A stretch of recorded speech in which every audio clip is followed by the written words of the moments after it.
Saat itu, kita sedar potensi yang sebenar ada di sekeliling. Ini semua bukanlah satu kebetulan, tapi kita yakin ini semuanya aturan takdir. Setiap langkah bukan hanya untuk diri sendiri, tapi juga untuk mereka yang berdiri dan berjuang bersama agar kita melangkah lebih jauh, menjadi lebih hebat.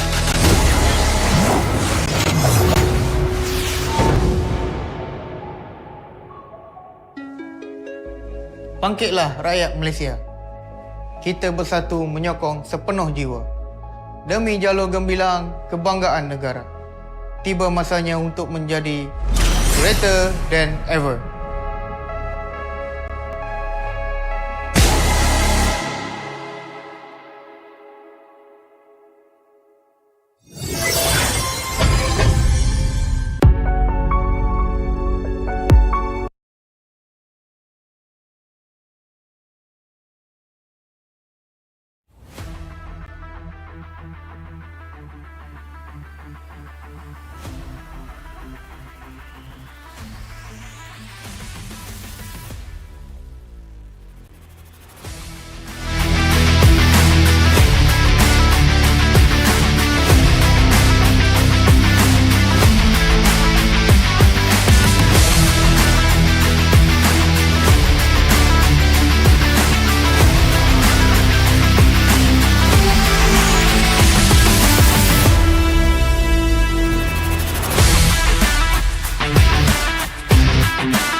Kepada tim SRG, Gulak Red Giant, banggakan Selangor, banggakan Malaysia.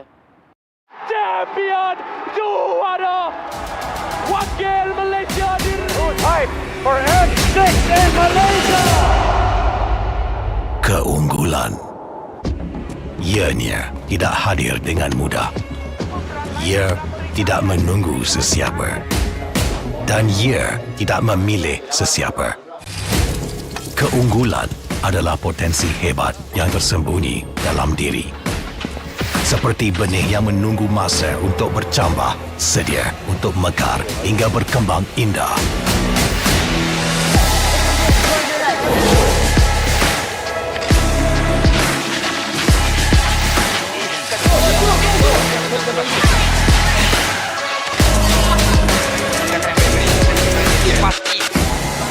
Ketika cabaran mendatang, ada yang hanya memerhati.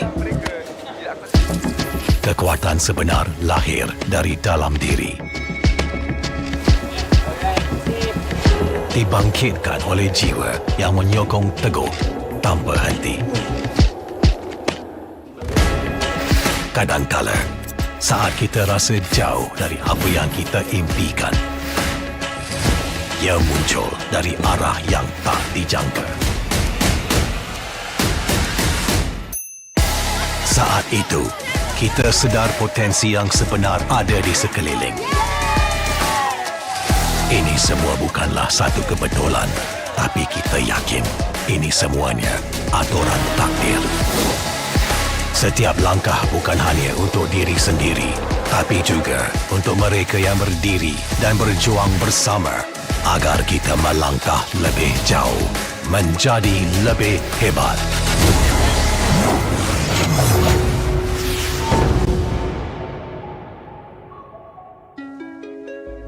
Bangkitlah rakyat Malaysia. Kita bersatu menyokong sepenuh jiwa. Demi jalur gembilang kebanggaan negara. Tiba masanya untuk menjadi greater than ever.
kepada tim SRG Gulak Red Giant, banggakan Selangor, banggakan Malaysia.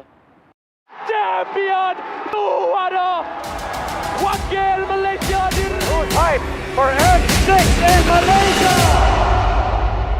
Keunggulan ianya tidak hadir dengan mudah. Ia tidak menunggu sesiapa dan ia tidak memilih sesiapa. Keunggulan adalah potensi hebat yang tersembunyi dalam diri. Seperti benih yang menunggu masa untuk bercambah, sedia untuk mekar hingga berkembang indah.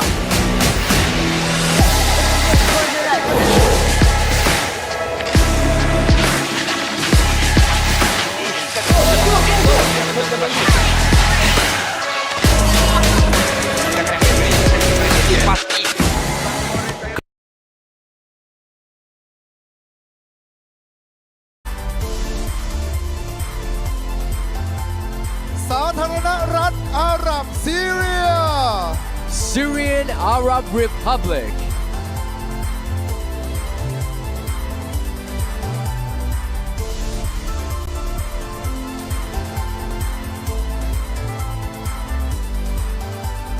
Satharanak Rat ประชาธิปไตย Timor Leste Democratic Republic of Timor-Leste,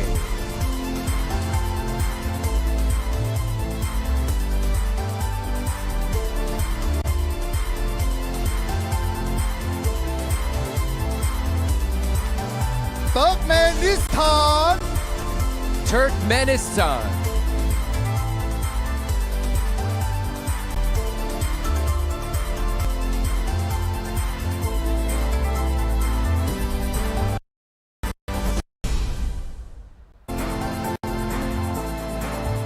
Tajikistan Tajikistan,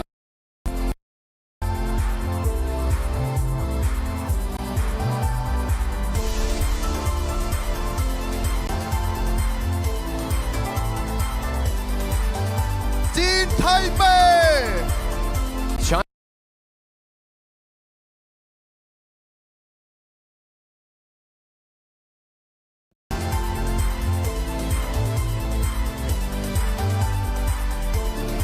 Nepal Nepal,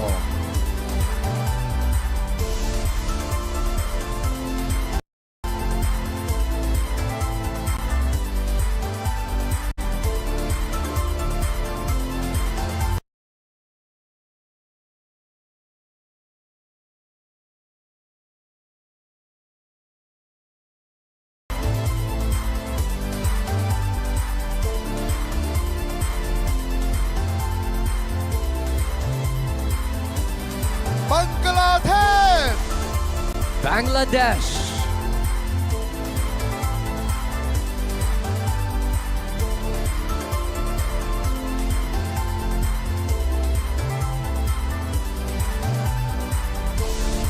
Philippines Philippines,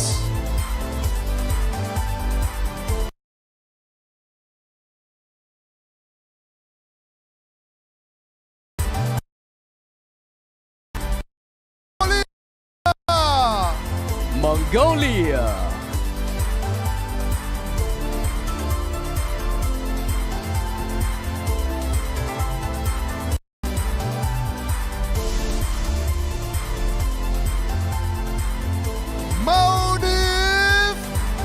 Maldives,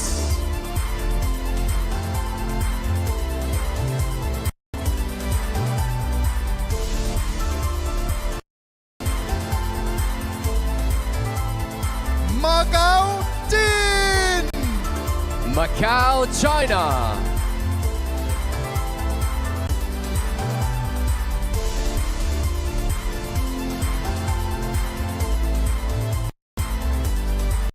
Malaysia Asia,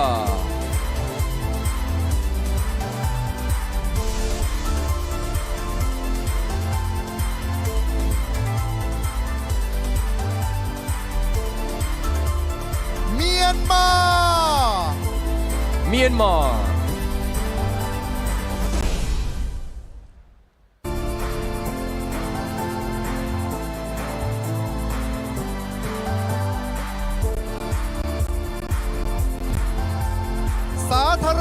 รัฐประชาธิปไตยประชาชนลาว Lao People Democratic Republic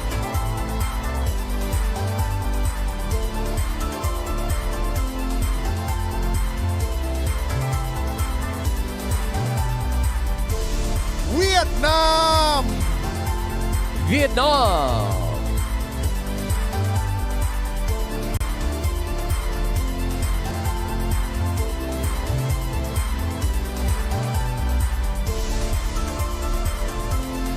ศรีลังกา Sri Lanka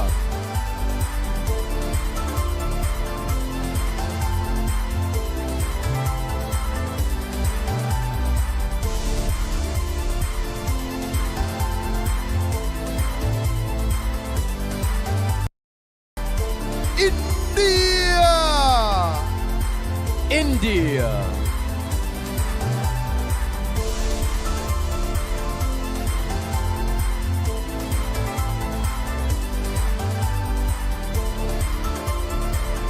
อินโดนีเซีย Indonesia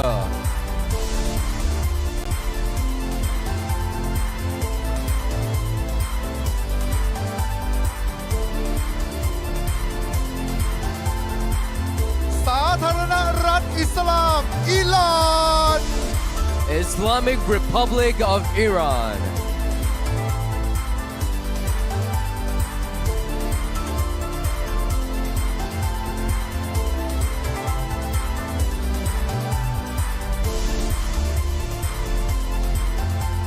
อุซเบกิสถาน Uzbekistan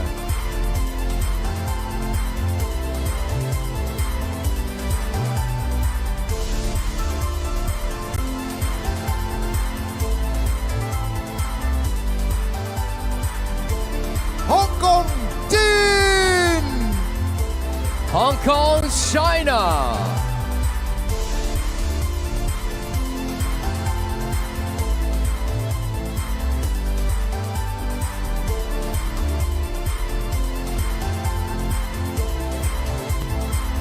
ไทย Thailand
และนี่คือธงชาติของทั้ง 29 ประเทศขอเสียงปรบมือดังๆด้วย ขอบพระคุณครับซึ่งแน่นอนครับเหล่าธงชาติคือตัวแทนของเหล่านักกีฬาครับที่เข้าร่วมการแข่งขันเริ่มต้นวันนี้เลยนะครับแล้วก็ไปอีก 7 วันกับการแข่งขันสุดดุเดือดที่จะเกิดขึ้นแห่งนี้เลย Indoor Stadium โหมานะครับซึ่งงานดีๆแบบนี้จะไม่เกิดขึ้นเลยนะฮะซึ่งนี่คือครั้งแรกเลยนะฮะสำหรับ Asian Esports Game นะฮะที่จัดขึ้นนะฮะซึ่งต้องกราบขอบพระคุณท่านบริหารคนสำคัญนะครับบุคคลสำคัญที่ให้เกียรติมาร่วมงานในวันนี้แบมขออนุญาตนามให้ทุกท่านได้ทราบกันนะครับท่านแรกครับท่านผู้ว่าการกีฬาแห่งประเทศไทยดร.ก้องศักดิ์ยอดมณีครับขอเสียงปรบมือให้กับท่านด้วยครับ There you go, the Governor of the Sports Authority of Thailand, Mr. Sebastian Lau ท่านผู้อำนวยการสมาพันธ์กีฬาอิเล็กทรอนิกส์แห่งเอเชียหรือ AESF ครับ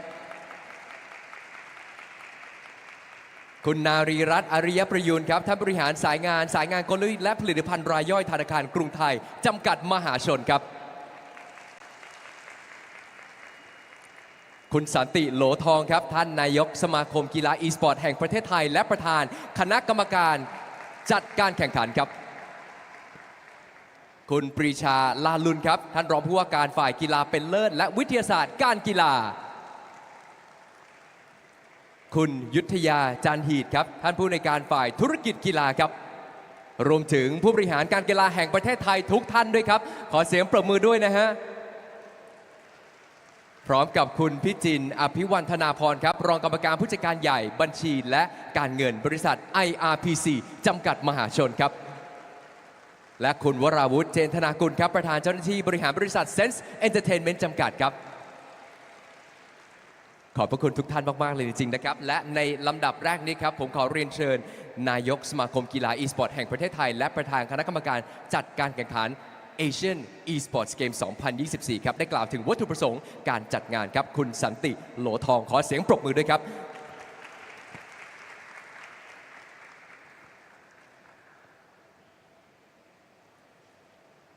There you go, the president of Thailand Esports Federation and president of the Asian Esports Games Organizing Committee. ขอบคุณคุณแบมครับกราบเรียนท่านผู้ว่าการการกีฬาแห่งประเทศไทยดร.ก้องศักดิ์ยอดมณีท่านรองผู้ว่าการการกีฬาแห่งประเทศไทยฝ่ายกีฬาเป็นเลิศท่านปรีชาลาลุนนะครับและผู้บริหารอีกหลายท่านต้องขออภัยเนื่องจากมีผู้ใหญ่หลายท่านมากเกรงว่าจะรบกวนเวลานะครับขออนุญาตกล่าวโดยรวมครับประเทศไทยพัฒนากีฬาสปอร์ตมาเป็นเวลากว่า15 ปีผ่านการรับรองด้วยวิสัยทัศน์ที่ก้าวไกลจากการกีฬาแห่งประเทศไทยทำให้กีฬาอีสปอร์ตนั้นเปลี่ยนจากการเล่นเกมทั่วไปมาเป็นกีฬาชนิดหนึ่งนะครับในการรับรองให้อีสปอร์ตเป็นกีฬานั้นมีหลายพันธกิจเกิดขึ้นนะครับไม่ว่าจะเป็นด้านการศึกษาด้านการกระตุ้นเศรษฐกิจของประเทศกระตุ้นการท่องเที่ยวและทางด้านสุขภาพเป็นหลักนะครับเราได้รับความร่วมมือจากสหพันธ์กีฬาอิเล็กทรอนิกส์สปอร์ตแห่งเอเชียนะครับนั่นก็คือ AESF นะครับแล้วก็ประเทศพันธมิตรในเอเชียหลายประเทศด้วยกันดังท่านจะเห็นจำนวนธงชาติของเพื่อนบ้านเราในภูมิภาคนี้จำนวนมากถึง29 ประเทศนับเป็นอันดับ2รองจากเอเชียนเกมที่ประเทศจีนที่หางโจวนะครับขอเสียงปรบมือให้กับประเทศทั้ง29 ประเทศด้วยครับขอบพระคุณ Thank you to visit in Thailand and support me การแข่งขันเราจะดำเนินขึ้นเป็นเวลา7 วันครับเริ่มต้นจากวันนี้เป็นต้นไปหลังจากพิธีเปิดเรียบร้อยนะครับจะแข่งด้วยเกม mobilelegends เป็นจำนวน3 วันจากนั้นจะต่อด้วยเกม ROV ซึ่งเป็นเกมที่คนไทยนิยมชมชอบเป็นอย่างมากนะครับอีก2 วันด้วยกันนะครับส่วน3 วันสุดท้ายจะเป็นการแข่งขันกีฬา e-football mobile ทั้ง3 ตัวเป็นเกมมือถือทั้งสิ้นในอนาคตเราจะพัฒนาเข้าสู่เกมคอนโซลและเกม PC อย่างแน่นอนที่สุดนะครับเนื่องจากวันนี้เราทำเกมมือถือนอกจากความง่ายแล้วนะครับสิ่งเจตนารมณ์ของเราคือในช่วงเวลานี้ที่ทุกท่านอยู่กับผมตรงนี้มันช่วงเวลาที่ประเทศไทยกำลังจะจัดแข่ง Asian Indoor Martial Arts Game แต่ด้วยเหตุผลบางประการนะครับทำให้จำเป็นจะต้องยกเลิกออกไปซึ่งในประการนี้ทางรัฐบาลไม่ได้นิ่งนอนใจนะครับเดี๋ยวท่านลองฟังรายข้อมูลคร่าวๆจากท่านผู้ว่าการดูได้นะครับเราก็เลยคิดว่าประเทศสมาชิกต่างๆที่พร้อมจะมาแข่ง e-sport ในประเทศนี้พร้อมที่จะมาอยู่แล้วเราสอบถามกันเป็นเวลาเกือบ2 ปีเต็มว่าท่านยังพร้อมที่จะมาประเทศไทยหรือไม่เราได้รับคำตอบว่าอยากมาประเทศไทยอย่างมากและมากที่สุดเนื่องจากประเทศไทยมีหลายสิ่งหลายอย่างที่เขาประทับใจแน่นอนครับผมนำเรียนเรื่องนี้กับท่านผู้ว่าการการกีฬาแห่งประเทศไทยท่านดร.ก้องศักดิ์ยอดมณีท่านเห็นด้วยครับกับการที่เราจะไม่ทำให้เขาเกิดความผิดหวังนะครับการแข่งขันกีฬามีแพ้มีชนะแต่ทีมชาติไทยจะทำให้เต็มที่และจะต้อนรับคุณด้วยฝีมืออย่างเต็มความสามารถนะครับจะไม่อ่อยให้จะไม่ยอมอ่อนข้อให้นะครับและขอให้ทุกท่านพบกับการแข่งขันในหลากหลายรูปแบบในช่วงเวลา7 วันนี้ด้วยความสุขครับขอบพระคุณครับขอบพระคุณครับขอเสียงปรบมือดังๆให้กับคุณสันติโหลทองครับท่านนายกสมาคมกีฬา e-sport แห่งประเทศไทยและประธานคณะกรรมการจัดการแข่งขัน Asian Esports Games 2024 นะฮะได้ฟังกันไปเป็นที่เรียบร้อยครับลำดับถัดไปครับขอเรียนเชิญท่านผู้อำนวยการสมาพันธ์กีฬาอิเล็กทรอนิกส์แห่งเอเชียหรือ AESF Mr. Sebastian Lau ขอเสียงปรบมือด้วยครับ Up next you'll be hearing from Director General of Asian Electronic Sports Federation or AESF to give a speech about the collaboration in organizing this event. Sawadee Krap. I'm sorry if my pronunciation is not that accurate. Esteemed Dr. Khongsa Yodmani, the Governor of the Sports Authority of Thailand. Mr. Precha Lalong, the Deputy Governor for Elite Sports and Sports Science and the Sports Authority of Thailand. Mr. Michai Yingwood, Deputy Governor of the Administration of Sports Authority of Thailand. Mr. Yotaya Chinkit, Director of Sports Business Development of the Sports Authority of Thailand. Mr. Santilotong, President of the Thailand Esports Federation, Executive Board Member of AESF.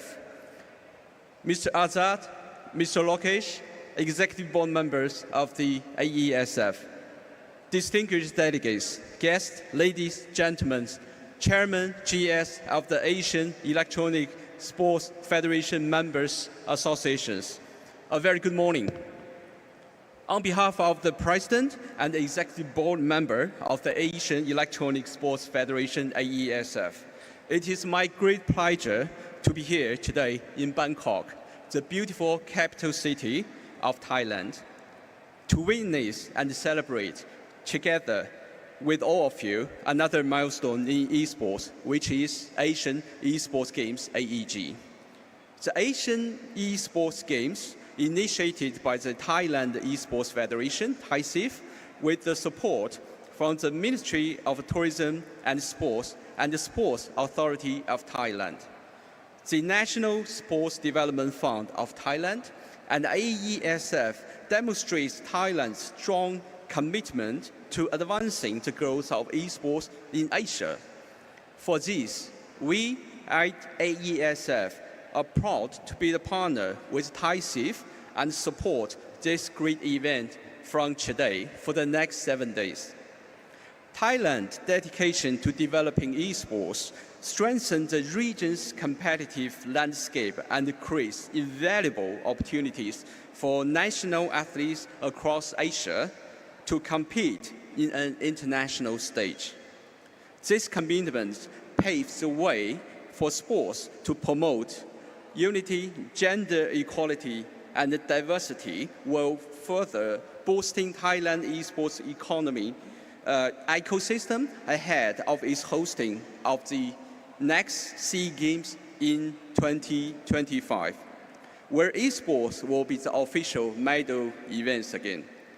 This event highlights Thailand's strategic leadership in building a thriving esports future and establishing the country as the leading hub of esports in our region.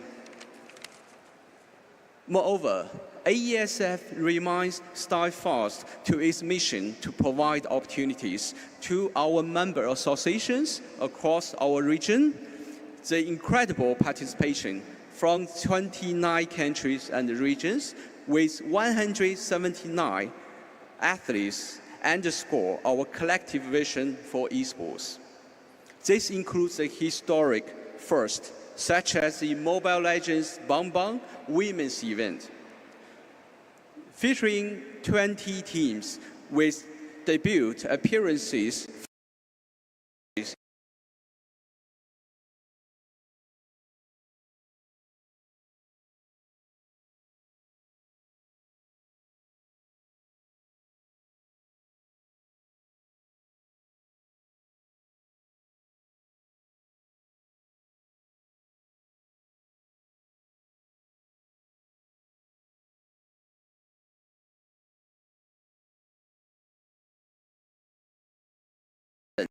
and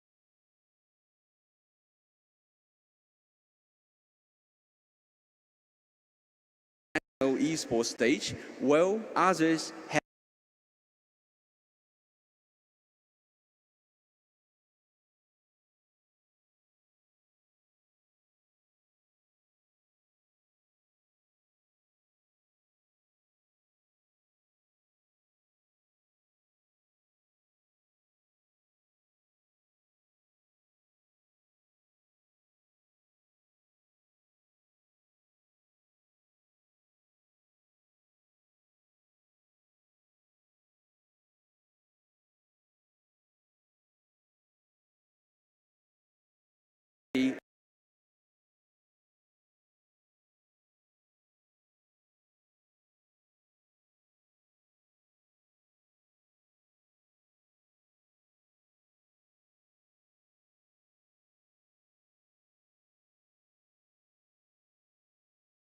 show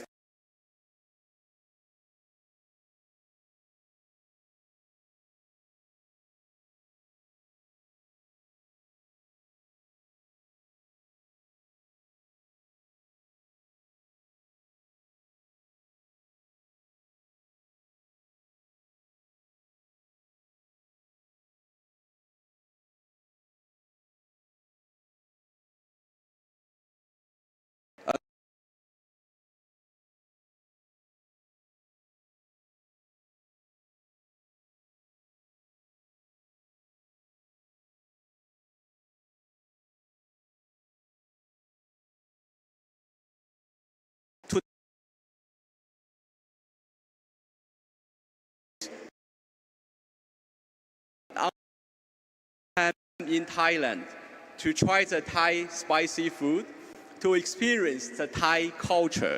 It's definitely a great showcase to tell the world of Asian is. Thank you again.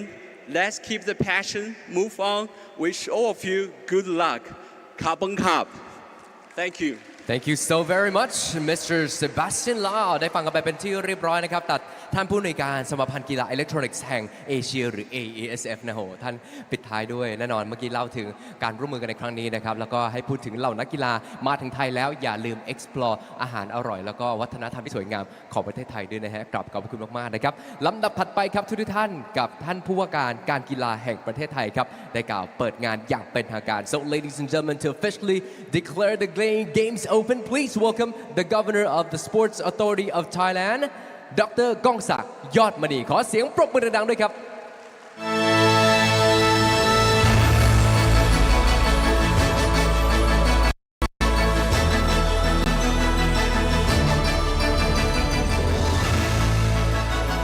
ท่านประธานคณะกรรมการจัดการแข่งขันท่านผู้อำนวยการสมาพันธ์ Esports เอเชียแขกผู้มีเกียรติพี่น้องสื่อมวลชนทุกท่านนะครับวันนี้ผมรู้สึกเป็นเกียรติและยินดีอย่างยิ่งที่ได้มาร่วมงานนะครับ Asian Esports Games นะครับซึ่งก็ท่านนายกสมาคมซึ่งเป็นประธานจัดการแข่งขันท่านสันติโลทองนะครับท่านได้กล่าวแล้วนะครับว่าสิ่งต่างๆที่เกิดขึ้นในประเทศไทยนะครับเราต้องยอมรับกันว่าเราไม่มีการจัดการแข่งขัน Asian Indoor Martial Arts แต่ทุกประเทศได้เตรียมการในการเข้าร่วมการแข่งขันนะครับโดยเฉพาะ e-sport นะครับก็เป็นที่คาดหวังนะครับว่าเราจะได้มาแข่ง Asian Indoor Martial Arts กันนะก็จะเห็นว่าเมื่อท่านสันติโลทองนะครับได้เสนอความคิดว่าเราอยากที่จะจัดชิงแชมป์ระดับทวีปที่ยิ่งใหญ่นะครับไม่แพ้เอเชียนเกมขึ้นมาในกีฬา e-sport การกีฬาแห่งประเทศไทยนะครับก็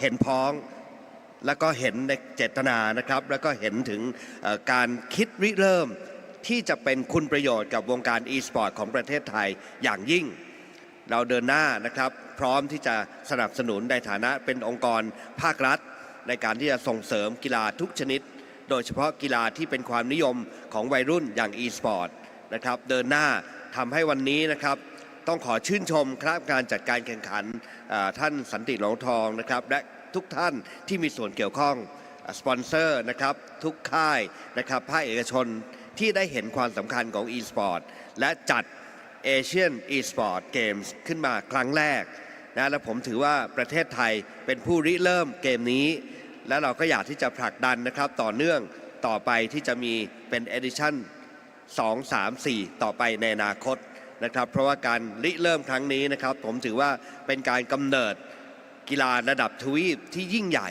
นะครับก็ขอให้พี่น้องนะครับคนไทยชาว e-sport นะครับนักกีฬา e-sport ทุกคนนะครับได้ตระหนักนะครับว่าประเทศไทยเป็นประเทศชั้นนำใน e-sport และก็อยากที่จะให้พวกเรานะครับได้ต้อนรับนักกีฬาทั้ง 29 ประเทศอย่างอบอุ่นเราถือว่าเรามาเริ่มต้นนะครับในครั้งนี้เป็นครั้งแรกนะครับและผมเชื่อว่าจะไม่ใช่ครั้งสุดท้ายอย่างแน่นอนนะครับเพราะบรรยากาศแบบนี้ 29 ประเทศในปีถัดๆไปอาจจะเพิ่มขึ้นเป็น 30-40 ประเทศได้นะครับผมก็เชื่อมั่นนะครับว่าด้วยความมุ่งมั่นของคณะกรรมการจัดการแข่งขันด้วยสปอนเซอร์นะครับที่สนับสนุนอย่างแข็งแกร่งเราก็จะจัดการแข่งขันครั้งนี้เป็นตัวอย่างนะครับให้กับนานาประเทศในเอเชียได้เห็นนะครับถึงความพร้อมถึงความคึกคักการตื่นตัวในกีฬา e-sport ครั้งนี้นะครับก็ขอให้การจัดการแข่งขันนี้ดำเนินการไปด้วยความเรียบร้อยนะครับถึงเวลาอันควรI would like to declare the opening of Asian Esports Games 2024 ขอบคุณครับ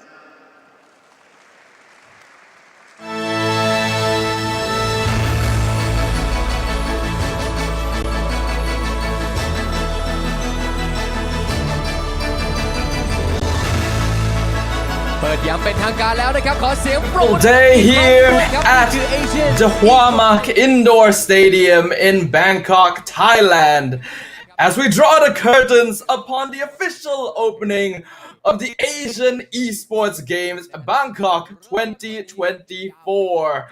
A historic moment for women in esports, with Mobile Legends Bang Bang as the exclusive title for the women's competition to set the stage for greater visibility and opportunities for female gamers. My name is Stafa, and I will be your caster for today alongside my co-caster Hans. How are you feeling, sir? Man, I am feeling amazing. Like, to be honest, when you take a look at a lot of the teams that we have here, we are composed of 4 different groups together with 5 teams each, 5 nations to be specific. And you're right, this is a chance to be able to showcase what women's MLBB is all about, giving them a new platform, giving them a new set of skills, and maybe some of the other teams that we can definitely take note of here, or maybe in the future, because, you know, as far as I can remember, I feel like this next edition of the SEA Games is going to be held here as well. So this is a really good start as to what they want to do for esports. Absolutely. It is going to be an incredible event that will be occurring over the next few days, where we'll get the chance to witness what many different nations, in fact 20 teams from different nations across Asia, competing for a chance to claim that championship title. There's many diverse regions at play here. We've got Southeast Asia, East Asia, South Asia, Central Asia, as well as the Middle East, for an incredible display of international talent and regional pride. Yeah, I feel like for most of the teams that we have here, we don't usually get to see them very often, right? Sure, we see a lot of teams coming in from Malaysia, the Philippines, Indonesia. You also have teams from Cambodia as well, and Thailand being the hosts of their respective tournament. But for the other teams out there who we would usually see in like a lot of different tournaments that are not really in terms of the international standard, right? This is where you would not only want to learn from your respective competitors, but to also know more about them, maybe build connections in the future, so that when you try to go for practices, especially with, you know, more of these international tournaments coming up, I feel like you're gonna need all of the familiarity that you will need with the teams that are already established in the scene. I mean, right? We've seen those 3 or maybe 4 countries that have really showcased what they can do in the female MLBB scene. So this is a chance for us to also see what the other nations can contribute as well. Maybe there's something that we haven't seen or we haven't heard of that could make some noise or could maybe, you know, earn some reputation points heading into this tournament. Yeah, I absolutely agree with you, Hans, and I think we're both very honored to have the chance to be here to cast and commentate over this prestigious event. As we can see in the background, the opening ceremony is taking place, and once this is concluded, we will be able to jump on into the land of dawn to bear witness to which teams will be able to reign supreme. After all, a lot of these teams, while they may have some international experience, probably don't quite have the same amount of exposure as the more popular men's teams in MLBB. So it is a great opportunity for us, for them, and for all of you guys watching as well to see what potential is just hiding out there in the open. Yeah, I feel like for most of the nations that are here, they are very much excited because, for a lot of the respective countries that we've had, I believe this is somewhat of like a first time that we're going to be holding something that's related to esports in Thailand, in MLBB wise, okay? I'm not really familiar with the other gaming titles, but in terms of MLBB, this is a really good chance for the players to know more about it as well, for the locals to know more about the game, what they can do.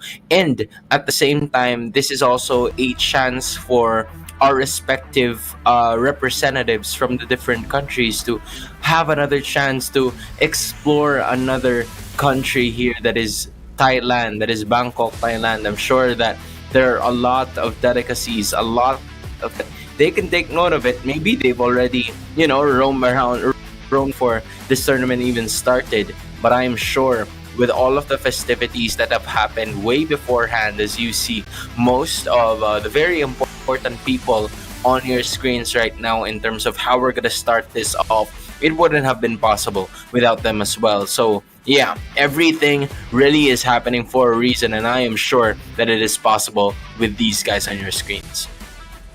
And it is amazing to just see the amount of attention and the amount of time being put into esports as a whole, and how the ecosystem around esports and Mobile Legends is growing across the world. In fact, many different regions taking the opportunity to bring up more tournaments, new talents, new faces, and officially recognizing the potential that esports has on a worldwide stage. It is not just about gender, it is not just about background or culture. Everyone can participate in esports, and anyone can be a champion. Yeah, I mean, at this point in time, we're about to crown a new champion, right? Because this is another new tournament for our female or women's teams to just showcase what they can do in the battlefield. And for everybody's information, right, most of the games, or all of the games that you're going to be seeing for today, is going to be at a best of one series. So rest assured that the teams are going to do everything in their power to win every single game that they could get, because again, you're only going to be stuck for in a group of 5, and only 2 can make it past it. So I feel like the chances are very slim, or it's not very, but it's completely slim, especially when you're looking at some of the groups that we have here, where some can be free for all, some you kind of like predict already how it's gonna go, unless there are gonna be some surprises here. Yeah, surprises are always possible, and we love to see an underdog or dark horse story, so I'm gonna be keeping my eyes open, and I hope that everyone watching will be doing the same. We also get to see some of the mascots up on stage here of the Asian Esports Games. I'm a fan, I do like birds in general, so I think they're pretty cute. Agree. And with the opening ceremony, I think it'll be a great way to start off the day. Like you mentioned, Hans, we are going to be witnessing best of one series throughout the day. And the reason for that is because we are going to be starting off with the group stages. You already brought this up earlier in the day, but there's going to be 20 teams, with 5 teams slotted into 4 groups total, with full round robin best of one games being played among all the teams, so that the top 2 from each group is able to move on to the knockout stage. I feel like that's how many the people are currently on the stage right now, and only 2.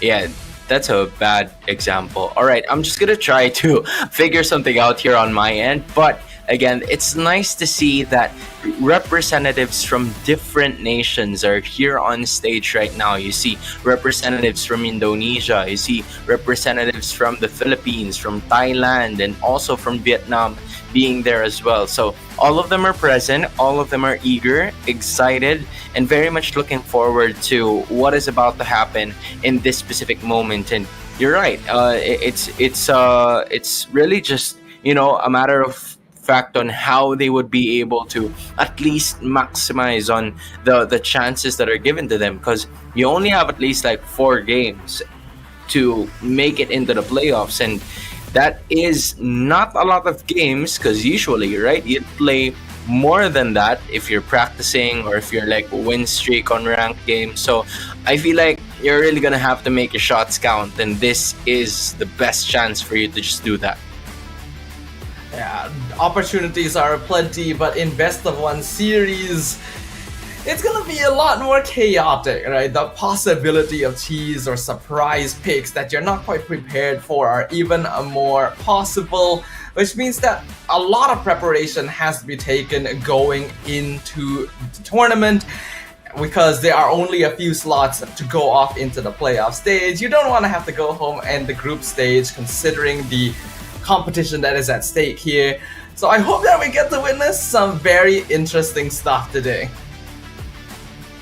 Yeah, I feel like that is where, you know, our beloved host has already mentioned that he maybe is looking forward to a lot of the festivities. In case you guys didn't hear him, I assume that's what he mentioned, because I feel like I am also ready to see some pretty intense women's MLBB with us today.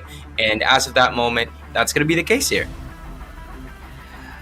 We will go ahead and be jumping into a short break here, ladies and gentlemen, but the festivities will start in just about 15 minutes, so make sure you guys don't go anywhere. We'll be right back.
Pada tim SRG, Gulak Red Giant, banggakan Selangor, banggakan Malaysia.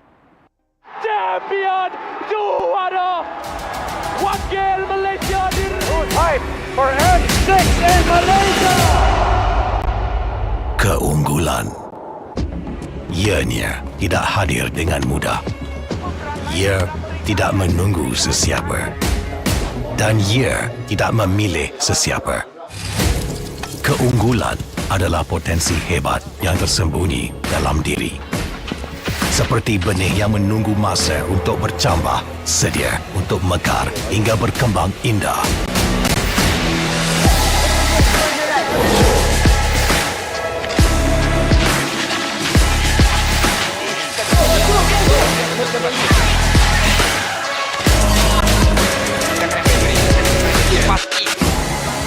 Ketika cabaran mendatang, ada yang hanya memerhati. Kekuatan sebenar lahir dari dalam diri. Dibangkitkan oleh jiwa yang menyokong teguh tanpa henti. kadangkala saat kita rasa jauh dari apa yang kita impikan, ia muncul dari arah yang tak dijangka. Saat itu, kita sedar potensi yang sebenar ada di sekeliling. Ini semua bukanlah satu kebetulan, tapi kita yakin ini semuanya aturan takdir. Setiap langkah bukan hanya untuk diri sendiri, tapi juga untuk mereka yang berdiri dan berjuang bersama agar kita melangkah lebih jauh, menjadi lebih hebat.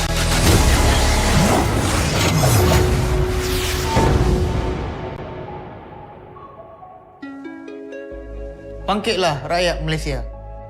Kita bersatu menyokong sepenuh jiwa. Demi jalur gemilang kebanggaan negara. Tiba masanya untuk menjadi greater than ever.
Pada tim SRG, Golak Red Giant, banggakan Selangor, banggakan Malaysia.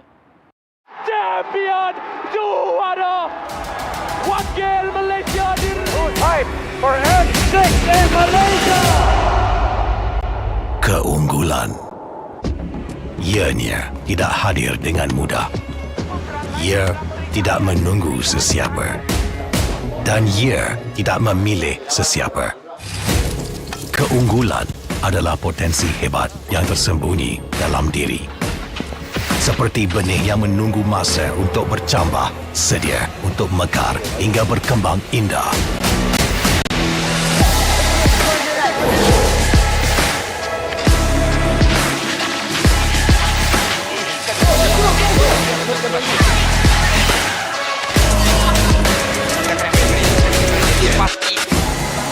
Ketika cabaran mendatang, ada yang hanya memerhati. Kekuatan sebenar lahir dari dalam diri. Dibangkitkan oleh jiwa yang menyokong teguh tanpa henti. Kadangkala, saat kita rasa jauh dari apa yang kita impikan, ia muncul dari arah yang tak dijangka. Saat itu, kita sedar potensi yang sebenar ada di sekeliling. Ini semua bukanlah satu kebetulan, tapi kita yakin ini semuanya aturan takdir. Setiap langkah bukan hanya untuk diri sendiri, tapi juga untuk mereka yang berdiri dan berjuang bersama agar kita melangkah lebih jauh, menjadi lebih hebat.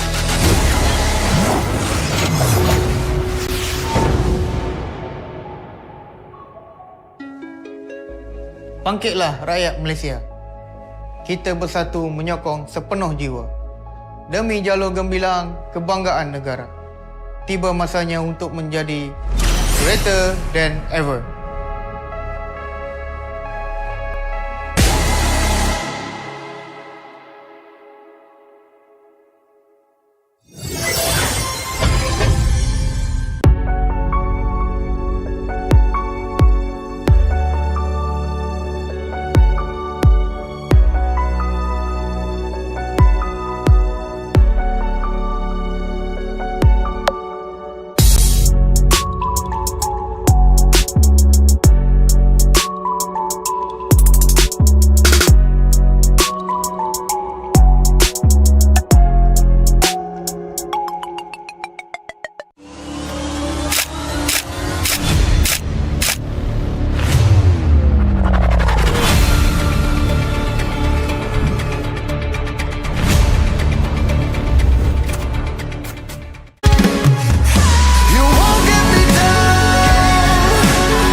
Kepada tim SRG, Bulak Red Giant, banggakan Selangor, banggakan Malaysia.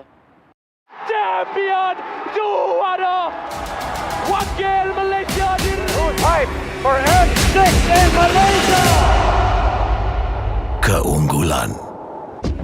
Ianya tidak hadir dengan mudah. Ia tidak menunggu sesiapa. Dan ia tidak memilih sesiapa. Keunggulan adalah potensi hebat yang tersembunyi dalam diri. Seperti benih yang menunggu masa untuk bercambah, sedia untuk mekar hingga berkembang indah.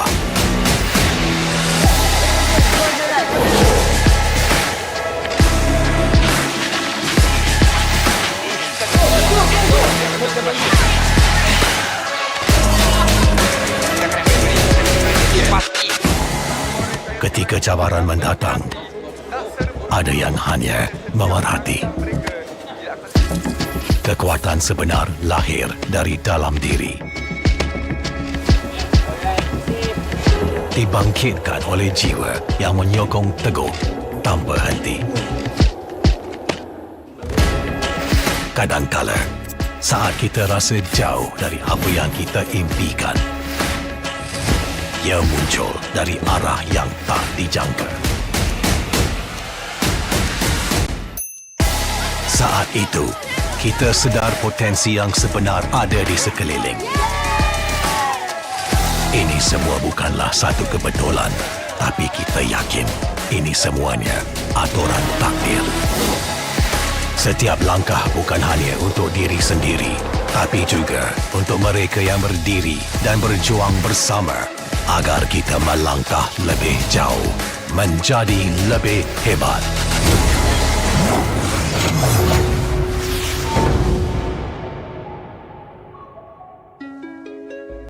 Bangkitlah rakyat Malaysia. Kita bersatu menyokong sepenuh jiwa. Demi jalur gemilang kebanggaan negara. Tiba masanya untuk menjadi greater than ever.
Pada tim SRG, Gulak Red Giant, banggakan Selangor, banggakan Malaysia. Champion juara wakil Malaysia di time for head 6 in Malaysia. Keunggulan. Ianya tidak hadir dengan mudah. Ia tidak menunggu sesiapa. Dan ia tidak memilih sesiapa. Keunggulan adalah potensi hebat yang tersembunyi dalam diri. Seperti benih yang menunggu masa untuk bercambah, sedia untuk mekar hingga berkembang indah.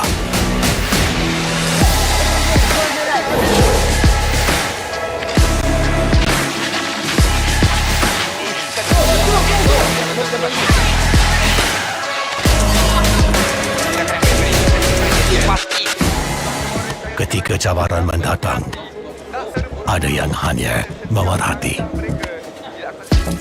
Kekuatan sebenar lahir dari dalam diri. Dibangkitkan oleh jiwa yang menyokong teguh tanpa henti. Kadangkala, saat kita rasa jauh dari apa yang kita impikan, ia muncul dari arah yang tak dijangka. Saat itu, kita sedar potensi yang sebenar ada di sekeliling. Ini semua bukanlah satu kebetulan, tapi kita yakin ini semuanya aturan takdir. Setiap langkah bukan hanya untuk diri sendiri, tapi juga untuk mereka yang berdiri dan berjuang bersama agar kita melangkah lebih jauh, menjadi lebih hebat.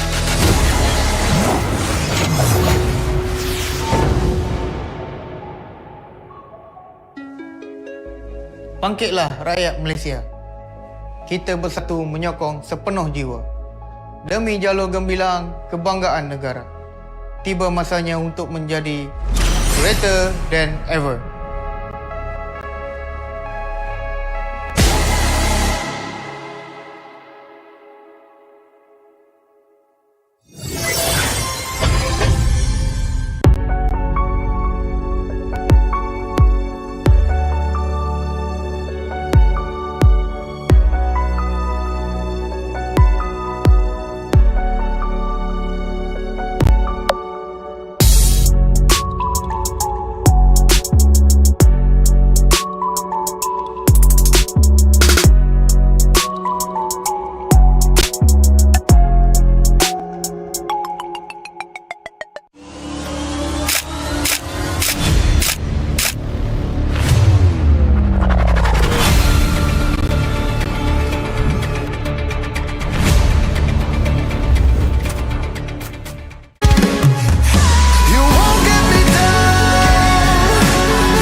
Pada tim SRG, Gulak Red Giant, banggakan Selangor, banggakan Malaysia.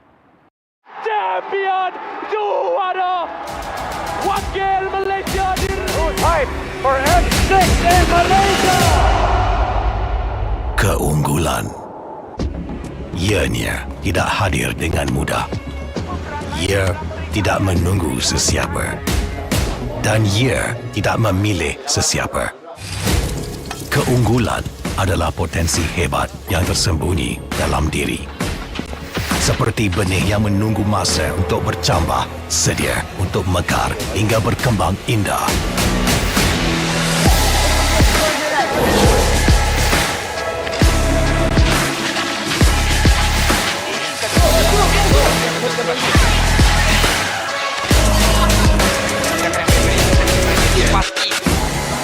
Ketika cabaran mendatang, ada yang hanya memerhati. Kekuatan sebenar lahir dari dalam diri. Dibangkitkan oleh jiwa yang menyokong teguh tanpa henti. Kadangkala, saat kita rasa jauh dari apa yang kita impikan, ia muncul dari arah yang tak dijangka. Saat itu, kita sedar potensi yang sebenar ada di sekeliling. Ini semua bukanlah satu kebetulan, tapi kita yakin ini semuanya aturan takdir. Setiap langkah bukan hanya untuk diri sendiri, tapi juga untuk mereka yang berdiri dan berjuang bersama agar kita melangkah lebih jauh, menjadi lebih hebat.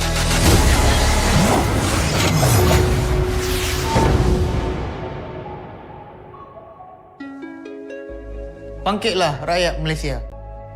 Kita bersatu menyokong sepenuh jiwa. Demi jalur gemilang kebanggaan negara.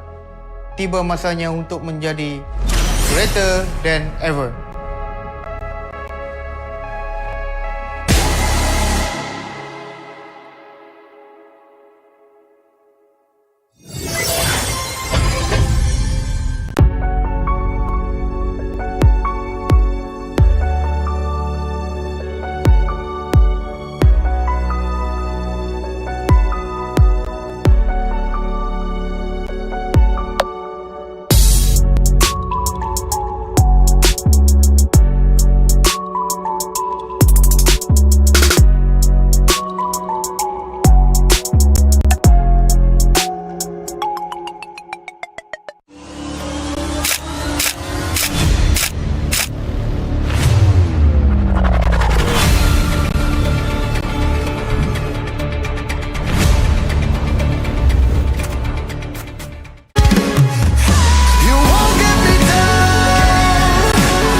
Kepada tim SRG, Good luck Red Giant, banggakan Selangor, banggakan Malaysia. Champion juara wakil Malaysia fight for M6 in Malaysia. Keunggulan. Ianya tidak hadir dengan mudah. Ia tidak menunggu sesiapa. Dan ia tidak memilih sesiapa. Keunggulan adalah potensi hebat yang tersembunyi dalam diri. Seperti benih yang menunggu masa untuk bercambah, sedia untuk mekar hingga berkembang indah.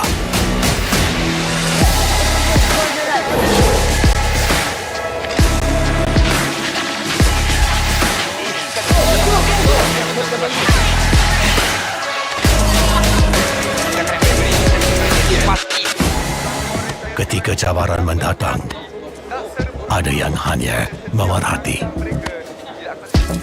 Kekuatan sebenar lahir dari dalam diri. Dibangkitkan oleh jiwa yang menyokong teguh tanpa henti. Kadangkala, saat kita rasa jauh dari apa yang kita impikan, ia muncul dari arah yang tak dijangka. Saat itu, kita sedar potensi yang sebenar ada di sekeliling. Ini semua bukanlah satu kebetulan, tapi kita yakin ini semuanya aturan takdir. Setiap langkah bukan hanya untuk diri sendiri, tapi juga untuk mereka yang berdiri dan berjuang bersama agar kita melangkah lebih jauh, menjadi lebih hebat.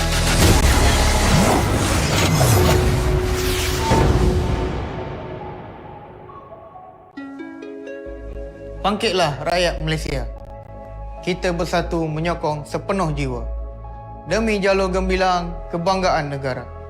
Tiba masanya untuk menjadi greater than ever.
Kepada tim SRG, Gulak Red Giant, banggakan Selangor, banggakan Malaysia.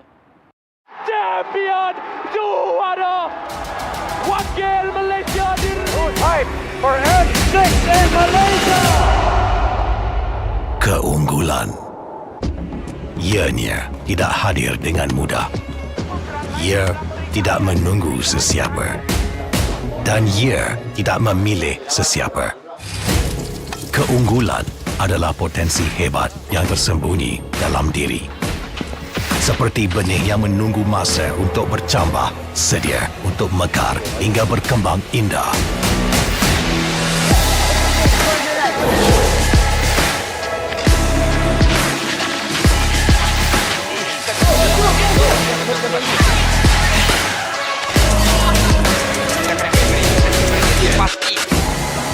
Ketika cabaran mendatang, ada yang hanya memerhati. Kekuatan sebenar lahir dari dalam diri. Dibangkitkan oleh jiwa yang menyokong teguh tanpa henti. Kadangkala, saat kita rasa jauh dari apa yang kita impikan, ia muncul dari arah yang tak dijangka. Saat itu, kita sedar potensi yang sebenar ada di sekeliling. Ini semua bukanlah satu kebetulan, tapi kita yakin ini semuanya aturan takdir. Setiap langkah bukan hanya untuk diri sendiri, tapi juga untuk mereka yang berdiri dan berjuang bersama agar kita melangkah lebih jauh, menjadi lebih hebat.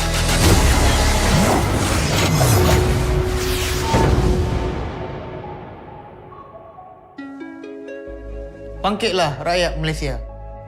Kita bersatu menyokong sepenuh jiwa. Demi jalur gemilang kebanggaan negara. Tiba masanya untuk menjadi greater than ever.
kepada tim SRG Gulak Red Giant, banggakan Selangor, banggakan Malaysia. Champion juara wakil Malaysia Time for N6 in Malaysia. Keunggulan. Ianya tidak hadir dengan mudah. Ia tidak menunggu sesiapa. Dan ia tidak memilih sesiapa. Keunggulan adalah potensi hebat yang tersembunyi dalam diri. Seperti benih yang menunggu masa untuk bercambah, sedia untuk mekar hingga berkembang indah.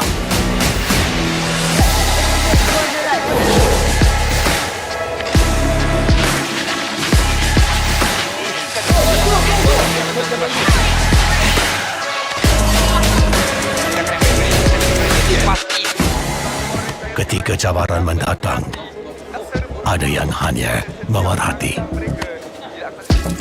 Kekuatan sebenar lahir dari dalam diri. Dibangkitkan oleh jiwa yang menyokong teguh tanpa henti. Kadangkala, saat kita rasa jauh dari apa yang kita impikan, ia muncul dari arah yang tak dijangka. Saat itu, kita sedar potensi yang sebenar ada di sekeliling. Ini semua bukanlah satu kebetulan, tapi kita yakin ini semuanya aturan takdir.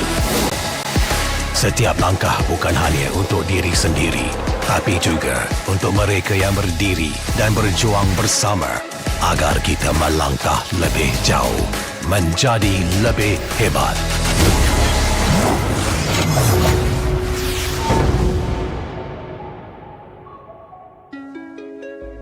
Bangkitlah rakyat Malaysia. Kita bersatu menyokong sepenuh jiwa. Demi jalur gemilang kebanggaan negara. Tiba masanya untuk menjadi greater than ever.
Kepada tim SRG, Gulak Red Giant, banggakan Selangor, banggakan Malaysia. Champion juara wakil Malaysia Hype for N6 in Malaysia. Keunggulan. Ianya tidak hadir dengan mudah. Ia tidak menunggu sesiapa. Dan ia tidak memilih sesiapa. Keunggulan adalah potensi hebat yang tersembunyi dalam diri. Seperti benih yang menunggu masa untuk bercambah, sedia untuk mekar hingga berkembang indah.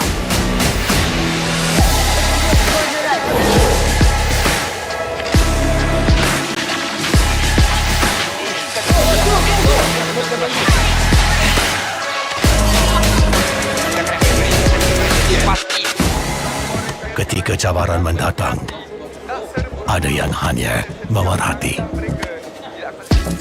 Kekuatan sebenar lahir dari dalam diri. Dibangkitkan oleh jiwa yang menyokong teguh tanpa henti. Kadangkala, saat kita rasa jauh dari apa yang kita impikan, ia muncul dari arah yang tak dijangka. Saat itu, kita sedar potensi yang sebenar ada di sekeliling. Ini semua bukanlah satu kebetulan, tapi kita yakin ini semuanya aturan takdir. Setiap langkah bukan hanya untuk diri sendiri, tapi juga untuk mereka yang berdiri dan berjuang bersama agar kita melangkah lebih jauh, menjadi lebih hebat.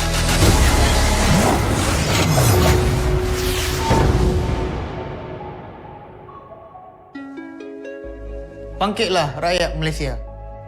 Kita bersatu menyokong sepenuh jiwa. Demi jalur gemilang kebanggaan negara. Tiba masanya untuk menjadi greater than ever.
kepada tim SRG Gulak Red Giant, banggakan Selangor, banggakan Malaysia.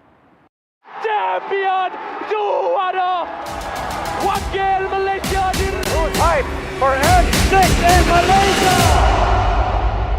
Keunggulan ianya tidak hadir dengan mudah. Ia tidak menunggu sesiapa dan ia tidak memilih sesiapa. Keunggulan adalah potensi hebat yang tersembunyi dalam diri. Seperti benih yang menunggu masa untuk bercambah, sedia untuk mekar hingga berkembang indah.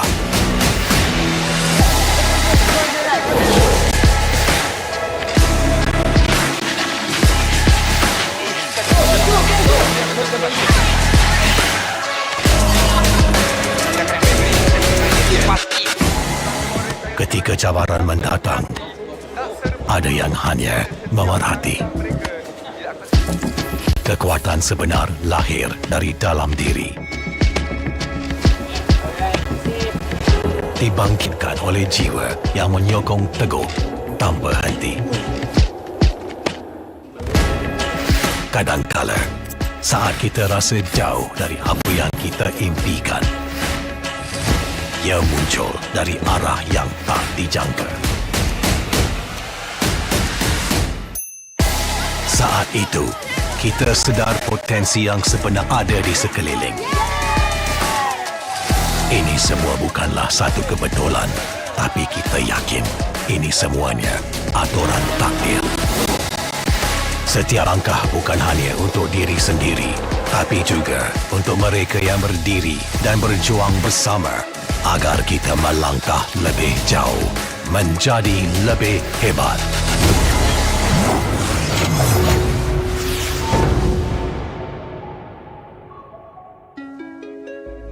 Bangkitlah rakyat Malaysia. Kita bersatu menyokong sepenuh jiwa. Demi jalur gemilang kebanggaan negara. Tiba masanya untuk menjadi greater than ever.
Kepada tim SRG, Gulak Red Giant, banggakan Selangor, banggakan Malaysia.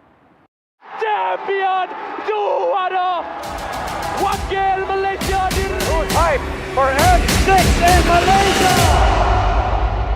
Keunggulan. Ianya tidak hadir dengan mudah. Ia tidak menunggu sesiapa. Dan ia tidak memilih sesiapa. Keunggulan adalah potensi hebat yang tersembunyi dalam diri. Seperti benih yang menunggu masa untuk bercambah, sedia untuk mekar hingga berkembang indah.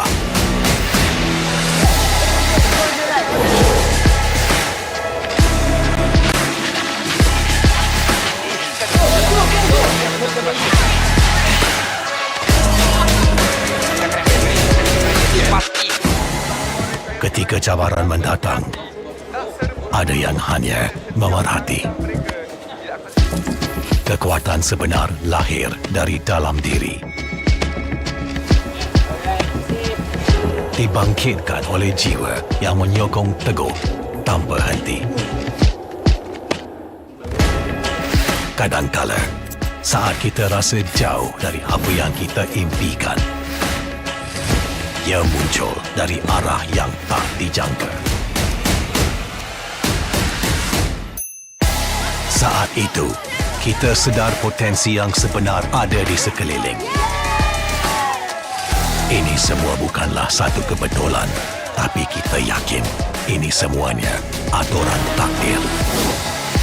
Setiap langkah bukan hanya untuk diri sendiri, tapi juga untuk mereka yang berdiri dan berjuang bersama agar kita melangkah lebih jauh, menjadi lebih hebat.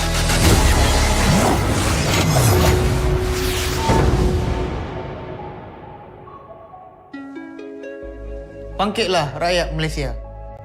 Kita bersatu menyokong sepenuh jiwa. Demi jalur gemilang kebanggaan negara. Tiba masanya untuk menjadi greater than ever.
Hello, ladies and gentlemen.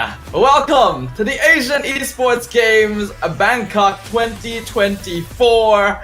It is my honor to welcome all of you for the women's team's Mobile Legends Bang Bang event, where 20 nations shall face off to determine who is the ultimate victor. My name is Stafa, joined once again by Hans. How are you feeling, sir? I'm feeling good. I'm sure that for everybody else, wherever you may be, you probably got lunch already. If you haven't, go ahead and take it already, because I assume this is going to be a long set of matches for each and everybody else to determine the winner of this year's Asian Esports Games in the women's MLBB division. I'm curious to see on, which new talented nations are we gonna be seeing. Is it the ones that we have already expected, or is it new and up-and-coming nations that we're about to figure out today? As we know, there's always going to be certain regions in Mobile Legends who stand above the rest, right? Any MLBB fan who watches knows that some are better than others in more consistent performance. But this is a little bit different because these are the women's teams, right? It is not quite the same faces we're used to, but there's still definitely names here that have had some international experience. So I'm really excited to see what will happen with 20 different nations participating. We're going to be having a lot of matches today, Hans. Yeah, we sure are. Because again, for reference, alright, I'm just gonna go ahead and take a look at it. We are having at least 10 best of 1 matches today, and not only that, right? 20 teams in total, just like what Sidafa has mentioned. 5 teams in every single group. So we have a total of 4 groups already. And from the looks of it, alright, I'm looking at the groups right now, and I'm just quite surprised with the fact that Indonesia and Philippines are already together in one group, which surprised me. Ooh, alright, really? it was indeed a surprise already. I want to know your thoughts on the group. So, alright, I'm gonna try to send it to you right away so that you can see it already. But I assume you have it for yourself. Yeah, I haven't looked at the groups just yet. I've been keeping that a surprise for myself. But if you say that ID and PH are in the same group, that is I'm sorry, going to man. be- that's already gonna be the group of death right there. A little bit worrying, but we've already got some of our players getting ready and set up for the very first match of the day. And just a reminder once again for everyone, these are best of 1 series. On one side of the board, we've got none other than the host country, Thailand. Yeah, this is a team that is, of course, wanting to represent in the best way possible, right? You want to start off, you're the hosts. So as of this moment, the best way for you to go ahead at it is to make sure that you can definitely dominate. I mean, we've known a lot of very famous MLBB personalities here. I'm sure you probably know, if I remember correctly, Ramela. We've seen some people here coming in from IDNS that is from Thailand, right? So I feel like they could do something about it. But moving forward, here comes Vietnam this time around. So our very first match going to be between Thailand and Vietnam. And just once again, a reminder for everyone watching, if you didn't catch it, the first few times we said it, this is going to be the women's team Mobile Legends Bang Bang event at the Asian Esports Games. It's going to be an exciting one. There's a lot of matches to watch. The way that the tournament will work is that the 20 teams are split into groups of 5. So there's 4 groups total, and then they will play round robin best of 1 matches. Once the round robin matches have been concluded by the end of today, the top 2 teams from each group will move on into the knockout stage to form our top 8. Yeah, so with that being said, yeah, that checks out. Top 8, you got that right, Sidafa. I feel like now you're currently seeing Group 8, alright? You're currently seeing Group 8, Group A. Why am I saying Group 8? Group A, alright? Let's get that clear. Group A. So it's Thailand going up against Vietnam. They are joined currently by Uzbekistan, China, and Mongolia. So this is going to be another best of one series. It's really another crucial matchup moving forward, even in the start of the competition. So I assume that all of these teams are really going to put forth their best foot forward so that they can make it into that top 8 that Stafa was talking about a while ago, right?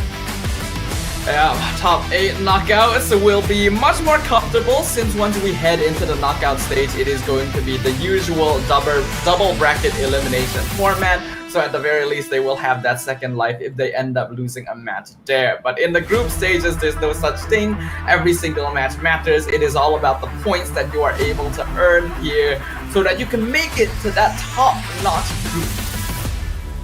Yeah, that's painful also. Like, just imagine later on, right? If we go neck and neck and the head-to-head matches or head-to-head games are what's gonna cost you to advance in the next stage of competition or to finally end it as well. You don't want to, or for your tournament life to depend on someone else's hands. So as of this moment, right, the best case scenario for you is to go for nothing, right? It's for you to have at least an advantage moving forward and to at least build on that momentum as well. Get the reputation that's needed. That's like, oh shoot, these are, or this is the team that we're gonna have to beat. You wanna beat that team, right? But at the same time, if you wanna start to try flying under the radar, maybe that's something that you can also do depending on how you would want to execute this specific set of games. The best is to lose one, or yeah, the best case scenario, if you, in case you're gonna lose, right, is to maybe lose one. But the worst thing is for you to lose two, because I feel like that's where the tiebreakers are gonna come in handy.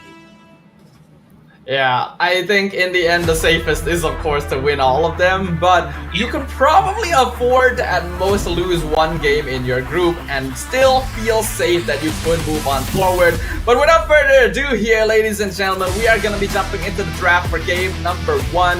Thailand on the blue side, Vietnam on the red.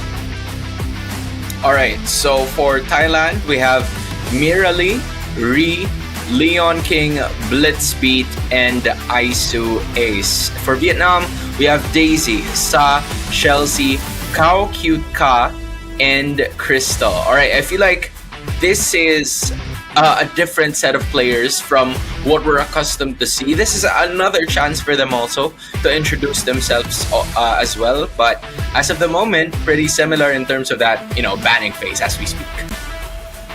Yeah, I think the banning phase that we will see will most likely be quite similar to what we've already been seeing in other professional tournaments for MLBB. But we are in a meta right now where there is a lot of potential creativity in the way that the draft goes, right? The hero pool is actually fairly open across the game, and you can very creatively slot in even more classic heroes if the situation calls for it. But it also means that a best of one is going to be particularly tricky because surprise picks can be very unexpected. In the best of 3, you would have time to like adjust a little bit even if you drop a game, but here it's all or nothing. Yeah, all or nothing indeed. At this point, you have the Suyu taken out already. Some of the teams, alright, they tend to prefer leaving both the Suyu and the Alpha open just so they would have at least options. But with what you've mentioned also, Sidafa, the rise of heroes like the Joy have really paid dividends towards what the teams are starting to pick up now. Chip, even though it was a lot nerfed than usual, it's gonna be a choice for Vietnam, so they don't want to risk that team fight capability, which leaves them with the high loss being picked up by the host country. With these bans though, it does mean that Fanny is actually left open in the draft, a hero that was recently buffed and is an absolute terror in the right hands. Thailand has decided not to go for that and start with the more safe opening of high-lows. We're seeing a lot more teams go for the high-lows or get top first pick nowadays just to keep the draft open. Vietnam now going to be responding with the Vex and Matilda. This is an interesting take. I honestly think that with the high loss being open, you still have or with the Hylos already being picked by Thailand, you have at least a lot of other options for Vietnam. You have the Alpha per se, but they're choosing to leave that open and give that away to Thailand. It depends on how they would want to execute this. Because again, Hylos depends on who the rest of the supporting cast is going to be like, because we still don't know if this is going to go to the EXP or their own position. So they would want to secure the Matilda first so that they would have an exit with that Alpha in case they pick it up, and the Vexana as well for the wave clear option. Hayabusa, Bruno picked on the other side for basically early game damage. So Thailand really has a game plan working for them here. Yeah, the draft is going pretty standard right now. Hayabusa and Bruno are both heavily contested picks nowadays. Bruno especially getting a huge buff with the changes to Malefic Gun, and the Terizla being locked in quite early for Vietnam. Now, I don't actually agree with this very much. I don't feel like Terizla is that contested of a hero nowadays, and you don't want to reveal your EXP lane this early on.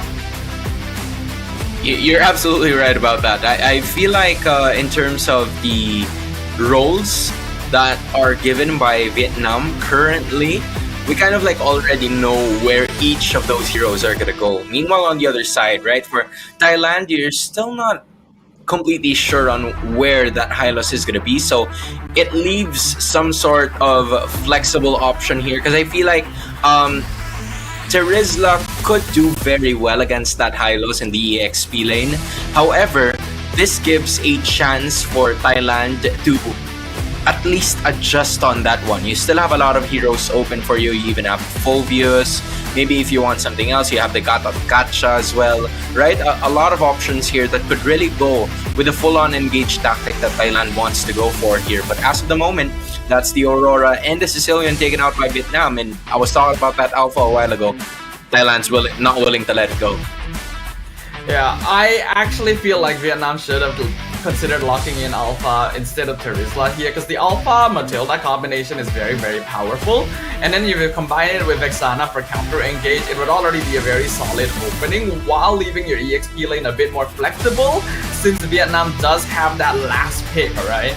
So we'll see what they decide to save that for, with Thailand banning out Alpha and Martis to make sure that they don't have heavy early game aggression, and the Lunox being the choice of Vietnam.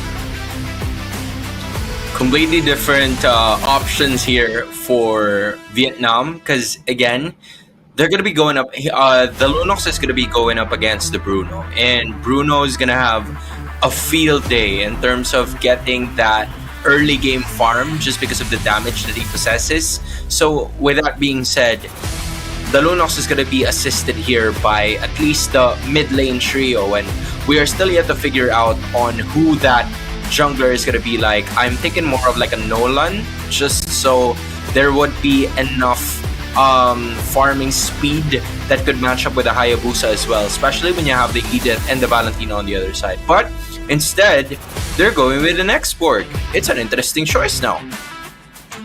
Export is alright, but not something I'd be a big fan of. It's good against the Hylos and Edith to try and prevent a dive composition alongside the Vexana, but all of their burst damage basically comes in the form of magic, right? With Vexana and Lunox. Nolan would have helped balance that out, but this means it's a lot easier for Thailand to itemize like Athena Shield and stuff to deal with a lot of that DPS.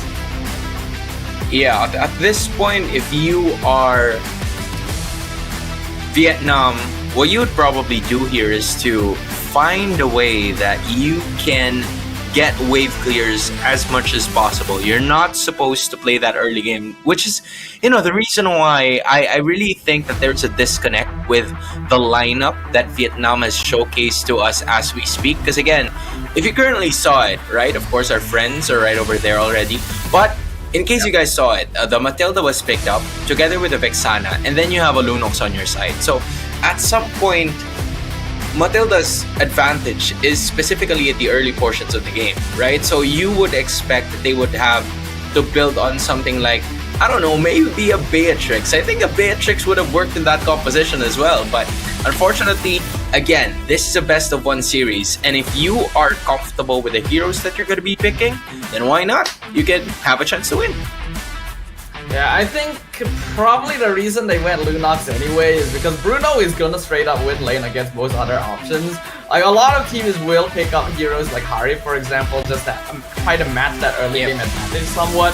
But I'm gonna assume that Vietnam went with the Lunox to try and basically surrender the early game slightly while having a hero that can safely clear the lane from afar, while also having late game insurance. But the damage typing is what I'm mainly worried about. Yeah.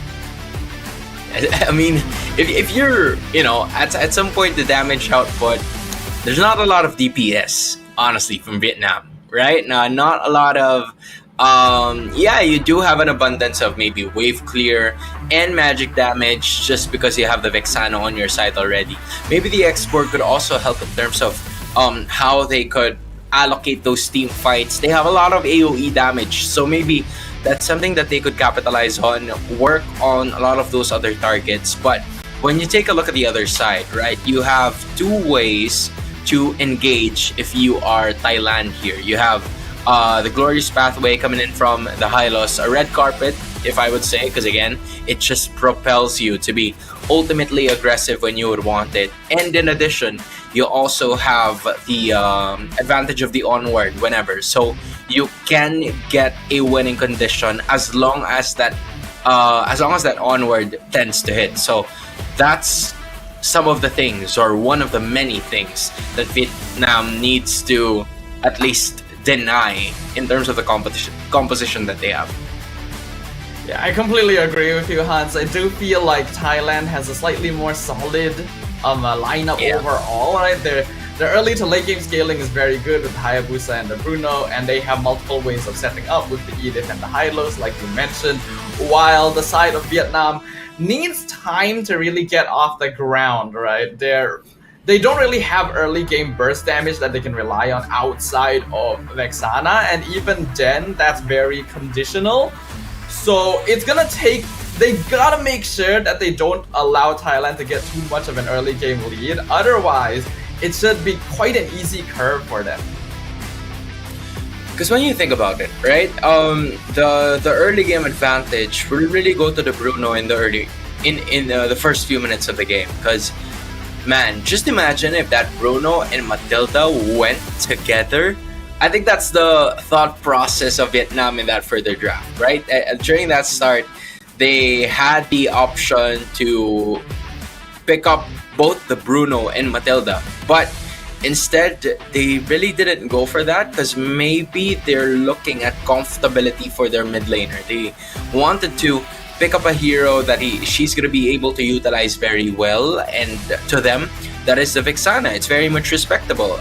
They eliminate somewhat the immediate threat of an assassin going to the other side, or maybe if the Hayabusa joins the party as well, just a couple of skills coming in from the Vexana, you could catch it. It's gonna be a little difficult, but at least you have something to catch it with, right? But yeah, the Bruno's just too big of a prize. It's just a good thing though that they separated the Matilda and the Bruno before everything breaks loose here.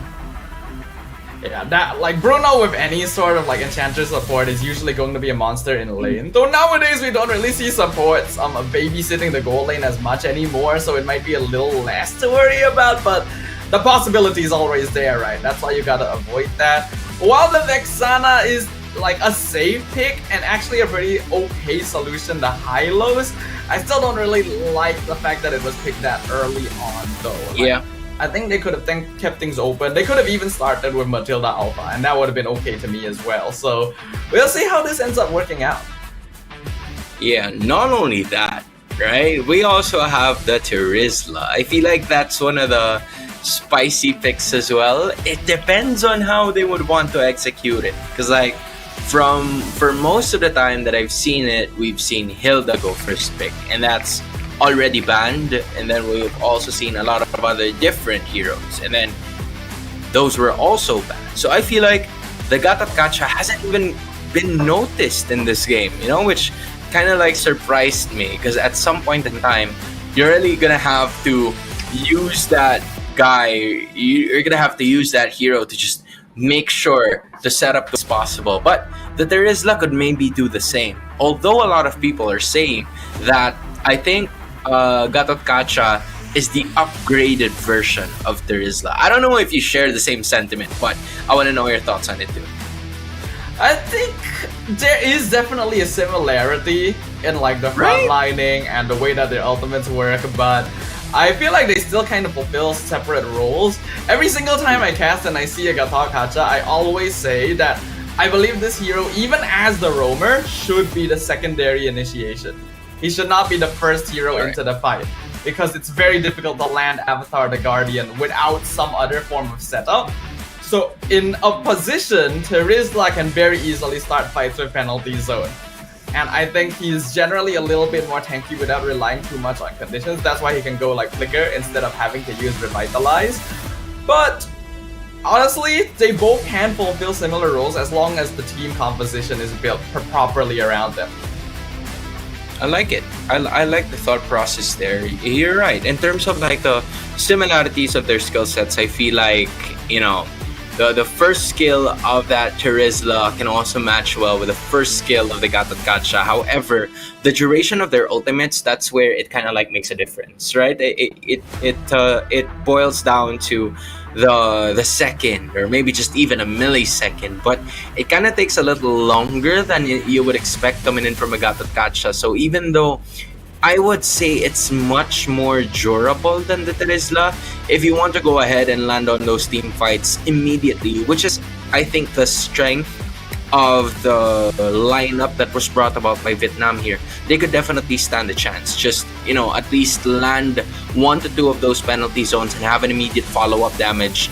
That is where the advantage is really gonna lie. However, if they are unable to execute it to perfection and one thing falls to another, there could be a setup penalty zone but not enough damage output, or there is damage output but not a setup of the penalty zone. I feel like that's where things are gonna be problematic here for Vietnam. So it's pieces that need to fit together smoothly for them to be able to get this game won. Yeah, I agree with you there. Just to give a little bit of information to the peeps watching right now, I believe there are some small technical difficulties that are being worked out right now. That is why the game hasn't quite jumped in just yet. But don't worry, we have people on the ground working on things, so we should be able to get on into it very, very soon. But in the meantime, since this is going to be a best of 1, do let us know in the comments which of these 2 teams you think is going to be the winner of this best of 1 series.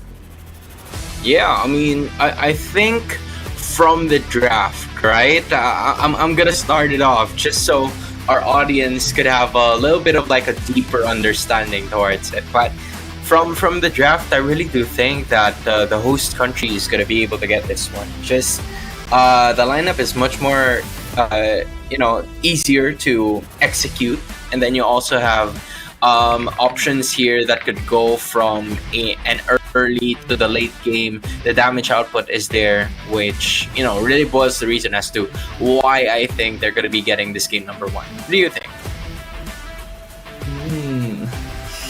Yeah, I can definitely see where you're coming from. I mean, I already expressed my thoughts as well earlier on, where I do think that Thailand has the more solid draft overall. It's not impossible for Vietnam to get their draft off the ground, but yeah, there's conditions that need to be met, right? They really have to slow the game down because they don't have enough pressure. Their heroes are good at healing. That is probably the win condition they can play by, which is just to avoid going for all-out 5v5s early on in the game. But without further ado, here we are in the land of dawn, ladies and gentlemen. We're 2 minutes in, Thailand on the blue side, Vietnam on the red. It looks like Crystal already in some trouble, has to flicker out of the turtle pit. Penalty zone comes out, Revitalize used as well by the high lows, but it's not going to save him. Saab picks up the first blood onto Ree, and Crystal going to be traded away as well. Last Sandy comes out into the back line, going to be able to do quite some damage to Aisu, but they're still continuing on the fight with Primal Grab coming out, and double kill over to the Valentina with Leon King grabbing the turtle.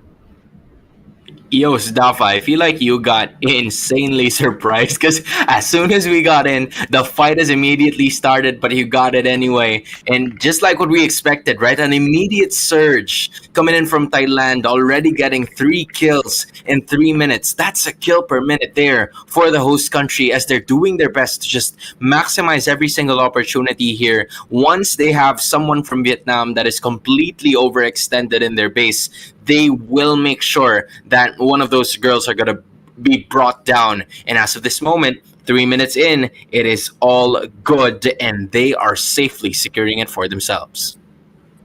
We already expected that Thailand would probably have the advantage in the first few minutes of the game, and they're going to continue that. They found Crystal in the brush, a good ambush by Ree and Blitz, so the Guiding Winds will just barely get Crystal out. As of the moment, from what we're seeing, right, that there's already like around a 900 gold lead for the side of Thailand. They're getting most of their kills. 1 kill already going to Leon King, so that is very much helpful. And then Mirali, from what we've expected from a while ago with her dominating that lane using the Bruno, it hasn't really boiled down to that as of the moment because most of the activity is happening in the mid lane.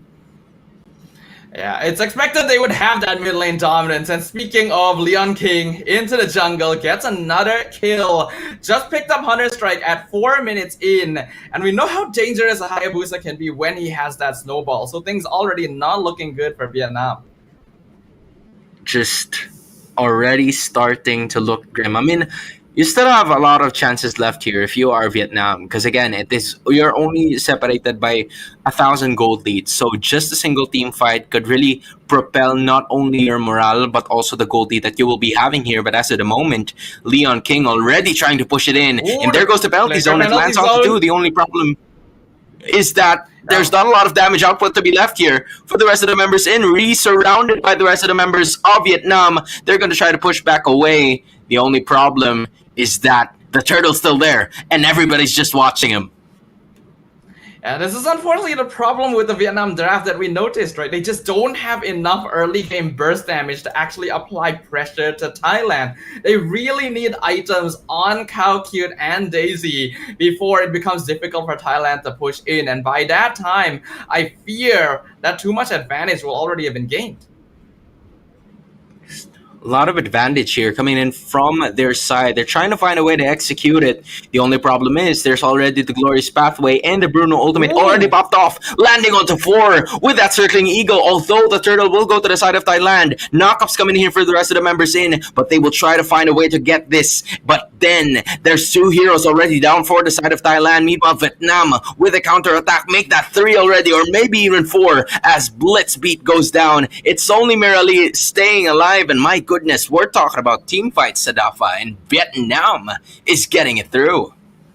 Yeah, that was a massive swing right there with 4 kills on Thailand in favor of Vietnam. Definitely a mistake in positioning there because they all kind of lined up to allow for a 5-man Circling Eagle knockup. Despite this, they should logically have the tools to take the fight regardless. Unfortunately, ended up funneling in one by one into a lot of the abilities of their opponents. If they had just been a bit more patient and waited it out, they just have more consistent damage overall, but they did not do that, and that has given Vietnam their big swing in the early game. I like that the highlight of that specific team fight was the 4-man knockup with that Circling Eagle that really started off the fight. Yes, even though it was Thailand, I believe, that got that turtle, they were still able to get, a lot of kills in the process, and that really pulled them in the fight. We were talking about that just a few minutes before that turtle team fight, that turtle clash started, and as of the moment, they were able to execute it into perfection just because there weren't a lot of knockups happening in the start of the game. That was actually the one thing that I was worried about with the composition of Vietnam, right? You don't have a hard crowd control that could at least answer to how agile and speedy the heroes of Thailand are, and yet they were able to do it just because of a lot of those.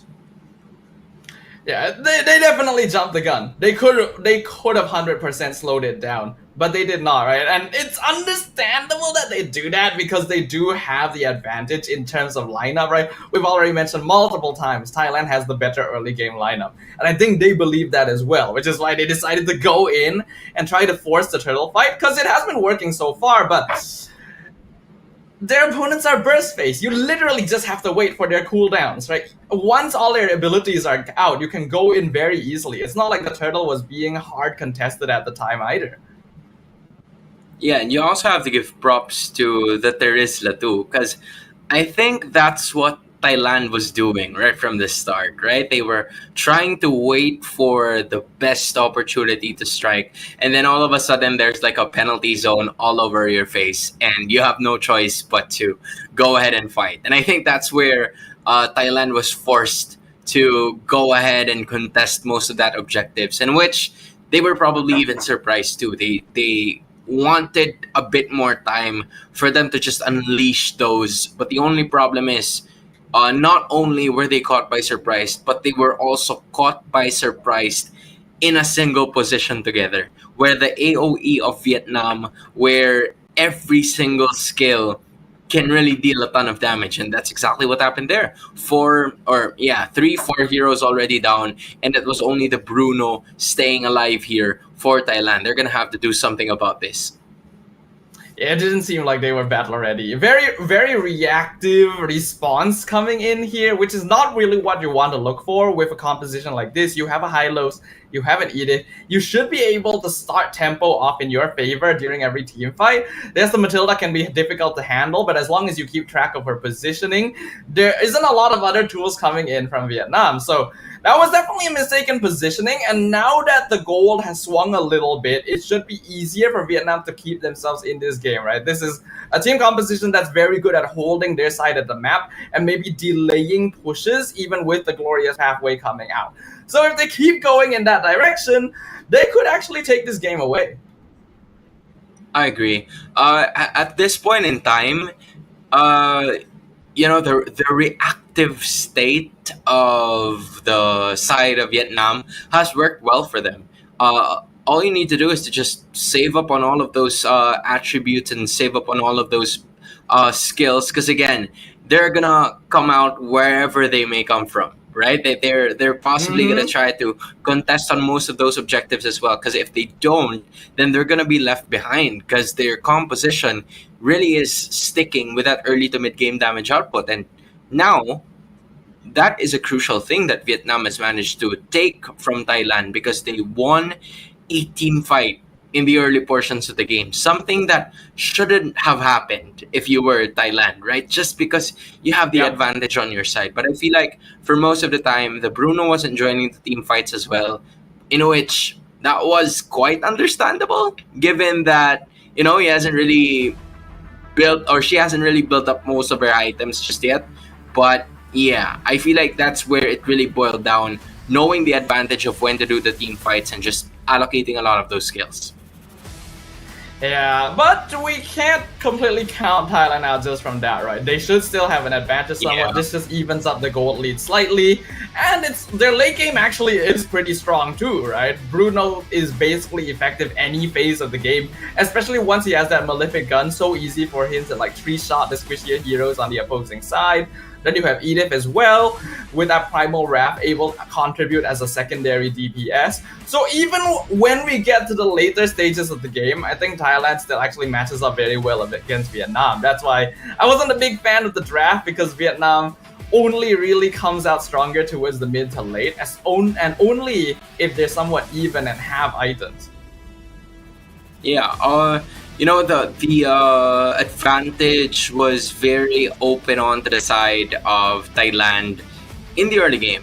However, when you take a look at the bit of the composition on the mid to late, I feel like, or I felt like that is where Vietnam or Thailand had some problems, just because their main damage dealer was a Bruno and a Hayabusa, right? So it could run out at some point. On the other hand, if you are Vietnam, just like what you said before the start of this game, it was the overwhelming abundance of magic damage, right? So if on the other side of Thailand, it's physical damage, on Vietnam, you have the you have the advantage of magic damage. So for both of the teams, I feel like it's easy to at least itemize and get some items for your advantage. But the only slight problem there is that it really is going to be dependent on the team fight and what's going to happen next. Because even if you know how to counter itemize the damage output,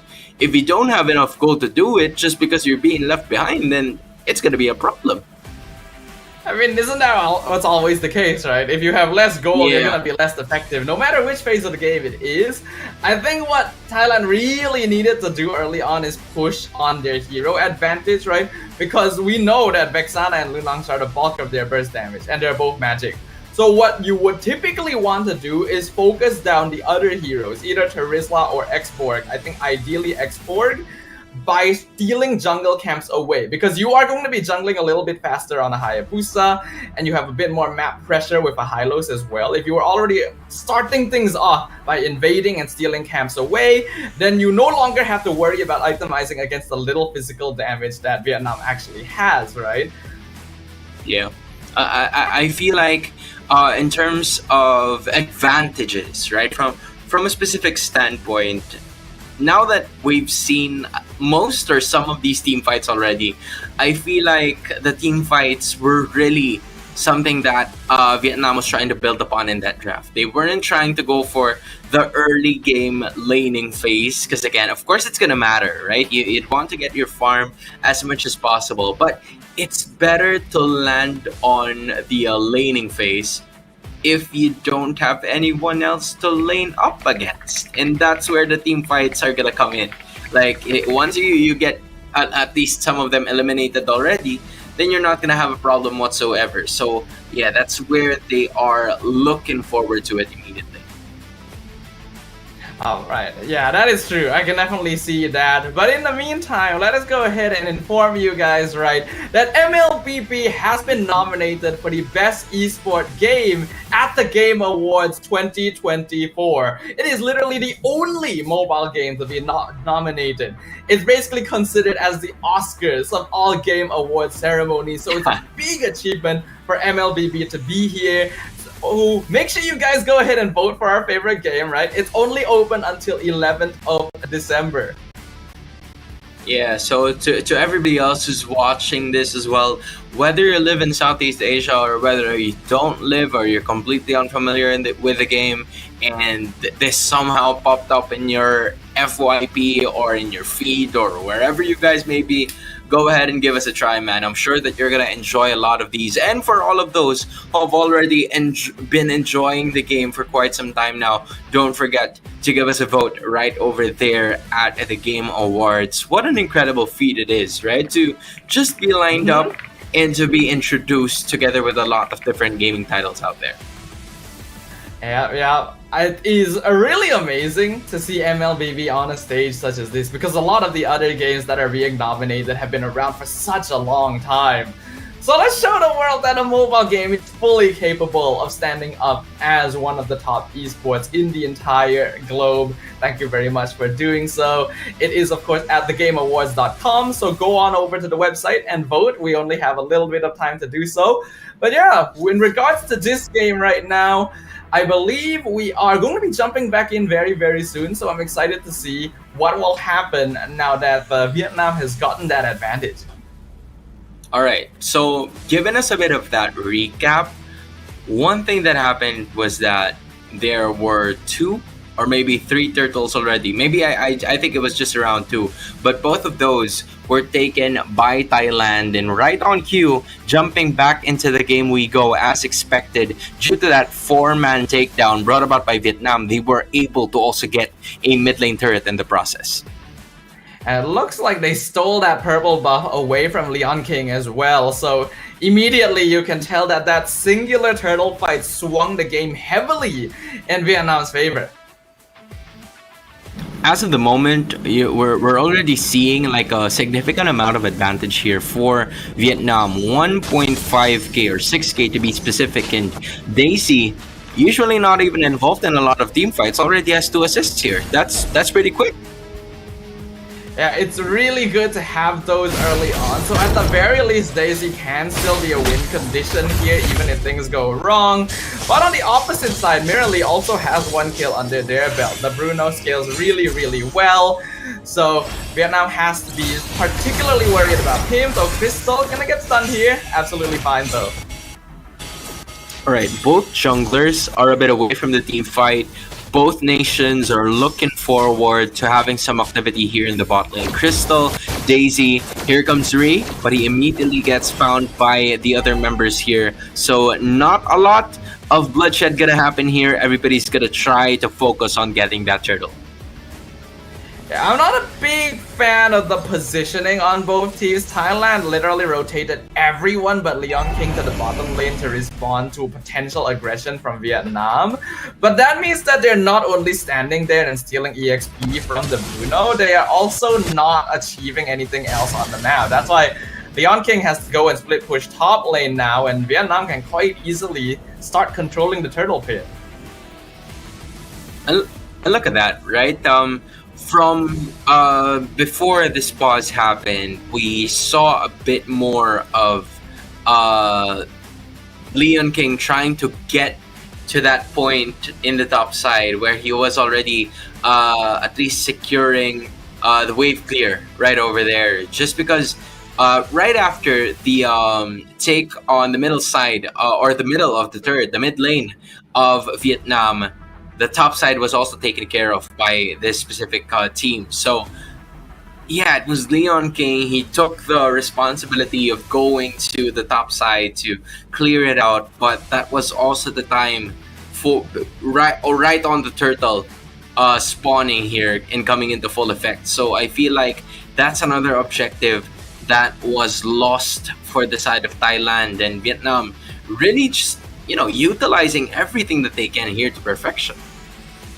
Yeah, Vietnam are totally fine with taking the game a little bit slower because their draft feels a bit more comfortable once you get to that second or third item power spike. It's Thailand that I feel is playing a bit too reactive, right? I feel like their rotations are not quite aggressive enough on the map to take advantage of the draft that they have chosen. And because of that, they are losing out on macro in a situation where they should be able to apply a bit more pressure to the opposing side. I agree. At this point in time, you would expect that the damage output coming in from Thailand would come in handy already, right? You can see that at some point we got to take notice of the Bruno already having damage, Leon King at some point already having damage too. So yeah, I was just really wondering as to why they don't use it as much in like the first few minutes of the game. Maybe they were also being overwhelmed by the total AoE damage output and the rest of the damage output that was being brought about by Vietnam, because again, you don't see Vietnam alone, right? There's always going to be someone else accompanying another player, and that is how they were able to execute the AoE damages to most of the team fights that have happened in this game. Yeah, to be completely honest with you, I do just feel like there's too much reactivity coming out, not just from Thailand, but from Vietnam as well. It's just that their draft is a little bit more suited for that kind of playstyle in the first place. Yeah. Thailand, there is this feel where they're playing very afraid or overly respectful of their opponents, because you saw, like, once they saw that there was a potential aggressive rotation down bottom, they just gathered and then didn't try to force anything, even though they could have like baited out battle spells or resources, right? When the Matilda walked in and the Hylos got the stun, no one really followed up on it. They just immediately gave up. It was funny because if we were playing a traditional rank game, right, and you see someone alone there, like a walking Hylos, maybe as tanky as as tanky as that hero could be, you'd jump immediately. You have the numbers, right? So yeah. It was just at some point, you're right, a reactive notion here coming in from both of the teams, because they weren't really willing to fight. Probably everybody else was just trying to remind each other to stay safe, because the junglers are having activity upstairs. They were trying to get more of those turret objectives, trying to get at least their buffs. And they really didn't want to lose a player before the start of the second objective or the third objective already, which was the third turtle of the game. But because of that, it was left open for Vietnam just because the Hayabusa was on the other side. Like, it's really a matter of timing, you know? A lot of those timers have to be checked from time to time so that they know when to do this and when to do the other things that they have planned. I just feel like there are a lot of flaws in the gameplay that can be pointed out here. Like, the teams are definitely trying, but I think especially when you are playing on a hero like Hayabusa, your farm speed should actually be pretty like high. Right? You have a lot of mobility. You can travel the map quite easily and fairly safely as well, as long as you use your cooldowns correctly. And I feel like the Xborg is actually outperforming them right now in terms of EXP. So that is not a good sign, right? Especially like you also have a Bruno, right? You could send the Bruno to deal with top lane so that the Hayabusa can remain around to contest Turtle Pit. And they're not doing that. Yeah, in terms of like the other options, right? You were already talking about it right from the start. I do feel like for, you know, the gold laner, that's something that they did already during the first take of the turtle, where they immediately went for it right away before everything else went south for Thailand. But at the same time, we haven't really seen, I think, much of a turtle team fight here, except for the second turtle, wherein from the 100% down to 25%, that is where the team fight just started, right? We haven't seen like a full-on team fight happening here for both of the teams right before the turtle starts, wherein the positioning would usually start from there already. So I feel like, yeah, maybe those are some of the things that they definitely need to work on. But even so, they were still able to work on those fundamentals and land on those skills whenever they need to in terms of team fights. Yeah, but yeah, I still feel like we need to see exactly what is going to happen here, because based on the little bit of gameplay that I have seen, Vietnam does seem to be a little bit more composed. While they don't have as much initiation as Thailand, right, because they have a Matilda as a roam, they are able to capitalize on the mistakes that Thailand are making in their positioning and maybe in their farming rotation as well. So if this path continues onwards, I can definitely see them out farming Thailand. But again, that's only with the little bit of information that we've been able to see so far. So you never really know what's going to happen. Yeah. As of the moment, I feel like from what's probably gonna happen, right? This is a specific scenario. Again, guys, for everybody's information, Thailand and Vietnam are part of Group A. They are together with, as far as I can remember, Uzbekistan. They also have China. And then I'm trying to remind myself of the other country. Take a look at it now, Stafa. I mean, I don't want them to get mad at me. There it goes, Mongolia. Yeah, Mongolia. There it goes. All right, so that's Group A. And at the same time, you'd also want to make it into the next stage of the competition, which is the playoffs, because again, only 2 out of the 5 teams are going to be there as well. But I assume you already have the groups, right? So have you taken a look at all of the happenings there? What kind of like piques your interest the most out of the groups? Well, now that I'm actually having a look at the groups, I think we can definitely tell that Group D is the group of death a little bit, purely because Philippines and Indonesia are in the same group, right? If 2 groups are going to be going through to the next stage, I think most people would expect that it will be these 2 regions, right? As for the rest, I think it's a little bit more open. Group B is interesting because we also have Myanmar and Malaysia, both regions that have an extensive experience in the international stage. Yeah, and we're also sharing, or Group B is also shared by Hong Kong, Kyrgyzstan, and Timor-Leste. And Timor-Leste has been a team that has, had some developments in terms of like their the MLBB scene that they've had. So I honestly feel like this is a good opportunity as well, not only for their men's team, but also for their women's team to also get some exposure in terms of like the professional scene and the international scene as well. Because from what we've seen, right, they're going to be going up against Malaysia there. And I feel like Malaysia has had a ton of representatives as well in the female MLBB scene. And I feel like that's something that they could learn, especially when they're going up against Malaysia and Myanmar that you've mentioned, which is gonna be, you know, quite tough amounted to take over, because those are the two countries that you'd want to take down for you to make it into the next stage. But hey, there's a lot of things that could happen. Yeah, a lot can happen, right? We expect a lot of the more mainstay names and regions to be able to make it forward in the competition, but this is not the usual names and faces that we will be seeing on the global stage either, right? These are, of course, the women's teams. It's a chance for them to get that experience, get that exposure that they typically wouldn't have as much access to, and really show the world what they're capable of. I agree. At this point, right? For us, the mainstay names from Group B are Malaysia and Myanmar. For Group D, it's Indonesia and the Philippines. Group C, you probably have Cambodia and Saudi Arabia. Depends on where you would usually look at it. Technically, all right, from what we're from our standpoint, I feel like whoever has that league going on from them, like that Mobile Legends league going in for them, has had more experience moving forward. You know, from Thailand, yeah, there's a lot of things that could go. But either way, ladies and gentlemen, looks like we're gonna take a moment to make sure we can iron out all the kinks and the technical difficulties we are facing right now.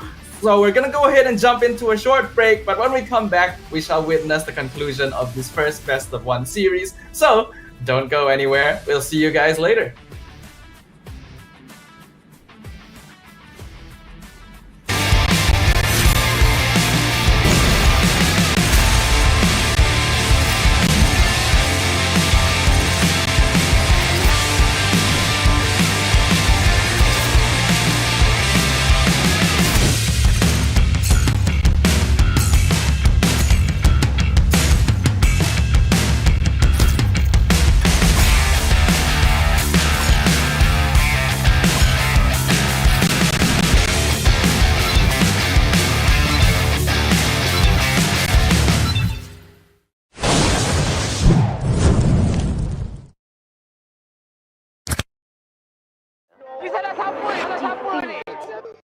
Pada tim SRG Gulak Red Giant, banggakan Selangor, banggakan Malaysia.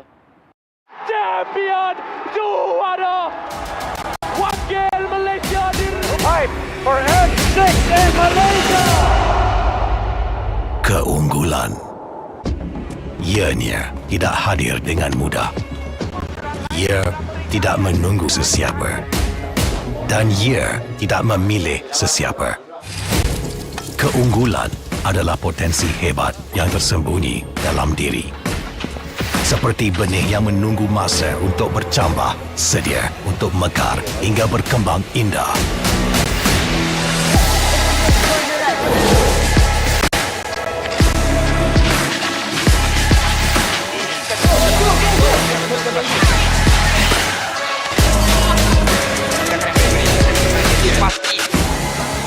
Ketika cabaran mendatang, ada yang hanya memerhati.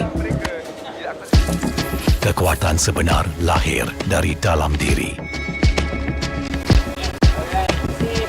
Dibangkitkan oleh jiwa yang menyokong teguh tanpa henti.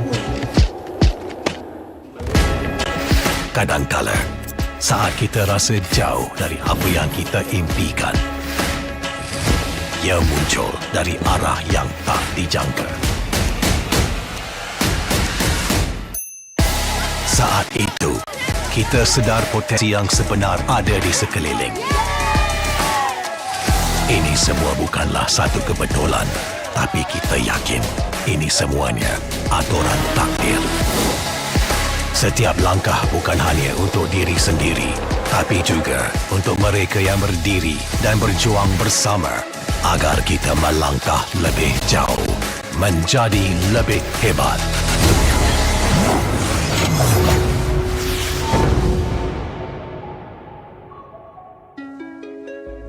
Bangkitlah rakyat Malaysia. Kita bersatu menyokong sepenuh jiwa. Demi jalur gemilang kebanggaan negara. Tiba masanya untuk menjadi greater than ever.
Pada tim SRG, Golak Red Giant, banggakan Selangor, banggakan Malaysia.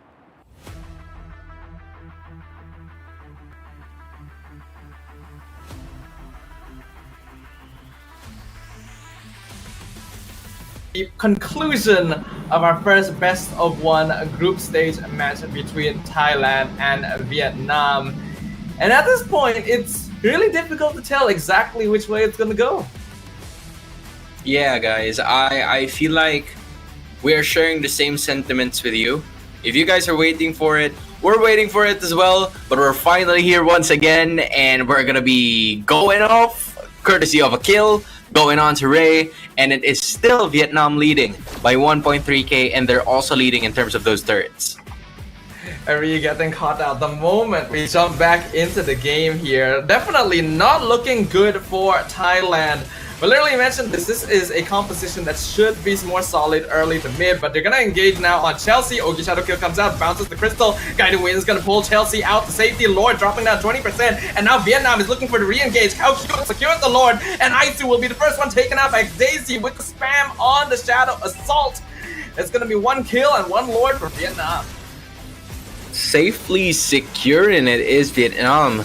They got at least a lot of those damage output landing onto the other side, coming in from Vietnam, and then Thailand not having enough space because all of the bases were already covered here by Vietnam, so they were able to get at least a turret or a Lord and the kill as well, and that led to a bit more of that. Unfortunately, it's just more damage output coming in from Vietnam. A mistake there by Leon King. Ogi Shadow Kill was a bit too late, or Sa was just too quick with that flicker, but the Ogi Shadow Kill came out after the escape and was eaten entirely by the Eternal Guard. And even Daisy catching out Leon King in his own jungle on the opposite side of the map. Vietnam completely in control. Just look at how much skills they're burning just to bring Leon King down here from Thailand. Just a while ago, in case you didn't see it, Vietnam used the penalty zone coming in from Chelsea. And then you also had Daisy trying to flicker forward that led to a kill for Leon King here. So they're not giving that Hayabusa a really easy time for him to fight. But we see the Circling Eagle actually get the good knockup. This allows Daisy to escape, and now penalty zone on 3 right into the last Insanity, but they're under the tower, so Kao Q cannot continue chasing. This is a good time for Thailand to maybe make a reversal, but Vietnam has already backed off to safety. It's so difficult because all of them are in one specific position. Like, you know, Vietnam is already somewhat expecting that the land's going to be coming from one specific area and not from the other sides of the map. You would expect that Leon King would appear out of nowhere and just use those Oogie Shadow kills, right? But the only problem is that he's already visible in the map, and Vietnam knows what they're going to do. Yeah, he's already 2, 3, and 1 as well, so it's very difficult. Oh, Leon actually jumps back in. Ogi Shadow Kill at this point doesn't really do anything though, and he once again completely soaked by the Eternal Guard. Here we go again. This is the same position that happened a while ago, but as of the moment, not a lot of activities are going to happen as we speak. Just a bit of a vision check for both of the teams, but this is what I was talking about a while ago. Vietnam just really being a bit more reactive, not assertive of what they want to do, and that's what their lineup is made for. Meanwhile, if you are Thailand, you can't just rely on being reactive as well, because you need to at least get that damage output in, and it's gonna be dependent on both Asu and both Ri, because at this point they're gonna be the source of that initiation. They're gonna have to find a way to get a kill possible. Yeah, Thailand really needs to be the team that is more proactive here, because Vietnam has a lineup that's actually quite good at responding, right? Reactive play is usually not the most ideal, but it's a little bit better with the heroes that Vietnam have to play around with, and that's why you can see that they're usually coming out on top. A glorious pathway comes out from Ri. We're gonna see a flicker forward into the Earth Shatter, into the onward. Chelsea fully locked down, but gets the penalty zone out in time, and the Lord has only been stolen by Vietnam with the last Insanity, and the Dark Assault breaking down Thailand. Complete and utter disintegration. Oh, wow. Triple kill for Daisy and a team wipe for Vietnam. Oh, that might just be it. It just depends on how long they're gonna be keeping this turret. But it is looking like the holy defense is down in Sidafa. This might be the end. Yep, I don't think there's any way Thailand can make it back in time to defend against this. So game 1 of our best of 1 series today will be taken by Vietnam in Group A. And with that being said, a statement win coming from Vietnam. Hey, I don't know, Sidafa, if you know Shaq, but Shaq once said that's the great Shaquille O'Neal. I'm sorry, I wasn't completely familiar with your game, and I am now. I completely denied of the thought that, you know, the composition would not work, because they definitely knew what it takes for them to be able to win. As you can see, they were all there. They're just all smiles as of the moment as we speak, and they denied the host country of getting their first win in this Group A. Yeah, we can already see them discussing about some of the things that happened in that game, getting prepared for what is going to be happening next. We can see that unfortunately Thailand fell a little bit short of expectations, despite many of us expecting that they would have the more solid draft overall. But it did come with a little bit of requirement in execution, and they just weren't able to hit those beats. Yeah, I was about to like list down so that I'll be much more updated as to how the rest of their games are gonna go, because I don't want to miss out on a single quite possible head-to-head scenario here. But as we speak, all right, Thailand going down 0-1, and it's Vietnam moving up the standings of Group A 1-0. We are still yet to see the other three teams, the other three nations competing. I can probably say the same thing for all of the other 18 nations that we are yet to see in just a bit, right? So I feel like there's going to be a lot of MLBB action that's going to happen, but this is a series that just showcased what they can do.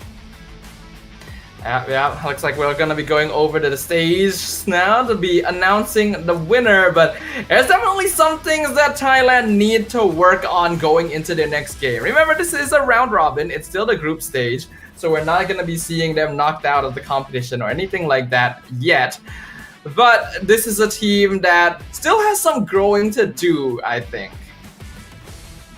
Yeah, I mean, you still have 3 more games, right? And I feel like this is what the Asian esports games are all about. You want to know more about how the strong teams have been playing, or like if you feel like you're already the strong team yourself, and all you need is to just introduce, your team and how you play. This is the perfect avenue for you to do that, because again, you're probably going to be going up against household names, staple names like the Indonesia and the Philippine teams, right? So I feel like at this point in time, if you are a team just like Vietnam, on how well you were able to execute this game in game number 1, we've had our reservations during the start of the draft. I'm gonna have to admit to that, but at the same time, as soon as they went into this start of the game, especially in like that 4 or 5 minute mark, they have completely changed how I view them, and maybe Vietnam could really make it out of Group A depending on how well they have performed in this one. Yeah, on paper, the draft felt like it was very conditional and it needed to hit certain timings to be effective.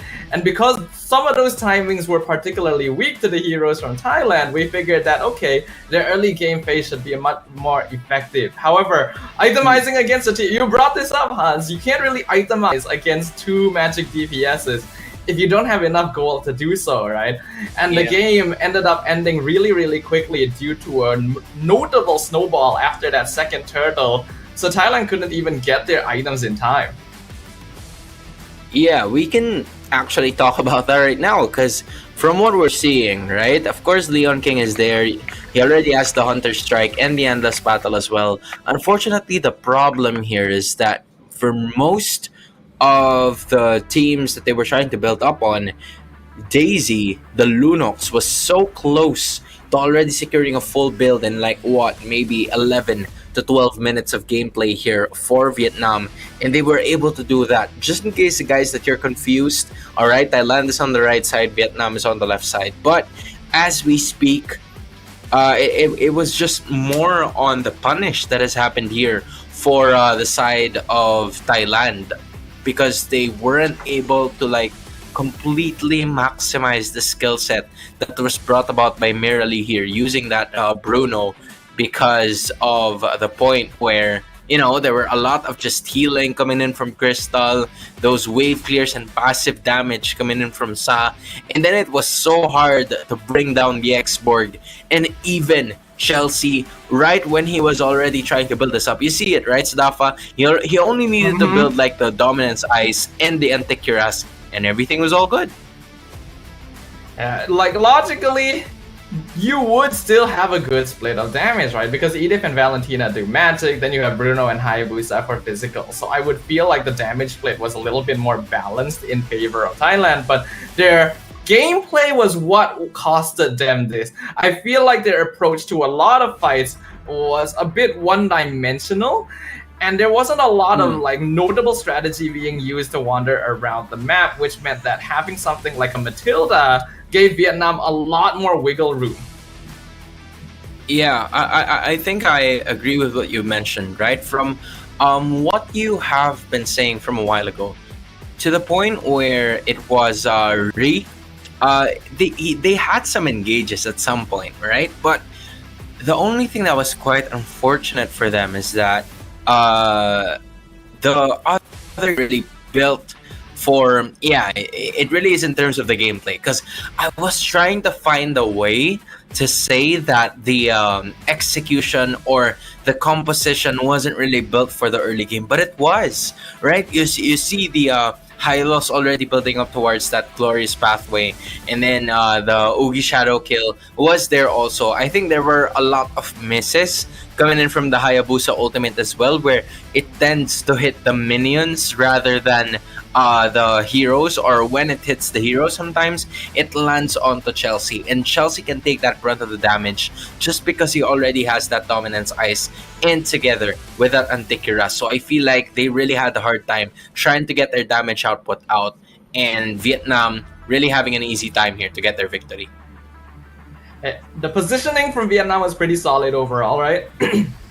I think being able to put their tankier units in the front was very effective, the Terizla especially. And unfortunately, Thailand's engagement always fell into the same sequence of steps. Rhea drops the glorious pathway, the Edith catches someone, everyone groups up to kill that one person, and then they all get caught in penalty zone and Eternal Guard. You just gotta play a lot safer there, right? But with that, we have concluded our first best of one of the day. We're gonna jump into a short break before we come back with our second match. So if you guys need to do anything, now is the time. Because when we're back, it's gonna be more MLBB action. See you then.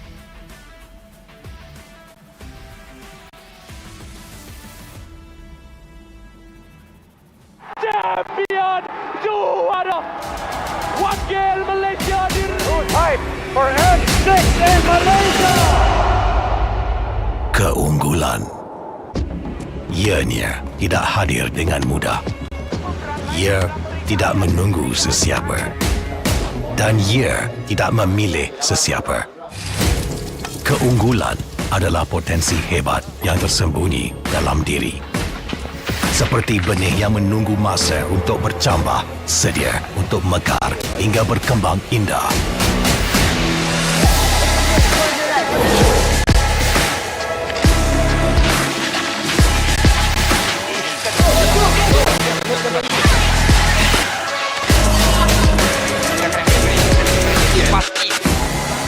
Ketika cabaran mendatang, ada yang hanya memerhati.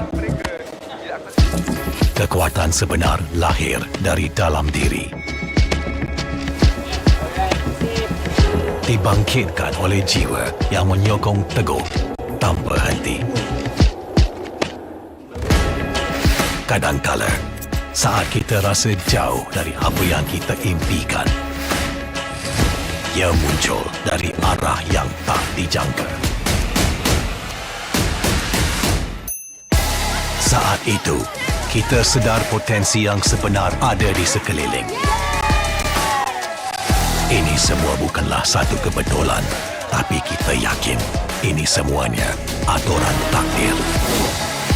Setiap langkah bukan hanya untuk diri sendiri, tapi juga untuk mereka yang berdiri dan berjuang bersama agar kita melangkah lebih jauh, menjadi lebih hebat.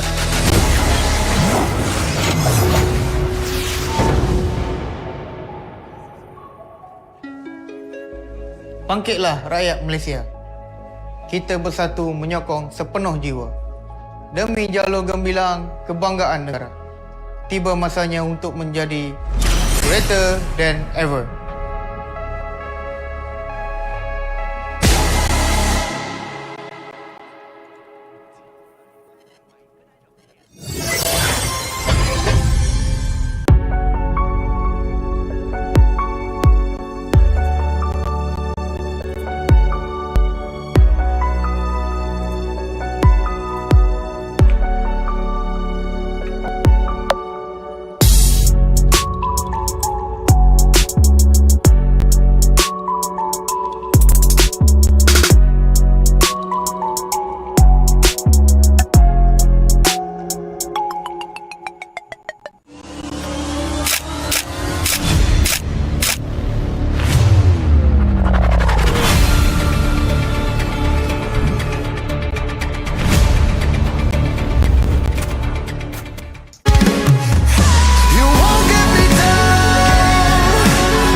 Kepada tim SRG, Gulak Red Giant, banggakan Selangor, banggakan Malaysia.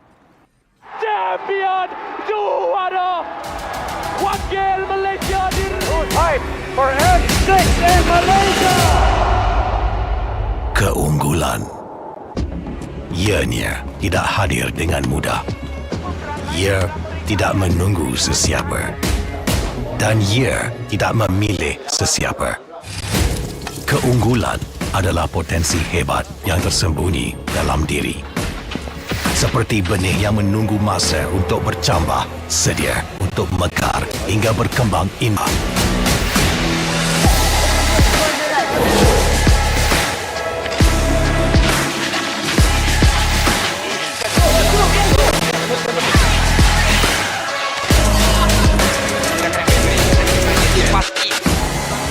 Ketika cabaran mendatang, ada yang hanya memerhati. Kekuatan sebenar lahir dari dalam diri. Dibangkitkan oleh jiwa yang menyokong teguh tanpa henti. Kadangkala, saat kita rasa jauh dari apa yang kita impikan, ia muncul dari arah yang tak dijangka. Saat itu, kita sedar potensi yang sebenar ada di sekeliling. Ini semua bukanlah satu kebetulan, tapi kita yakin ini semuanya aturan takdir. Setiap langkah bukan hanya untuk diri sendiri, tapi juga untuk mereka yang berdiri dan berjuang bersama agar kita melangkah lebih jauh, menjadi lebih hebat.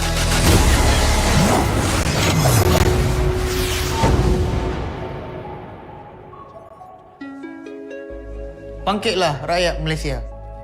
Kita bersatu menyokong sepenuh jiwa. Demi jalur gemilang kebanggaan negara. Tiba masanya untuk menjadi greater than ever.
kepada tim SRG Gulak Red Giant, banggakan Selangor, banggakan Malaysia. Champion juara wakil Malaysia Fight for N6 in Malaysia. Keunggulan ianya tidak hadir dengan mudah.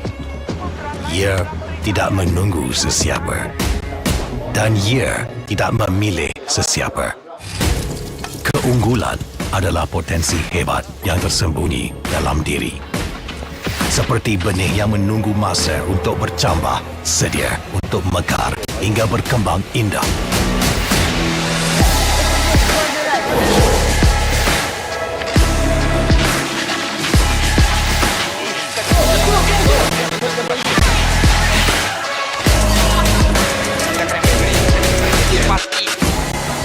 Ketika cabaran mendatang, ada yang hanya memerhati. Kekuatan sebenar lahir dari dalam diri. Dibangkitkan oleh jiwa yang menyokong teguh tanpa henti. Kadangkala, saat kita rasa jauh dari apa yang kita impikan, ia muncul dari arah yang tak dijangka. Saat itu, kita sedar potensi yang sebenar ada di sekeliling. Ini semua bukanlah satu kebetulan, tapi kita yakin ini semuanya aturan takdir. Setiap langkah bukan hanya untuk diri sendiri, tapi juga untuk mereka yang berdiri dan berjuang bersama agar kita melangkah lebih jauh, menjadi lebih hebat.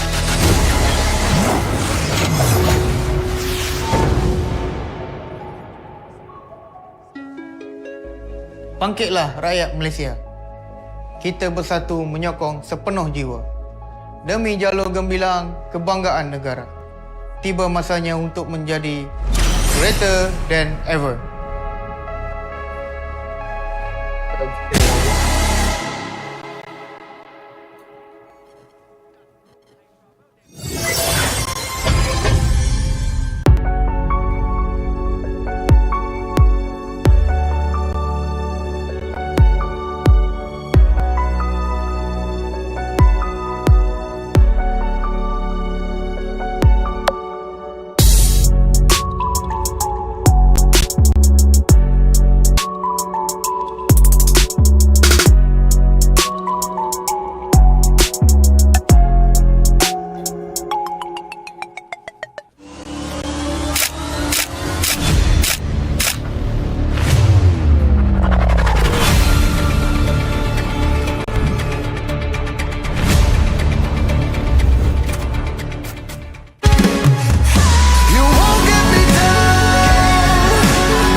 kepada tim SRG Gulak Red Giant, banggakan Selangor, banggakan Malaysia.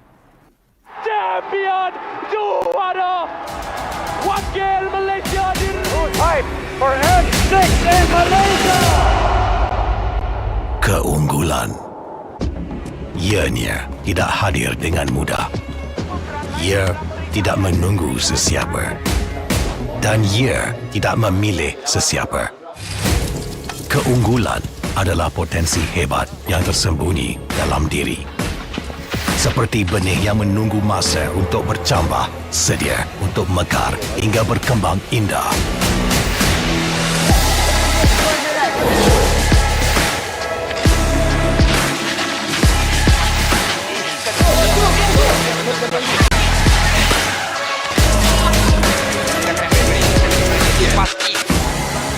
Ketika cabaran mendatang, ada yang hanya memerhati. Kekuatan sebenar lahir dari dalam diri. Dibangkitkan oleh jiwa yang menyokong teguh tanpa henti. Kadangkala, saat kita rasa jauh dari apa yang kita impikan, ia muncul dari arah yang tak dijangka. Saat itu, kita sedar potensi yang sebenar ada di sekeliling. Ini semua bukanlah satu kebetulan, tapi kita yakin ini semuanya aturan takdir.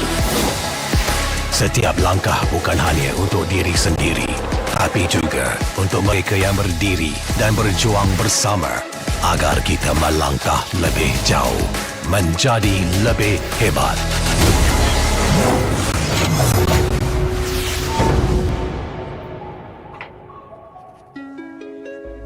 Bangkitlah rakyat Malaysia. Kita bersatu menyokong sepenuh jiwa. Demi jalur gemilang kebanggaan negara. Tiba masanya untuk menjadi greater than ever.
Kepada tim SRG, Gulak Red Giant, banggakan Selangor, banggakan Malaysia.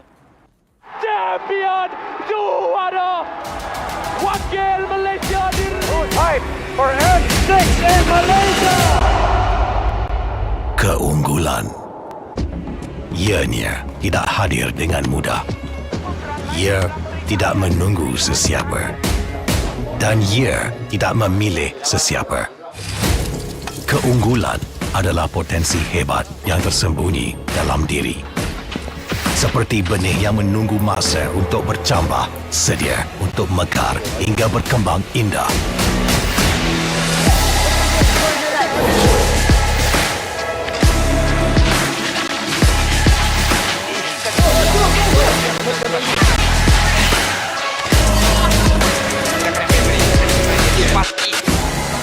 Ketika cabaran mendatang, ada yang hanya memerhati. Kekuatan sebenar lahir dari dalam diri. Dibangkitkan oleh jiwa yang menyokong teguh tanpa henti. Kadangkala, saat kita rasa jauh dari apa yang kita impikan, ia muncul dari arah yang tak dijangka. Saat itu, kita sedar potensi yang sebenar ada di sekeliling. Ini semua bukanlah satu kebetulan, tapi kita yakin ini semuanya aturan takdir. Setiap langkah bukan hanya untuk diri sendiri, tapi juga untuk mereka yang berdiri dan berjuang bersama agar kita melangkah lebih jauh, menjadi lebih hebat.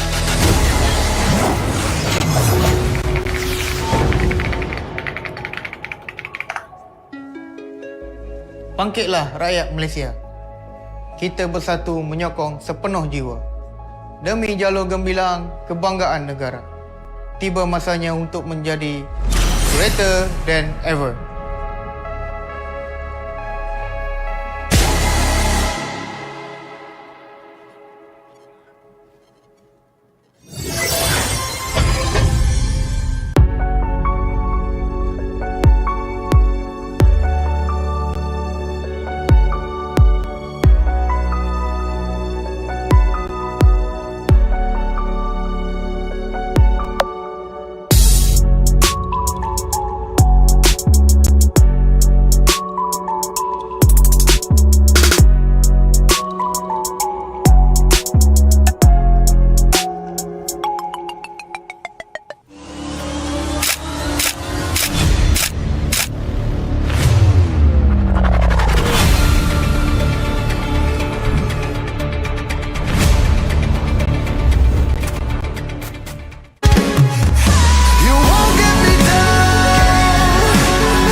Pada tim SRG, Gulak Red Giant, banggakan Selangor, banggakan Malaysia.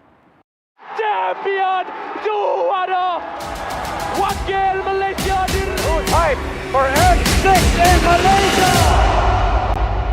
Keunggulan ianya tidak hadir dengan mudah.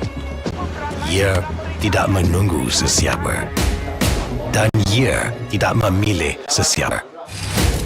Keunggulan adalah potensi hebat yang tersembunyi dalam diri. Seperti benih yang menunggu masa untuk bercambah, sedia untuk mekar hingga berkembang indah.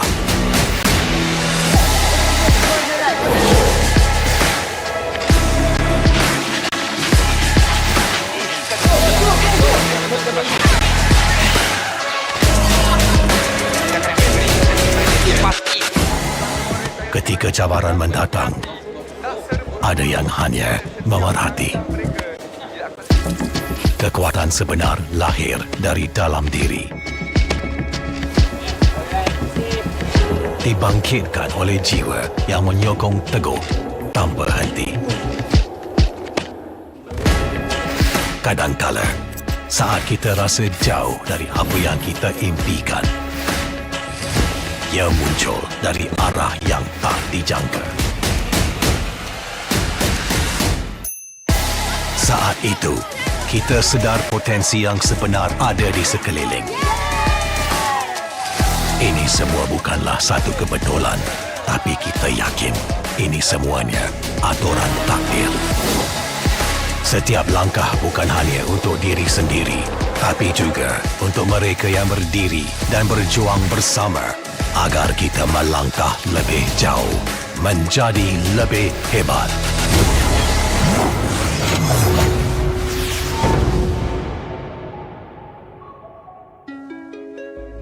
Bangkitlah rakyat Malaysia.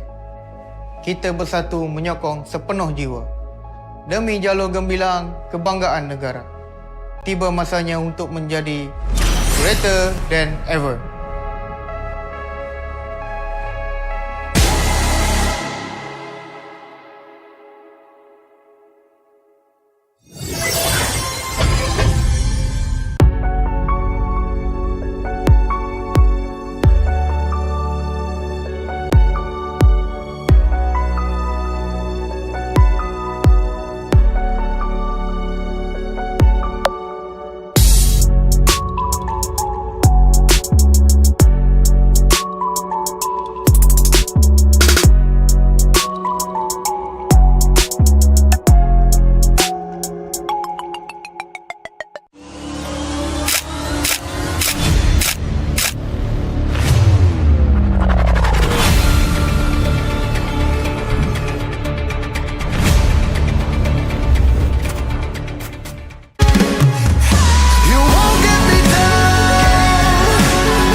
Pada tim SRG, Gulak Red Giant, banggakan Selangor, banggakan Malaysia. Champion juara wakil Malaysia time for N6 in Malaysia. Keunggulan. Ianya tidak hadir dengan mudah. Ia tidak menunggu sesiapa. Dan ia tidak memilih sesiapa. Keunggulan adalah potensi hebat yang tersembunyi dalam diri. Seperti benih yang menunggu masa untuk bercambah, sedia untuk mekar hingga berkembang indah.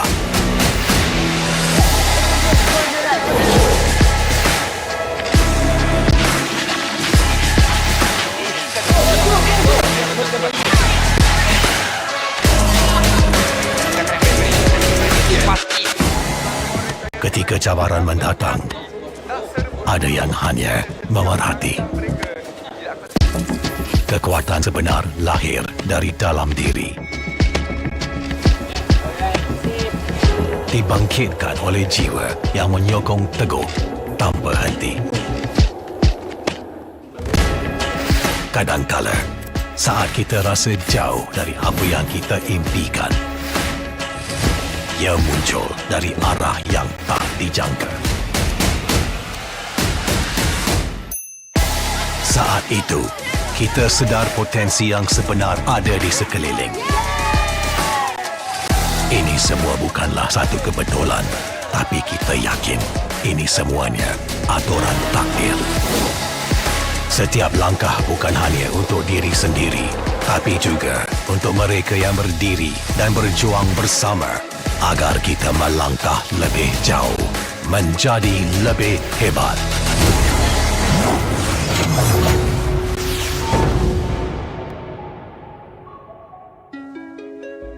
Bangkitlah rakyat Malaysia. Kita bersatu menyokong sepenuh jiwa. Demi jalur gemilang kebanggaan negara. Tiba masanya untuk menjadi greater than ever.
Pada tim SRG, Gulak Red Giant, banggakan Selangor, banggakan Malaysia. Champion juara wakil Malaysia di time for N6 in Malaysia. Keunggulan. Ianya tidak hadir dengan mudah.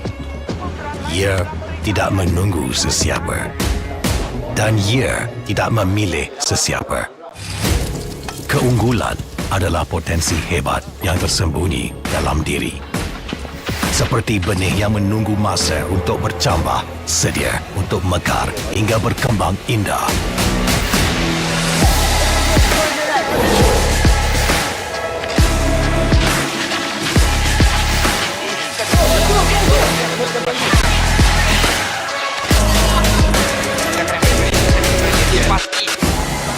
Ketika cabaran mendatang, ada yang hanya memerhati.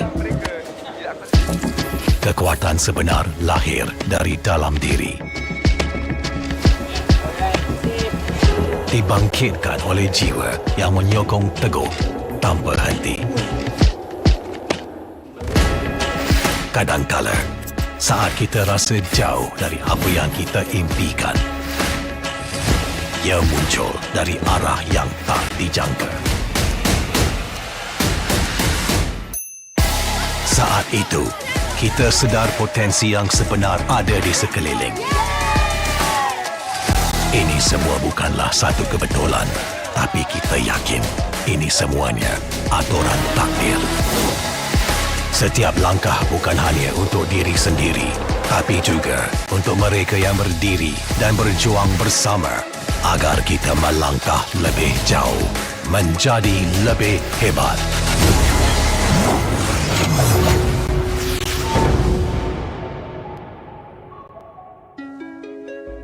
Bangkitlah rakyat Malaysia. Kita bersatu menyokong sepenuh jiwa. Demi jalur gemilang kebanggaan negara. Tiba masanya untuk menjadi greater than ever.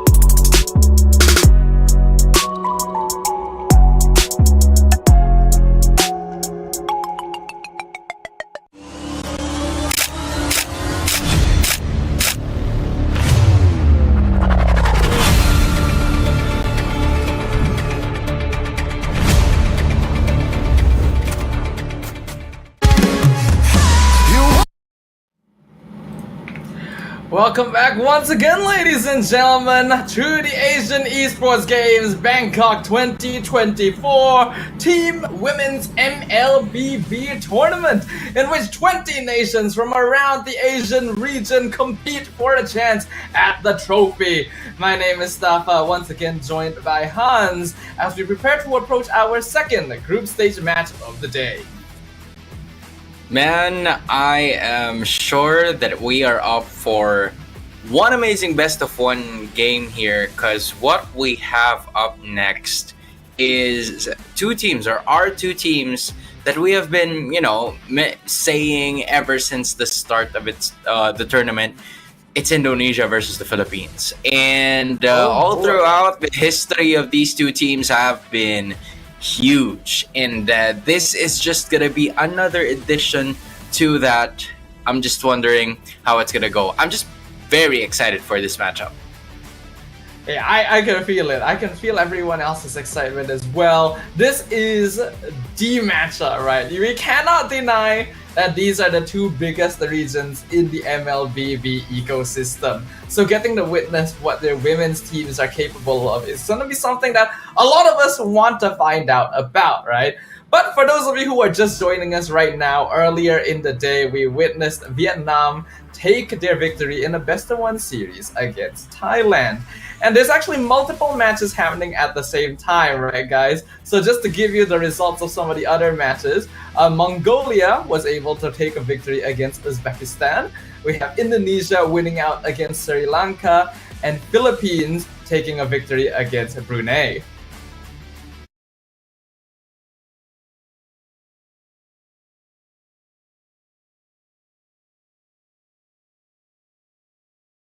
Sidafa has mentioned that a while ago.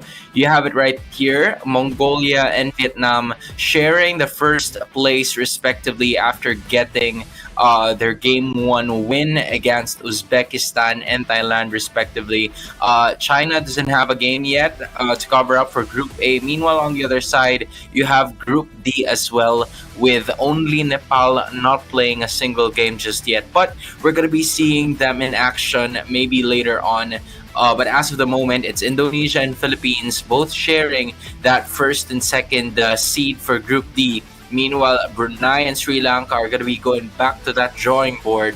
So it may be primarily more of the Group A and Group D teams today, based on the schedule that we've been looking. But Group B and Group C are pretty stacked too. So I'm curious on how this one is going to fall, especially with the matches finally closing in.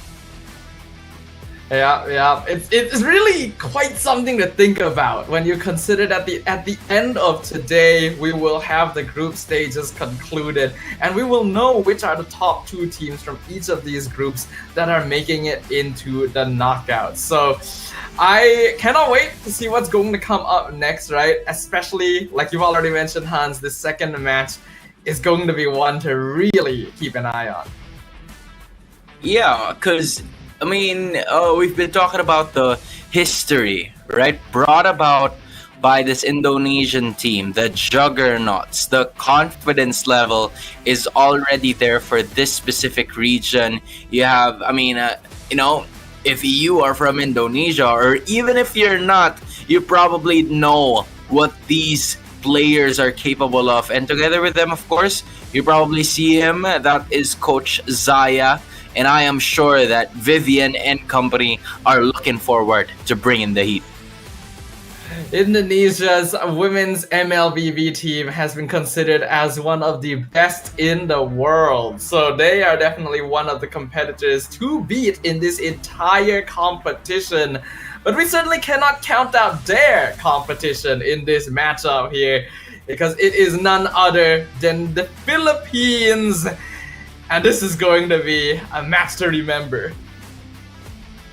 Yeah, when you take a look at this respective team, they haven't changed. It's the same with Indonesia, right? I believe they haven't changed their core lineup for at least 2 to 3 years already. Usually, when you experience losses or when you experience defeat, just like what the Philippines has been trying to go and move forward the past year or two, they finally shattered that. They got an international trophy going up against Indonesia this year in the MSC. So even with the defeat that was experienced by Indonesia, this team right here didn't change a thing as well. They are surely looking to still dominate. And as of the moment, the Philippines looking to do the same here. Yep, this is going to be a matchup that really sets the stage for what every single one of these teams is capable of. The heights that they all aspire to be. The fact that it is only a best of 1 is going to be a little bit disappointing, because I hope to see a little bit more, but I'm sure we will get to witness that, because these 2 teams are already in everyone's expectations to be guaranteed for the knockout stage. So let's see if their gameplay will live up to those expectations. Dafa, I just have one thing to say. Why do they have to be groupmates, man? Why? I know, right? I don't understand. They're like so close. I am sure that this is the 2 teams that a lot of people are probably saying that could make it go to the finals. and they would meet each other this early. So like, why do they have to see each other so early? I want to see them like go at it in a best of 5, best of 7, Yeah. something like that. But you know what? This is like a sneak peek. You're right. This is like a trailer for everybody else who out there who probably don't know who they are. These are 10 of the best players that you will ever see in the female MLBB scene, and they're gonna put up a show. That's for sure. At the very least, we can be glad that there are going to be 2 teams qualifying from each group, so there is still the possibility that both of them go through. I mean, group stage, sometimes it is all about that luck of the draw. That's why you gotta be able to play your best no matter who you're faced up with, because in the end, if you're not top in your group, then getting to that number 1 position is gonna be difficult anyway, right?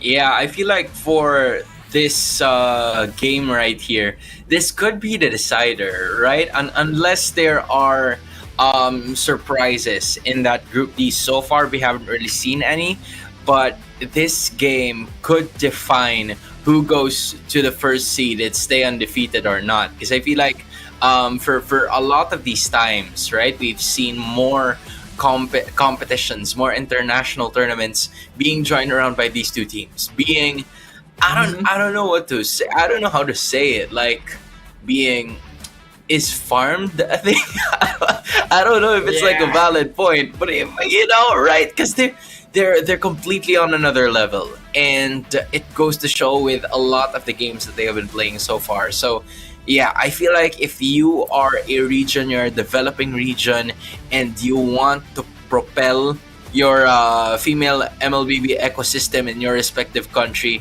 then these are the teams that you should watch and learn from in the best and longest way possible. I mean, we're singing a lot of praises for these teams. There's a good reason why we're singing praises for these teams. But I think we can't count out these developing regions either, right? Yep. I think a lot of the MLBB world has been growing so much in power level, in ability, and with new patches and updates coming to Mobile Legends all the time, switching up the meta. There's a lot to watch, right? I feel like right now is a really important time period in the life cycle of MLBB. But yep, here we go, Hans. Game 2 of the day, Philippines blue side, Indonesia red. Right, so as per usual, of course, we have Amores, Diagon, Alpuerto, Vivero, and Perez representing the Philippines. Meanwhile, you have Shell, Fumieco, Vival, Chini, and Vivian to represent India as of the, or should I say Indonesia? My bad. India's gonna be playing in like probably a couple more games from now, but this is Indonesia up against the Philippines, and that's the Matilda and Hayabusa, 2 heroes that we've seen in the very first game. So I feel like the Philippines are trying to stop the fast-paced aggressive play that Indonesia is trying to put here. Meanwhile, Indonesia looked at that ship pretty quickly, so both of the teams knowing where they're supposed to strike, the familiarity between these 2 is impeccable. I hear like the bands that we're seeing right now are really reflective of the general identities that these regions have crafted for themselves in the MLBB ecosystem, right? With Philippines banning out highly aggressive early game enablers and snowballers like Matilda and Hayabusa against Indonesia, known to be a region that likes brawling and fighting, and Indonesia banning out Chip and Angela against the Philippines, which are heroes that can set up for heavy macro play and supportive decision making, which are the specialties of Filipino gameplay. Now, this is where things are going to be a little bit tricky, right? Because if you're the Philippines, you have both the Suyo and the Alpha Open, and you also have the Gatot Kacha and the Hylos that was used a while ago in like the previous game. Maybe it's something that they could capitalize or work on, because again, you're going to be leaving a lot of those 2 potential power picks for Indonesia, right? You have the Aurora as well. You even have a lot of other XP laners that could really vibe well in terms of the composition that they're trying to build. So this is going to be a throwaway ban, the Hylos, because again, you'd want to build on a bit more of that durability or just fix on those junglers. But Philippines looking to no longer keep things away from them. They want to have the choice in that jungler. Suyo is going to be the pickup. Yeah, this is a pretty interesting opening. While in the past, Suyo would always have been like a top pick or ban, and seeing him first pick is pretty normal. Nowadays, we don't actually see as much of that because we want to see teams keep their options a bit more open. That's why we're seeing a lot more Hylos and Gatot first pick, even the Valentina getting to show up from time to time just to address that. But since Suyo has been locked in already, a classic counter would be something like the Alpha in the jungle for Indonesia. They can no longer pair it up with the Matilda, but Eve is completely open and is a great hero for controlling space. Fight for the Good pickup. ultimate answer. I love the pickup of the Hilda. At this point in time, if you have the Hilda on your side, you could easily disturb the farming that could be brought about by the Suyo. It only depends on what the Philippines is going to pick up here. Maybe they could go for a Gatot Kacha just to slow down the Hilda as well, so that it would become the dead lane in the EXP.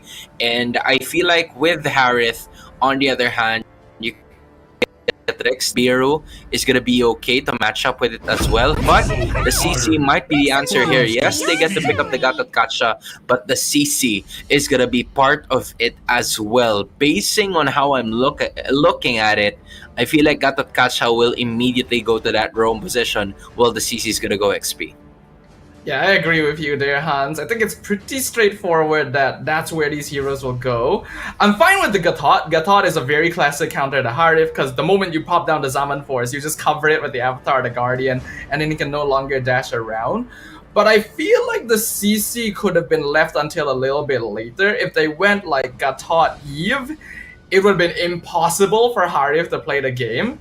I think CC is fine to match Hilda in lane, but there's still other options they could have went with even if it got banned.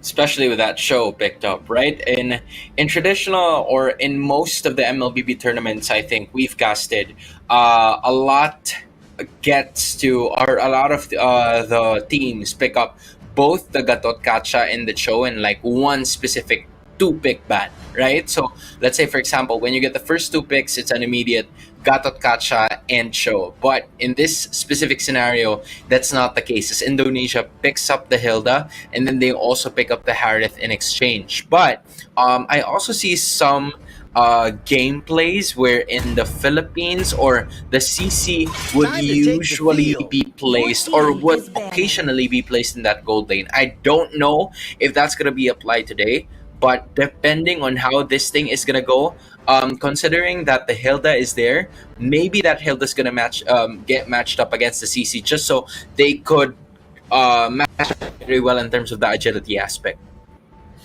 Yeah, actually, now that you pointed out, the CC gold lane is not impossible, but it doesn't really feel like the typical style you would see from the Philippines. Though it is a possibility depending on how they go for it. So this could be an open flex coming in from Philippines.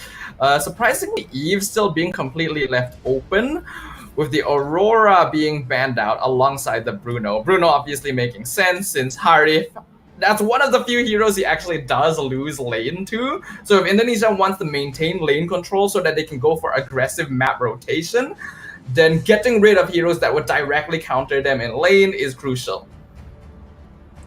I honestly won't mind if the Philippines would go for a Vixana here. Same with Indonesia. Because again, a lot of the heroes from the composition of the Philippines are more on the engage and aggressive aspect.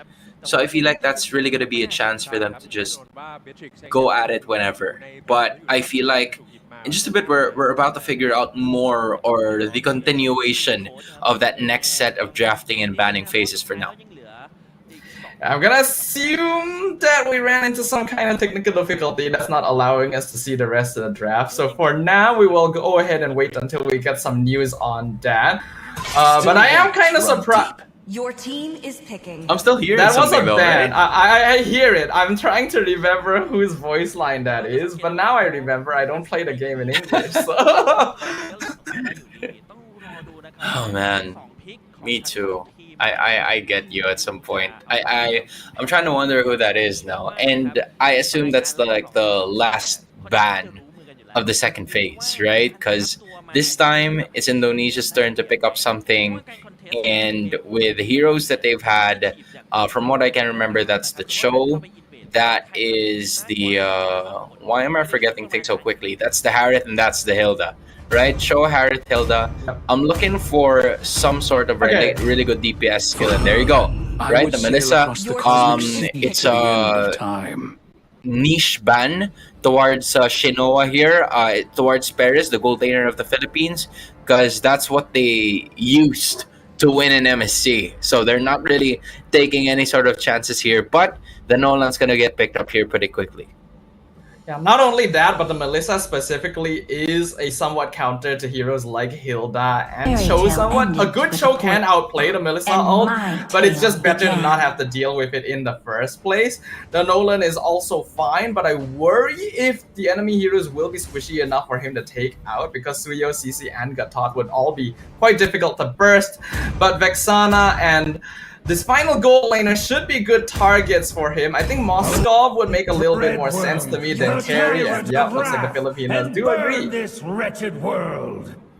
All right, Moskov for at least the macro possibility. I feel like now a Valentina wouldn't hurt if you are going for Indonesia, because again, you have an avatar of the Guardian to copy on the other side, right? That will come in handy, especially when you take a look at the composition of the Philippines, wherein most of their skills are heavily reliant on team fights. Like you have the Moscow at some point.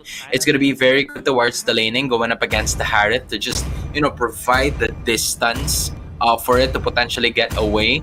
And you also have the CC that could go ahead and land on those 1v1 kills. But the Kadita is going to be the choice here. I like the Kadita in a sense that the Philippines doesn't have a lot of vision, right? The skills to use for vision. So I feel like as of this moment, the idea for Indonesia is that, okay, since they don't have a lot of vision, let's get a hero that can burst them when they go inside the bush.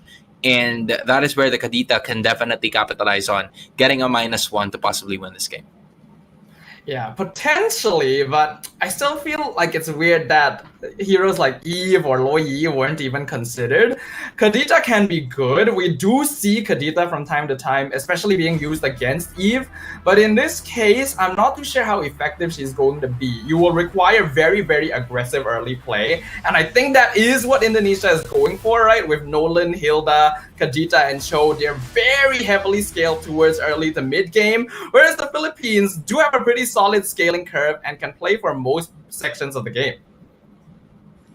All right, as of this moment, again, if you guys have just tuned in, this is the Philippines going up against Indonesia in a best-of-1 series. This is the Battle of Group D.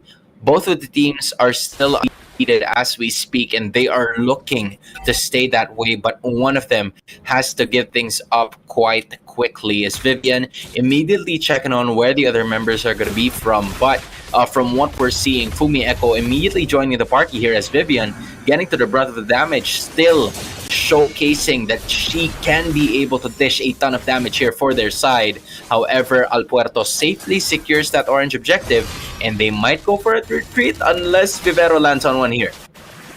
Yeah, already a really heavy aggression coming in from Indonesia, and we did expect this with this draft. Very, very heavily leaning towards early to mid-game scaling, and especially with a Cho and Hilda, it's very easy for you to go and invade the opponent's jungle. They weren't able to get that jungle buff though, and looks like they caught out Vivian as well, so not the start that ID is looking for. Yeah, but Vivian still had the flickers, so maybe she had a choice of using that battle spell to get away, but she decided to just give out the first blood. It's just maybe around 200 or a 300 gold advantage. We can still do something, which is completely different to a flicker being lost. But as I say that, that's going to be another kill going to the side of the Philippines. 2 quick kills before the turtle starts. Yeah, that can be the risk going for a composition like this. You have a lot of burst, but if the enemy team is positioning themselves safely and has more clean rotations, they can actually catch you out because you're attempting to play a bit more independently on the map. For now, though, they're gonna go ahead and contest Turtle. Cine in trouble. Oh, wow. El Puerto already with a killing spree. 3 kills to the Suyo in 2 minutes, and a free turtle for the Philippines.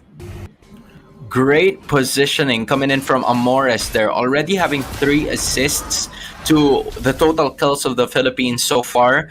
He placed himself right in between of that river bush and the turtle, just so she would be the first one to see the engagement coming in from Indonesia. But on the other hand, El Puerto here completely cornered, and she won't be able to do anything here. Vivero a little too late on that one. So Indonesia, they were able to shut down the Suyu here, and that could potentially bring them back in this game.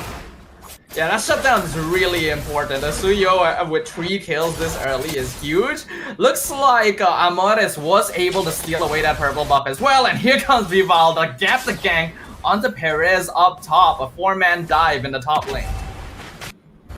They were just really looking for a good counter engage here, and that has helped Indonesia so much to get back so quickly in this game, because from what we've seen, right, Perez really didn't have enough breathing room for him to work, or for her to work on what could possibly be a scenario here for them. But the only problem for them as of the moment is that Perez is a little delayed in scaling now compared to Shell.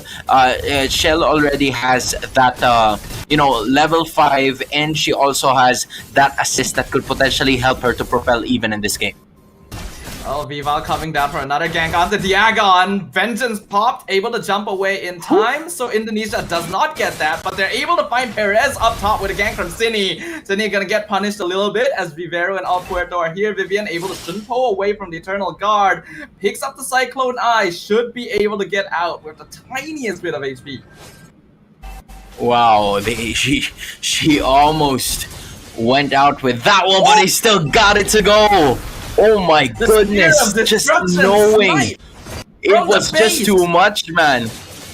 It was just too much. I was beyond impressed with that one, as the Philippines gets the 2 kills apiece, and they were able to also secure that turtle. But in exchange, Vival, this is what you like about Indonesia, right? They're not just giving a single objective without getting anything in return. The only problem is, even with that retribution, it was Vivero still getting it anyway. And Cine finding Vivero in the jungle now, setting things up for Shell as well. Indonesia still playing highly aggressive. Puerto has to dash back, not even able to access his orange buff. As we can see, Indonesia are willingly giving away neutral objectives in order to secure more farm from the rest of the map, even stealing it away from the Philippines.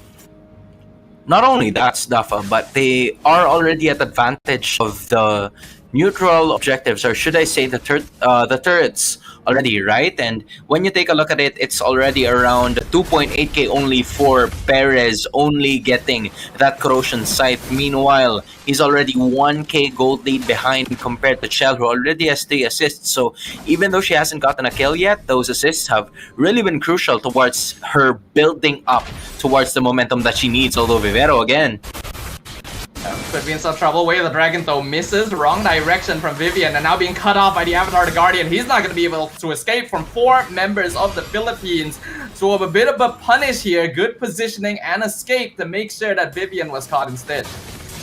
Just safely securing a kill, utilizing that Avatar of the Guardian to stay in behind of the pathway that, Vivian was trying to go for. She's kind of like struggling to get the vision off now, just because with one Amores skill or taunt or terrify, then that could potentially bring her down. But Cheney's going to be able to escape that one. And all of a sudden, the Philippines again back into the driver's seat. The only problem is that they haven't found a turret to be taken down just yet. And that is where Indonesia is shining.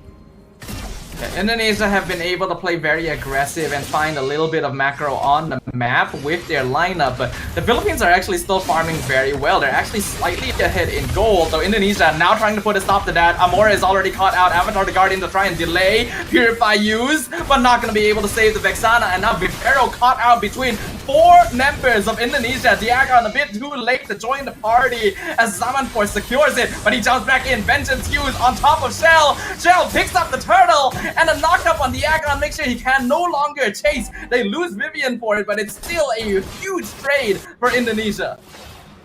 Good kills coming in from Indonesia as well. Basically just, staying alive and getting 2 quick turns by getting both Amores and Vivero as of that moment. However, Diagon, on the other hand, utilized that CC to land on most of the skills that she has. The DPS has been massive coming in from the CC, and with that 1 kill to be brought around, she was able to turn things into their favor once again, just because of the fact that while all of those were happening, Perez was getting something right on the top side, whereas it is a slight advantage now, and then Vivian all of a sudden could not be able to escape. What a waste of that flicker. She was trying to make a play, but it didn't happen for Indonesia.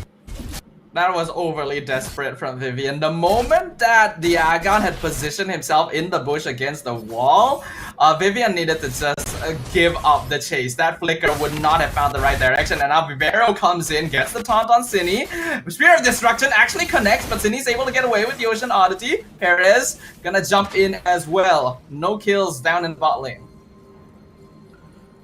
Alright, it's been a stalemate, a back and forth from both of these teams, only separated by around 300 to 400 gold, and we haven't seen like a completely massive team fight that would determine on whether or not things are gonna go to either one's favor.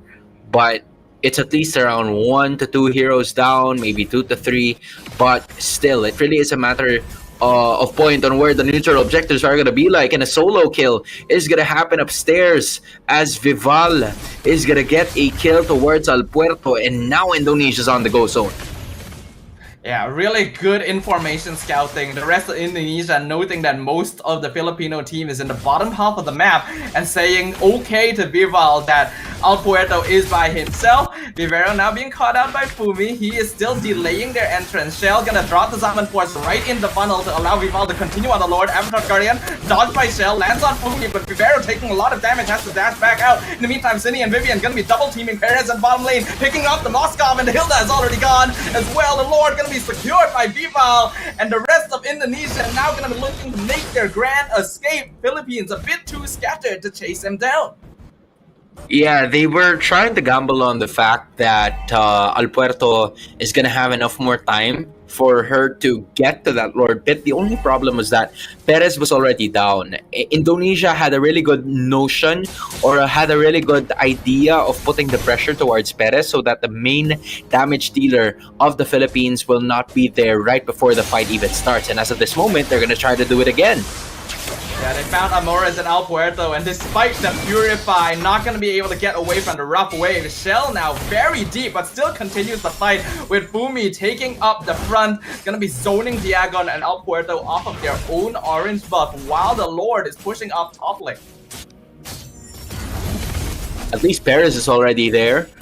However, Indonesia has really been trying to dominate the set pieces of this map. Vivian looking for someone to kick all the way back to her teammates, but as of the moment, it's Vival who's actually right here already. She's looking for a way to bring Perez down as well. Slowly, we are now starting to see a significant advantage that is brought about by Indonesia in this game, just really playing good and patient MLBB, because again, there is the Yakon just a tad too early in terms of that escape, but she caught every single ball of the damage output. That's gonna be it once again, my goodness. In the back line, and that's gonna be a mega kill straight away as Indonesia completely disintegrate the Philippines. Oh, wow. Not giving them a chance. A beautiful flank coming in from Cine, showing us that the Kadita is still a viable option.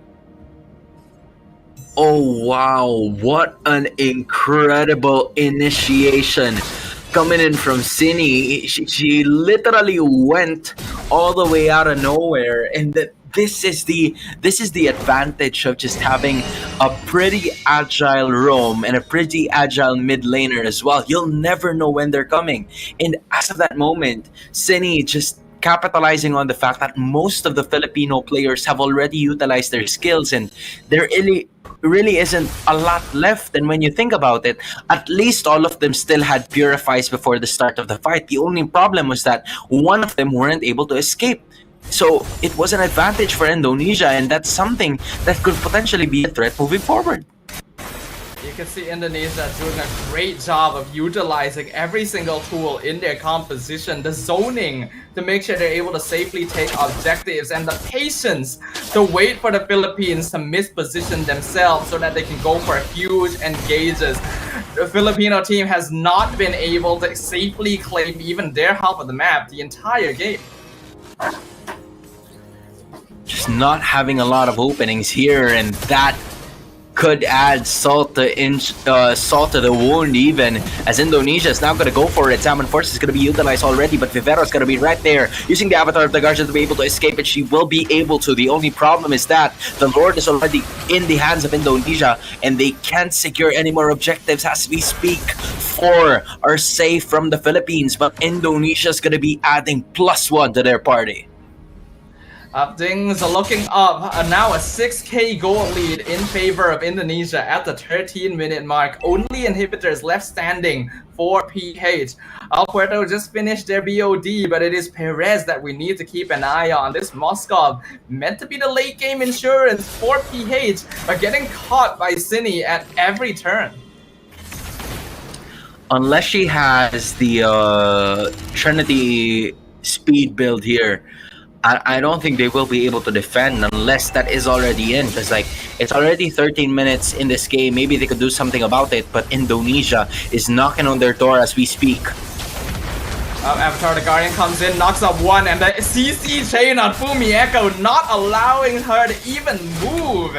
Indonesia not going to be able to get any more advantage from this as the Lord is taken out, but they did get 2 inhibs from that push. Valiant effort coming in from the Philippines. At least they were able to, take down one player from Indonesia, but Indonesia just really working on what they're supposed to do. Vivero now is going to be caught using that thought, also using that Revitalize as well. On the other hand, that's going to be another kill to Diagon. El Puerto and Vivero are down only for the price of Fumi Echo, and now it's just Perez and Amores, the damage dealers. What will they be able to do? And they might just go ahead and end this depending on how things are going to go, but they don't have any minions just yet. Base is cut to half, but the waves are from the middle and the bot lane. Indonesia looking to put the final nail in the coffin right now for the Filipino team. Amores and Perez trying to do their best, but just blown up in an instant. Legendary streak for Vival as Indonesia will go ahead and take the game from the Philippines.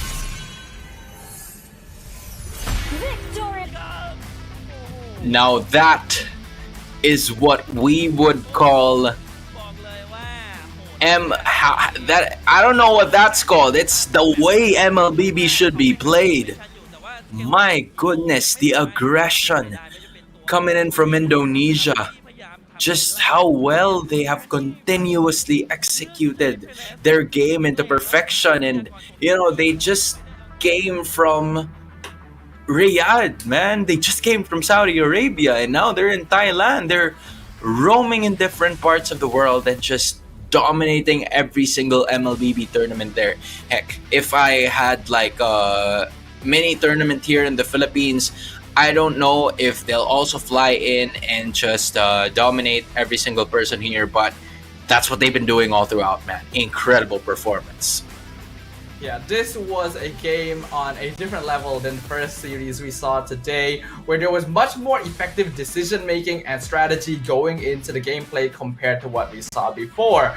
The Indonesian team was able to come out on top because they prioritized early game aggression and lane priority to take over their other side of the map, while the Filipino team tried to go for a slightly safer and slower composition that aimed to scale up while maintaining control over the middle of the map. Indonesia, though, just being so hard to predict with their movements and not giving Philippines even a chance to breathe.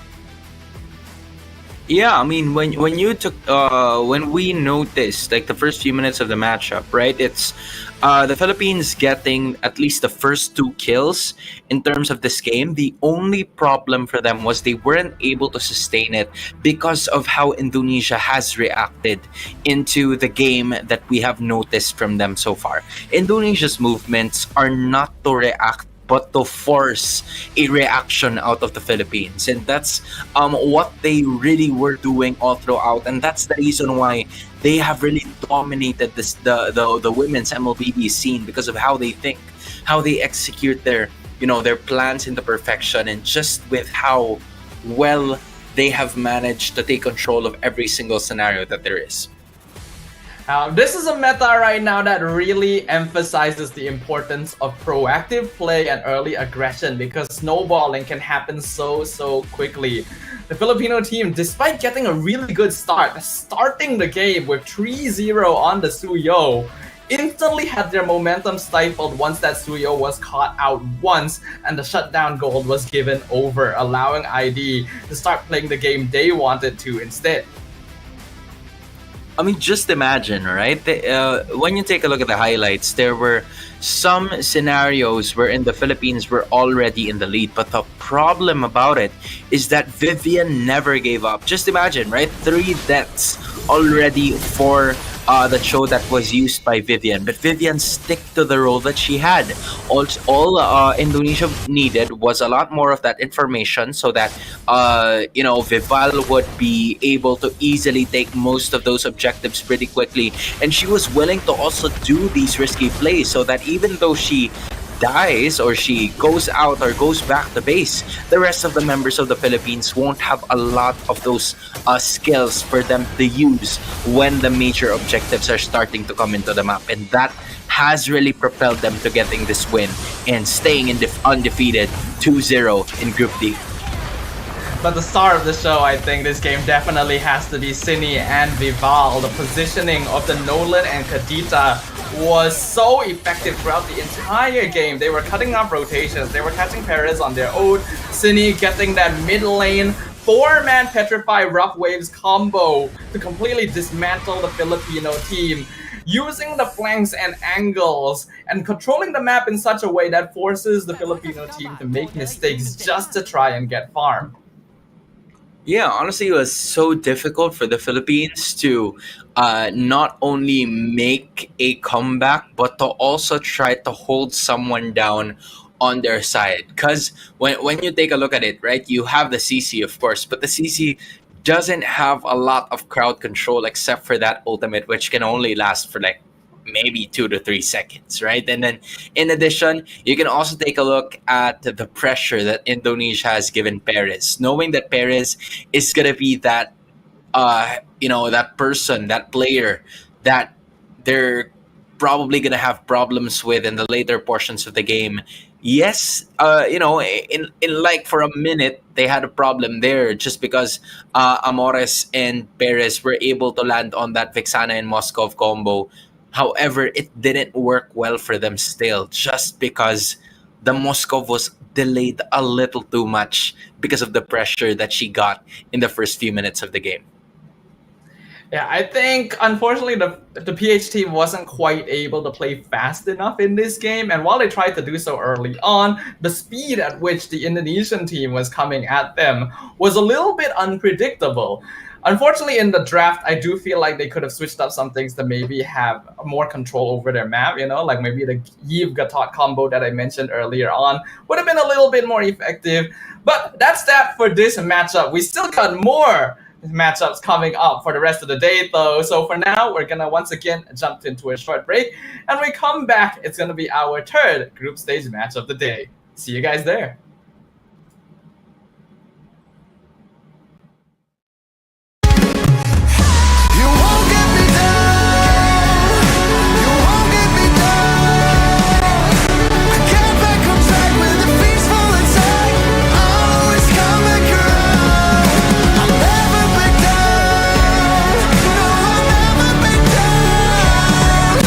Forced to be holding you into it fall.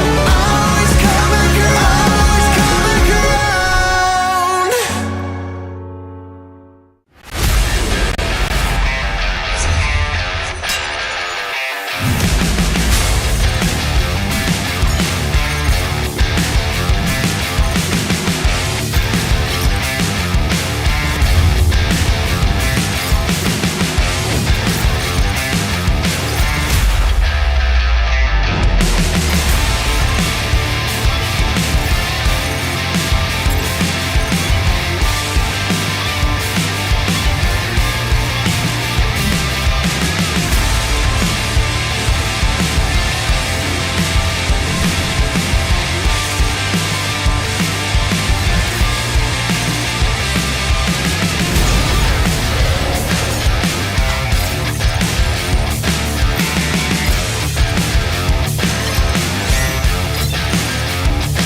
Kepada tim SRG, Gulak Red Giant, banggakan Selangor, banggakan Malaysia. Champion juara wakil Malaysia fight for N6 in Malaysia. Keunggulan. Ianya tidak hadir dengan mudah. Ia tidak menunggu sesiapa. Dan ia tidak memilih sesiapa. Keunggulan adalah potensi hebat yang tersembunyi dalam diri. Seperti benih yang menunggu masa untuk bercambah, sedia untuk mekar hingga berkembang indah.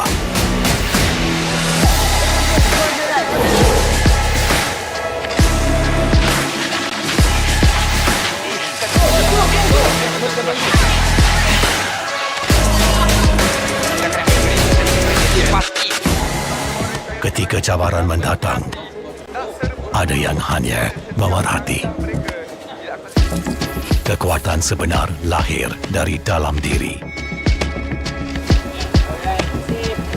Dibangkitkan oleh jiwa yang menyokong teguh tanpa henti. Kadangkala, saat kita rasa jauh dari apa yang kita impikan, ia muncul dari arah yang tak dijangka. Saat itu, kita sedar potensi yang sebenar ada di sekeliling. Ini semua bukanlah satu kebetulan, tapi kita yakin ini semuanya aturan takdir. Setiap langkah bukan hanya untuk diri sendiri, tapi juga untuk mereka yang berdiri dan berjuang bersama agar kita melangkah lebih jauh, menjadi lebih hebat.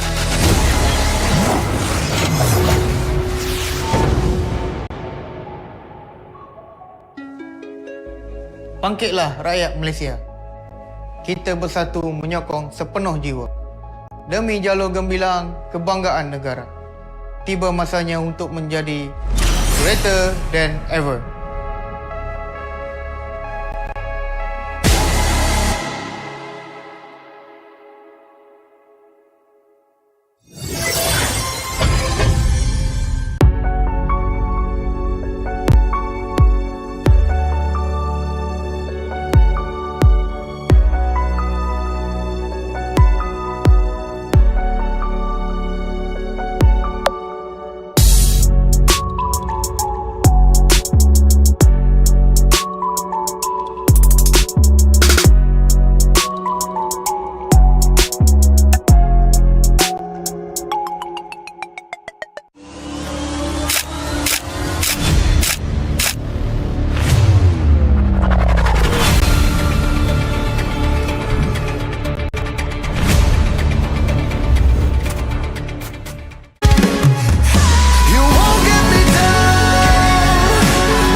Kita tim SRG Gulak Red Giant, banggakan Selangor, banggakan Malaysia. Champion juara wakil Malaysia for N6 in Malaysia. Keunggulan. Ianya tidak hadir dengan mudah. Ia tidak menunggu sesiapa. Dan ia tidak memilih sesiapa. Keunggulan adalah potensi hebat yang tersembunyi dalam diri. Seperti benih yang menunggu masa untuk bercambah, sedia untuk mekar hingga berkembang indah.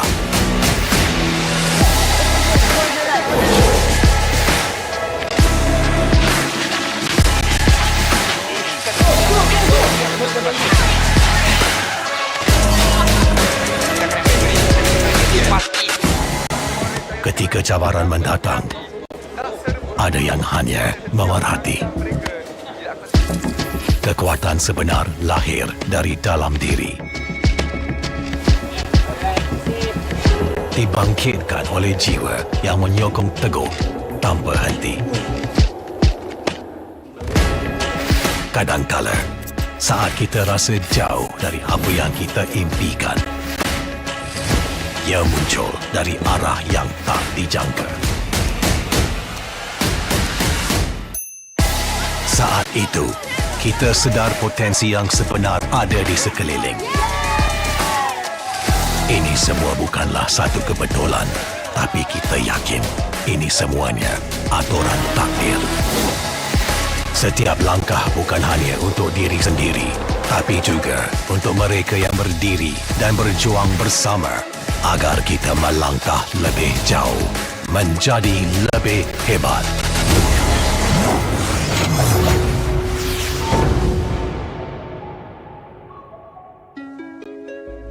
Bangkitlah rakyat Malaysia.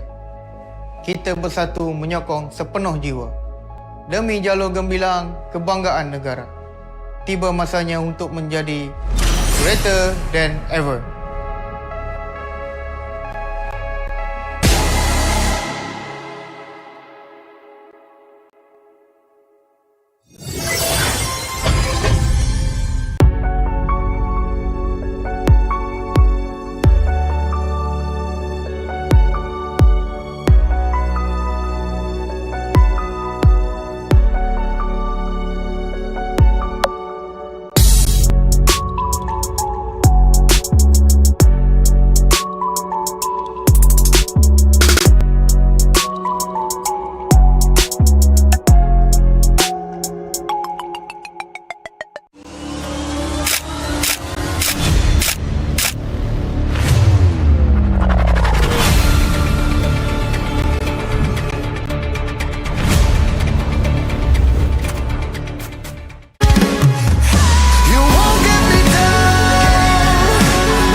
Tim SRG, Gulak Red Giant, banggakan Selangor, banggakan Malaysia. Champion juara wakil Malaysia time for N6 in Malaysia. Keunggulan. Ianya tidak hadir dengan mudah. Ia tidak menunggu sesiapa. Dan ia tidak memilih sesiapa. Keunggulan adalah potensi hebat yang tersembunyi dalam diri. Seperti benih yang menunggu masa untuk bercambah, sedia untuk mekar hingga berkembang indah.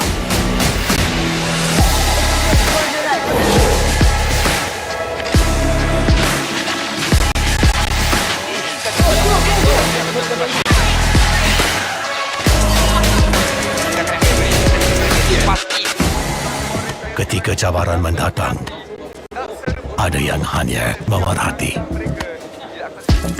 Kekuatan sebenar lahir dari dalam diri. Dibangkitkan oleh jiwa yang menyokong teguh tanpa henti. Kadangkala, saat kita rasa jauh dari apa yang kita impikan, ia muncul dari arah yang tak dijangka.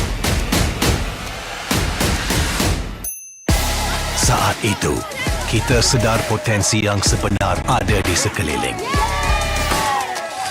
Ini semua bukanlah satu kebetulan, tapi kita yakin ini semuanya aturan takdir. Setiap langkah bukan hanya untuk diri sendiri, tapi juga untuk mereka yang berdiri dan berjuang bersama agar kita melangkah lebih jauh, menjadi lebih hebat.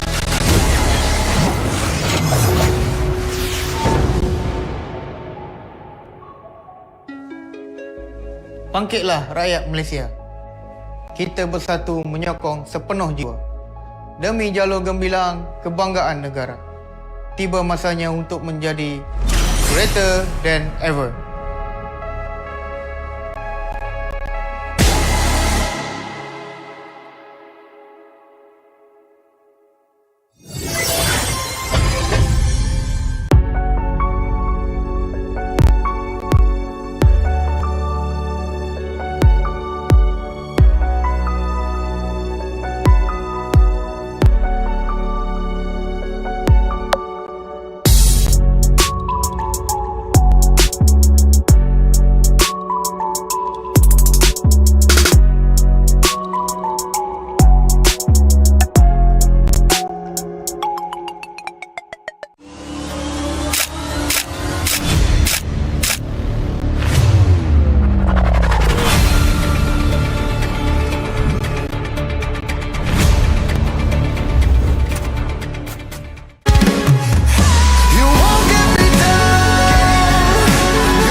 Pada tim SRG, Gulak Red Giant, banggakan Selangor, banggakan Malaysia. Champion juara wakil Malaysia time for M6 in Malaysia. Keunggulan ianya tidak hadir dengan mudah. Ia tidak menunggu sesiapa dan ia tidak memilih sesiapa. Keunggulan adalah potensi hebat yang tersembunyi dalam diri. Seperti benih yang menunggu masa untuk bercambah, sedia untuk mekar hingga berkembang indah.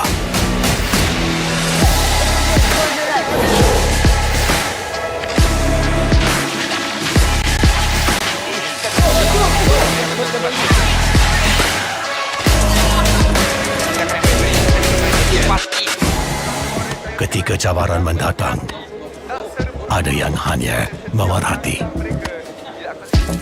Kekuatan sebenar lahir dari dalam diri. Dibangkitkan oleh jiwa yang menyokong teguh tanpa henti. Kadangkala, saat kita rasa jauh dari apa yang kita impikan, ia muncul dari arah yang tak dijangka. Saat itu, kita sedar potensi yang sebenar ada di sekeliling. Ini semua bukanlah satu kebetulan, tapi kita yakin ini semuanya aturan takdir.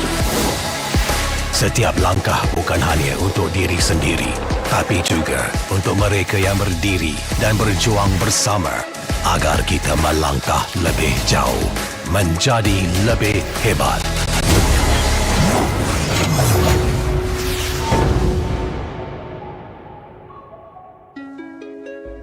Bangkitlah rakyat Malaysia. Kita bersatu menyokong sepenuh jiwa demi jalur gemilang kebanggaan negara. Tiba masanya untuk menjadi greater than ever.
We welcome all of you guys back to the Asian Esports Games 2024 in Bangkok, where we are witnessing women's MLBB teams from 20 different nations spread across Asia battle for dominance. We're about to enter our third best-of-1 group stage series for the day, and I just gotta ask you, Hans, like how are you feeling about the game so far?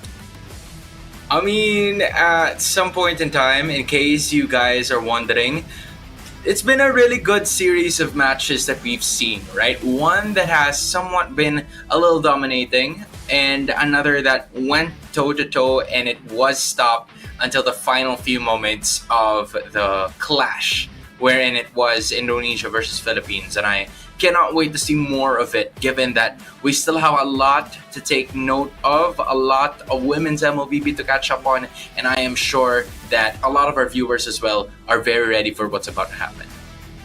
Yeah, I'm glad that we've been getting such good games so far, but there's even more to look forward to. Like you mentioned, Hans, we just witnessed the team from Indonesia take a victory against the Filipino team in our second best of one of the day.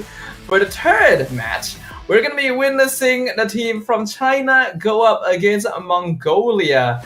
And I think this is a particularly interesting one because recently we have been seeing the Chinese teams show us that they've actually improved a lot in MLBB despite being fairly new to the game. Yeah, I think it's been around a year and a half, Something like that. maybe less than a year, something like that. Yeah, so I feel like in terms of the development, they really know how to play the game. Like from before, right? From before, there was that their heroes were like pretty limited because they were still in like in a different patch compared to what the rest of the world was going through. But then all of a sudden, as soon as they were caught up to speed, and everybody else was just really looking forward to know more about the different sets of heroes, try to learn them, try to adapt to the play style that was being played by a lot of the different regions and a lot of different countries as well. I feel like they have established themselves pretty quickly. And not only that, right? Because in terms of like the gameplay that we've seen from them, this is a team that has also established a win already by winning against Uzbekistan in their very first game. They're already showing us that they could be a team to keep an eye on, but I think we can't count out their opponents either. We'll go ahead and talk about them a little bit more, but for now, we can see our host on ground gonna be welcoming both teams for the third best of one series of the day up onto the stage, and I cannot wait for another game to get started. I'm especially interested to see if the drafting is gonna be a little bit more unique. Yeah, it depends on how both China and Mongolia is gonna get things sorted. It's like from before, right? We've seen teams from Mongolia as well that have really caught our eyes in like men's MLBB division. So I'm curious to see as to how Mongolia is going to be performing later on. This is also the first time that we're going to be seeing them as well, and they actually have a 2-0 record. But the team that you're currently seeing right now is represented by China, and just like what I mentioned a while ago, they just won a while ago against Uzbekistan, and they're looking forward to keeping that win streak to continue. Yeah. Just a note as well, these two teams are actually in the same group, Group A, with Thailand and Vietnam, which we saw at the start of the day as well. So they are basically directly competing with them in order to get a slot out of this group. But their opponents coming up onto the stage right now, as we can see, are going to be Team Mongolia. Mongolia has been a region that has established themselves as one of the dark horses so far. And, looking at Group A, they are the only team, if I remember correctly, that has a 2-0 record after defeating one Uzbekistan, or should I say one Uzbekistan, and then the hosts in an offline game that happened separately from a while ago, which is Thailand. So thinking and looking at it right now, 2-0 for Mongolia, but China looking to separate themselves from the competition and give them their first loss. Yep, so we're going to be starting things off once again with a Group A and Group D here. I believe we'll be seeing the games for Group B and C later in the day. But like Hans mentioned, Mongolia is currently at the top spot in Group A, followed right behind by Vietnam and the People's Republic of China. In Group D, Indonesia is on the top, load closely behind by Nepal and Philippines. It's still very early on in the competition, so it's hard to say which of these teams will be qualifying forward, but Mongolia and Indonesia looking very comfortable right now. Yeah, I'm looking to really double check on who Nepal faced recently, because from what I remember correctly, they're still yet to play a match, but maybe I'm mistaken as well. Moving forward, Uzbekistan and Thailand, unfortunately, the host country is in a little bit of a pickle right now, as China, Vietnam, and Mongolia have respective wins already. And when you are at least 2 defeats in the records or in the standings, right, it kind of is like a very difficult task for you to continue to make it into the next stage of the competition. But you still have 2 more games to go, maybe 10, to learn from more of that as we try to close out and wrap up both Group A and Group D as we speak. As we know, it is a round robin. Every team will play against every other team only once. So if you've already lost 2 of your games, it's very difficult for you to be able to make it into the top 2 unless your group is just particularly close and everyone is taking wins and losses against each other, right? So I think we will get to see a bit clearer whether or not that is the case with this next match, because this is basically the midpoint for the round robins between Group A and D, and whoever is able to get that 3-0 record is pretty safe to say that they are going through to the knockouts. Yeah, I mean, if you are Mongolia, this is the game to win, right? You're so close to securing yourself of quite possibly a playoff spot here. Meanwhile, if you are China, you'd also want to add to the pressure as well. Try to join in on the mix, because again, from what we've seen from before, it seems like, Group A and Group B are somewhat free for all, or should I say that's Group C? Yeah, I think that's Group A and Group C. I feel like are groups that have countries that really are free for all, and it really is dependent on how or what will they be able to showcase us today, given that for the offline tournaments there have been, or offline games, they were able to win some, but in terms of them now being showcased on screen, right, being on stage, is there gonna be like a different feeling towards it? I know it's that minuscule, but when you think about it, it really could affect is about to happen. Yeah, I think so, right? Playing online and playing live are just completely different experiences. But here we go. It's going to be the draft for game number 3. I think there's a little bit of an error there. It still shows Philippines and Indonesia from game 2, but we can see from the player IGNs that China are on the blue side and Mongolia is on the red. And already some very interesting bans with Phoveus and Carmilla being targeted by China.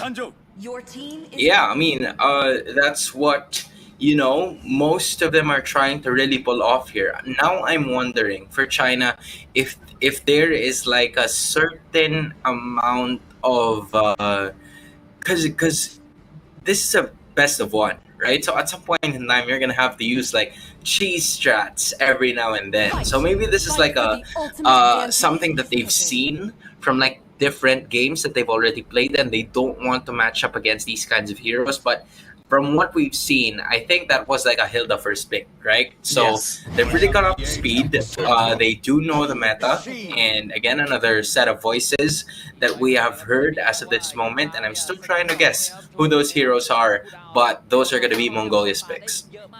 Yeah, I think Hilda is a pretty safe opening pick for China, though this is a hero that has been getting a lot of attention with the recent shift on the meta towards more aggressive early game and just straight up jungle invades. Can be flexed into roam and EXP, but there is a certain degree of counterplay, right? Though it's typically not in the EXP lane, you will see teams like go for Faramis, for example, to try and deal with Hilda's initial burst damage with that Nether Realm.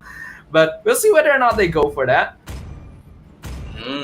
All right. So now, just in case for everybody's clarification, China is on the blue side and Mongolia is on the red. So as we speak, that's the Vexana, the Moskov, and the Hilda. 2 heroes there. You already have revealed your damage leaders if you are China. But for Indonesia, I assume that was a Vexana that was picked up. I'm trying to remember the other 2, but yeah, pretty standard draft here for both of the teams so far in this competition. Yeah, they're still pretty open. I believe China did go for the Moskov and Vexana with the Hilda, and then I believe that was an Aurora pick coming in from Mongolia to combo with the Alpha. So yeah, like you mentioned, Hans, I do think that it's fairly safe openings right now from both teams, not really revealing too much about their win conditions. But I do like the alpha pick coming in here just to make sure you can match up to a little bit of Hilda's early aggression. Yeah, at this point in time, I honestly feel like if you want to get most of the victories that could be assigned for you, you're going to have to stick with what you know, right? That has been the key to success for at least most of the teams that have competed here already. And there you go, right? We finally got things to go. China on the blue side, Mongolia on the red side. Now it's the Alpha and the Hylos together with the Aurora. So usually, in terms of like the initiation, the Hylos would, or the Aurora would usually be the counter towards the Hylos because of the counter engage skill and mechanics that she has. But they're gonna try to go ahead and unleash that as well to just go up against the wave clear that the Vexana and maybe the aggression with a Hilda could come out from. Yeah, I can see where you're coming from there. With second phase of bans concluded as well, China getting rid of Gatot and Florin, so a little bit worried about Mongolia going for a support composition to play around with Hylos and Alpha and just completely negate most of the burst, though the Faramis is still open. Unlikely though, since Aurora is already out. They go for the Bruno, safe pick here. Still gonna be a winning lane up against the Moskov as well, so Mongolia definitely playing a little bit more for that early lane priority. Yeah, early lane is key for them as of the moment. You see the Bruno going up against the Moskov, so maybe that could be a really good potential answer. But the Khalid here kind of like neutralizes the threat that the Bruno and the Alpha could bring to this competition depending on how it goes. Also adding the Suyu that could match well in terms of the farming and maybe the objective taking for both of these two junglers. Because in the looks of it, the early damage could really go to the hands of Mongolia if they played their cards right. But for China here, you have a really good set of heroes that could definitely pave the way for you to have like a front to back composition, maybe go with a Hilda and the Khalid to just play really aggressive skill sets. But that is going to be the Tigreal that will get picked up by Mongolia. So it really is a matter of point as to how they would be able to use those skills to get the victory. But from what I can see, Mongolia is definitely your classic front to back, right? You got Hylos, you got Tigreal, so their team fighting is going to be very, very solid overall, especially paired with the Alpha.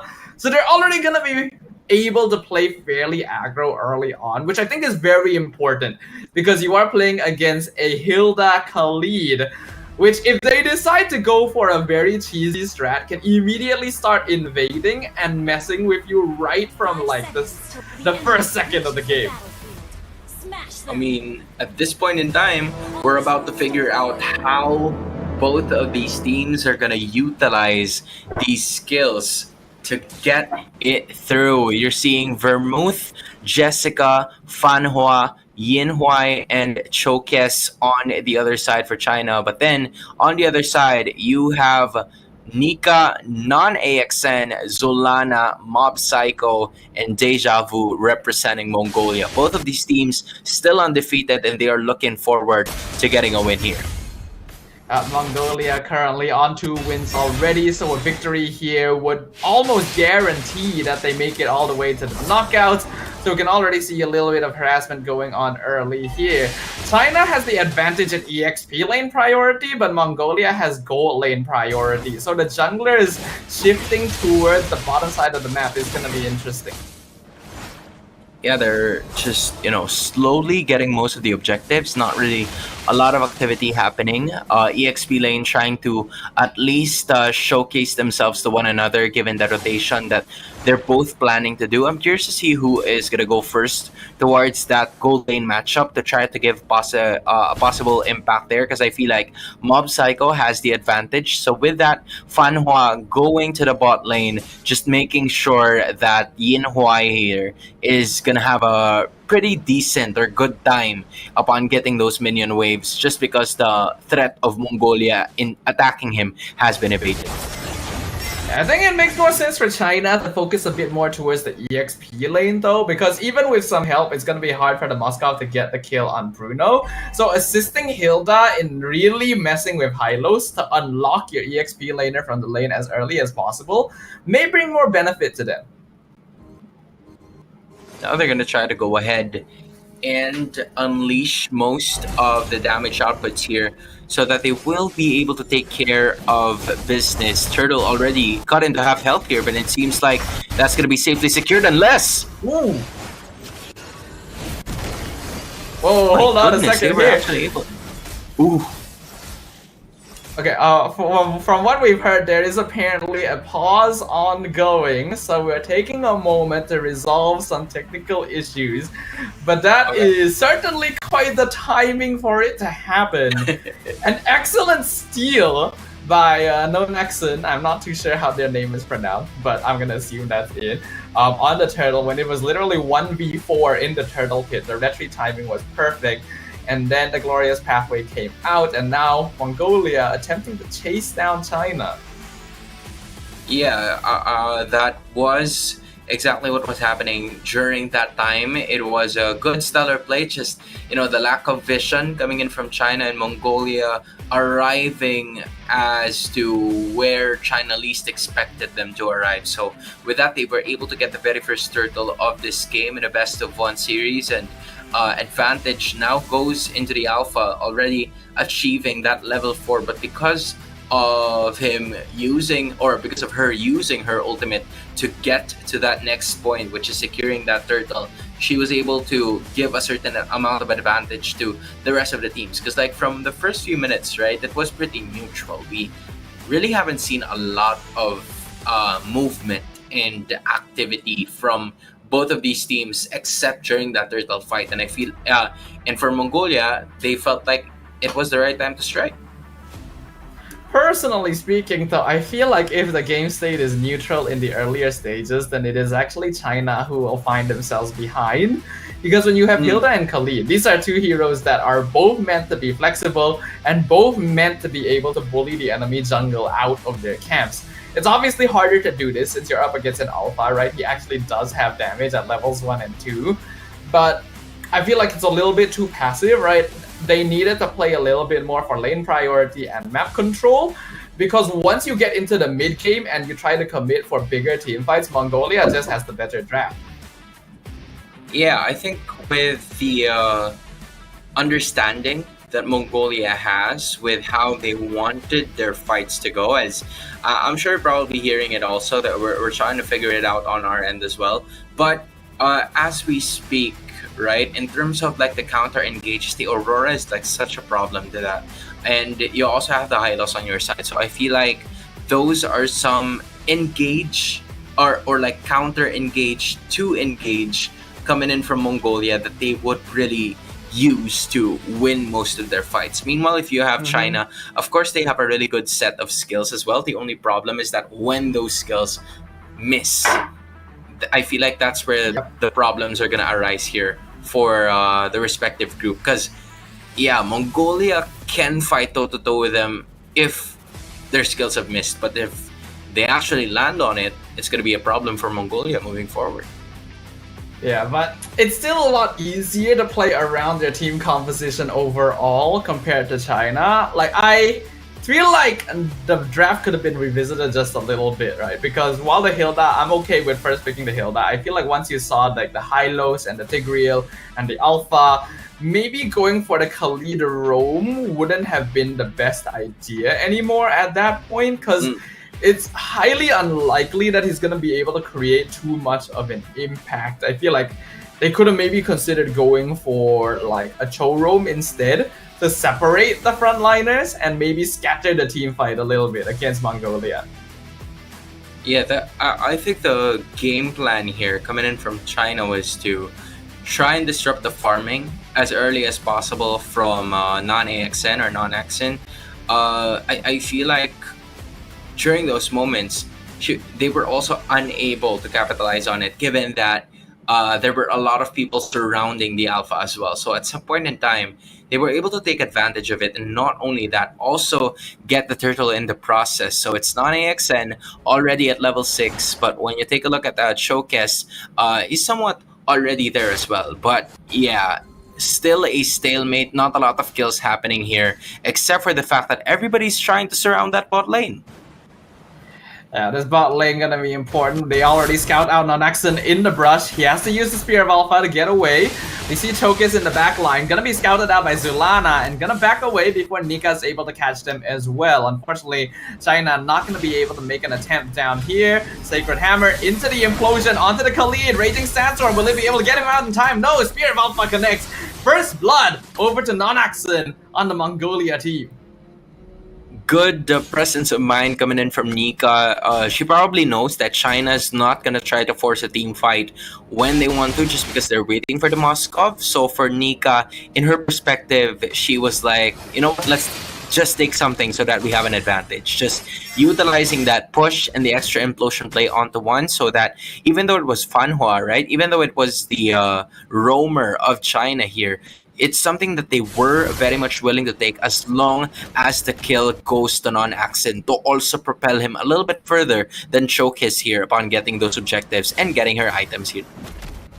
It's definitely worth it because it means that Fanhua isn't really able to open the map anymore. Nika gonna get hit by the Eternal Guard, gonna Sacred Hammer Fanhua back into the rest of his team. Raging Sandstorm lands in back line, but gonna get cut off at Glorious Pathway. And because of that, Non-Accent immediately gets a free kill. That's the second death for the Khalid.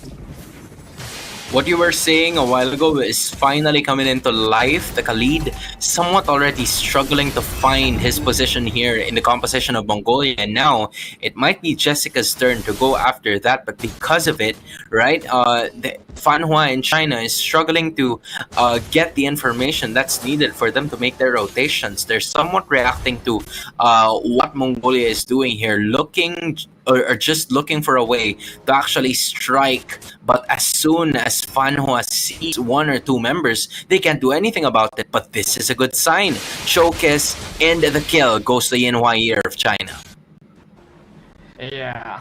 China, I don't know about this draft a bit. It can definitely work, but requires proactiveness. The same thing that we saw from Indonesia earlier, where you invade and don't give your opponent a chance to leave. Hilda and Khalid, heroes that are very powerful early, fall off very quickly as well. So the later game goes, the longer wait, the more dangerous it's going to become. Only difference from that Indonesia game to this China-Mongolia game is that Yin Huai is having a really good time compared to Perez a while ago, where there isn't a lot of room. But look at this. Yep, the implosion already missed. Raging Sam comes in, hits 3 people, but he's inside halfway. Fanhua's already gone. Brav gets sniped in the back line. Chose a bit too late to the party. Jessica just able to run away. Mongolia are forming a massive F-ball now. That was a good positioning coming in from Zolana. She was able to stay away from the damage dealers of China, while also the damage is the reason why she was able to land on it. The only problem was Javu was right there. Jessica was pushed, but she is going to be able to escape that one.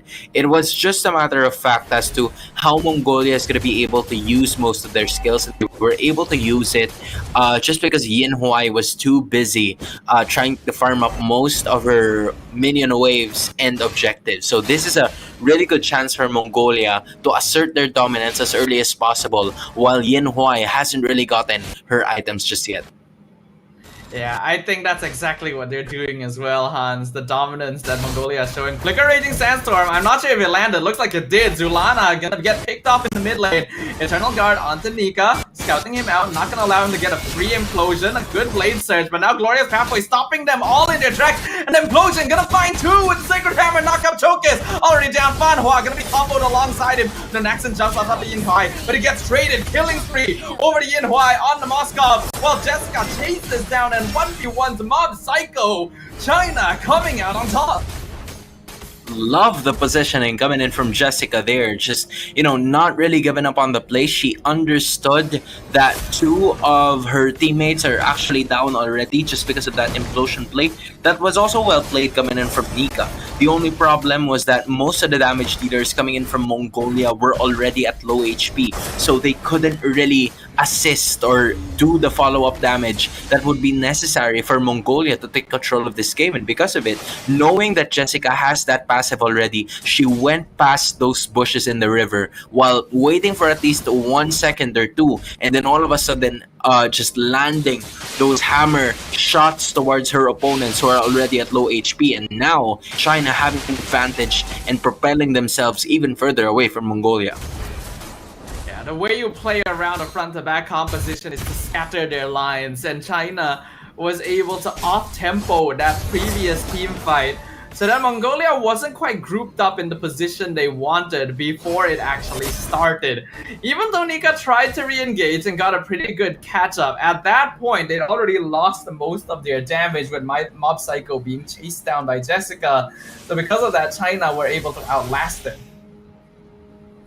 And so far, already almost at least a 2k gold lead here is the lead brought about by China as we head to the next break of this competition. Not really a break, but just a pause. But, China already starting to establish what they would want to do. And Mongolia, even though their lineup is somewhat a little easier to execute, that means that it's also easier to read. So with that, they just China just continues to find a way to let them disperse, and that's their perfect time to strike. Yeah, the classic front-to-back composition is always going to be the most reliable style of gameplay, but just like you mentioned, it also means that you know exactly what they want to play with. So while China has a slightly more difficult composition to play, if they're able to catch people out one by one, they hold the advantage. Just like right now, Raging Sandstorm used the 3-man implosion by Nika! Yunhua able to purify out, Fanhua gonna flicker out as well, but they've lost Chokes. Meanwhile, in the backline, Jessica looking for Nonaxon gets the final hit, killing spree for the Hilda, but will trade a shutdown over the Mob Psycho. You see what Jessica was doing there, right? It would have been a story if Jessica wasn't there in terms of that team fight, because it was a bit of a sandwich method with Jessica as the top bread and then the other 4 members as the bottom bread. And then Nika just went on using that implosion, catching 3 to 4 heroes with that implosion as well. But there was one hero that was missing, and that time it was Jessica. Jessica was too much of a threat that Mongolia just chose to, focus on bringing Jessica down rather than continuing the team fight, because they know that Jessica is going to be targeting the squishy or the low HP members coming in from Mongolia. We are at the stalemate once again, Staffa. Yeah, but I think both teams at this point are definitely realizing that there needs to be more respect in positioning. Lord gonna knock off the Suyo. Chokes has to dash back away. Jessica buying a lot of time in the backline. Nika not able to get the implosion out. Deja Vu gonna be traded over right now as Non-Axon takes the Lord, but they've already lost 2 teammates. The rest of Mongolia, only 3 players standing, now have to make a hasty retreat. Yeah, great sacrifice still coming in from Deja Vu and Nika. Deja Vu trying to find more ways to put the pressure on Chokes in this one, and she was able to do that because Chokes using that second skill to be able to get away in certain situations before the fight even started. The Holy Defense has already been utilized here, but the Lord is where it's gonna matter. At least the Holy Defense was gone now. Now they have to just worry about this major objective, and I feel like they should worry about it a little less because it's less than 12 minutes also, so it's not going to be an Evolved Lord just yet. But still, if you're Mongolia, you're going to be happy with this trade because you got a major objective on your side. Yeah, the First Lord usually isn't gonna be able to do too much damage on the map, but because China still has so many towers standing in comparison to Mongolia, any structural damage they're able to do right now will be huge. Glorious Pathway comes out, but the Beautiful Spirit of Misery, Zulana almost drops, and with all of that, Raging Sandstorm comes in, knocks up 3, we're gonna pop the past him, no Naxon already caught out, Frigid Glacier a bit too late to save him. Meanwhile, Jessica in the back line, Zulana's got Nika, unstoppable streak for Yin Huai, 506 on the Moscow. 3 members of Mongolia are dead. Chokus chasing down Deja Vu. Jessica finding Mob Psycho in the brush as well, just keeping him in place while the rest of China go for the push down mid lane.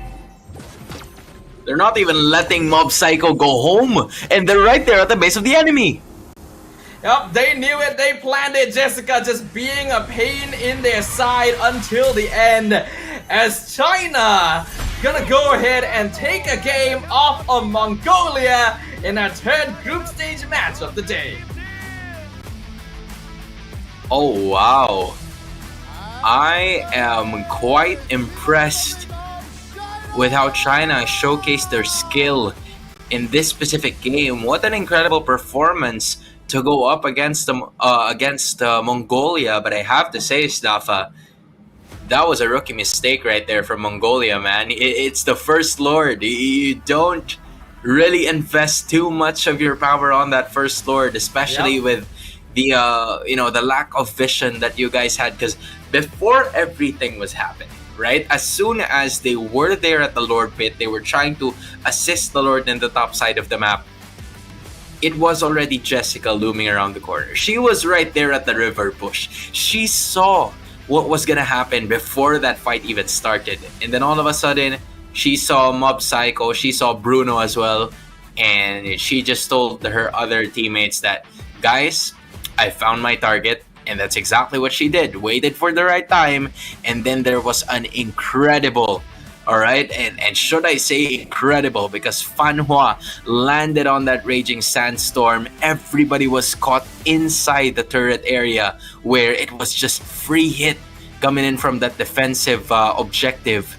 And then it was just Jessica looking for the squishiest hero on the other side of the floor. Ordinarily, when you see a team composition with Hilda and Khalid, you expect them to be hyper aggro in the first few minutes, because these heroes will lose a lot of effectiveness when they are behind, and that is actually what ended up happening. Especially the Fanhua on the Khalid was getting ganked and picked off left and right. You would think that there's no longer any utility coming in from this hero, and yet playing for that mid game, understanding that Mongolia is a team that wants to punish them for playing and fighting together, so they just don't stick together. They go for the flanks. They have Jessica hiding, waiting in ambush every single time, and unfortunately, Mongolia playing without properly scouting out the map before taking initiations meant that their backline was always vulnerable. Yeah, the backline has always been there, right? It's called front to back for a reason. Once the back is gone, it's going to be a little difficult for you to maneuver your way inside the battlefield, especially when your idea was to go on all offense. And that was what they were doing from a while ago, right? Just land on those offensive powers, and they were able to at least bring a turret down, accompany the Lord. But then it was Mob Psycho that was caught from afar by Jessica, and everybody else knew what they were supposed to do, just assuming their positions. Not a lot of people, or not a lot of players coming in from China appearing in just one position, right? Some was on this part of the bush, the other one was just roaming all the way at the back, just looking for the squishiest hero, and that is exactly how they got their victory in this one. Yep. I think Mongolia's got to go back to the drawing board just a little bit. They were playing the game with the expectation that their opponents would play front to back against them, in which case their position would be fine. But you gotta consider different angles. You gotta check brushes. You gotta make sure that there isn't a random Hilda hiding and waiting for you. But with that, we're gonna go ahead and take a short break once again, and when we come back, we will be preparing our next group stage match for the day. So we'll see you guys then.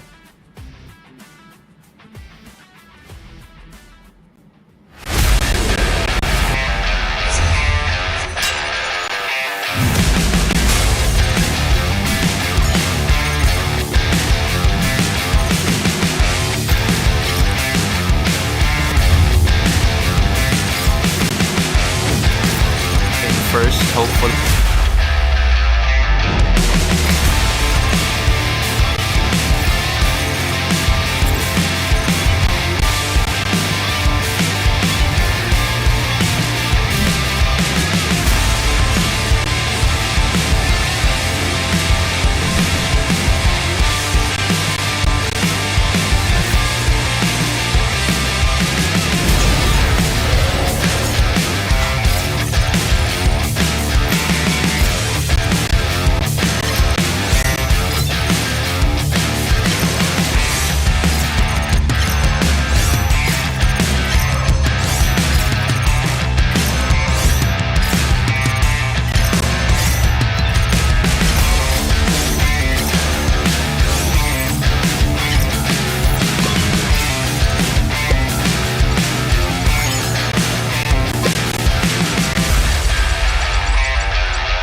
Pada tim SRG, Golak Red Giant, banggakan Selangor, banggakan Malaysia. Champion juara wakil Malaysia time for N6 in Malaysia. Keunggulan. Ianya tidak hadir dengan mudah. Ia tidak menunggu sesiapa. Dan ia tidak memilih sesiapa. Keunggulan adalah potensi hebat yang tersembunyi dalam diri. Seperti benih yang menunggu masa untuk bercambah, sedia untuk mekar hingga berkembang indah.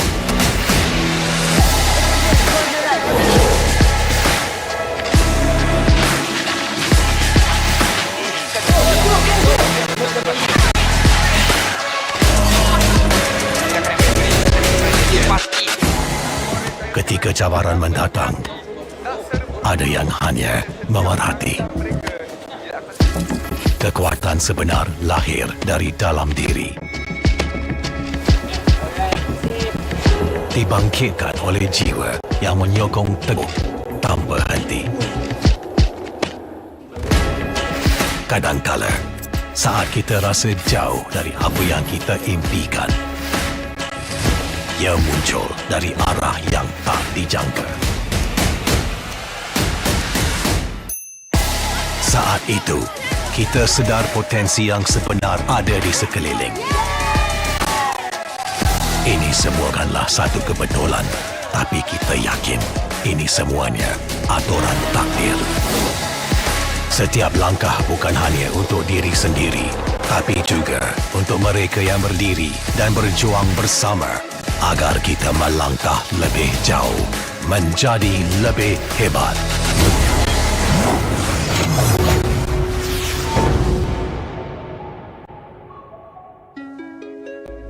Bangkitlah rakyat Malaysia. Kita bersatu menyokong sepenuh jiwa.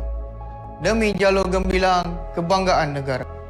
Tiba masanya untuk menjadi greater than ever.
Kepada tim SRG Gulak Red Giant, banggakan Selangor, banggakan Malaysia. Champion juara wakil Malaysia diri. Time for F6 in Malaysia. Keunggulan.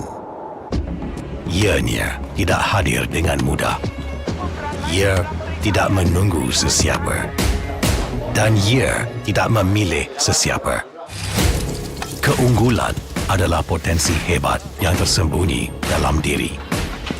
Seperti benih yang menunggu masa untuk bercambah, sedia untuk mekar hingga berkembang indah.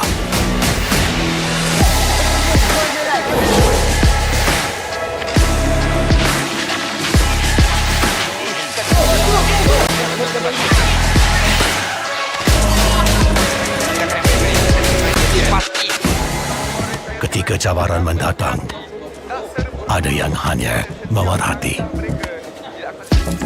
Kekuatan sebenar lahir dari dalam diri. Dibangkitkan oleh jiwa yang menyokong teguh tanpa henti. Kadangkala, saat kita rasa jauh dari apa yang kita impikan, ia muncul dari arah yang tak dijangka. Saat itu, kita sedar potensi yang sebenar ada di sekeliling. Ini semua bukanlah satu kebetulan, tapi kita yakin ini semuanya aturan takdir. Setiap langkah bukan hanya untuk diri sendiri, tapi juga untuk mereka yang berdiri dan berjuang bersama agar kita melangkah lebih jauh, menjadi lebih hebat.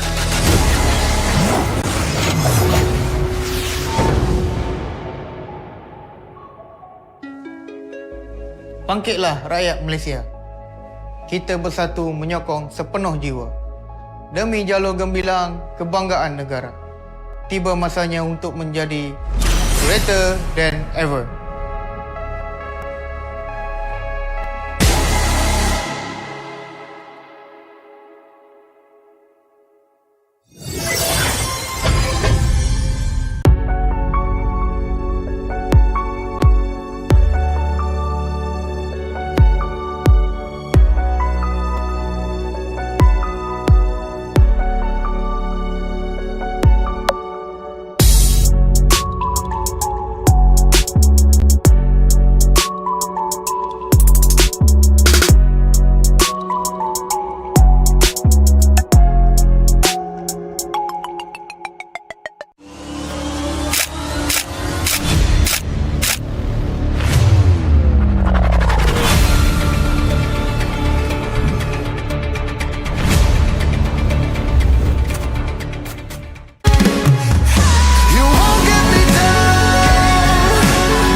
Kepada tim SRG Gulak Red Giant, banggakan Selangor, banggakan Malaysia. Champion juara wakil Malaysia Fight for N6 in Malaysia. Keunggulan ianya tidak hadir dengan mudah. Ia tidak menunggu sesiapa. Dan ia tidak memilih sesiapa. Keunggulan adalah potensi hebat yang tersembunyi dalam diri. Seperti benih yang menunggu masa untuk bercambah, sedia untuk mekar hingga berkembang indah.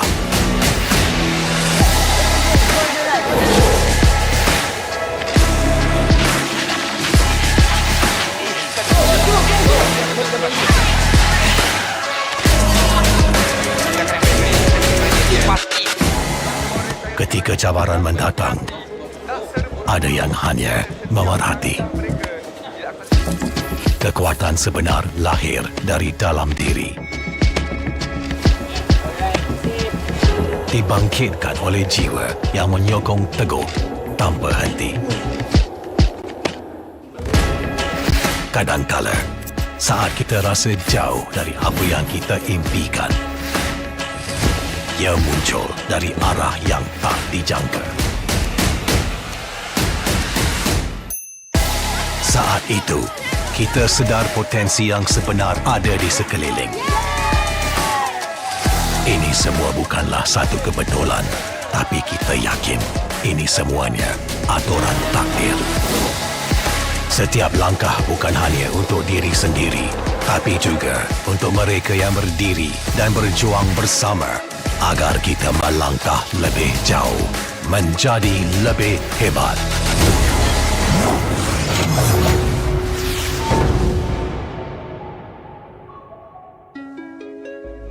Bangkitlah rakyat Malaysia. Kita bersatu menyokong sepenuh jiwa.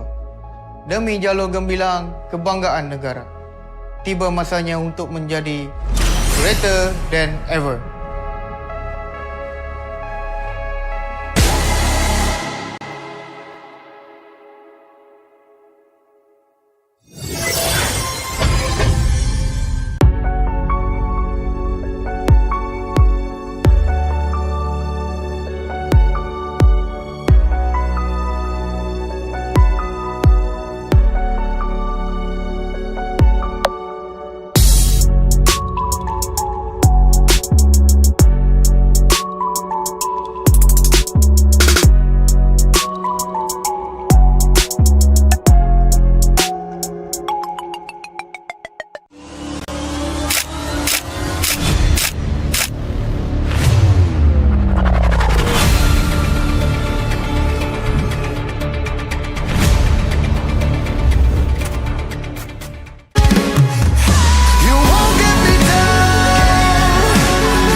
Pada tim SRG Gulak Red Giant, banggakan Selangor, banggakan Malaysia.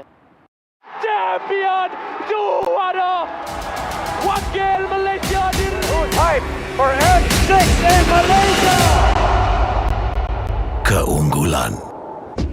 Ianya tidak hadir dengan mudah. Ia tidak menunggu sesiapa. Dan ia tidak memilih sesiapa. Keunggulan adalah potensi hebat yang tersembunyi dalam diri. Seperti benih yang menunggu masa untuk bercambah, sedia untuk mekar hingga berkembang indah.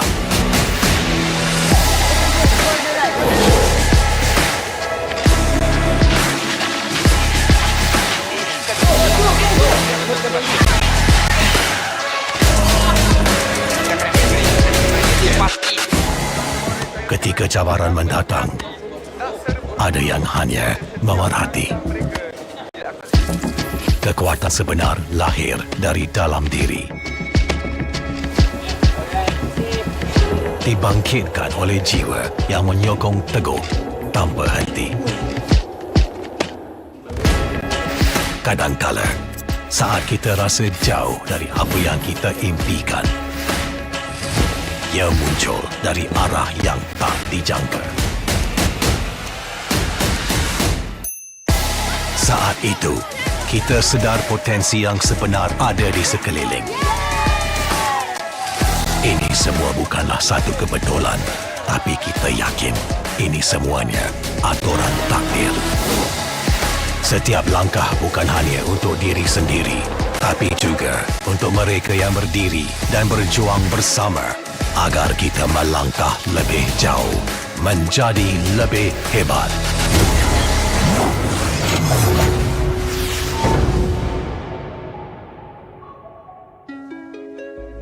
Bangkitlah rakyat Malaysia.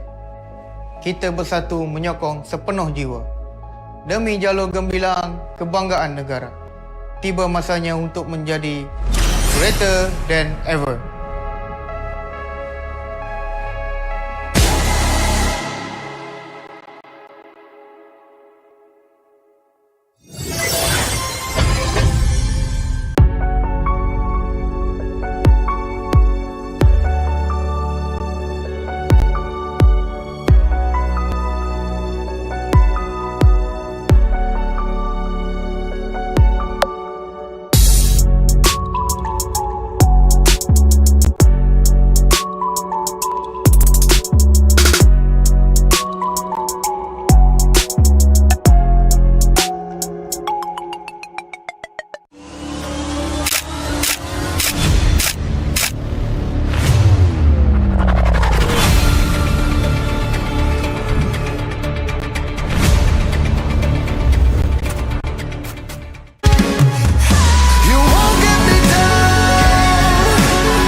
Kepada tim SRG Gulak Red Giant, banggakan Selangor, banggakan Malaysia.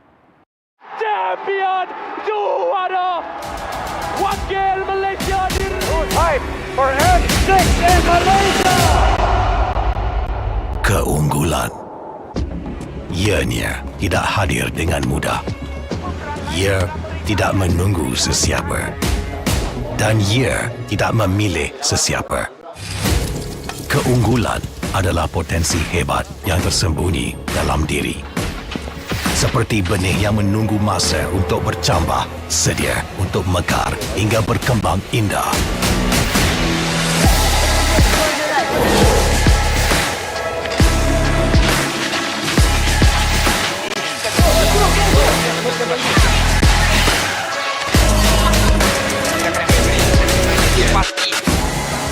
Ketika cabaran mendatang, ada yang hanya memerhati. Kekuatan sebenar lahir dari dalam diri. Dibangkitkan oleh jiwa yang menyokong teguh tanpa henti. Kadangkala, saat kita rasa jauh dari apa yang kita impikan, ia muncul dari arah yang tak dijangka. Saat itu, kita sedar potensi yang sebenar ada di sekeliling. Ini semua bukanlah satu kebetulan, tapi kita yakin ini semuanya aturan takdir. Setiap langkah bukan hanya untuk diri sendiri, tapi juga untuk mereka yang berdiri dan berjuang bersama agar kita melangkah lebih jauh, menjadi lebih hebat.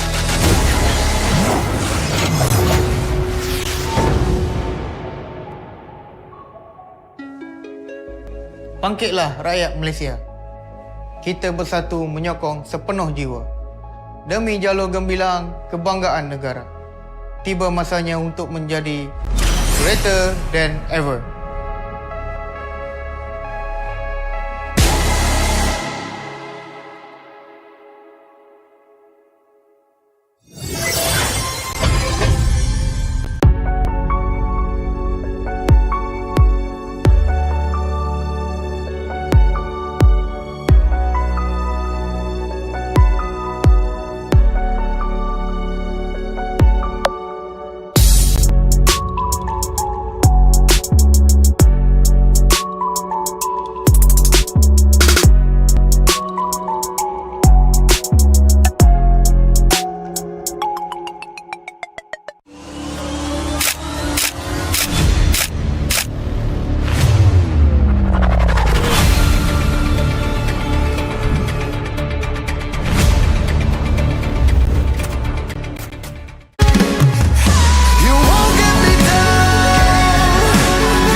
Kepada tim SRG Gulak Red Giant, banggakan Selangor, banggakan Malaysia.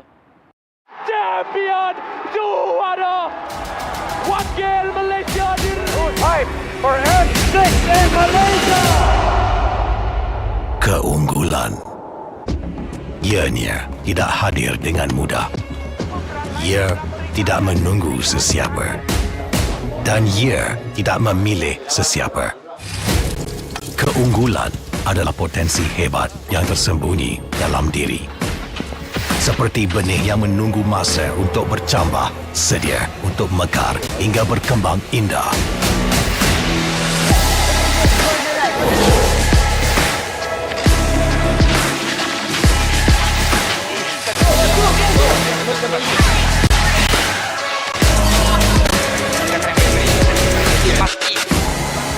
Ketika cabaran mendatang, ada yang hanya memerhati. Kekuatan sebenar lahir dari dalam diri. Dibangkitkan oleh jiwa yang menyokong teguh tanpa henti. Kadangkala, saat kita rasa jauh dari apa yang kita impikan, ia muncul dari arah yang tak dijangka. Saat itu, kita potensi yang sebenar ada di seling.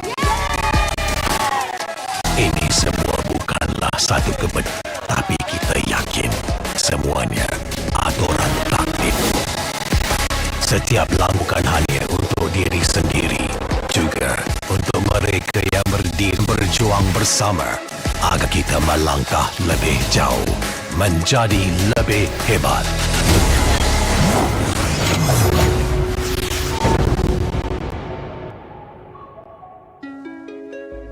Bangkitlah rakyat Malaysia. Kita bersatu menyokong sepenuh jiwa. Demi jalur gemilang kebanggaan negara. Tiba masanya untuk menjadi greater than ever.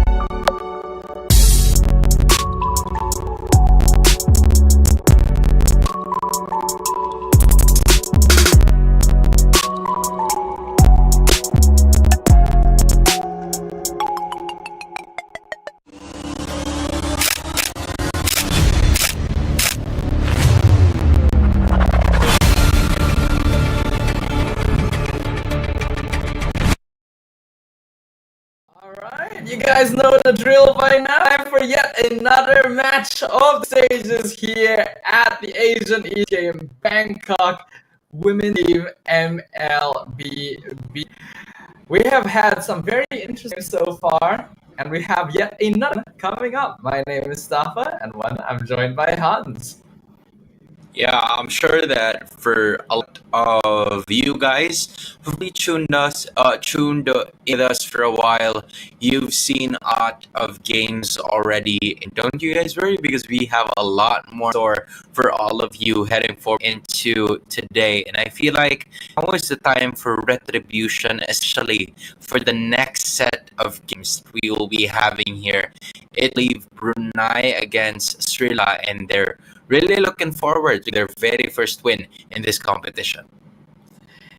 Both these teams far have been having a little bit of difficulty getting started, but it is not too late just yet. There's still some potential as long as they're able to secure a victory here. As we know, the groups for the first two groups today, Group A, D, are close to their conclusion, which means we will be able to switch two teams qualify from these groups very, very soon. Yeah, from what I saw a while ago, I didn't get the updated heard of the games that have happened before this, but in between, what we noticed in that previous game, it was China winning against Mongolia in Do I say it was dominant fashion? Maybe not, but it depends. You guys would want to go and move for this one. But as of the moment, all right, just in case you are figuring out how we're to go with this right now, this is, I believe, China going up with Thailand. I'm not sure if I'm getting this correctly, but yeah, you what I see, right?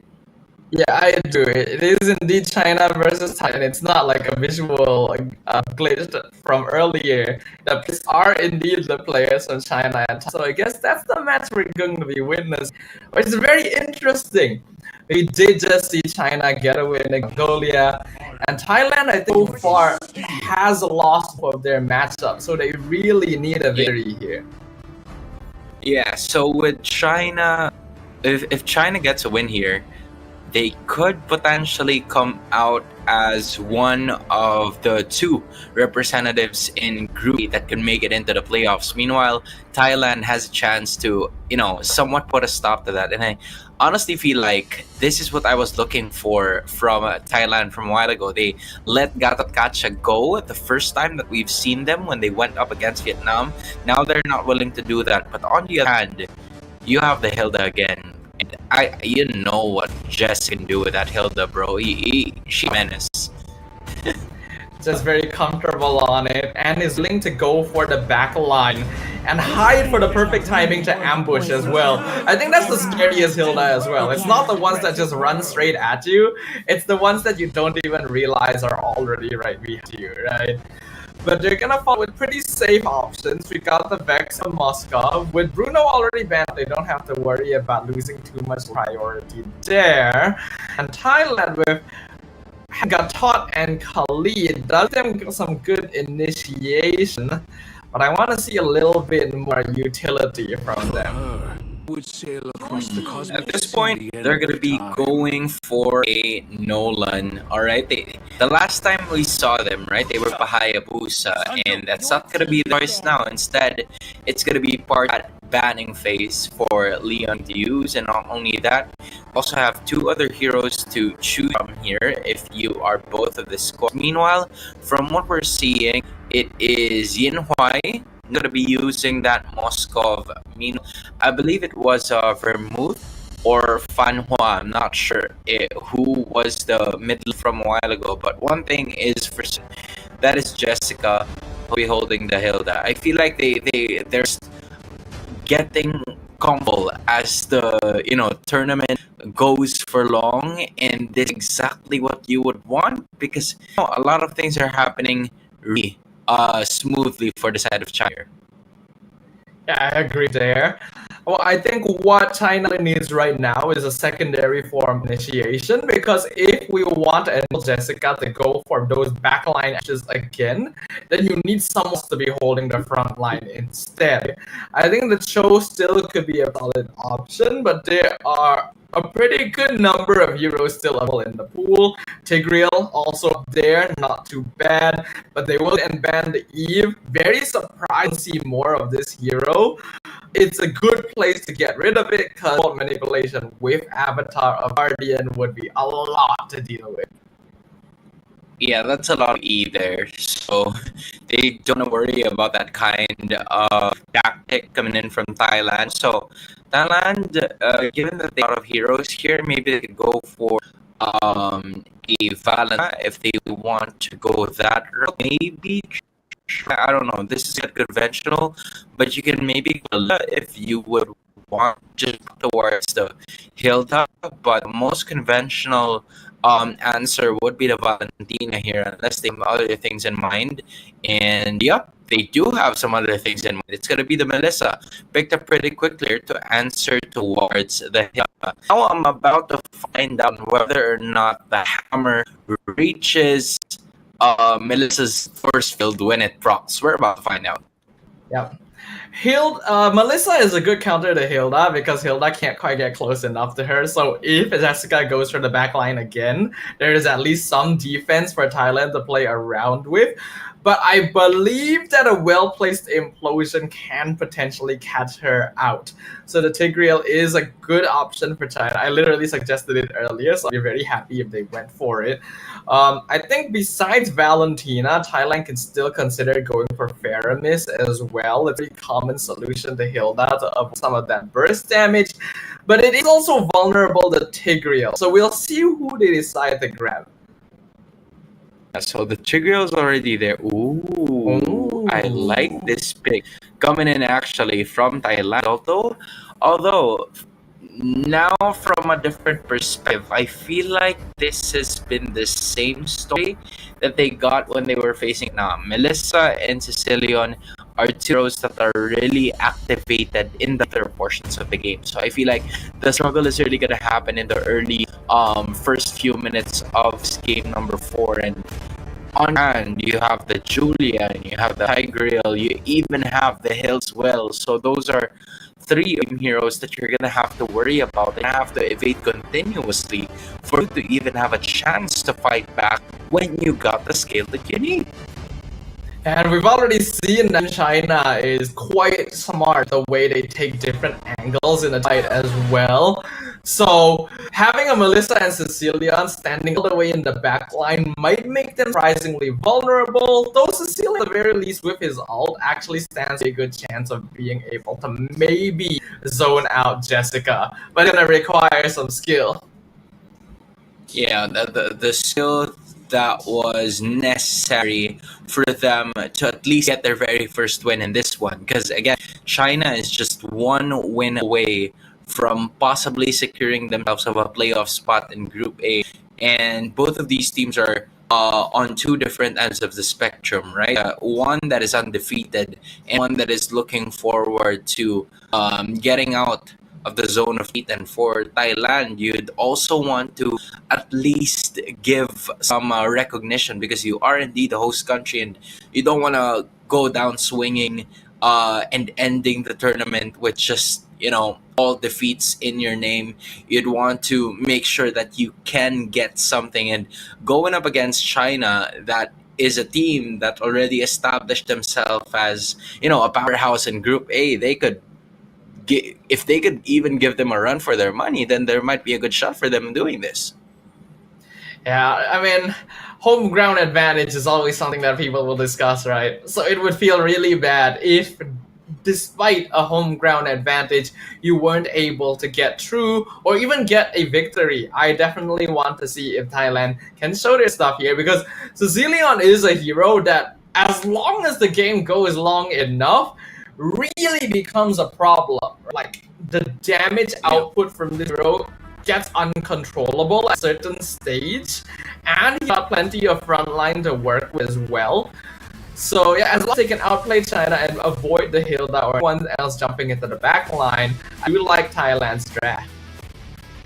Alright, now I'm curious, alright, because you said home court advantage, right? So, and I want to know what time is it right now in China, just to be sure. Oh, so it's 5:51 in China. It's just there. So technically, just an hour ahead of Thailand. Because I feel like, in terms of like the energy levels, right, and the power spikes of the energy levels, sometimes it could matter depending on the hour. I am sure that Saudi Arabia, we haven't covered Saudi Arabia yet, but considering that they are 5 hours away, dude, like they're 5 hours behind I don't know if they're 5 hours behind. I think they're 6, considering that Thailand's already there. Yeah, I'm gonna do my research, dude. But yes, in terms of home court advantage, that is absolutely true. Even though how minimal or how small the time difference is, and the environment as well, right? You'll never know what could be the case there. I mean, even if the original is different, though, all of the teams are like actually there in Thailand at the arena, so they are playing at the same time regardless. I feel like in this case the home court advantage comes from the fact that they are literally in their home country, right? They're more familiar. It doesn't feel like you're in a foreign place. I think that's usually where the advantage would come from. I feel like in terms of Thailand having to no longer adjust to what they're accustomed to, because at some point it's already there, but it is a different situation for all of the other 19 nations that have been participating, right? Because I feel like it's a different environment. You're gonna have to take note of how you would be able to at least land most of the victories. And I know there's not a lot of like time difference with most of the Southeast Asian countries compared to that of Thailand, right? But for nations who are like a little bit away, like what I mentioned, Saudi Arabia, maybe Kyrgyzstan, like those are some of the nations that you can really take note of moving forward. Because again, when you notice or when you take a look at it, right? If the game get a little bit more longer, let's say at around 10 p.m. to 11 p.m., it's just Saudi Arabia's like time. So yeah, I don't know. I guess so. For now, we're gonna take a real short break here, guys. So don't go anywhere. When we come back, we will go ahead and jump into the game between China and Thailand.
Pada tim SAJ Gulak Red Giant, banggakan Selangor, banggakan Malaysia.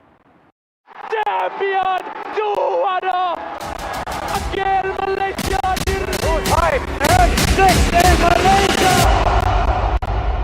Keunggulan ianya tidak hadir dengan ia tidak menunggu sesiapa dan ia tidak milih sesiapa. Keunggulan adalah potensi hebat yang tersembunyi dalam diri. Seperti benih yang memasa untuk bercambah, sedia untuk mekar hingga berkembang indah.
Pada tim SRG Gulak Red Giant, banggakan Selangor, banggakan Malaysia. Champion juara wakil Malaysia. Time for N6 in Malaysia. Keunggulan. Ianya tidak hadir dengan mudah. Ia tidak menunggu sesiapa. Dan ia tidak memilih sesiapa. Keunggulan ada potensi hebat yang tersembunyi dalam diri. Seperti benih yang menunggu masa untuk bercambah, sedia untuk mekar hingga berkembang indah.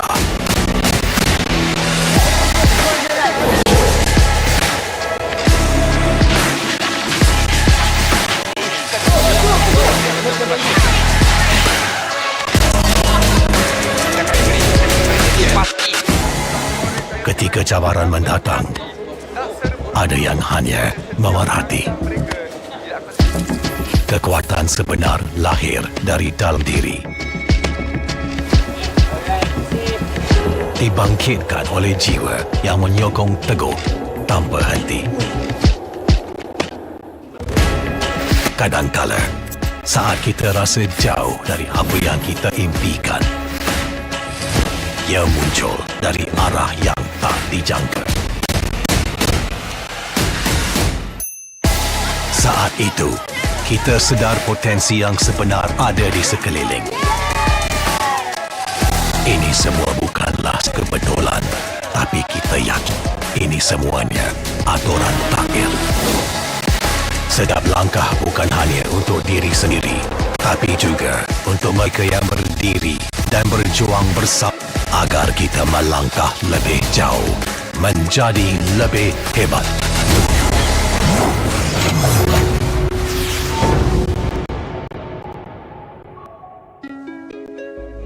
Bangkitlah rakyat Malaysia. Kita bersatu menyokong sepenuh jiwa demi jalur gemilang kebanggaan negara. Alright, ladies and gentlemen, welcome back to the stream. Apologies for the delay, and thank you very much for your patience. We are right in the heat of things in the matchup between Team China on the blue side and Team Thailand on the red side. And it looks like the first hurdle of the game is already being contested.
Alright, we are back right now, and unfortunately it does appear that we have jumped back into a pause for the time being, ladies and gentlemen.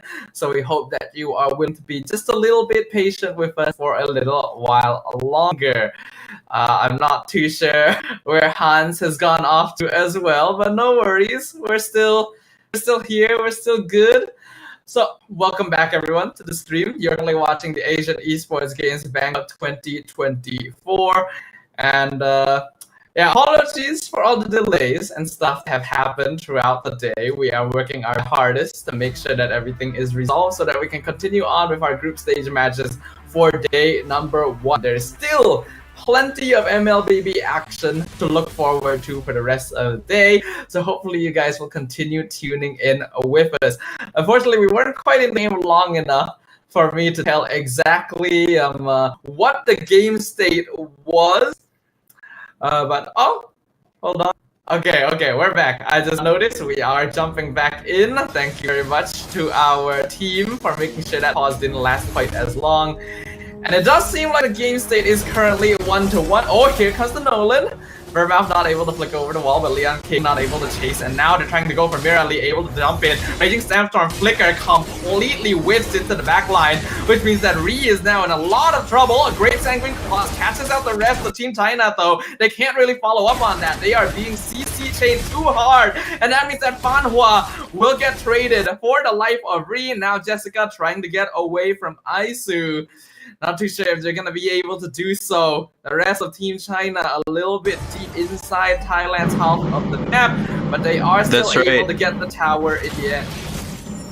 Yeah, I honestly felt like for the entirety of this matchup, right? Thailand was doing their very best and like claiming everything there.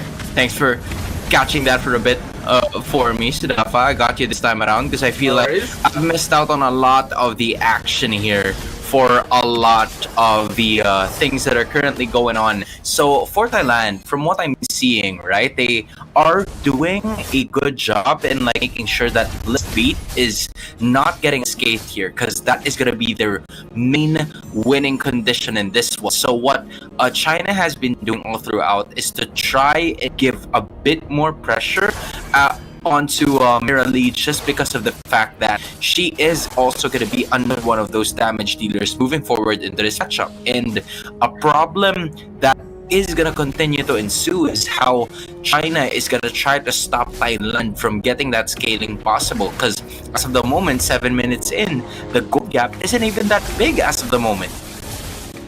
Yeah, it's not that big, but it's still fairly notable. 2K in 7 minutes is not at all bad for China, especially like you mentioned, Hans, they want to try and disrupt the game before Thailand are able to scale up. It's good that they are targeting Mirali, but I also feel like some attention needs to be given over to Blitzbeat, because I just straight up think Cecilion has more dangerous damage later in the game than a Melissa.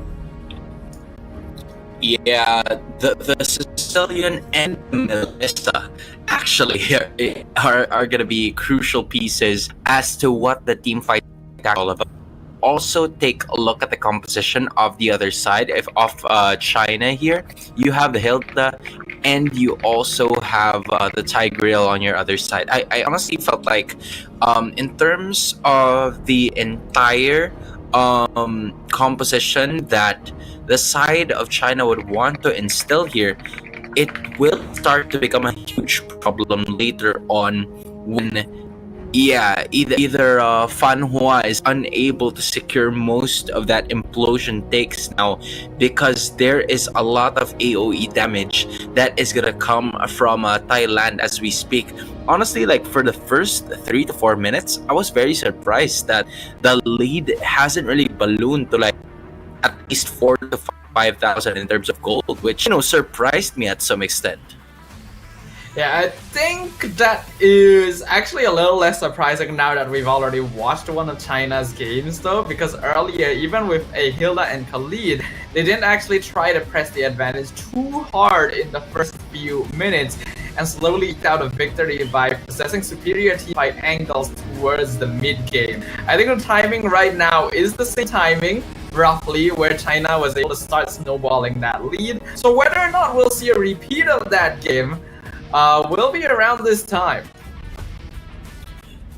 At the moment, I really do feel like, yeah, there could be a good possibility depending on how both of these teams are gonna go, because again, this is an essential part to the tournament life that, you know, China is looking forward to win. But all of a sudden, when you take a look at it, it is China getting another one of those secured here on their side, and they're starting to create a bit problems how Thailand is trying to defend more so that both Blitz be merely they're scaling just in time. Yeah, it's gonna be tricky though. When China already has lead at this point in the game, I think their composition just generally has a bit more maneuverability compared to Thailand, which we can already see is forcing Thailand into very defensive movements. They basically have to play together a lot of the time just to make sure they don't randomly get picked off. But it also means that they're not really getting enough farm into both Mirali and Blitzby, right? It's being kind of spread around and distributed. And as of the moment, the continuation of the fight has already been there, right? So as we speak, this time, it is still China continuously playing really aggressive all throughout. It's been almost a 3K gold lead now. Now, this is what I was looking for all throughout the competition. Just really looking to find more ways, and there goes an implosion again. Yep, the implosion play pulls Mirror Lee back. Ultimate not going to be able to save her. Leon King, unfortunately, not approaching in time to get an easy burst. And that is a very unfortunate pause timing. I feel like that's going to be very awkward to resume from. It is like it's a bit spicy if you ask me, because I don't know what's gonna happen next. Like everybody just went, what am I supposed to do next? Okay, how am I gonna move forward? But again, in terms of the composition that they've had, you see how both of them are on different ends of the spectrum, right? It's quite understandable to a point where you already know what they're going for. It's an all or nothing strategy on late game for the side of Thailand. Meanwhile, for China, they're gonna have to find a way to finish this as quick as they can, because as much as the Moscow is gonna help much with the scaling that they need to propel them further into this matchup, if they don't have the set pieces available for them to, the time is also not their friend, because usually it would if you have the Moscow, but here's Melissa in this, which are two crucial heroes to go up against in later portions of the game. I think there's an interesting parallel that can be drawn between these teams here, because we have already watched one game from both China and Thailand, and in both games they went for early game based compositions and didn't go hyper aggro early on. The difference is that China shifted to a more like flank style gameplay in game team fights, which ended up working out. Whereas Thailand ended up being pretty reactively for most of their game, which is why they ended up dropping it to Vietnam earlier on in the day. If we just base it off of those interactions so far, I think China still has the advantage for being more willing to play with risks involved and maybe diving backlines. But if Thailand has enough time, Sicilian just solves a lot of issues. Yeah, it does solve a lot of issues, especially in wave clear, right? Because, yeah, Sicilian answers a lot of things, but not the early to mid game. There was just a time, I think, during the, I don't know if you saw it, during the playoffs of the MPL Philippines, where the Sicilian was immediately activated like 10 minutes, 11 minutes in, which I found crazy, because it's not supposed to do that, but all of a sudden it was just right there. It was activated all throughout, and they were just able to take control of the game, and it's 11 minutes late. But this is a totally different scenario. So you are at least 4K gold behind now, so you have to adjust, try to pull on the brakes a bit in terms of the extra initiation that you would want to have in the game. Yeah, I think the meta has shifted in such a way where snowballs are a bit prevalent and it's kind of difficult to come back from behind. So being able to create that lead right from the beginning is a pretty crucial part, and making sure that you don't throw it away, because we have seen that as well. It's very hard to break out a snowballing opposing team nowadays, but if they make a mistake, if they get like a few key members taken out, that can really mess with the momentum, right? So that's why the late game is push and pull nowadays. Yeah, I'm looking at the ones that are also scrolling right below us, because from what I saw, it's China already beating Mongolia. That's the one thing that we've taken note of, at least we've watched. But this is the one that's crucial. Vietnam already winning against Uzbekistan. So Uzbekistan is on 0-3, but Vietnam is currently at 2-0. So Vietnam and Mongolia is gonna be going neck and neck depending on how the rest of this game is gonna go. Yeah, tiebreakers are looking possible here, Rastafa.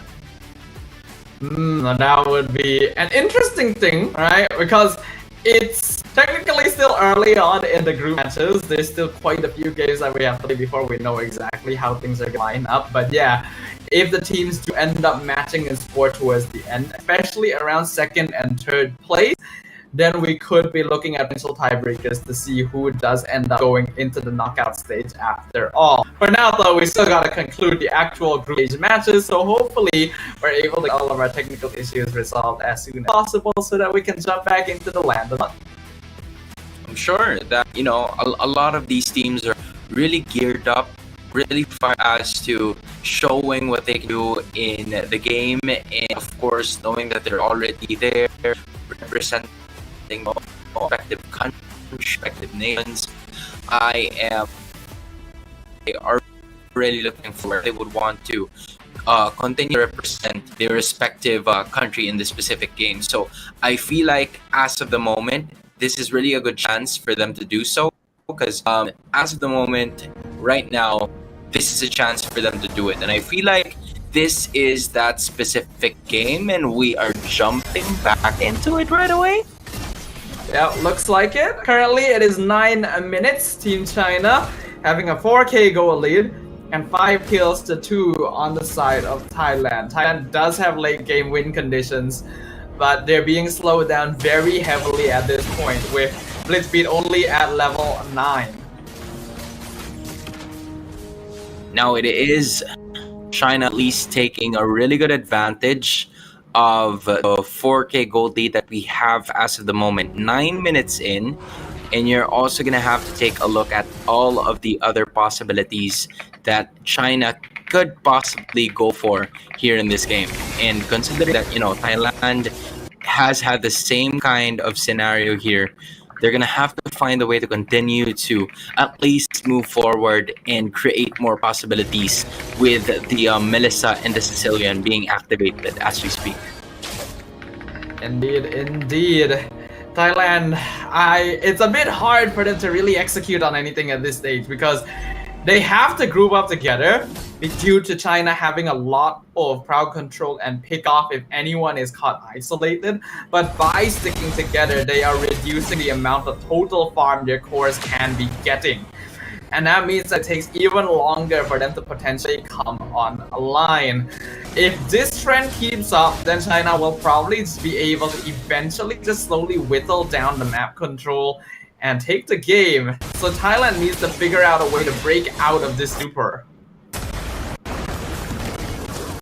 Yeah, as we speak, they are taking good control of it, and that is going to be the Lord going to China moving forward. Yep, they're able to get that somehow. Leon King able to get away. Unfortunately, Isu not as lucky. Neither is Ree. 2 casualties on the Thailand side, and despite their full commit to contest the Lord, China still got it. Got it pretty quick, pretty smoothly. As of the moment, it is now on the side of China, extending their lead once more by 7,000 in terms of gold. Now the Lord marching up top. They are looking to finish this game as fast as they can, but Isu already alive as of the moment. The Lord gonna be putting up top. Only the first Lord of the game, so not too difficult for Thailand to deal with. They only have 1 tier 2 left standing down bottom, and they're not even able to safely extend out of the map to try and do housekeeping on the wave. And they are going to be safely secure during we speak, just, you know, taking control of Biscuit over here. Another turret has been destroyed by the side of China here from Thailand.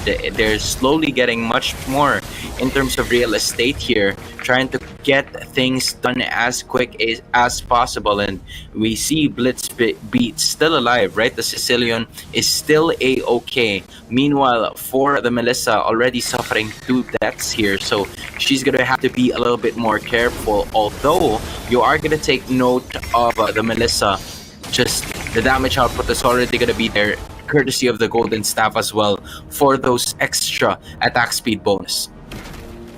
The one thing that Thailand can maybe play around is that with these 2 backline heroes, their base defense is actually pretty solid. So unless China are able to bait them out and maybe catch them in a big team fight, it will be very difficult for them to try and push into the base without getting a solid Lord and wave sync. that's exactly what they're gonna do. Being patient, not a lot of the Lord activity as we speak and as at the moment, but Chokes is already there, putting some damage on Ree, and Ree hasn't really had much of a good time in this game, in this matchup, and that's exactly what's gonna happen continuously if they're unable to find a way to give a bit more of the offensive firepower that they have. We've seen the Julian coming in handy right over there. It was Chokis at least putting the pressure on to Ree, but unfortunately they just don't have enough damage yet. Even with the Bat's Feast already there, they just couldn't do something about it as we speak. Yeah, Blitzbeat has not been given enough time on the map to actually farm up those Sicilian stacks, so it's understandable that the damage would just be completely lacking at this point. And I highly doubt that Rally would have been able to keep up either. We saw that both of them were very low in level compared to Team China. So, as much as I'd like to say that there is still the opportunity for them to make the comeback if they delay the game long enough, I don't feel like China is going to allow that to happen. There was a quality in their gameplay from their previous matchup against Mongolia that makes me feel should be able to close this game out with maybe the next 1 or 2 Lords. A lot of things are going China's way. As of this moment, I really do feel like with the Hilda, for whoever's going to be facing China next, this is a hero that you cannot let Jessica hold on to, especially when they reach the playoff point. There is at least 3 games that you can look upon so that you would be able to understand a bit more of what you guys would be able to at least execute and initiate. But the only concern that I have here for China is that if they still have something else other than Jessica's Hilda, because I feel like it's no longer gonna be allowed by the playoff teams come playoff time, right? Because we're already there to a point where you are gonna be so close as to reaching the quarterfinals, the semis, and maybe the championships. It all depends on how much research the teams are able to do, because we have to remember that while we are watching this one match, there are several other matches happening at the same time on the other sub-stages that go through the group stage, right? So other teams that may face off against them may not have the time to really watch what is going on here. Yeah. So the time in between the days, we will see how much preparation they can lock in. But for now, the main goal of every single team here at the Asian Esports Games is to make sure that they can win every series they come across so that they can qualify into the knockout, so that they even have to consider that preparation in the first place. Yeah, because again, most especially for teams like Thailand, right, that hasn't really had their advantage in terms of getting the wins that are possible. It is kind of like a disadvantage for them at this point, but if you would want to at least use of all of your preparations heading forward in the next game, then maybe that's something that they could do. And I feel like part of the preparations that they've done for maybe weeks, maybe months, have been that Melissa and the Sicilian to some accord. It does, bode well with their play style. They tend to play a little bit more reactive, but the only question is, will they be able to prolong it or take it long enough so that they can unleash that fight within them, or will China finish this game once and for all? Because again, all cards are simply going to their favor right now. That certainly is the case, right? How long can you hold on in this game when China is clearly doing a great job of just controlling macro and delaying any farm that you can get by limiting the amount of safe space you can actually stand in the map, right? At this stage, despite still having a single tier 2 to maybe play around, I think China is positioning themselves very well to make sure that Thailand can never leave their base. And their heroes are already designed to be a little bit more effective independently as well, whereas Thailand does need them to actually group up to take fights. Yeah, with the grouping up, that has been key for Thailand as of the moment for them to sustain the fight even longer. But it also means that there wouldn't be a lot of adjustments that China needs to make, just because they already have the advantage of knowing where most of the heroes are going to be. So they don't need to think twice or second guess themselves in terms of where they would want to position their plan of attack, where they would want to start things off, because again, they're already going to know where everybody's going to come from. They gotta pay attention to that. Every single factor now is going to count, but we are going to jump back into the game, and it does seem like there's been a little bit of time passed because Thailand literally only has one inhibitor left, and the Lord is pushing down. And in addition, I honestly do feel like for most of the time that we have over here, they're gonna try to find a way to continue to initiate here as we speak, because Jessica is still gonna be that main woman looking for those initiations so far as we speak, as the Lord is already marching here. Now Thailand gonna try and do their best to defend. Blitzbeat and Merrily doing some good siege damage from the back line. China still positioning in a very defensive way. Unfortunately, they didn't quite sync the Lord with the wave well enough. Otherwise, that should have been a free inhibitor down bottom. So considering the way they're standing right now, it feels like they're not going to be looking to use this to push in and end. Looking at, most of the objectives secured here, it has already been a Luminous Lord, or an Evolved Lord rather, but it didn't go to the bot side. So since the easier access was on the mid, it would have been so much easier for them to just defend it. However, when you take a look at the bot side, the inhibitor is still alive on that side of the floor, so they won't be able to do something about it as we speak now. So with that being said, it is still Thailand somewhat defending this for as long as they could possibly hold on to it. And yeah, that's what's been happening. This is what we were talking about right from the start, right? How you can possibly defend with a Melissa and with a Sicilian. This is like I'm trying to remember what it was. The game that really took so long to a point where they were able to bounce back. Oh, it was the Nathan game. Yeah, there was a team, I don't know which region it came from, but it was the Nathan game, and as long as it was Baloy, I remember now, it was Baloy when they went up against Fnatic Onic, and then it was Chidera just holding on to that Nathan all the way throughout. So yeah, they just really took advantage of the situation. I think late game magic DPSs have a tendency to just really catch you off guard, right? Nathan, Cecilion, Harif, if you're not doing a good job of locking them down, they really whittle you really quickly once you get into the later stages, because by then they can even break through like the defensive capabilities of items like the Athena shield, right? So you gotta make sure that you understand that timing and not give them the space necessary to reach that point, because otherwise you will find yourself in a situation where even though the game looks like it should be yours by any account, you just can't quite finish it.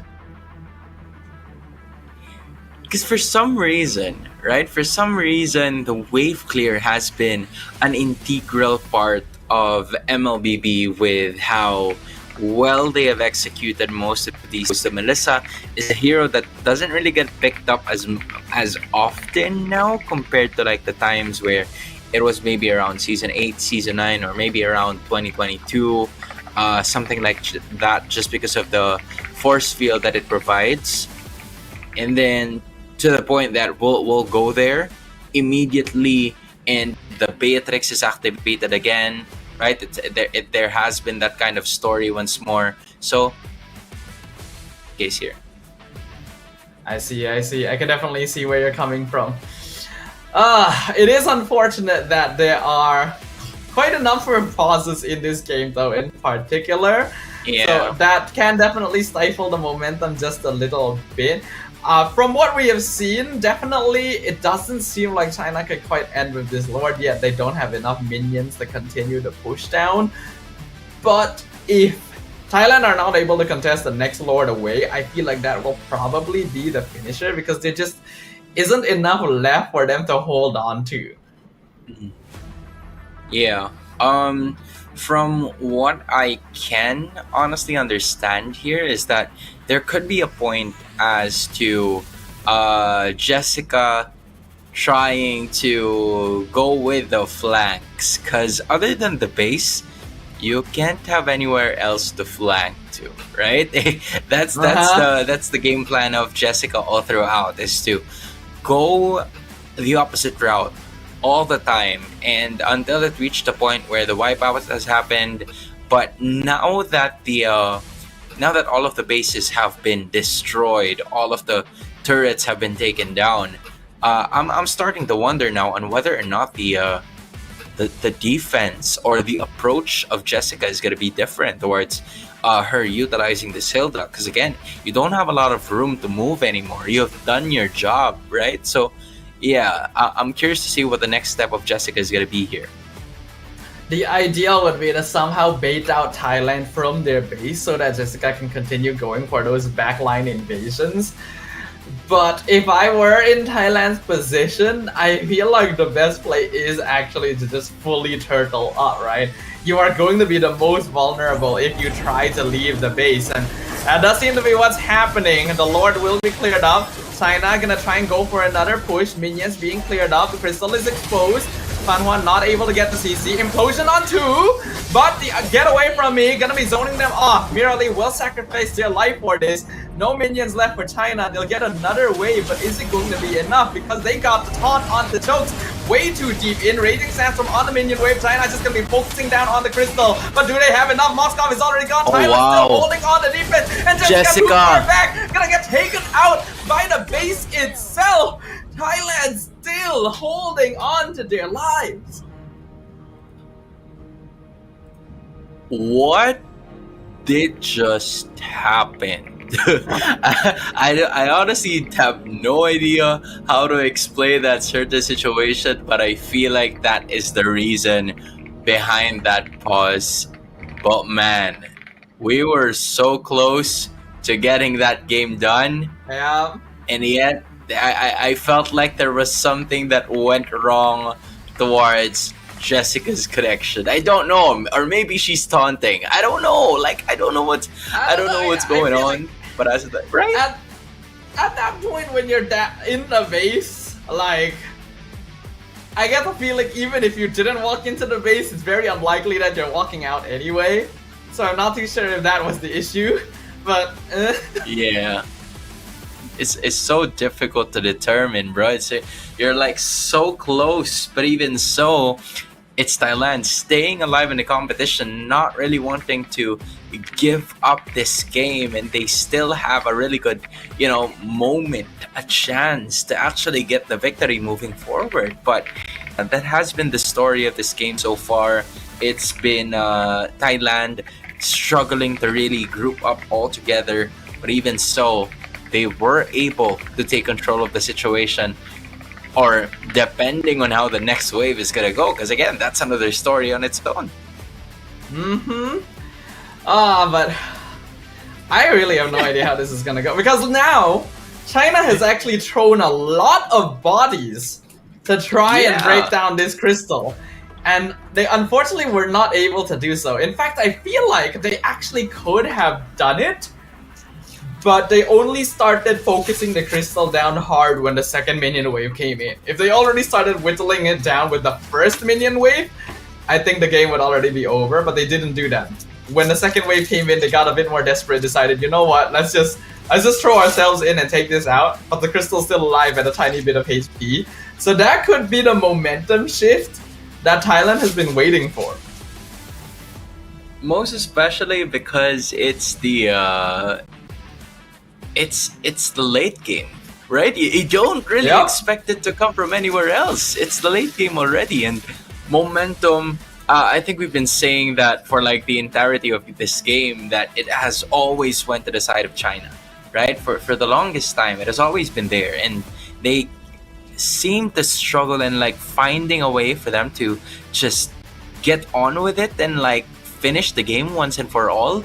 Because of the Melissa and Sicilian, I'd like to go back to that point one more time, and it really seemed like it was a struggle for them to just keep on finding another way for them to get the victory moving forward, and just patient MLBB, knowing where it's the best, knowing when the best time to strike is, I feel like has been the greatest asset of Thailand that kept them alive for some reason, right? For some unknown reason in this game so far.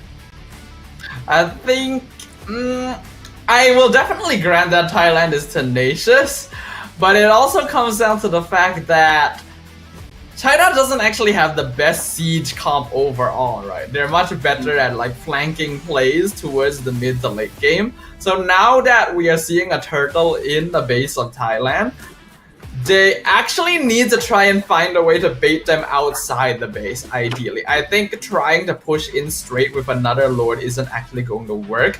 Maybe presenting the next lord as a bit of a bait, right? Make Thailand think that, hey, we're not actually positioned well enough to take this. You guys can come into the river, you know. Yeah, that's the. I think that's a better strategy than just going all brute force, because I feel like that's gonna work in the first 8 to 13 minutes of the game. But as soon as that is all over with, the Sicilian is gonna start to go rage mode. The Melissa is gonna go beast mode, if I should say. So at some point in time, right, you're gonna have to really find a way. How ironic is it that early game has been the advantage of China here, but they're gonna have to take their sweet time in this next approach to win them this game. Something that probably is unfamiliar to them, depending on based on what we've seen from them in the past 2 games.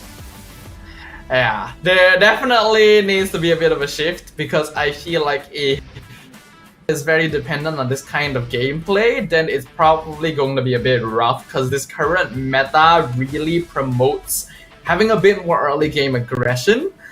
I do feel like China could afford to be a little bit more aggro early on as well, but at the very least they know how to pressure the mid game. So I think that is the difference right now that we are witnessing. But in this game, the game is actually prolonged long enough where Thailand are starting to hit that sweet spot. I think they're still going to be a bit behind in terms of items, but the next lord is going to take a while before it respawns again, so that will be the time they need to actually like hit the item timing, and then it'll be really hard for China to fight into them. Yeah, another thing that I'm also looking at in this game is for them to potentially, all right, I'm looking at a potential comeback here, turnaround, because we're talking about 15-minute timers already. So maybe it could take some time for China to just respawn. In this specific moment, it's a window of opportunity for Thailand to just maybe get a lot of turrets in the process, because sure, you won't be able to get him for good, because again, it's gonna take a lot out of you, it's gonna take some time, but then you have some place to just work on it as much as possible. And yep, it's not yet over. All right, we're still up for more MLBB. Alright, we are back into things, and we can see that a big skirmish just took place, but it ended up being a 3-for-3 trade, which is actually beneficial for Thailand because they are way more behind in resources in comparison. Blitzbeat has not died a single time this whole game, so although his farm would have been slowed down by the pressure initially, it means that he has still been able to build up stacks, albeit slowly. So that is the worry for China. She still, or should I say, Blitzbeat is the lifeline of this Thailand team, knowing that she's going to be the main source of damage output coming in from the Thais. They would want to make sure to always keep him intact. So as you can see, Asu and main condition here is to try to force something.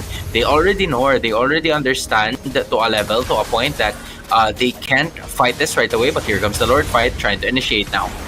Avatar the Guardian by Aisu on top of the Lord. Choke is still able to get it. Meanwhile, Fanhua taking a lot of the heat. Already broken down by Blitzbeat and Mirali. Fear of Destruction lands in the back line. Yamhua gonna take it. But the Wind of Nature popped down, but not quite able to finish anyone off yet. Ree buying so much space to make sure his cores are able to get away. And they are actually going to be able to back it off. A kill there would have guaranteed the win. Oh, they were looking for Blitzbeat the entire time, but Asu re-sacrificing their lives. Will they be able to defend? They're going in now. Leon King dropping real low. Lord on top of the crystal. They're not going to risk it this time. They're going straight for it. And after quite a marathon here, it will be Team China that finally claims the victory. I believe with this win, China has claimed victorious and is also going to claim a potential spot in that playoff rounds. I mean, that damage, you already see it, right? 33% coming in from Blitzbeat, so you already know that they are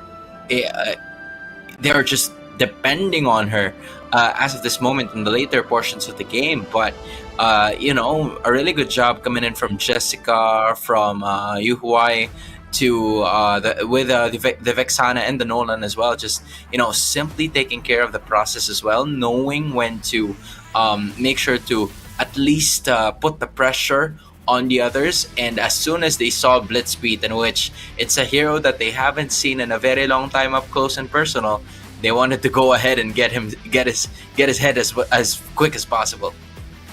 Yeah, I think Blitzbeat was doing a really good job of positioning throughout the game because, yeah, until the very end, still never actually died once. However, like you mentioned, Hans, there was a bit too much dependence on the Sicilian to come online. And that is because China was able to pressure Thailand so hard in the early game that they just weren't able to get any scaling done in the first place. So they tried, you know, they held on for a good amount of time, but in the end, you gotta be able to secure that early to mid-game phase. And that is exactly what China did. That's exactly what they did, and China, undefeated, I believe, standing at 3-0.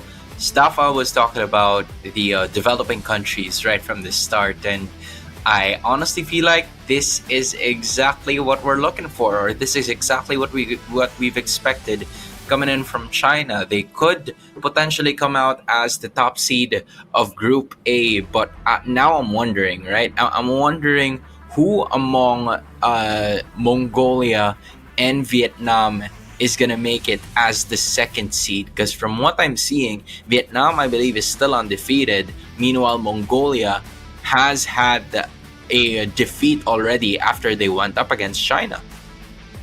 Yeah, so I think things are gonna be tough now for Thailand as well. China looking very comfortable. I agree with you, Hans. I think based on their score so far, it's quite safe to say that they are guaranteed to be top 2 and moving on to the next phase.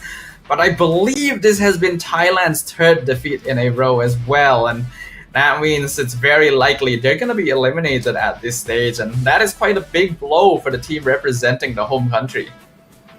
Yeah, I mean, you did everything that you could, right? You were able to at least showcase what they can do, try to prolong the fight even longer going up against China, who has claimed to be a dark horse in this tournament just because of their recent performances in the past 2 games that we've watched them. But of course, for Thailand, this is a pretty good start because, again, just like what I was saying, the SEA Games or the Southeast Asian Games is going to be held there next year. So they, from here on out, they have an entire year to at least practice, learn from their mistakes, and move forward. Well, speaking of moving forward, we are going to be moving forward with the competition. But before that, once again, jump to a short break so that we can get the next teams up on stage and ready.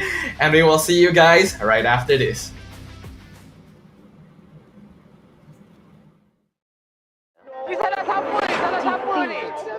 Pada tim SRG, Gulak Red Giant, banggakan Selangor, banggakan Malaysia. Champion juara wakil Malaysia fight for N6 in Malaysia. Keunggulan ianya tidak hadir dengan mudah. Ia tidak menunggu sesiapa. Dan ia tidak memilih sesiapa. Keunggulan adalah potensi hebat yang tersembunyi dalam diri. Seperti benih yang menunggu masa untuk bercambah, sedia untuk mekar hingga berkembang indah.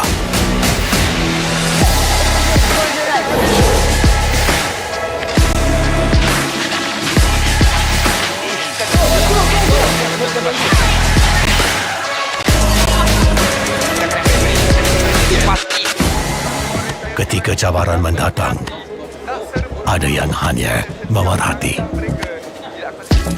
Kekuatan sebenar lahir dari dalam diri. Dibangkitkan oleh jiwa yang menyokong teguh tanpa henti. Kadangkala, saat kita rasa jauh dari apa yang kita impikan, ia muncul dari arah yang tak dijangka.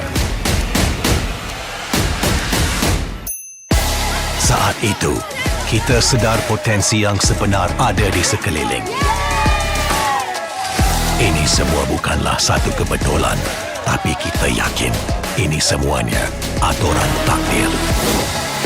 Setiap langkah bukan hanya untuk diri sendiri, tapi juga untuk mereka yang berdiri dan berjuang bersama agar kita melangkah lebih jauh, menjadi lebih hebat.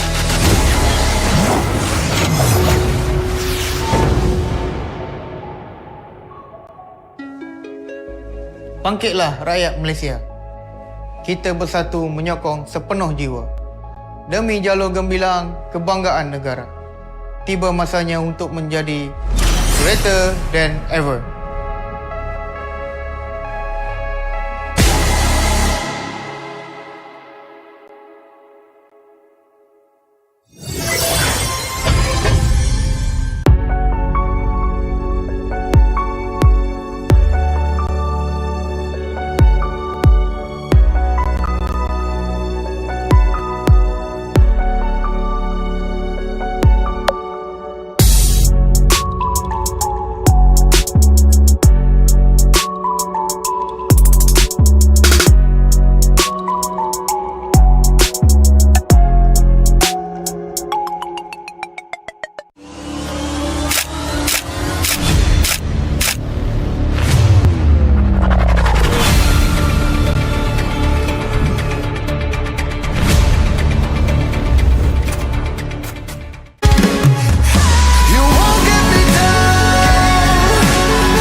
Pada tim SRG, Gulak Red Giant, banggakan Selangor, banggakan Malaysia.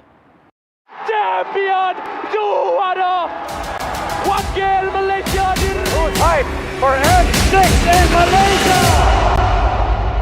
Keunggulan ianya tidak hadir dengan mudah. Ia tidak menunggu sesiapa dan ia tidak memilih sesiapa.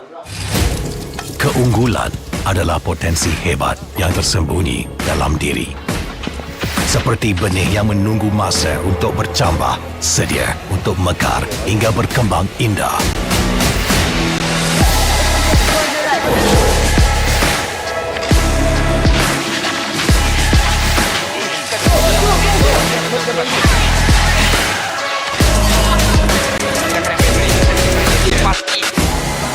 Ketika cabaran mendatang, ada yang hanya memerhati. Kekuatan sebenar lahir dari dalam diri. Dibangkitkan oleh jiwa yang menyokong teguh tanpa henti. Kadangkala, saat kita rasa jauh dari apa yang kita impikan, ia muncul dari arah yang tak dijangka. Saat itu, kita sedar potensi yang sebenar ada di sekeliling. Ini semua bukanlah satu kebetulan, tapi kita yakin ini semuanya aturan takdir.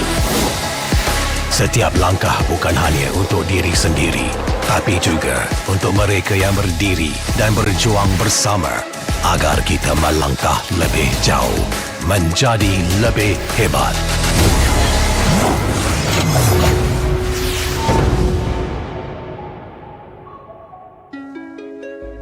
Bangkitlah rakyat Malaysia. Kita bersatu menyokong sepenuh jiwa. Demi jalur gemilang kebanggaan negara.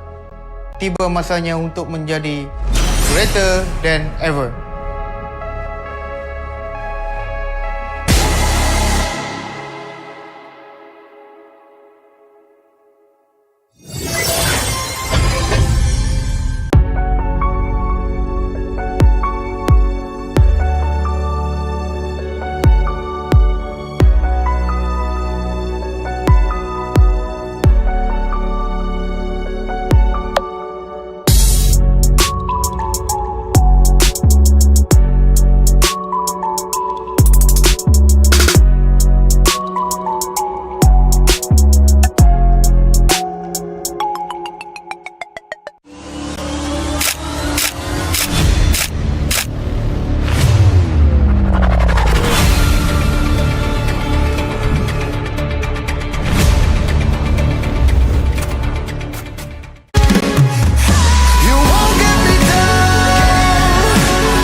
Pada tim SRG Gulak Red Giant, banggakan Selangor, banggakan Malaysia. Champion juara wakil Malaysia Time for N6 in Malaysia. Keunggulan. Ianya tidak hadir dengan mudah. Ia tidak menunggu sesiapa. Dan ia tidak memilih sesiapa. Keunggulan adalah potensi hebat yang tersembunyi dalam diri. Seperti benih yang menunggu masa untuk bercambah, sedia untuk mekar hingga berkembang indah.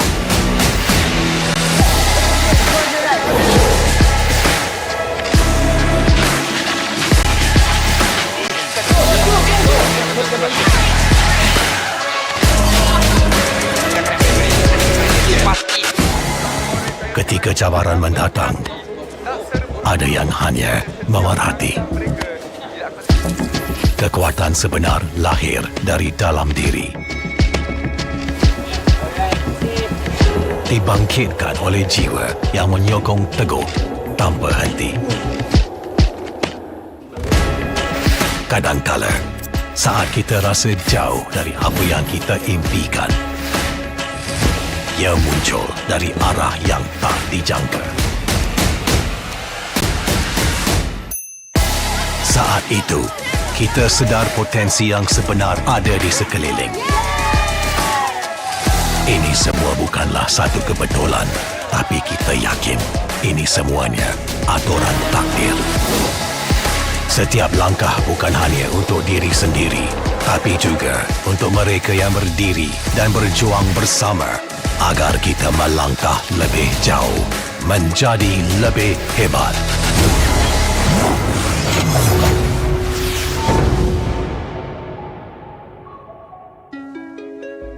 Bangkitlah rakyat Malaysia. Kita bersatu menyokong sepenuh jiwa.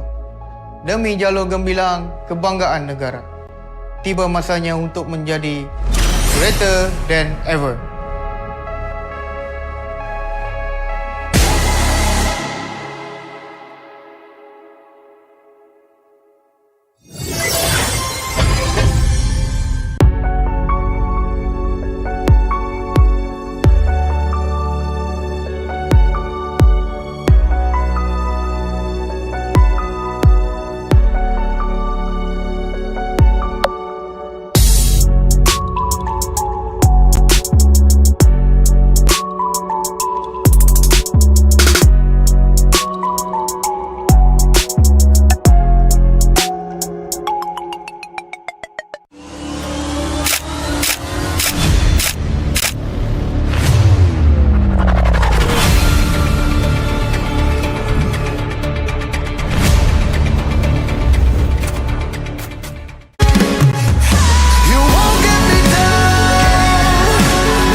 Pada tim SRG Gulak Red Giant, banggakan Selangor, banggakan Malaysia. Champion juara wakil Malaysia time for M6 in Malaysia. Keunggulan. Ianya tidak hadir dengan mudah. Ia tidak menunggu sesiapa. Dan ia tidak memilih sesiapa. Keunggulan adalah potensi hebat yang tersembunyi dalam diri. Seperti benih yang menunggu masa untuk bercambah, sedia untuk mekar hingga berkembang indah.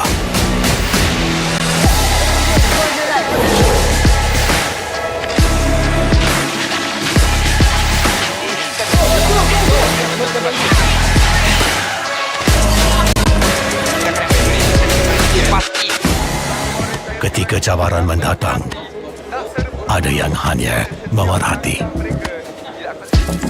Kekuatan sebenar lahir dari dalam diri. Dibangkitkan oleh jiwa yang menyokong teguh tanpa henti. Kadangkala, saat kita rasa jauh dari apa yang kita impikan, ia muncul dari arah yang tak dijangka.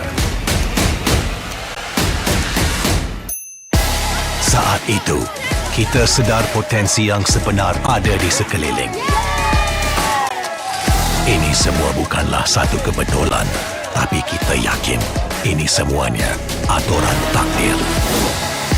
Setiap langkah bukan hanya untuk diri sendiri, tapi juga untuk mereka yang berdiri dan berjuang bersama agar kita melangkah lebih jauh, menjadi lebih hebat.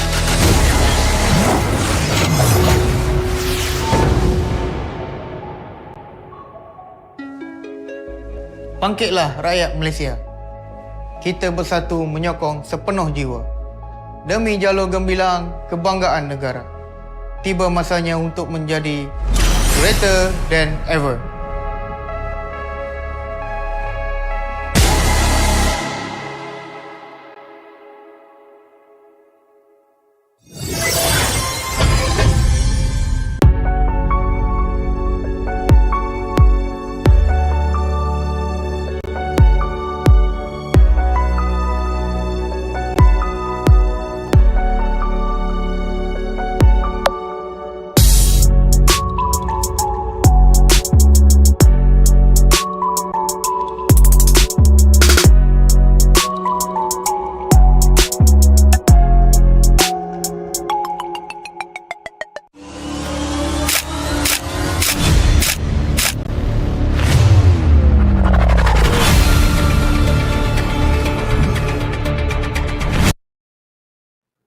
Look out, world! The fifth match of our day one group stage matches at the Asian Esports Game 2024 Bangkok is about to arrive, and it shall be none other than Team Indonesia versus Team Nepal. Once again, my name is Stafa, and joining me is Hans. Man, how's it going? We are almost at the halfway point of the very first day of the tournament, and I am sure that there have been a lot of teams or a lot of nations that have waited for their favorite teams as we speak. And now, this is our first time as well to take a look at the Nepal team. Because again, from what we've seen, Indonesia is on the red side, all right? So yeah, just in case you got that corrected as of the moment. But when you take a look at it, I immediately saw a Nino Echo. I'm not sure, but there's a Fumi Echo on the Indonesia side. So I'm seeing maybe some sort of like respect or something like that. I'm looking at CC, that's the Nino Echo, and then there's a Fumi Echo on the other side. Good eye there. I did not notice that. Okay, interesting. I wonder if there's any relation or if it's actually just completely a coincidence. But just to give some context, this is our last match broadcast for the first set of groups here. So I believe after this match, we should be able to find out which teams from Group A and D will be moving on to the knockout stage. So whatever points they can get here is also going to be crucial. Yep, crucial as it is, Indonesia looking to keep their record unscathed, going up against Nepal, who I believe has already had a 2-0 record. So, it's a really good chance, given that Nepal has been one of the teams that could potentially disrupt the flow of whether or not it's going to be Philippines and Indonesia moving on to this round, or will it be Indonesia and Nepal moving on to the next round, or will it be Philippines and Nepal to the next round? We still don't know. It depends on this game, right? But looking at it, Indonesia was in prime form a while ago when they went up against the Philippines, but Nepal is looking to disrupt the peace here. The Matilda first pick coming out from Nepal straight away. We are seeing some slightly different bans with Cho Hayabusa and Zusin on the Nepal side, and Indonesia getting rid of Chip, Phobius, and Suyo. They're currently hovering over Diggy, but I feel like that's very unlikely. The Fanny, something we surprisingly haven't seen all day, even in the ban section, so I would love to have a look. Yeah, the Fanny has been a talented hero as of the moment in terms of the picks that we have. But, if there is a group of women, strong MLBB female players that can definitely utilize the assassins that we have in the scene, it's definitely Indonesia, man. We've seen them pick up the Nolan, also get the Fanny, maybe even the Ling this time, and now we get to see them fully in action. Vival put up an incredible performance on the Nolan previously, and Cine pulling out the Kadita and getting an amazing 4-man Petrify play as well. So Indonesia definitely a team that you gotta be very wary around. But Nepal are able to grab the Matilda and Alpha combo, very powerful in the early minutes. But following it up with the Melissa is very interesting when stronger options like the Harif and the Bruno, for example, are still open. Yeah, it seems like the idea for Nepal here is at least you have a further disengage with the Matilda on your side, and not only that, you also have the Melissa's force field, the ultimate, to at least shove away the Ling from using 4 blades against you, because I'm sure that when the 4 blades are out, it's gonna be over with. I was wondering if Indonesia might go all the way and just say, alright, Angela Ling, let's do it. And they actually did. So we are going to be seeing a bit of a support matchup here, right? With the Angela versus the Matilda. Though nowadays we do see more teams playing Matilda in Angela in the mid lane instead of the roam position. So Indonesia has a bit of flexibility to work with there. I think now that we're going into the second ban phase, Nepal definitely should consider getting rid of heroes like the Bruno, since this Melissa is not the most effective against him in lane. And not only that, you also have the Angeling combo, which has been proven and tested by so many different teams all throughout the MLBB esports scene. And going up, you're trying to go up against it with a Matilda. It's really a huge risk if you ask me. If you want to do something about that Ling, then you're gonna have to pick up a hero right over on the EXP lane that could hold down the Ling. I'm thinking of I'm thinking of heroes in the EXP lane that would have good hold, but when you transition into the mid lane, you can go for an Aurora. I think that an Aurora would be okay here for the composition of Nepal, just so they can put a stop towards Vival, because Vival can freely roam around looking at just the first 3 heroes of Nepal here. Yeah, that's something to worry a bit about. If you're talking about EXP laners that can lock down the Ling, I think a very obvious choice would be to go for like Hilda or Khalid, right? It's not really the same type of lockdown, but it's game starts, I'm gonna find the Ling straight away and make his life miserable kind of pick, which could be quite effective. But they could also lean in the direction of having a bit more like single target lockdown, right? If you go for the Edith and then you catch someone that's been hard guarded, then you are locking down multiple people at once. Kacha and Franco are off the table since they already have Matilda, so that is a bit of a shame there. I'm wondering if they could go Aurora and Gatot Kacha for Nepal here. I think a Gatot Kacha would also be very good for like the composition of trying to put a stop towards the lane.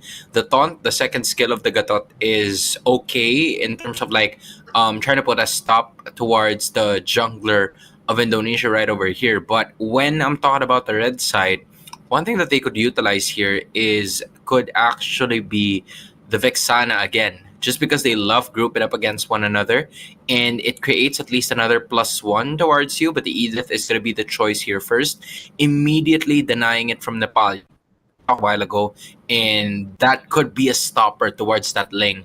They took that threat out. That is interesting.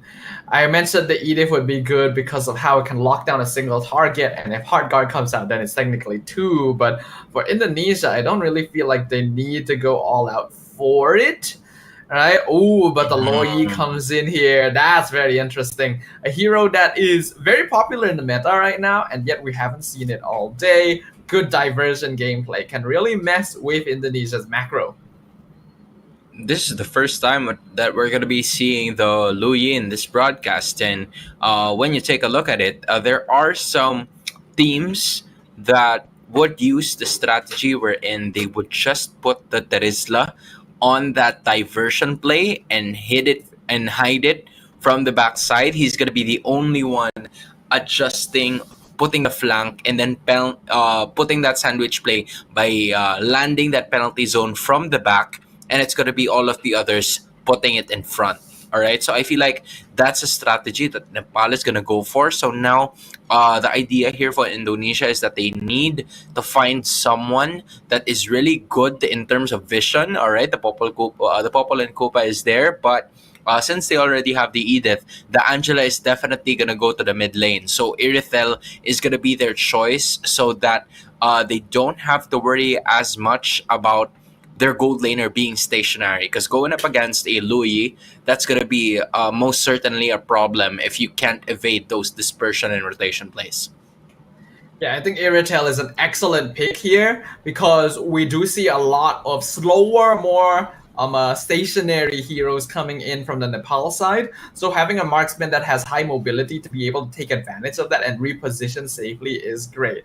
Irithel, Claude, Wanwan would all fit into those categories, but I think Irithel is the one that's able to most effectively match lane against the Melissa. So a pretty smart choice by Indonesia. Yeah, at that point you can. I'm really curious, man. Like I haven't seen a lot of Beatrix in this game so far, in this tournament at all. It's just more on the other familiar heroes here, but we're gonna be moving forward into the 5th game of the day. This is Nepal. Look at the stay undefeated, and Indonesia as well in Group D, so that they can determine or maybe even thicken the plot here if you are Nepal. But for Indonesia, the obvious powerhouses of the group, of the tournament as well, they too at least limit themselves right here, and they want to move on to the playoffs as quickly as possible. Neither of these teams are going to be particularly effective in the first few minutes, so I really don't expect us to see any ganking until that first turtle timing, or at least until Vival hits level 4. But that doesn't mean we're not going to see some poking. And in the mid lane, having a Hylos Angela means that Indonesia should retain a little bit more lane prio and mobility. Yeah, the Angela is simply gonna try to get to level 4 as much as possible, because like compared to the other heroes that we've seen right in the mid lane, Angela's not really gonna showcase its full effect not until it reaches level 4. So I feel like that is where the team fight really is gonna start here for both of the teams. But Nepal is also making the most out of it by just trying to look for someone in to get a pick off. But Shell, knowing this, good vision as well coming in from Vivian, they were able to evade catastrophe here in the early portions of the game by just getting Nepal into vision. Yeah, Vivian providing vision there is really big because they knew that Mau Mau was at the bottom side of the map and would most likely be rotating up. So they probably already know that he is leaning closer to the turtle hit. This is why you already see Fumi Echo playing a little bit safer in the push, since there's a chance that he's the one getting ganked. Angela landing on towards on the Tato. as of this moment, and Nepal trying to position themselves together with Vivian here. Vival nowhere to be found, trying to look for a quick one, and he's going to be able to take it away. That is first turtle objective. Going on to the side of Indonesia, quick bounce here from Nepal, staying away from danger, but from 0 to 100, Indonesia capitalizing on it. Yeah, really good timing.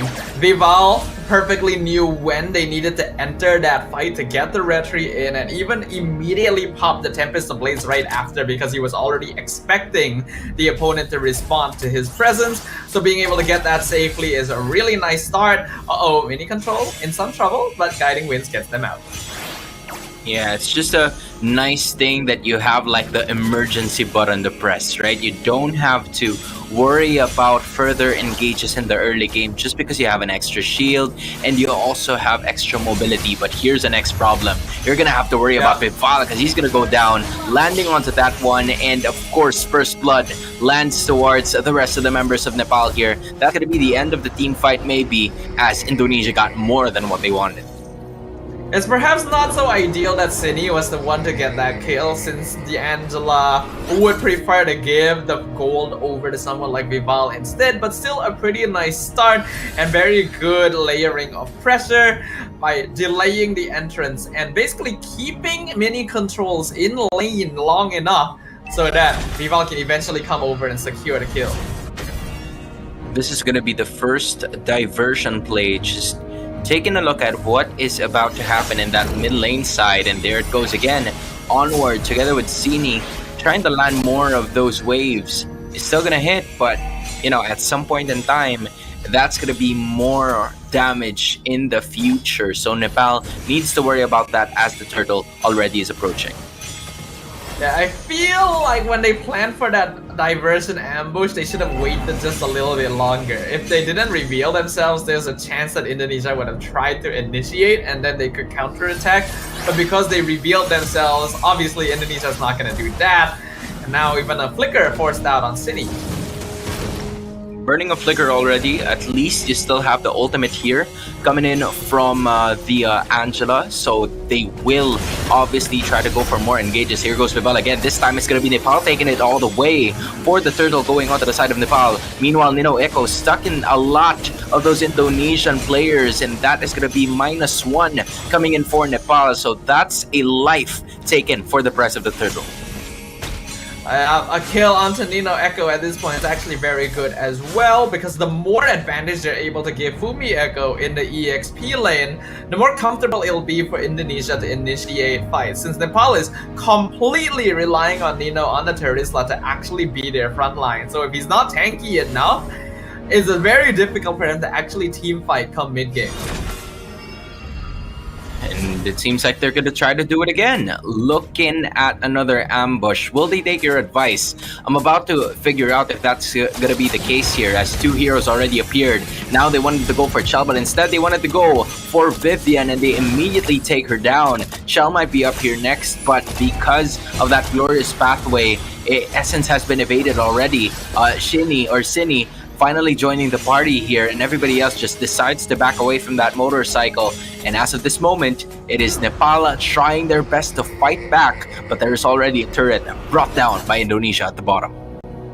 Yeah, I think that's a better example though of what Nepal needed to do. This time they actually waited, so they didn't reveal themselves, and that's what caused Vivian to walk up forward and initiate the fight. And in 1v3, even the high lows will eventually fall, so it looks like they decided not to go for Revitalize, and now Mau gonna get pulled out to safety, able to escape that gank.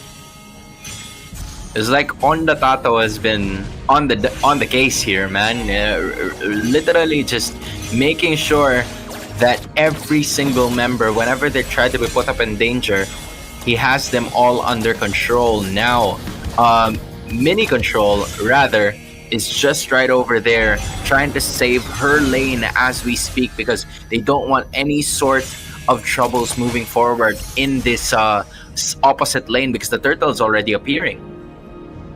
I feel like there were multiple opportunities in that previous engagement for Nepal to start something. Especially, I feel like the diversion could have been a much more aggressive position, but they didn't go for that. Either way, still able to secure the turtle pit, get it for themselves. Unfortunately, Mini Control loses the 1v1 to Shell up top.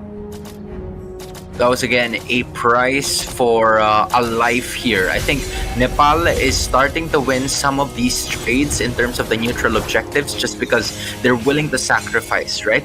There aren't a lot of teams that are willing to do that, where you tend to sacrifice a life or two, but Nepal is much more than willing to do that against Indonesia, and now they're playing very aggressive, looking to break down this mid lane turret.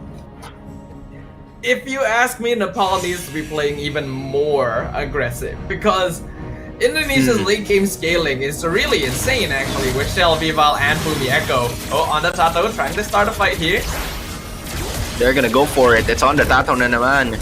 Looking at it as of the moment, and that is gonna be Indonesia brought down by one player. Here comes Vival this time around. There's Mini Control. He couldn't control the situation. There's a penalty zone, and the Tempest of Blades as well, making it 4 Blades as well. Nino Echo is gonna try to survive, and he's gonna be able to take one. However, on the other hand, that's 3 heroes down for the price of 2. Indonesia getting to win some of that team fight, plus a little bit more out of that as well. Yeah, I do like what Nepal did. They finally decided to go for a slightly more aggressive play, but it could have been comboed a bit better with all of their cooldowns. It was only because On the Tato was able to find Shell that they were able to actually do anything with that. But Indonesia was still able to respond well. Vival gets a free tower mid, and I feel like the big issue for Nepal soon is going to be that macro play, because Indonesia just has so many ways of split pushing the map. Yeah, good call. Coming in from Indonesia to just bring down that mid lane turret. I feel like that's going to be their gateway moving forward into this competition. Is, you know, on the Tato has been brought to at least 75% of her health, but she is still okay. First Lord already appearing in this matchup, but they have their sights set on someone else. That's going to be Mini Controls, and she's going to go out of control, going down immediately. Mama is going to be stuck here. Angeling combo working wonders for Indonesia as we speak, and that is going to be another hero going down for the side of Nepal. Indonesia picking up the pace now. Now they lead by 4K.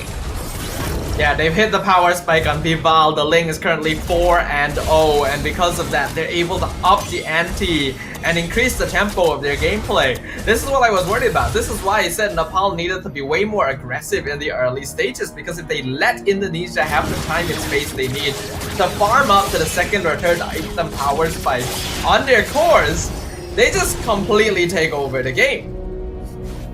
Yeah, it was a, you know, completely different story from like the first 5 minutes up until this next 5 minutes, because there's already a total of 10. I feel like, you know, Nepal was doing a good job in like trying to contest getting a life for, or sacrificing a life for the price of more objectives. However, it hasn't really paved well for them in the next set, just because they weren't able to get most of the trades happening here. Now the Lord is marching in.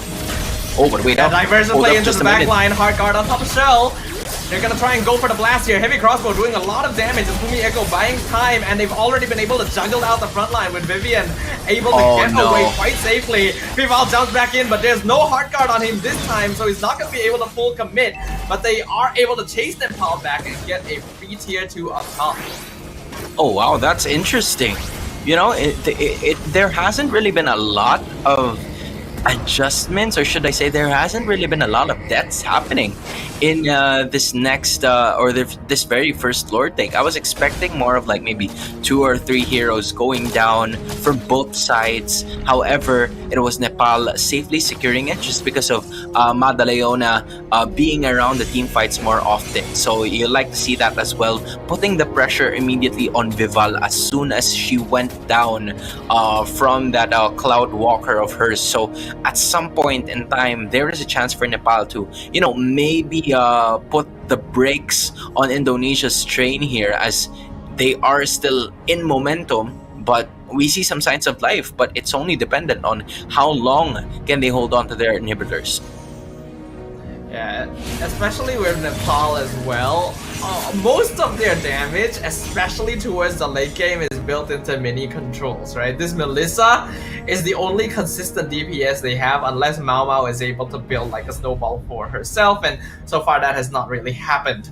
So even if they're able to bait out important cooldowns on Indonesia, which is ideally what they want to achieve, maybe like force the fight, get the hard guard out, disengage, and then start the fight over once it is out. They still actually need damage to be able to do that, and well, mini control has been targeted very hard this whole game. Look at the amount of land covered by Indonesia compared to Nepal's, right? The entire bot lane has been compromised. The entire river has been taken care of by the Indonesian squad. Not really given an inch. They're looking for a specific person or two, or maybe the entire team, on whether or not they would flank from the other side of the map as the second lord is finally there, ready for action. But Nepal staying in their ground. They know that they still have the inhibitors, so they don't want to force a fight here. Yeah, Indonesia is gonna be taking this nice and slowly. They already know that they're hitting their power spike, and their scaling will only continue to overpower that of Nepal, which means that the onus is on Nepal to try and make something happen, which they try to do with the diversion, but on the Tato's the only one that comes through. They're still gonna have to find a way there, an immediate retreat here. Coming from Nepal, they noticed that they weren't really in the best position, given that Mao Mao still needs more of those objectives, and Indonesia is gonna make quick work of this, noticing that there is no player from Nepal on the other side, and they are going to be able to secure it. And mind you, Sadafa, I was just looking at some of the social media pages here, and Nepal just recently lost to the Philippines. So this is currently a 2-1 standing of theirs, going up against 3-0 of Indonesia. So Indonesia technically doesn't need the win anymore, but it would guarantee first seeding in the group. Whereas Nepal wants it as much as they can, but with the Lord crashing in and one inhibitor gone, they can only try to hope and turtle this for Indonesia to make a mistake. And now starting it off with a glorious pathway, and just like what you said, another turret obstructed down. Lord is going to transfer onto the other side, but he's going to be brought down to crumble as well. Meanwhile, there's going to be the Tempest of Blaze, and Vival still going to be able to escape, but as I say that, she is going to be taken out by Nepal. Great defense coming in from the blue side, trying to keep themselves in this game, but that is going to be a third destroyed. Now Mao Mao safely secured and gets right back into defense, but all of the inhibitors are gone. Vival being shut down is not ideal, but trading his life for all 3 inhibitors at this stage of the game is very, very worth it. Nepal is going to have a really hard time defending the next Lord, and Indonesia is just continuing to secure resources from them. Another set of super minions on the bot side. They will actually expect it, but Shell is going to be here once more. She's going to take the brunt of the damage and still survive. However, it's going to be mini controls. Might be the turn that the rest of the members of Indonesia are going to be looking for, but Nepal is going to be on the backside. Land does not miss. Tempest of Blades is going to be there as well. And 4 heroes are going to go down. Triple kill for Vival. And that is only Madaleona left to defend. Still, waves of minions crashing down the top and bot lane. A beautiful in and out though by Indonesia, consistently juggling out the player that is taking the most damage and forming the front line. The fact that they were able to keep Shell and Vival alive the entire time, only trading Vivian for it, means that this game is as good as done. Just look at how quickly Madaleona melts down, and now the crystal is exposed. Mini controls just taken out at the end for good measure, as Indonesia completely dominates Group D. Still an incredible performance coming in from Indonesia, staying undefeated.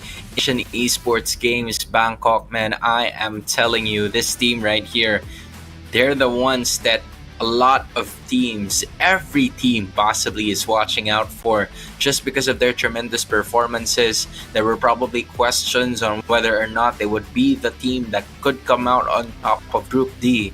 And it seems like, I know it's just 3-0, but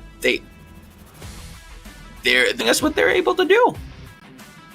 Yeah, well, I think a lot of people came into this with the expectation that they would be fan favorites, because the Indonesian women's MLBB team has already stood out on the global stage even before women's MLBB became more widespread. It was a very one-sided game here, 14 kills to 5.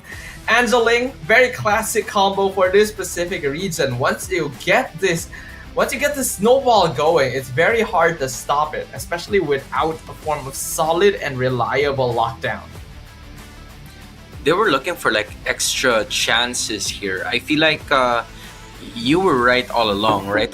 There were a lot of chances that were given to Nepal for them to take a little bit more control of the game in like the first few minutes of this matchup. However, I felt like slowly but surely their window started to crumble, and Mini Controls really couldn't get her power spike going just because of Vival's continuous pressure that was given to her. And not only Vival, right, but even Shell as well, as both of them were recipients of Cini's Heart Guard. And when there were times that Mini Controls was so close to bringing either of these damage dealers down, Cini is just right on point, not even dying once.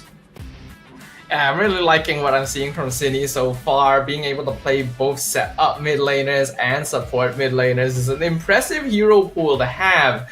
And it's quite unfortunate for Mini Controls. Their score is definitely the worst of the lot, but it's also obvious that they were being quite heavily targeted, because Indonesia knew that she was going to be the main win condition for Nepal. The rest of the squad is actually somewhat manageable once they have a few items. So as long as they disable Mini Control, they can take the game. And that's exactly what happened. Yeah, and as of that moment, from what I recall, it's Indonesia 3-0 right now, representing Group D. And on the other hand, since this is going to be the case, right, Nepal is going to fall to 2 wins and 2 losses. I feel like that was already their last game, depending on how the next set of matches for the Philippines is going to go. Because from what we've seen from before, right, or there you have it as well, the Philippines winning against Sri Lanka, I feel like that's a game that we have seen from a while ago. So maybe now it's the Philippines getting to 3-1, I guess, depending on how the standings are going to be. I'm curious to see how the standings have updated so far. Yeah, based on what we saw in the scrolling bottom as well, some matches are actually still ongoing.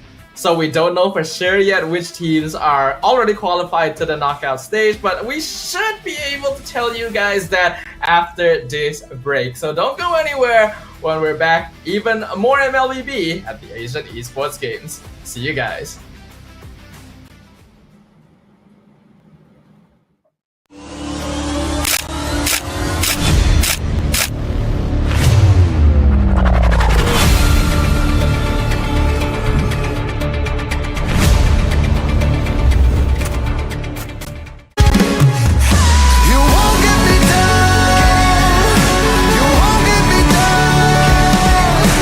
Get back on track with a peaceful attack.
Pada tim SRG Gulak Red Giant, banggakan Selangor, banggakan Malaysia.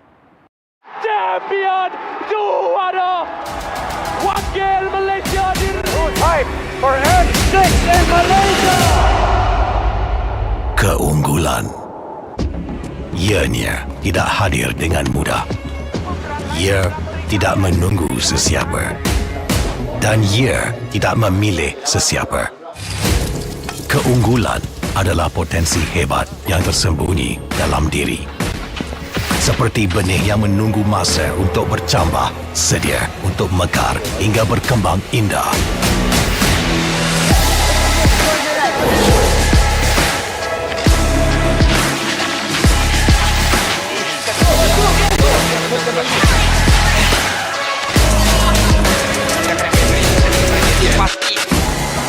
Ketika cabaran mendatang, ada yang hanya memerhati. Kekuatan sebenar lahir dari dalam diri. Dibangkitkan oleh jiwa yang menyokong teguh tanpa henti. Kadangkala, saat kita rasa jauh dari apa yang kita impikan, ia muncul dari arah yang tak dijangka. Saat itu, kita sedar potensi yang sebenar ada di sekeliling. Ini semua bukanlah satu kebetulan, tapi kita yakin ini semuanya aturan takdir. Setiap langkah bukan hanya untuk diri sendiri, tapi juga untuk mereka yang berdiri dan berjuang bersama agar kita melangkah lebih jauh, menjadi lebih hebat.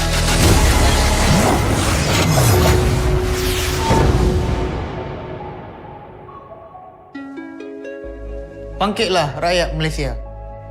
Kita bersatu menyokong sepenuh jiwa. Demi jalur gemilang kebanggaan negara. Tiba masanya untuk menjadi greater than ever.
Pada tim SRG Gulak Red Giant, banggakan Selangor, banggakan Malaysia. Champion juara wakil Malaysia Time for N6 in Malaysia.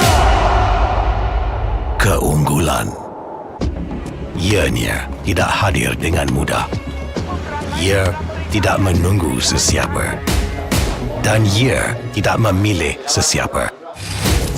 Keunggulan adalah potensi hebat yang tersembunyi dalam diri. Seperti benih yang menunggu masa untuk bercambah, sedia untuk mekar hingga berkembang indah.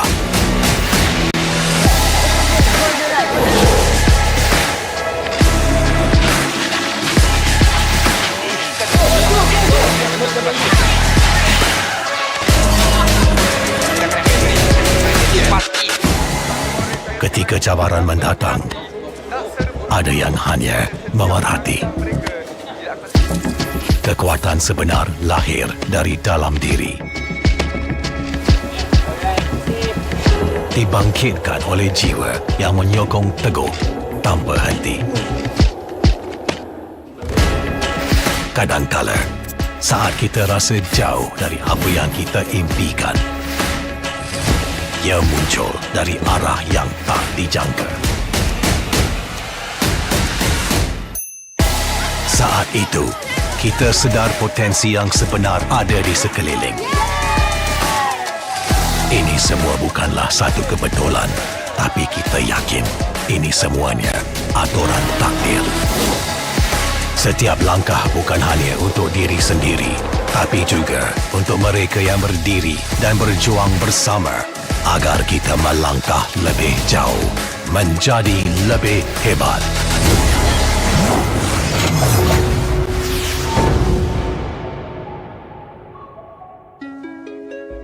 Bangkitlah rakyat Malaysia. Kita bersatu menyokong sepenuh jiwa. Demi jalur gemilang kebanggaan negara. Tiba masanya untuk menjadi greater than ever.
Kepada tim SRG Gulak Red Giant, banggakan Selangor, banggakan Malaysia. Champion juara wakil Malaysia fight for N6 in Malaysia. Keunggulan ianya tidak hadir dengan mudah. Ia tidak menunggu sesiapa dan ia tidak memilih sesiapa. Keunggulan adalah potensi hebat yang tersembunyi dalam diri. Seperti benih yang menunggu masa untuk bercambah, sedia untuk mekar hingga berkembang indah.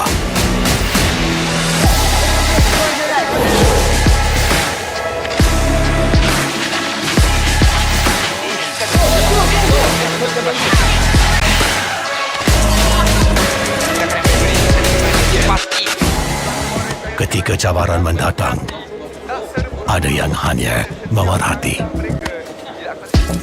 Kekuatan sebenar lahir dari dalam diri. Dibangkitkan oleh jiwa yang menyokong teguh tanpa henti. Kadangkala, saat kita rasa jauh dari apa yang kita impikan, ia muncul dari arah yang tak dijangka. Saat itu, kita sedar potensi yang sebenar ada di sekeliling. Ini semua bukanlah satu kebetulan, tapi kita yakin ini semuanya aturan takdir. Setiap langkah bukan hanya untuk diri sendiri, tapi juga untuk mereka yang berdiri dan berjuang bersama agar kita melangkah lebih jauh, menjadi lebih hebat.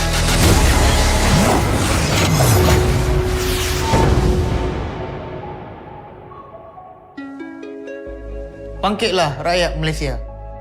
Kita bersatu menyokong sepenuh jiwa. Demi jalur gemilang kebanggaan negara. Tiba masanya untuk menjadi greater than ever.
Pada tim SRG Golak Red Giant, banggakan Selangor, banggakan Malaysia. Champion juara wakil Malaysia time for N6 in Malaysia. Keunggulan. Ianya tidak hadir dengan mudah. Ia tidak menunggu sesiapa. Dan ia tidak memilih sesiapa. Keunggulan adalah potensi hebat yang tersembunyi dalam diri. Seperti benih yang menunggu masa untuk bercambah, sedia untuk mekar hingga berkembang indah.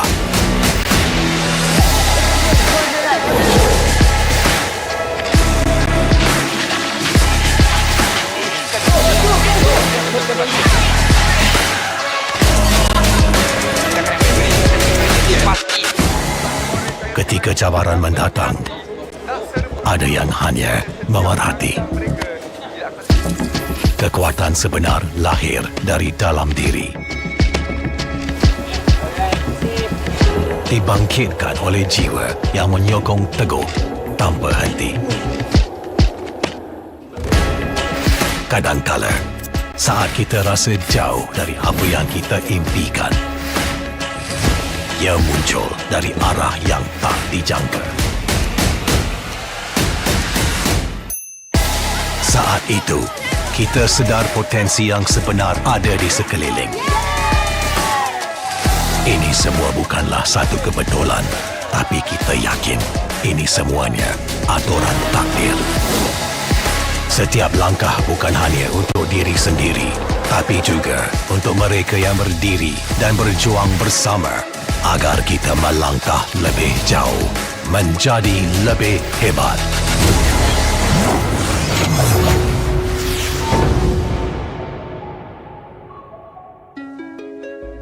Bangkitlah rakyat Malaysia. Kita bersatu menyokong sepenuh jiwa. Demi jalur gemilang kebanggaan negara. Tiba masanya untuk menjadi greater than ever.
Pada tim SRG, Golak Red Giant, banggakan Selangor, banggakan Malaysia. Champion juara wakil Malaysia Hype for N6 in Malaysia. Keunggulan. Ianya tidak hadir dengan mudah. Ia tidak menunggu sesiapa. Dan ia tidak memilih sesiapa. Keunggulan adalah potensi hebat yang tersembunyi dalam diri. Seperti benih yang menunggu masa untuk bercambah, sedia untuk mekar hingga berkembang indah.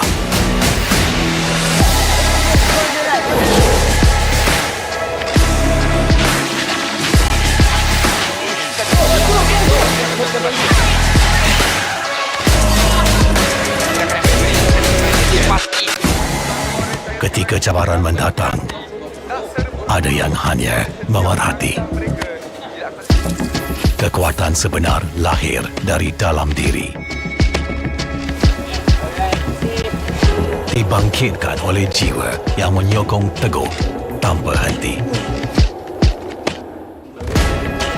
Kadangkala, saat kita rasa jauh dari apa yang kita impikan, ia muncul dari arah yang tak dijangka. Saat itu, kita sedar potensi yang sebenar ada di sekeliling. Ini semua bukanlah satu kebetulan, tapi kita yakin ini semuanya aturan takdir. Setiap langkah bukan hanya untuk diri sendiri, tapi juga untuk mereka yang berdiri dan berjuang bersama agar kita melangkah lebih jauh, menjadi lebih hebat.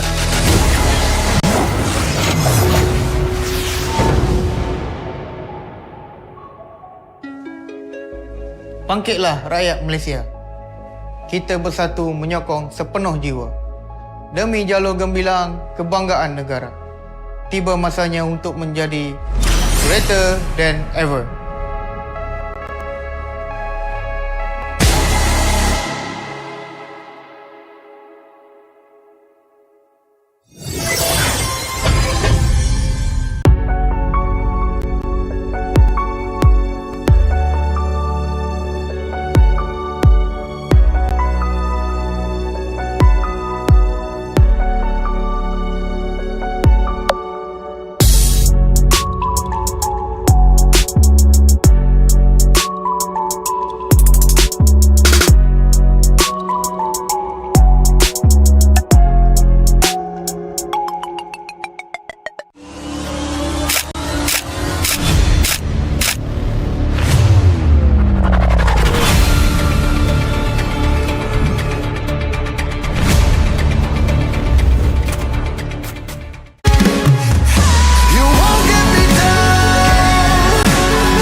Pada tim SRG Gulak Red Giant, banggakan Selangor, banggakan Malaysia. Champion juara wakil Malaysia fight for N6 in Malaysia. Keunggulan. Ianya tidak hadir dengan mudah. Ia tidak menunggu sesiapa. Dan ia tidak memilih sesiapa. Keunggulan adalah potensi hebat yang tersembunyi dalam diri. Seperti benih yang menunggu masa untuk bercambah, sedia untuk mekar hingga berkembang indah.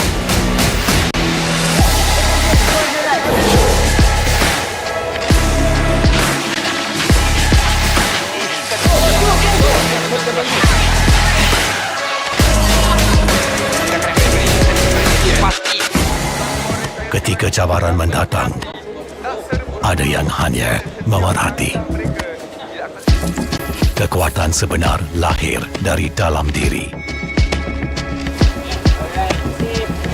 Dibangkitkan oleh jiwa yang menyokong teguh tanpa henti. Kadangkala, saat kita rasa jauh dari apa yang kita impikan, ia muncul dari arah yang tak dijangka. Saat itu, kita sedar potensi yang sebenar ada di sekeliling. Ini semua bukanlah satu kebetulan, tapi kita yakin ini semuanya aturan takdir. Setiap langkah bukan hanya untuk diri sendiri, tapi juga untuk mereka yang berdiri dan berjuang bersama agar kita melangkah lebih jauh, menjadi lebih hebat.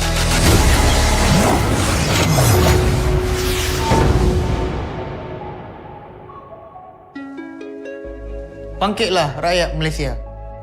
Kita bersatu menyokong sepenuh jiwa. Demi jalur gemilang kebanggaan negara. Tiba masanya untuk menjadi greater than ever.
Pada tim SRG, Gulak Red Giant, banggakan Selangor, banggakan Malaysia. Champion juara wakil Malaysia Fight for M6 in Malaysia. Keunggulan. Ianya tidak hadir dengan mudah. Ia tidak menunggu sesiapa. Dan ia tidak memilih sesiapa. Keunggulan adalah potensi hebat yang tersembunyi dalam diri. Seperti benih yang menunggu masa untuk bercambah, sedia untuk mekar hingga berkembang indah.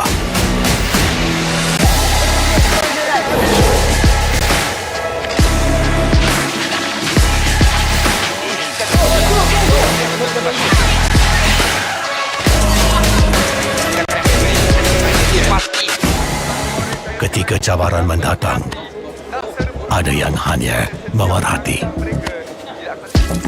Kekuatan sebenar lahir dari dalam diri. Dibangkitkan oleh jiwa yang menyokong teguh tanpa henti. Kadangkala, saat kita rasa jauh dari apa yang kita impikan, ia muncul dari arah yang tak dijangka. Saat itu, kita sedar potensi yang sebenar ada di sekeliling.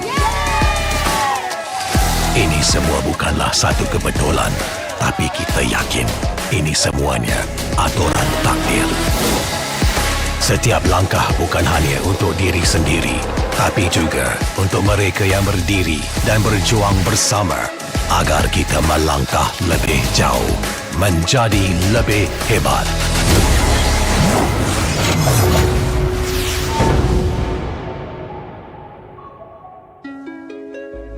Bangkitlah rakyat Malaysia.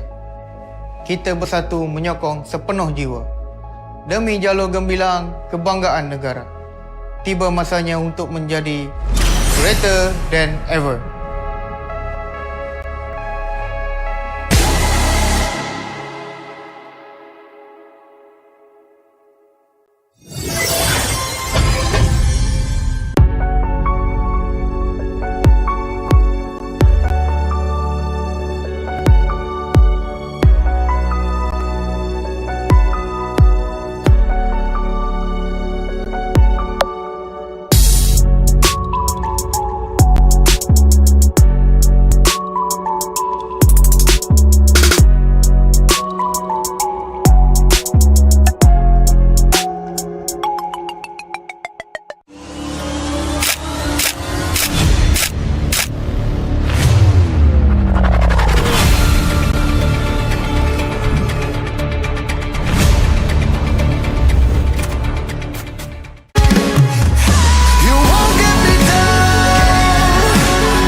Pada tim SRG Gulak Red Giant, banggakan Selangor, banggakan Malaysia. Champion juara wakil Malaysia Time for M6 in Malaysia. Keunggulan. Ianya tidak hadir dengan mudah. Ia tidak menunggu sesiapa. Dan ia tidak memilih sesiapa. Keunggulan adalah potensi hebat yang tersembunyi dalam diri. Seperti benih yang menunggu masa untuk bercambah, sedia untuk mekar hingga berkembang indah.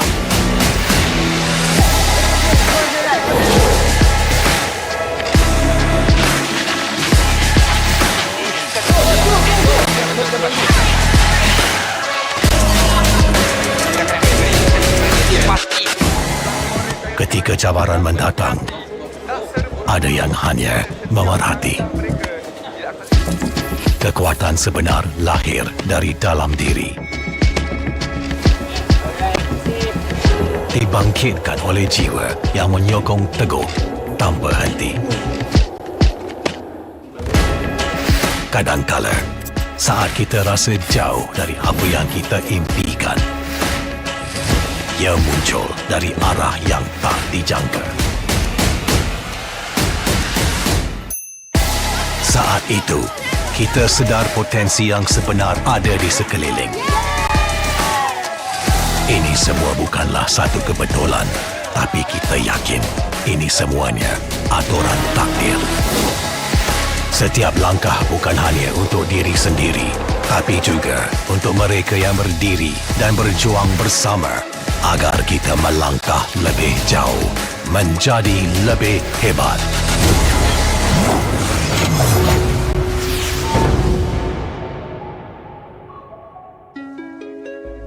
Bangkitlah rakyat Malaysia. Kita bersatu menyokong sepenuh jiwa. Demi jalur gemilang kebanggaan negara. Tiba masanya untuk menjadi greater than ever.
Pada tim SRG Gulak Red Giant, banggakan Selangor, banggakan Malaysia.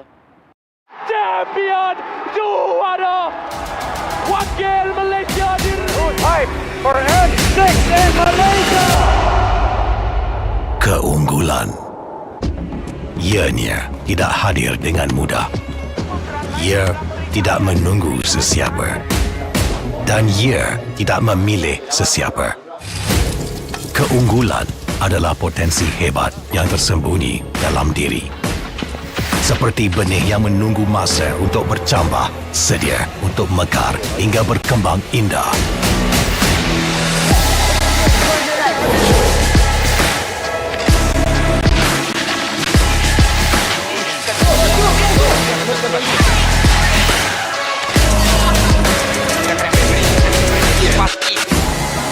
Ketika cabaran mendatang, ada yang hanya memerhati. Kekuatan sebenar lahir dari dalam diri. Dibangkitkan oleh jiwa yang menyokong teguh tanpa henti. Kadangkala, saat kita rasa jauh dari apa yang kita impikan, ia muncul dari arah yang tak dijangka. Saat itu, kita sedar potensi yang sebenar ada di sekeliling. Ini semua bukanlah satu kebetulan, tapi kita yang We hope that y'all have had a good dinner because we're about to feast on some good old MLBB once again here at the Asian Esports Game, Bangkok 2024. My name is Stafa and joining me is Hans, and we will be bringing you through the next set of groups who will be playing their group stage matches today. Yeah, we have already reached somewhat of the halfway point now, and I feel like as of this moment, we are starting to see more of the draft here in quick fashion for Malaysia and Hong Kong. I feel like what we're gonna see now is more on the groups B and C, because for the first half of our day, we've seen groups A and D where particular names were very much familiar as well. So I feel like this time around, we are going to be seeing more of Malaysia and Hong Kong. Really looking forward to more of this as well. And, you know, I've been asking Sidafa more about the Beatrix as we speak. I'm happy that I'm starting to see it now. Yeah, the Beatrix still a very, very safe choice, and I think I see why it got picked up here, because there's 3 marksmen already banned out by Hong Kong themselves. But overall, the drafts don't look all too unusual, though I do love that we're going to get to see a Jawhead on the Malaysia side.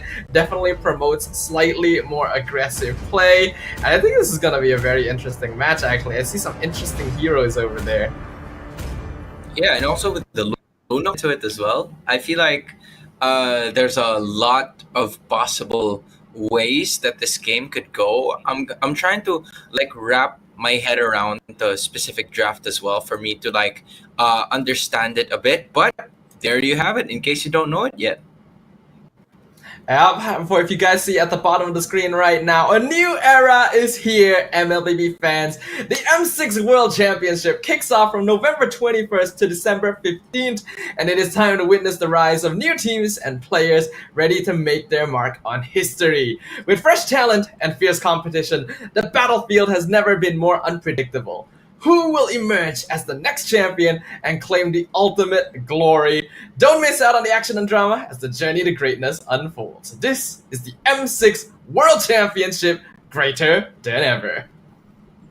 Now, in case you guys are nearby Kuala Lumpur, Malaysia, better get your tickets now because it's probably running out fast. And from all of the installments of the competition in the M6 World Championship, I can assure you that that one could possibly be the closest that we have so far in all of the years that we've had, due to the rise of a lot of the MLBB regions that we've had all throughout the year. And this Asian Esports Games Bangkok 2024 is also an addition to that, because we're going to be seeing a continuation of this tournament heading forward into next year when, you know, most of the activities are going to be held there in Thailand. Yeah, there's so much to look forward to in MLBB, so hopefully you guys are keeping up with all of the events. I love that the Asian Esports Games is happening right in between the M6 wildcards and Swiss stage as well, so you guys have non-stop action in MLBB. And it really is a new era with so many new regions and new teams taking to the world stage and demonstrating just a new level of growth around the world. Yeah, the concept, or what should be the lesson towards what other teams are really going to be looking forward to is this one right here. You know, I think from what I'm seeing here, Malaysia is has had some familiar players as well that have competed, if I remember correctly, in other different tournaments as well. So these are some of the players that have consistently managed to represent the country. Meanwhile, for Hong Kong, from what I've been seeing here, this is a completely different set of players, and we don't usually get to see the region very often participate in international tournaments, so it's a really good sign for them to be here. Yeah, I'm really excited to see what Hong Kong will have to bring to the table. Malaysia, well, maybe not as accomplished as some of the teams from ID and PH, is also quite a mainstay. Our women's team has been playing in international tournaments for quite a while, and there's definitely names that many of us can already start recognizing over there. So we also gotta make sure to keep an eye on them. This Lunox in the gold lane versus the Beatrix is the first time we've seen this matchup today. Yeah, we don't usually get to see it very often, considering that a lot of teams would pick up either the Harith or the Moskov or maybe something else. But those two have consistently been the trend so far in the competition that we were at. But as of the moment, seems like the first engage. Yep, Keyboy goes in, ejector play comes out, but they all get frozen. Keyboy hacks to the flicker out to safety. So an unsuccessful attempt by Team Malaysia. That's cute. I just realized that her name is Keyboy, and I know Keyboy from somewhere else who also plays the same role. So, you know, I think it's going to be interesting on what she can bring to the table this time around. She packs the same aggressiveness that Keyboy has, though, but Turtle's going to be started now, 50% health. Yep, Quinn gonna be the one working on it. Team Malaysia has total control over the area, but Anna jumps in. Blade Surge gonna miss the red tree. Quinn gets it, and now the glorious pathway comes out. But Sha and Keyboy both get knocked up at the same time. Here comes Phobius with some damage from the flank. Vengeance up already, maybe a bit unnecessary, as Malaysia has already made the disengage. Yup, at least they were able to take some sort of objective here for their respective team. You'd love to see it, but for Hong Kong, you see some sort of aggressiveness that they've had packed up within themselves, right? You love to see it, especially during the first few minutes of the game, where you would expect, given that they do have the Phobius, they have the Aurora, and also the Suyu. So at least they have some damage and some CC in the early portions of the game. But on the spot side, you need to be careful if you are Judy, because Keyboy is most likely going to be here for a lot of time, given that their gold laner is going to arrive in the later portions of the match. Yeah, they're gonna catch out Ching and Anna. Ejector play throws him back into the team. Not able to get the primal ram out. Into actually able to flicker out, but Bao Bao gets the final hit in. That's gonna be first blood after 3 minutes from Malaysia. Yeah, both teams playing really careful here, just, you know, knowing where to strike first. And I think I've seen that with most of the competition that we've had in the first few minutes of this game, where they are landing those shots to where they know that they could pick off someone. So unless a hero doesn't have a flicker, or they could ultimately burst them down, they're not really forcing most of their skills on it, because they know that it will easily be able to escape. Yeah, there's a lot of patience and respect coming in here from both teams, actually. Surprisingly well matched with their aggression so far, with only one death. There's a slight net worth lead, but it really isn't that much, and the next turtle is going to be coming up very soon. Just a second, and there it is. A turtle finally spawning here for both of the teams, and we've seen them contest this major or neutral objective all the way through, but hold on. Yep, they found Sha in the brush. A flicker forward by Keyboy, not able to find anyone, but Glorious Path. Oh no, Keyboy makes a mistake, throws Quinn backwards instead. Now the Blade Surge connects with Sha. Keyboy in trouble as well. Rod 1v1 with the Vengeance already popped down. Earth Shatter knocks up 2. can see Sha trying to stop them from engaging, but Quinn already taking a lot of damage. Sha will finally be sacrificed over. Ejector onto Rabi.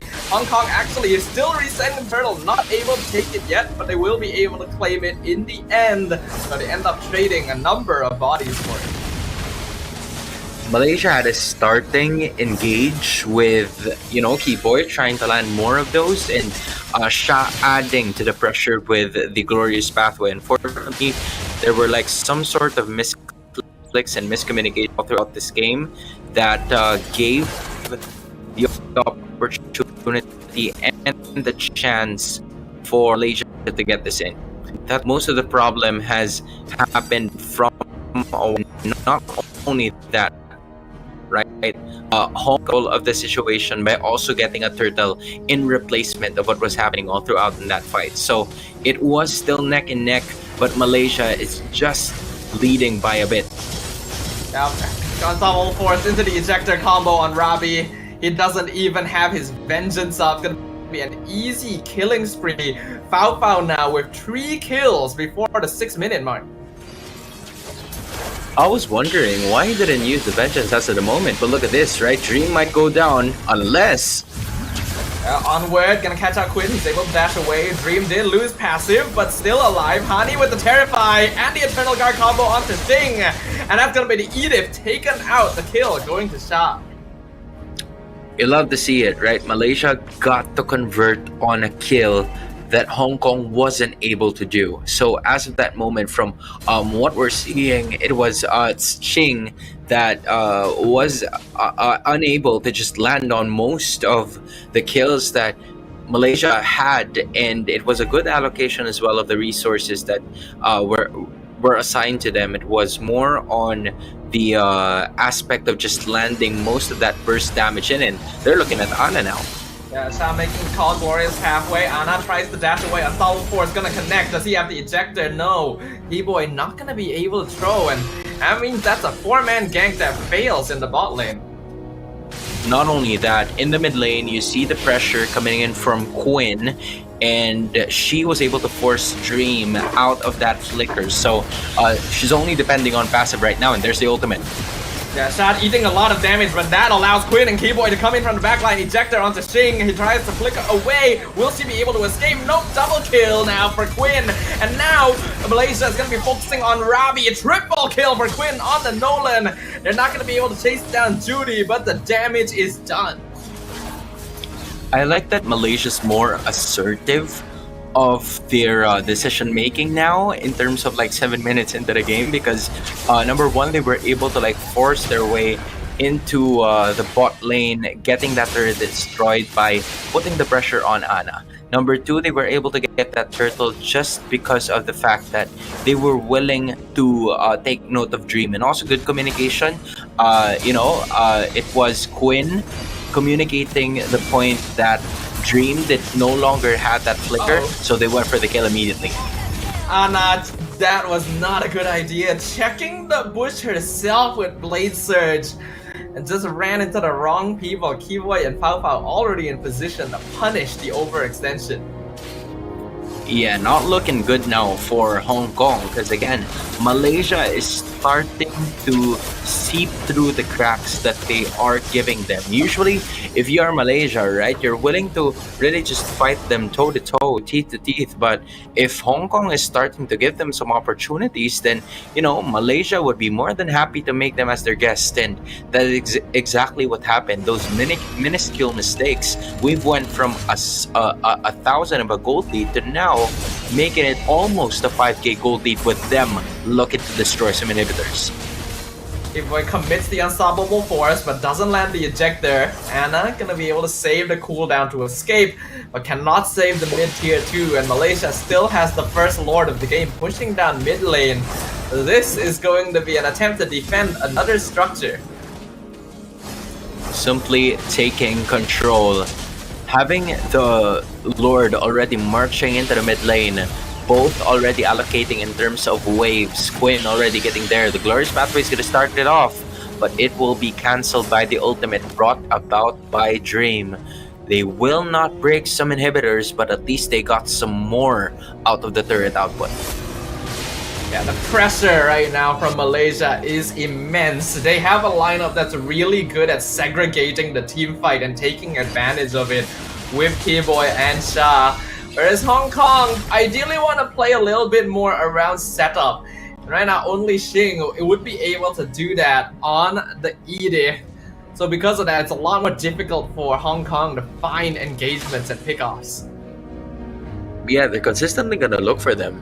As of the moment, both using the magic sentries already to just locate where the rest of the members in, and Anna had to learn about the location of her opponents the hard way, as she took a bit more of that damage. But looking at it right now, 6k in terms of gold lead. Malaysia really capitalizing on the mistakes being brought by Hong Kong as we speak, because I think they were playing a similar level of playstyle. It's just that the team that commits the most number of errors is the one that loses this game.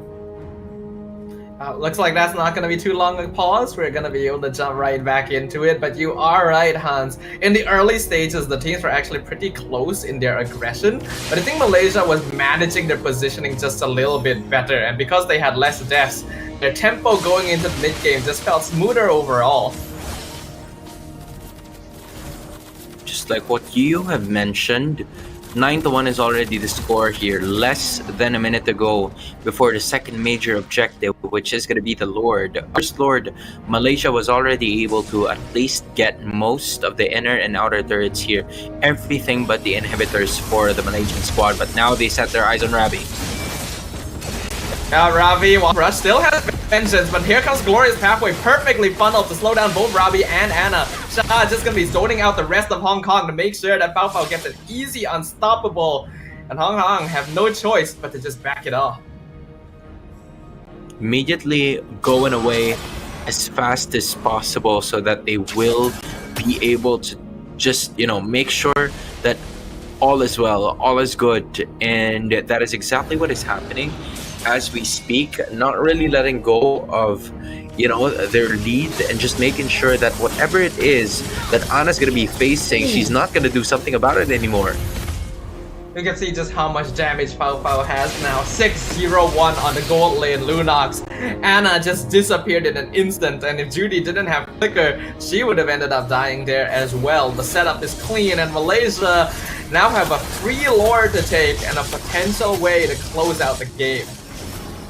They didn't just take out any regular player. They just took out the jungler in Hong Kong. With that, they were unable to find a way to even contest for that respective objective. Now I'm curious and I'm wondering as to whether we're going to be seeing an Evolved Lord, and whether or not they waited for the 12-minute mark for that to at least bump once or twice, depending on the Evolved Lord that it already is. So I'm curious to see what it bump. I'm about to find out in a bit.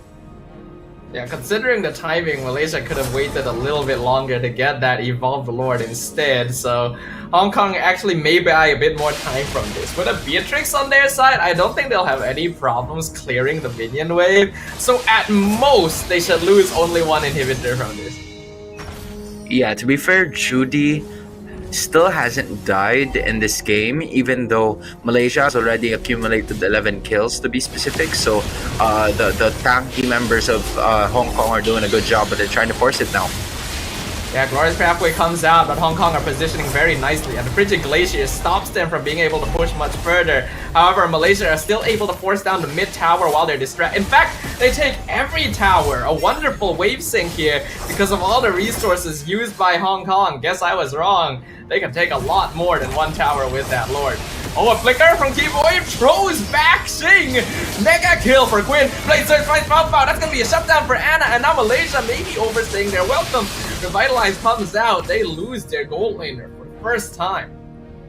Yeah, that was unfortunate because that's shutdown gold going on to Hong Kong. Fafao would have at least kept it safe if Malaysia was already in the lead anyway. At least that's a 3k or that's a 10k gold lead before that death. So due to Fafao going back into base, trying to respawn again, the lead has now went down to 8.4. I know it's not a lot, but 1.6k is gonna be enough for you to at least buy an item or two if you are a Judy here. And Judy has done a really good job in taking care of herself, not really putting herself in a very dangerous situation, and that's where the advantage is springing here for the side of Hong Kong. Is that you're right? If they can manage to keep Judy alive to a certain extent, then maybe they could throw around in this game. But the issue here could possibly be the Ruby DD. I'm wondering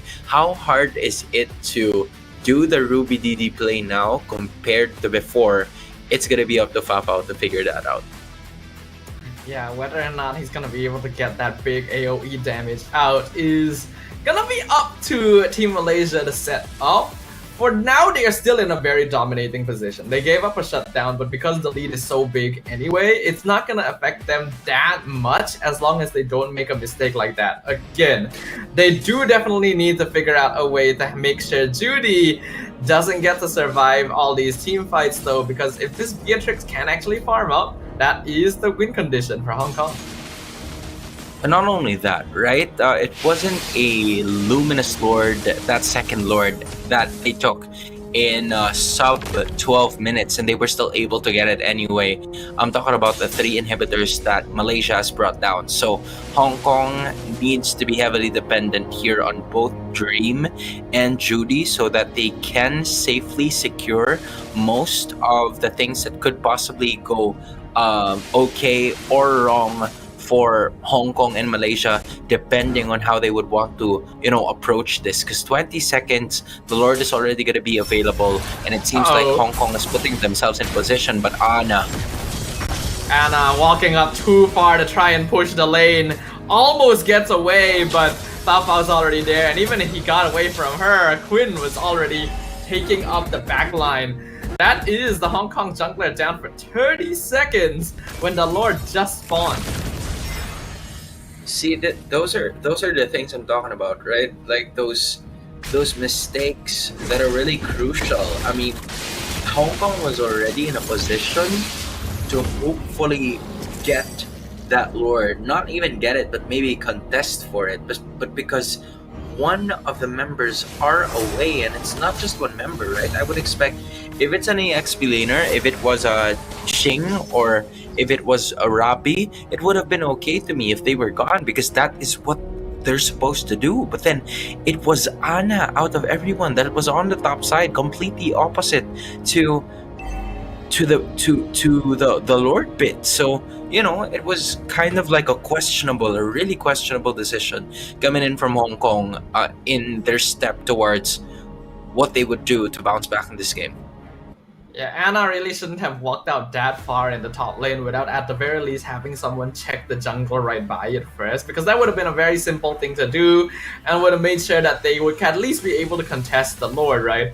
It's just unfortunate that with Hong Kong's lineup, they're very specialized into direct team fighting, right? Edith and Phobius are not really good at split pushing the lanes. They want to start by going for pickoffs or distracting the enemy.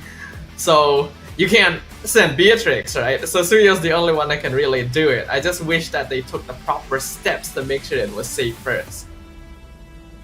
I guess they were looking for a way to at least not worry about the upcoming set of wave clears, just because the Lord spawned at the complete opposite on where all of the super minions of Malaysia were coming from. So they kind of wanted to initiate a Lord dance first, but for you to be able to do that without all of your inhibitors, you need to have your minion waves up. So I feel like Anna's idea was to stay there, gather the minions together so that they can have a fighting chance in that Lord bit. But Anna, I felt like she spent too much time staying there to a point where she was already unable to dish out the damage and even contest for that major objective. I feel like it would have been perfectly fine to wait until the minion wave pushed up just a little bit further as well, or at the very least had someone else shoving out the opposite side of the map a little bit as well, so that if you're planning to sacrifice someone, then you can at least get something. But Now Hong Kong have to defend a Lord with no towers. It's really crucial here. Already marching onto the top side. At least this is a 5-on-5. The question is, can Hong Kong hold on or will Malaysia end this? Ravi gonna try and stop Shah, but the instant triple flank ejector play, stunning multiple members of Hong Kong. They're still alive for now, but they're gonna start dropping. Shah actually ends up being the first target, but Xing and Ana will be traded in return, and the Lord is on top of the crystal with Hong Kong no way of clearing it in time. That'll allow Malaysia to take the victory. Victory! That was fundamental MLBB, what we've seen from Malaysia, knowing their strengths, all right, and capitalizing, maximizing on them as soon as possible. From what we've seen, right, it was Hong Kong and Malaysia back and forth in like the first 3 minutes, both of them very patient with what they wanted to do and how they wanted to approach this game. But yeah, if you're just making a lot of mistakes, then Malaysia's gonna be like, yeah, go ahead, please be my guest. And they really just went with it right away and never looked back after that. Yeah, you can really see a difference in international experience here, because even though it seemed like the teams were quite well matched initially, once you hit that third minute and Malaysia got the resources they wanted, especially levels onto Keyboy and Shah, it became a lot easier for them to start initiations while controlling the map, knowing that Hong Kong's lineup isn't actually the most mobile outside of Ana. Because of that, this Jahit can just run around and toss people, and Hong Kong doesn't really have the best heroes to deal with it. Yeah, I mean, at this point in time, I was thinking of like a good counter-engage hero coming in from Dream, but there were times, especially before the Lord even spawned, that Dream wasn't involved in terms of the team fights, and they were more Malaysia was more than willing to punish them. I'm talking about Rabi, Xing, and Ana getting killed at least 4 deaths, 6 deaths, and 4 deaths each. Meanwhile, I'm looking at Dream, and she only disappeared at least once in this game. So the strategy was really there. They know that the Aurora is going to be the biggest problem of theirs in terms of trying to counter engage, and they were able to stop that from happening just because of the fact that they were already forcing the fights before the Aurora even came into the scene. One of the major weaknesses of Aurora is that she is good at counter-engaging, yes, but that is if you're facing off against an enemy team that wants to run straight at you, right? So that's where you can time the freeze. But if the opponent is literally flanking you from every direction, the way that Malaysia was doing, especially towards the end there, you have to pick your battles, and the rest of your team is not really doing enough to allow you to effectively select your target. Yeah, they were just unable to force those fights, or it was Malaysia forcing those fights that they were completely unprepared for, right? It was just a little difficult, but they still got the victory either way. Yeah, they still got the victory in the end, so they'll be able to rest up and prepare for the next match here. I am quite excited to see what the next match is going to be, right? It is, of course, a completely different set of teams that we're going to be watching in this second set. And I think I just got informed as well that the next matchup is going to be Malaysia again, but this time their opponent is going to be none other than Myanmar. Alright, I see it. I feel like it is now time for us to toss it over in just a bit, but we're going to be watching that Malaysia versus Myanmar matchup in just a few minutes, so stick with us. We'll be right back. This is Dafa again and Hans, and this is Asian Esports Games, Bangkok. Ini semuanya aturan takdir. Setiap langkah bukan hanya untuk diri sendiri, tapi juga untuk mereka yang berdiri dan berjuang bersama agar kita melangkah lebih jauh, menjadi lebih hebat.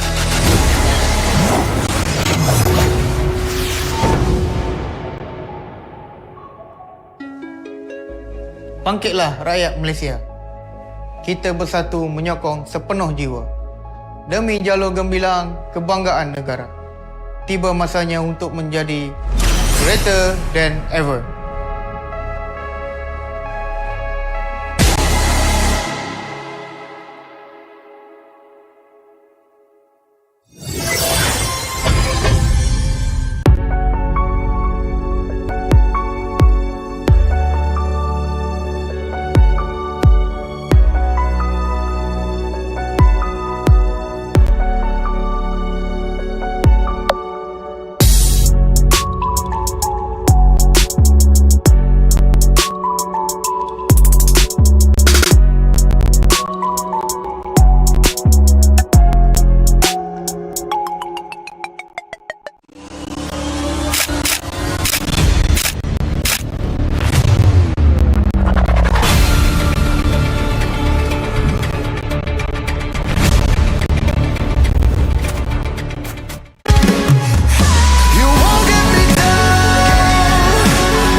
Pada tim SRG, Gulak Red Giant, banggakan Selangor, banggakan Malaysia.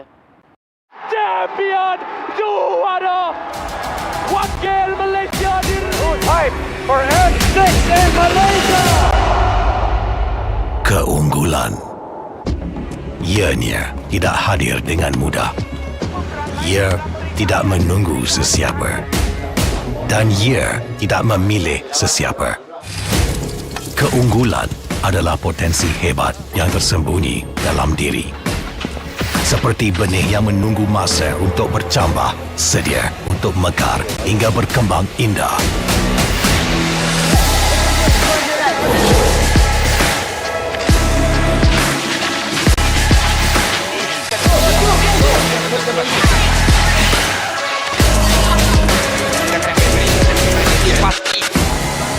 Ketika cabaran mendatang, ada yang hanya memerhati. Kekuatan sebenar lahir dari dalam diri. Dibangkitkan oleh jiwa yang menyokong teguh tanpa henti. Kadangkala, saat kita rasa jauh dari apa yang kita impikan, ia muncul dari arah yang tak dijangka. Saat itu, kita sedar potensi yang sebenar ada di sekeliling. Ini semua bukanlah satu kebetulan, tapi kita yakin ini semuanya aturan takdir. Setiap langkah bukan hanya untuk diri sendiri, tapi juga untuk mereka yang berdiri dan berjuang bersama agar kita melangkah lebih jauh, menjadi lebih hebat.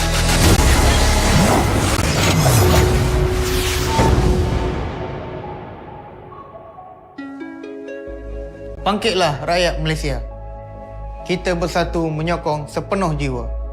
Demi jalur gemilang kebanggaan negara. Tiba masanya untuk menjadi greater than ever.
Pada tim SRG Gulak Red Giant, banggakan Selangor, banggakan Malaysia.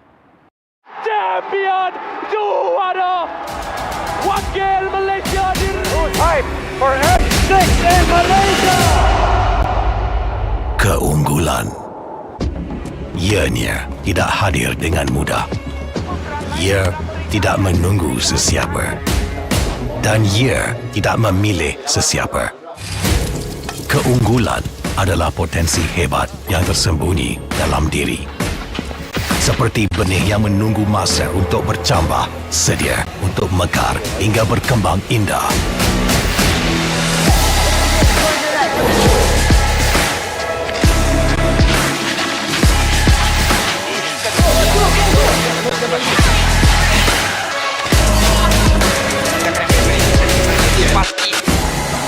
Ketika cabaran mendatang, ada yang hanya memerhati.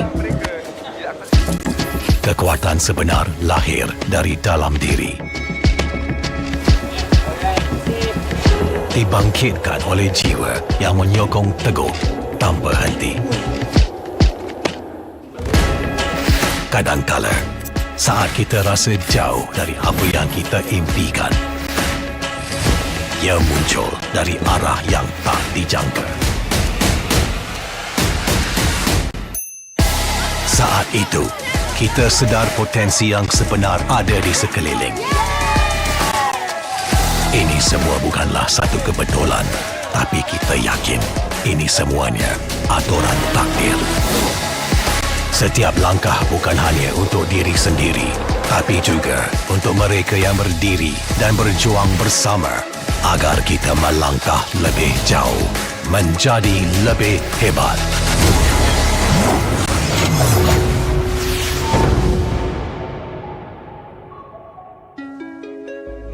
Bangkitlah rakyat Malaysia. Kita bersatu menyokong sepenuh jiwa. Demi jalur gemilang kebanggaan negara. Tiba masanya untuk menjadi greater than ever.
Pada tim SRG Gulak Red Giant, banggakan Selangor, banggakan Malaysia.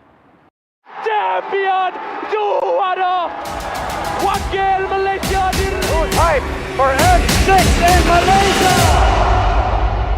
Keunggulan. Ianya tidak hadir dengan mudah. Ia tidak menunggu sesiapa. Dan ia tidak memilih sesiapa. Keunggulan adalah potensi hebat yang tersembunyi dalam diri. Seperti benih yang menunggu masa untuk bercambah, sedia untuk mekar hingga berkembang indah.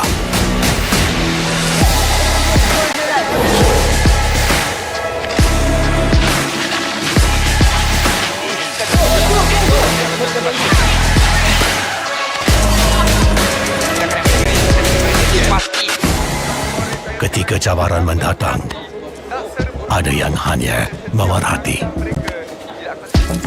Kekuatan sebenar lahir dari dalam diri. Dibangkitkan oleh jiwa yang menyokong teguh tanpa henti. Kadangkala, saat kita rasa jauh dari apa yang kita impikan, ia muncul dari arah yang tak dijangka. Saat itu, kita sedar potensi yang sebenar ada di sekeliling. Ini semua bukanlah satu kebetulan, tapi kita yakin ini semuanya aturan takdir. Setiap langkah bukan hanya untuk diri sendiri, tapi juga untuk mereka yang berdiri dan berjuang bersama agar kita melangkah lebih jauh, menjadi lebih hebat.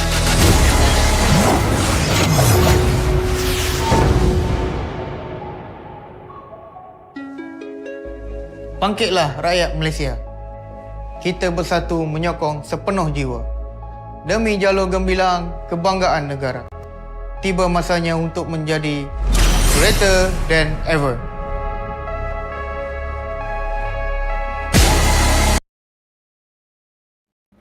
Hello people! The festivities continue here at the Asian Esports Games Bangkok 2024, where we are officially in the second half of day 1, witnessing the group stage battles between Group C as well as Group B teams. Once again, my name is Stafa, and joining me is none other than Hans.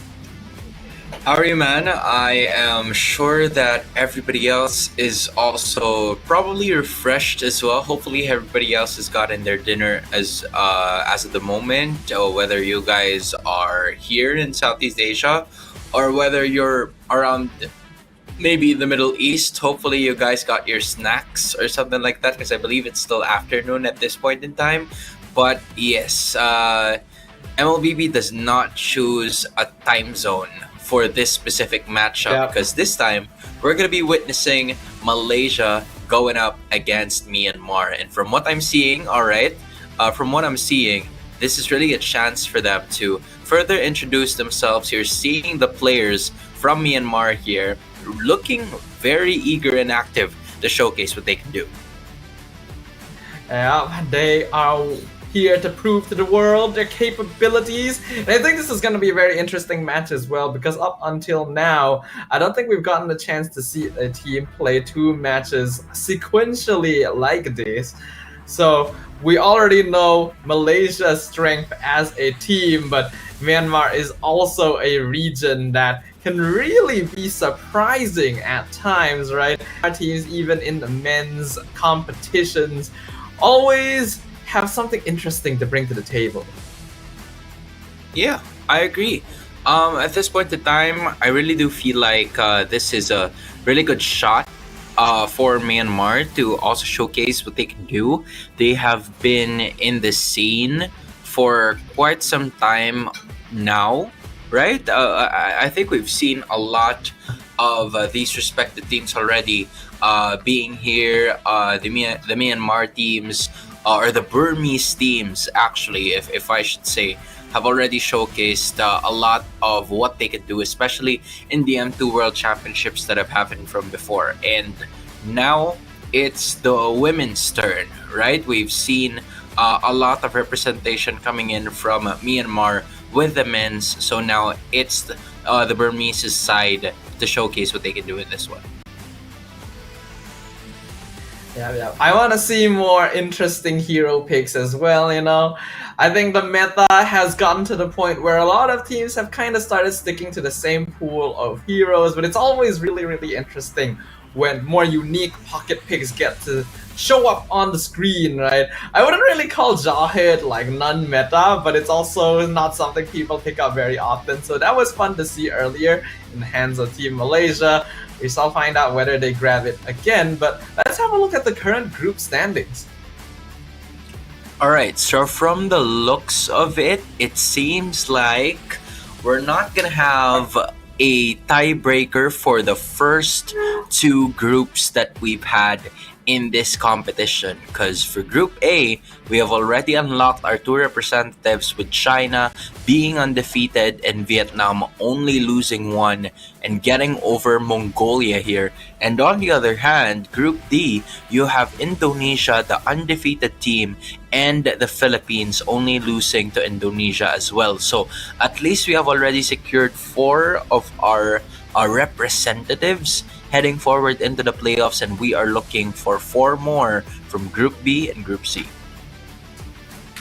It's quite unfortunate, because if Nepal had managed to come out on top against Indonesia earlier, we would have actually seen a bit of a tie situation in Group D, and they may have had a chance of making it further, but sadly that didn't quite pan out.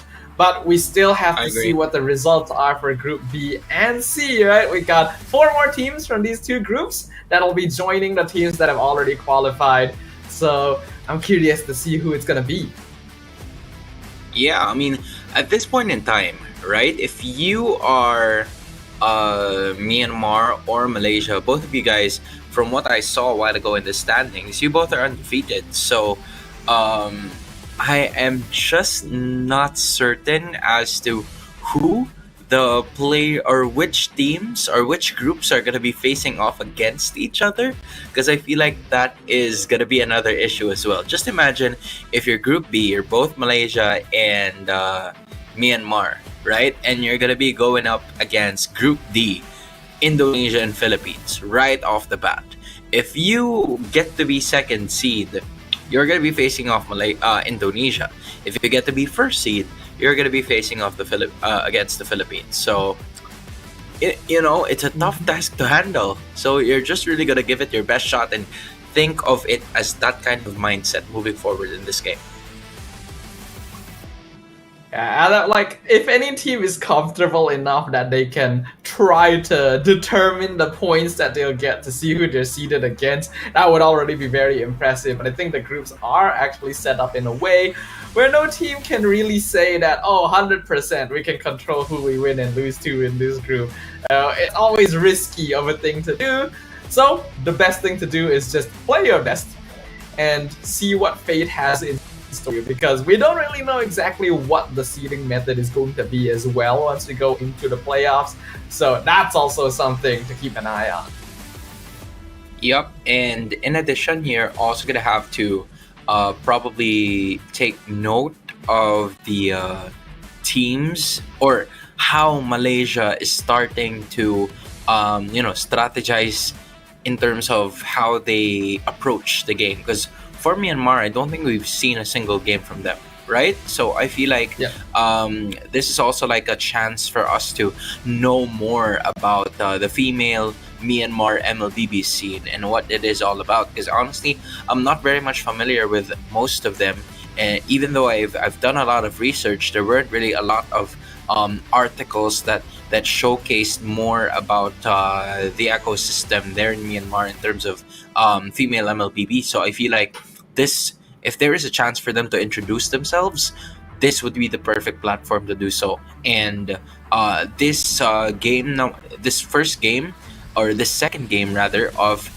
the second half of the tournament is going to be depicting how we would view them even further. Because again, we've mentioned that Malaysia, Indonesia and the Philippines could be known as the powerhouses, but Myanmar has been always regarded as the dark horse. And I'm just wondering if the female MLBB team of the nation can also live up to that potential. Yeah, it would be really interesting to see because, yeah, if what you mentioned is true about the fact that the female Myanmar team hasn't really gotten a lot of exposure internationally, this could be one of our first glimpses of what the ecosystem looks like for them over there and what their skill ceiling is going to be in comparison to maybe their men's teams, right? Because they can have some very interesting heights reached even on the international scene. But the fact that we're going to see one of their first matches ever internationally and it is up against Malaysia is going to be a tricky one because, like you mentioned, Hans, that is one of the more established teams even among the women's divisions. So it's going to be a tough one. It's gonna be a tough one, for sure. I'm thinking of like what they could, bring to the table here. Just like what you've mentioned from before, right? I feel like this is completely the scenario that we've seen from before in terms of Malaysia even getting the skyrocket in terms of popularity and reputation, especially when moving over to the men's division again, when SRG won MSC, right? They got a lot of reputation moving forward whilst introducing themselves into the scene. I mean, SRG, it's been one of their first few times going internationally. They're probably very known locally, and yet as soon as they made their break towards the global stage of things, they were able to showcase what they can do there. So I'm really boiling on towards a point where for teams here or for developing countries that not a lot of people are very much aware of, then this is the perfect chance for them to do so. And now we're seeing a different approach towards our drafting phase. We get to see a little bit of the faces of the players as well, so something a little bit more interesting as we jump into our second half of the day. Malaysia going to be drafting on the blue side. Malaysia on the red side, Myanmar on the blue side. And they're going to go ahead and start off straight away by first picking Bruno. All right, so this is Sikoshi, Lunalin, Ku, K, and Lang. And then, of course, it's pretty much the usual for the other side. You still have the familiar faces and names coming in from Malaysia. And I do feel like this is going to be interesting because compared to what we see, right, in most of the tournaments that both of us probably casted, you don't see the Angela being picked up as early as this, but it seems to be a trend now in this specific tournament.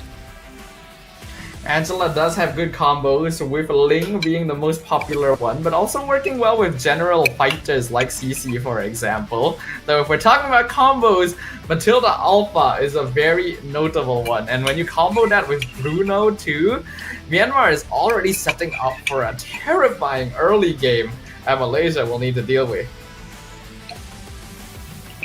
Yeah, that's gonna be the issue here.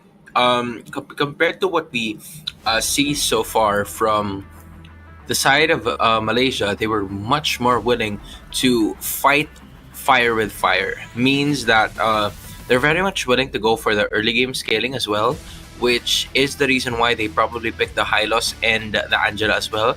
But for them to have a little bit more balance with the damage output that they could give, they chose to pick up the Beatrix. Just because it would have a decent laning phase against Bruno. It has the distance advantage, so it doesn't need to fight toe-to-toe against that gold lane matchup in terms of getting the minions in. And now I'm just, concerned, or I'm probably just thinking of what the early game hero is going to be like for the composition of Malaysia. Maybe they could go with a Nolan here unless Myanmar bans it. Yeah, Nolan is a possibility, though maybe still a little bit difficult to really jump onto some of these heroes. Hayabusa's already gone. You could still definitely go in the direction of Ling or Joy, though Joy just got banned out. like maybe a bit risky, since like a lot of early game potential coming in from Myanmar right now. They do ban out the Sicilian just to make sure that Myanmar isn't like trying to set up an early game sort of sandbag to allow their mid laner to get farmed up, because that would be kind of difficult to manage. Malaysia already knows that Beatrix is going to lose out lane priority overall to Bruno, so they cannot afford to go for anything that would give Myanmar a late game advantage too. Yeah, this is a really good sense of awareness coming in from Malaysia, knowing that they have some sort of advantage here in terms of like the well-balanced scaling in the damage output that we were talking about. So at some point they took out the Sicilian, they took out the Vexana, heroes that are really good in terms of wave clear. Meanwhile, the Ling has already been removed. You've been mentioning this a while ago, Sadafa, and I feel like this is a really good chance this time for Malaysia to possibly pick out the Nolan if they can, or maybe even the Julian if they want to, because the only thing that I'm really concerned about is the level of farming that should be the good contest in terms of the other ideas that we have. But they're choosing to go for the Exborg as of the moment, which is quite interesting to me, given that at some point, right, there's not a lot of DPS here when you think about it, because the Bruno is of course going to be there, but when you save your distance from it, then maybe it can pose like a problem, which makes the Lilia so good in this lineup brought about by Malaysia, because it can slowly peel down the Firaga armor and it can slowly take down the Hylos by just bringing the damage output down. Yeah, you're absolutely right, Hans. The reason why Malaysia did go for the Exborg here is to play more for appealing style composition. They know that there is no way they can out-damage Myanmar in the early game at this point. So they're picking up heroes that don't die to the early DPS from their opponents and basically slow down the game until the Beatrix gets her farm in.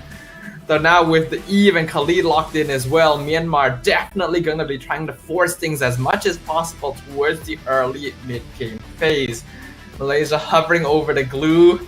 It's alright, but I'm actually not the biggest fan of it, because if they do go for this, they are really putting all of their eggs into the mid-late game basket.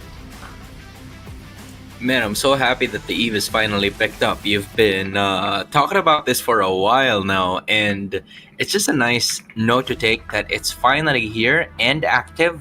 But as of the moment, they chose to go with the Kadita instead. I'm talking about Malaysia. So they're going to be moving the Angela into the roam position, and then the EXP is going to go to the Hylos. So it's a pretty squishy mid lane trio, if you ask me.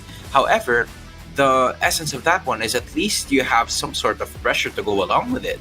Because, like, yes, you may not be as tanky of a roam as you think you are, but as long as you can keep up the pressure for them to not build up on those defensive items, then maybe you can stand a chance here. Plus, you have the Hylos to engage. It's an interesting choice here, because if they are going this way, it means that Kadita is mid and Angela is in the roam position. And nowadays you don't see that much anymore, because you really want your roamer to be more of a front line. I guess they're expecting, since their Exborg is jungle and they have a Hylos, that it will be a little bit more manageable.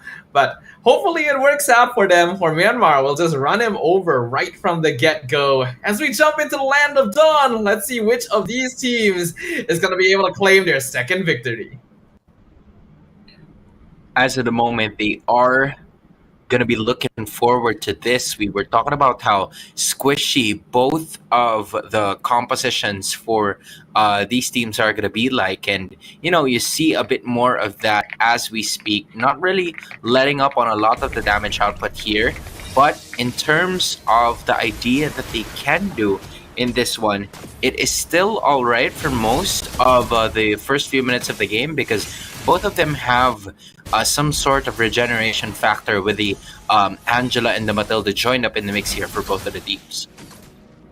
Yeah, a very supportive duo, but Matilda definitely providing a bit more utility right from the get-go because Guiding Winds is just such a useful ability overall, while Angela ideally wants an item or two and needs to be level 4 before she can really contribute anything to the game. So this does mean that Malaysia is giving up mostly on any sort of early game pressure they can get just to try and peel and delay the game while avoiding most team fights. That's exactly what they're gonna do as of the moment, trying to put the pressure towards that turtle pit upon getting it right away. And there you go, Sha taking a bit of the damage there, but using at least the Revitalize to be able to stay alive and immediately regenerate the HP that was lost. But most of them still fixated on that turtle. To be honest, I feel like K could have maybe committed Alpha Ult onto that. Sha was taking a lot of poke, and that could have been a free kill and potentially a free turtle.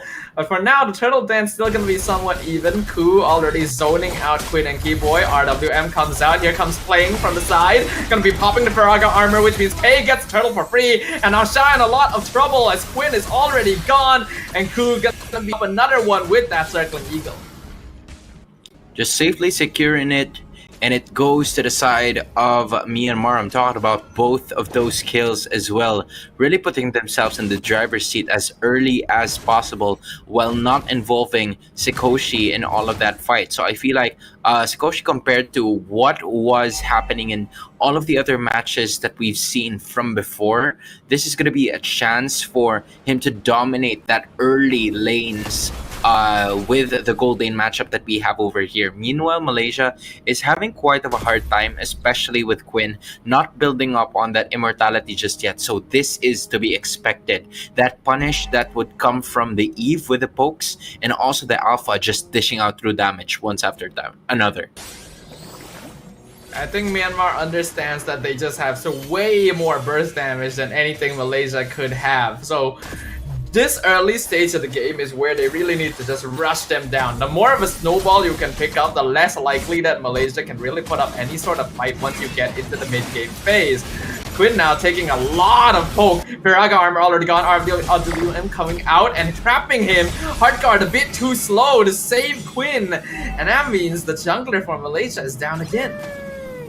Yeah, every single time that they're gonna be seeing Quinn at this point, compared to what we've seen from her in the very first game, this is a, completely different from her wheelhouse here. The X-Borg really just, a double-edged sword. It could go with that last insanity as its last resort for damage output, but once that Firaga armor is out, you can't really utilize that to the best of your ability, and instead you become you become vulnerable. You start to become a liability for the lineup of Malaysia here. So Quinn really needs to find her way into getting more of the objectives here, because if she doesn't, then it could go snowball for the side of Myanmar. It feels like it already is happening. The rough waves from Hani not doing anything, and a 3-man Circling Eagle not coming into the Spirit of Alpha on 2. Glorious Pathway comes out. They're trying to buy time, but Keyboy and Hani have already been dropped in the backline. Sha just completely ignored by Myanmar. They have their eyes set on the bigger prize. Good. Just good MLBB, man. That's all I'm gonna say.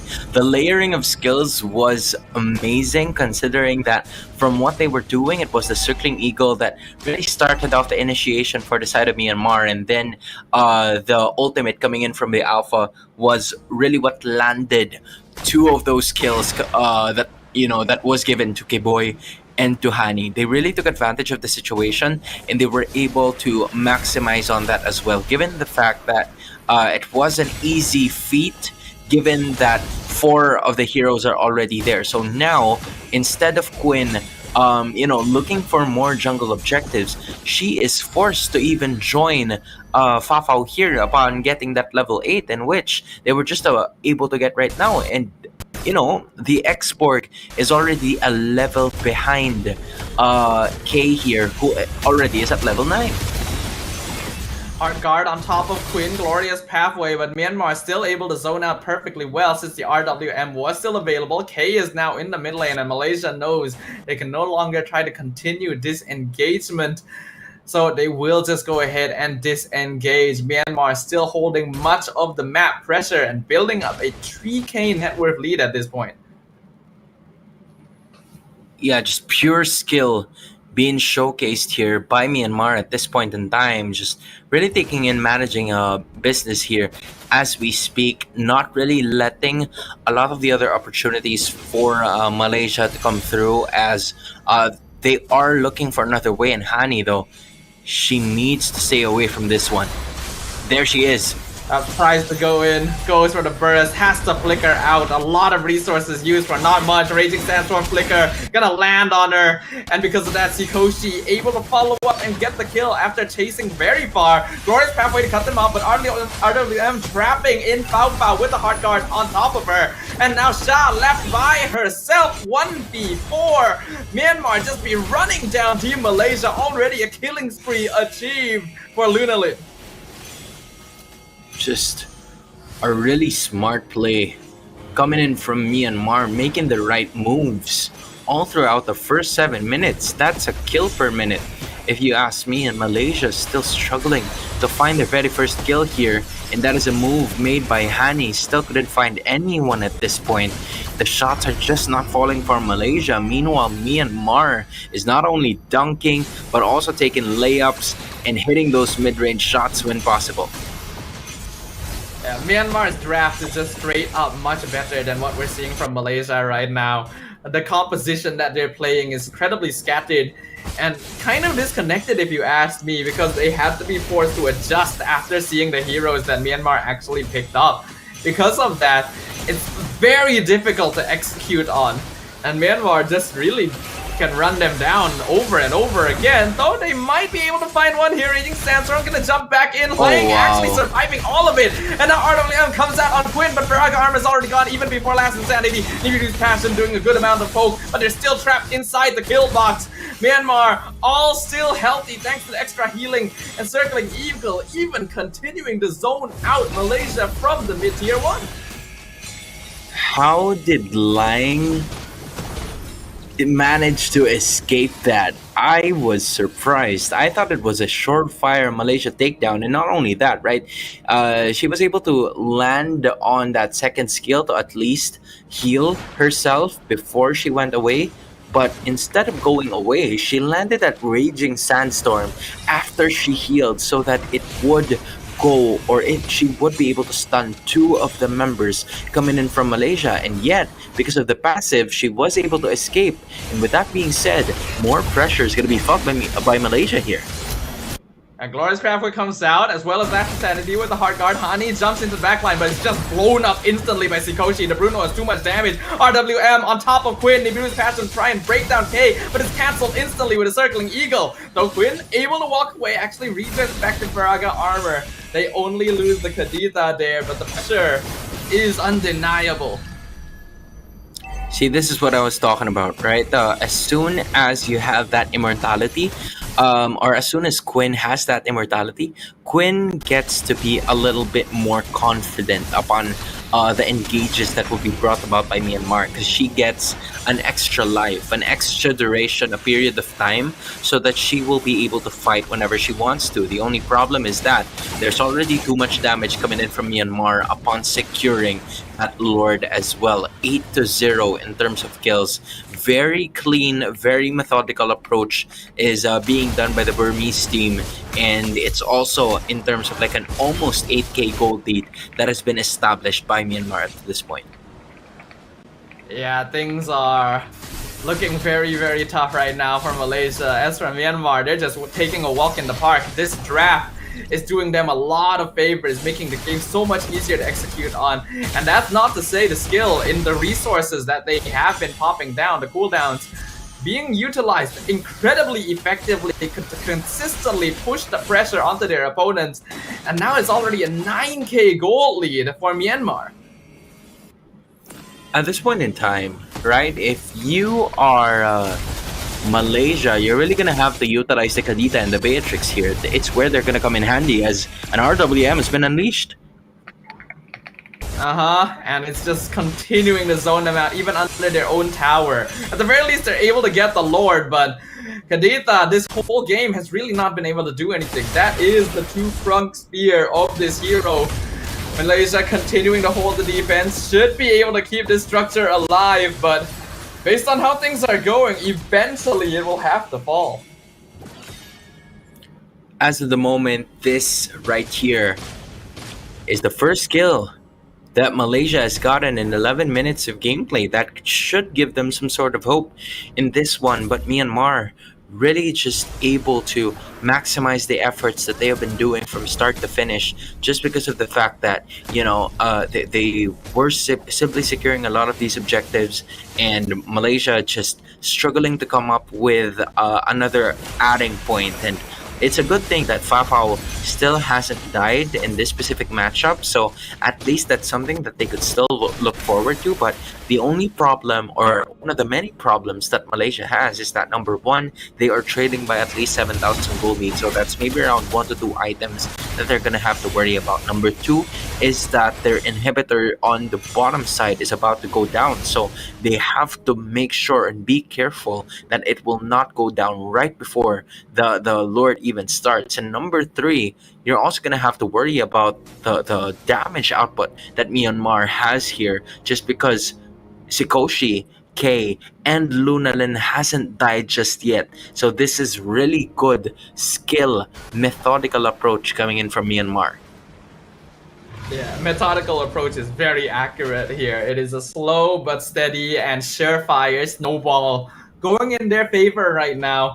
I do worry that Malaysia may be overcompensated in the draft when they saw the heroes that were being locked in here and didn't give themselves enough tools to maybe respond to this. The Beatrix still has good wave clear, yes, but I don't know how far behind Fafao is compared to Sikoshi, who just has been farming safely the whole game. Hani, rough way, is gonna miss a 10. RWM trapping Malaysia, but a bad position here from Q. Gonna have the Matilda taken out. Malaysia is somehow still alive after all of it, but Sikoshi finally gets the killing spree on Shah. Surprisingly though, a 1-for-1 trade. Yeah, Lying was the saving grace in that team fight. She was able to land that Raging Sandstorm onto at least 3 members to hopefully stun them and stop the fight from happening, because Myanmar was already on the brink of losing at least 2 to 3 heroes during that team fight, because they were on the vicinity where Fafa was able to reach them, but they were not able to reach that Beatrix. So Sha was taking the brunt of the damage onto that one. And not only that, right? They were finally able to take down Ku at some point in time, but it is still a mountain to climb, but they're making the right moves to hopefully set themselves in, but it starts with the defense. The Lord being pelted down by Beatrix, but will still crash in and take down the bottom inhibitor for Malaysia. Myanmar taking it slow. Hani actually in the backline to see if she can get an ambush out, but I'm not sure if she has enough damage. And now the RWM has come out, trapping Malaysia, popping the Piraga armor. They have to go back and regen, which means that the mid tower goes down too. Hani actually catches out Eve, but yeah, that's what I talked about. Not enough damage. Lunalin only at half HP, and now K just chasing down Shah. Mega kill for Sikoshi. Malaysia only 3 players left standing against 5, with minions still on top of the crystal. Fafao with a hard guard, able to clear up most of the minion wave and taking a lot of damage from Hyang, able to trade back for him. Sikoshi flickering forward, a lot of damage on this Bruno, but he's 1v3. Fafao survives with a 1% HP, and there's minions still, but without their goal laner, Myanmar cannot actually end the game. This right here is what they do best, getting those team fights to be in their favor. My goodness, Malaysia still hanging in there, not by a thread, maybe by a rope if you ask me, just because of the HP that was left towards that crystal base. And you know, you have to give props to Fafa as well. She was able to defend that by using the full arsenal of the Beatrix that was already became part of it. And because of that defense, that valiant effort, she is already at full build right now, leading even the entirety of Myanmar. So, you were talking about this a while ago, Staffa, that for most of the time, right? This is gonna be Malaysia putting all of their eggs in one basket, and so far it has been working for them, especially in the 15-minute post 15 minutes of this game, just because they were able to land on Fafao, especially with that Warcry as emblem. So much damage prepared by Beatrix. But it does mean there's so much pressure on Fao Fao herself. The only source of DPS that Malaysia have. Myanmar will know at this point to target her down in the team fights, which means positioning is crucial. And the moment she goes down, they just can no longer fight. And speaking of fighting, a Spirit of Alpha fights two Glorious Pathway a bit too late. Malaysia being caught out in a bad spot. Shah already gone. Hani goes in, petrified, two-man knockup. Rough Wave is literally doing no damage at all. Fao Fao getting caught out with Spirit of Alpha. Wind of Nature comes out. Hard guard keeping her alive. For how long? She is 1v4. On to the Beatrix. And Myanmar now looking for final nail in the coffin as Hani and Quinn barely able to escape, but with multiple minion waves coming in, I don't know if they have enough damage to defend this. Just not enough, and that is going to be the end of this fight. Hani can no longer do anything, and it's Myanmar getting a win in or what I would say in dominant fashion. An incredible performance coming in from Myanmar, being our match 7 winners, really introducing themselves and what Myanmar MLBB is all about. I think they 100% won in the draft. It was just very smart the way that they approached it, and honestly, I don't even too much thought had to go into it too. They just picked up the heroes that they were comfortable with, the ones that would be very effective in the early game, grabbing combos wherever they could find, and Malaysia ended up overreacting and overcompensating with their draft, and giving themselves really a weird line to have to work with. Yup, and not only that, I feel like they were able to at least bounce back for just a bit, but the fatal mistake that happened in that very last fight was that 2 of the heroes coming in from Malaysia kind of like showed themselves a little too early, and as you can see it, of course, she is going to be our match 7 MVP from Myanmar, really showcasing what she can do in this game. Very happy with her performance, and as of the moment, just Myanmar landing on towards another undefeated streak broken here for both of the teams.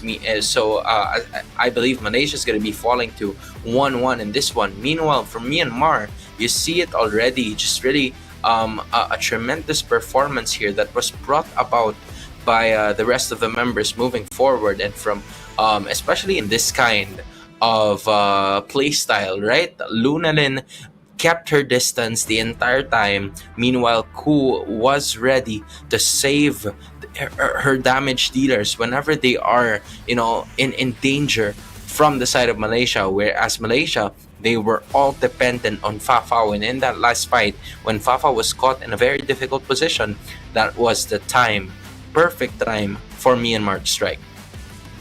Yeah. It's unfortunate for Malaysia, but really, really well played by Myanmar. They understood their strengths. They understood how they needed to play this lineup and the weaknesses of their opponents, and fully capitalized it to take a very one-sided victory. There were definitely points towards the end where some small micromanagement mistakes were made, which resulted in giving away kills they didn't really need to.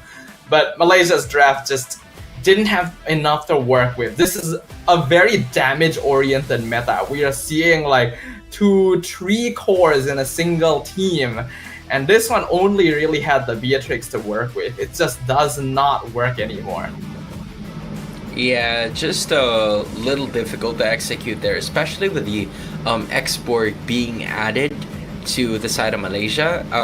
I felt like they were extremely punished in like the early portions of the game, where the Exborg or Quinn rather, didn't have an advantage with the extra damage outputs that she would be able to have once she's gotten that Fradaga armor. But knowing this, Myanmar instantly punished her not once but twice, and those kills landed on the jungler coming in from Myanmar, which paved the way for a lot of problems and which just increased the chances of the Burmese team winning. A really nice victory there. We're gonna take a moment to get our next set of teams set up on stage, because next up is gonna be another group stage match. But for now, we'll once again jump to a short break, so we'll see you guys in a little bit.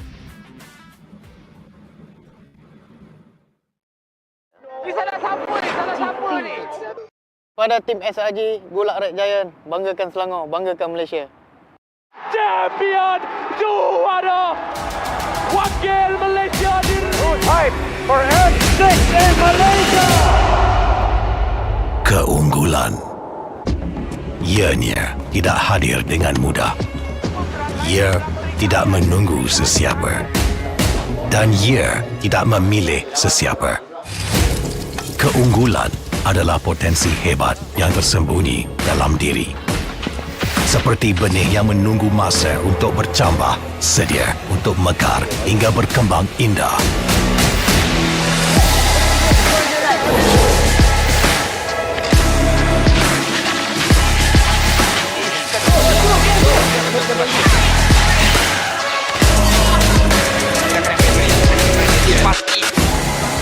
Ketika cabaran mendatang, ada yang hanya memerhati.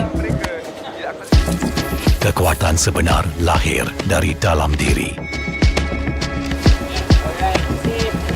Dibangkitkan oleh jiwa yang menyokong teguh tanpa henti. Kadangkala, saat kita rasa jauh dari apa yang kita impikan, ia muncul dari arah yang tak dijangka.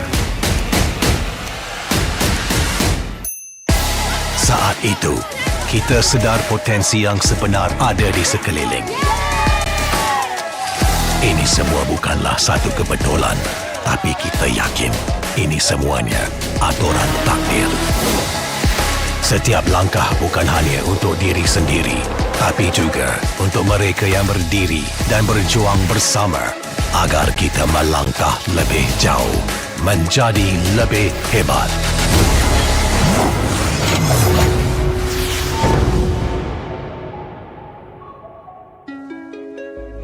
Bangkitlah rakyat Malaysia.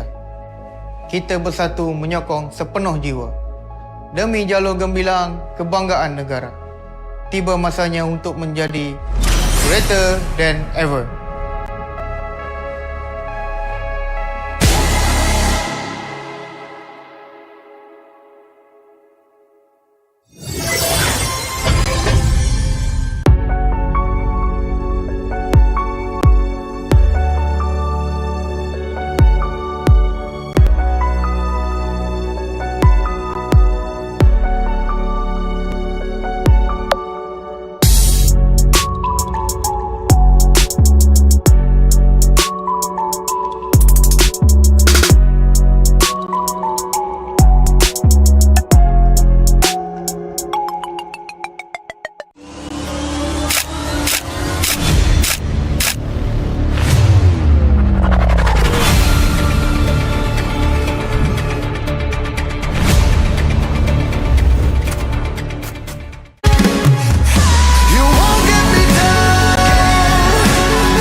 Pada tim SRG, Gulak Red Giant, banggakan Selangor, banggakan Malaysia.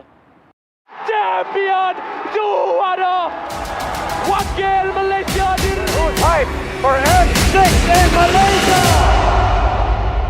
Keunggulan. Ianya tidak hadir dengan mudah. Ia tidak menunggu sesiapa. Dan ia tidak memilih sesiapa. Keunggulan adalah potensi hebat yang tersembunyi dalam diri. Seperti benih yang menunggu masa untuk bercambah, sedia untuk mekar hingga berkembang indah.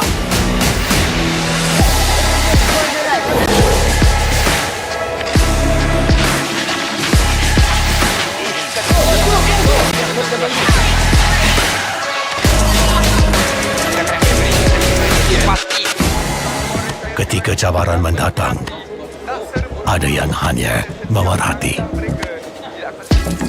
Kekuatan sebenar lahir dari dalam diri. Dibangkitkan oleh jiwa yang menyokong teguh tanpa henti. Kadangkala, saat kita rasa jauh dari apa yang kita impikan, ia muncul dari arah yang tak dijangka. Saat itu, kita sedar potensi yang sebenar ada di sekeliling. Ini semua bukanlah satu kebetulan, tapi kita yakin ini semuanya aturan takdir. Setiap langkah bukan hanya untuk diri sendiri, tapi juga untuk mereka yang berdiri dan berjuang bersama agar kita melangkah lebih jauh, menjadi lebih hebat.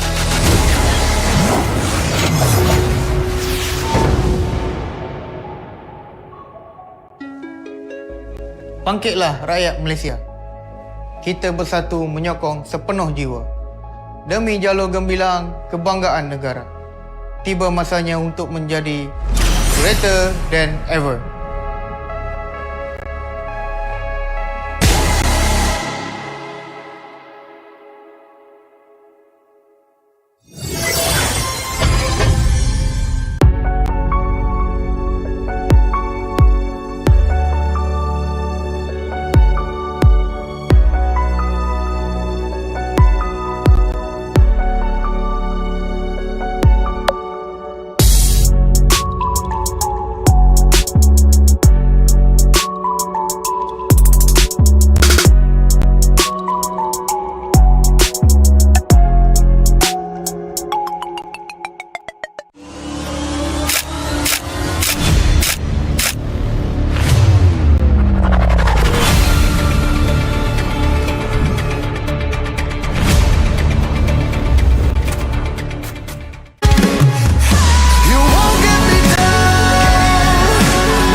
Pada tim SRG, Gulak Red Giant, banggakan Selangor, banggakan Malaysia. Champion juara wakil Malaysia diri. For M6 in Malaysia. Keunggulan ianya tidak hadir dengan mudah. Ia tidak menunggu sesiapa. Dan ia tidak memilih sesiapa. Keunggulan adalah potensi hebat yang tersembunyi dalam diri. Seperti benih yang menunggu masa untuk bercambah, sedia untuk mekar hingga berkembang indah.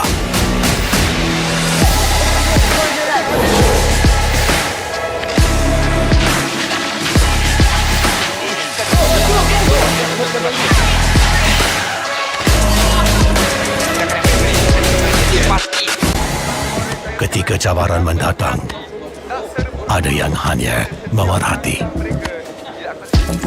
Kekuatan sebenar lahir dari dalam diri. Dibangkitkan oleh jiwa yang menyokong teguh tanpa henti. Kadangkala, saat kita rasa jauh dari apa yang kita impikan, ia muncul dari arah yang tak dijangka. Saat itu, kita sedar potensi yang sebenar ada di sekeliling. Ini semua bukanlah satu kebetulan, tapi kita yakin ini semuanya aturan takdir. Setiap langkah bukan hanya untuk diri sendiri, tapi juga untuk mereka yang berdiri dan berjuang bersama agar kita melangkah lebih jauh, menjadi lebih hebat.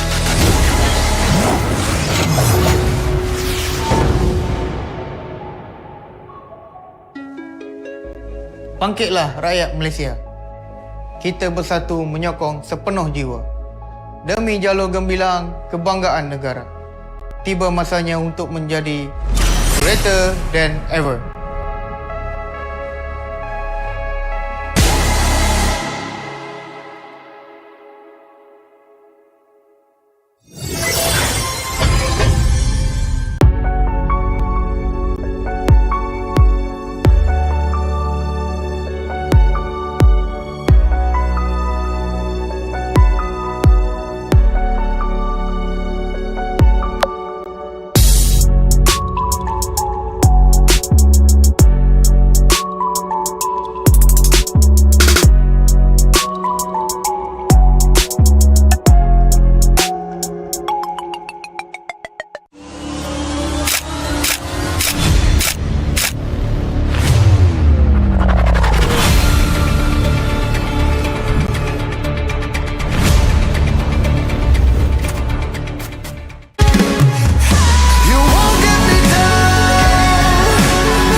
Pada tim SRG, Gulak Red Giant, banggakan Selangor, banggakan Malaysia.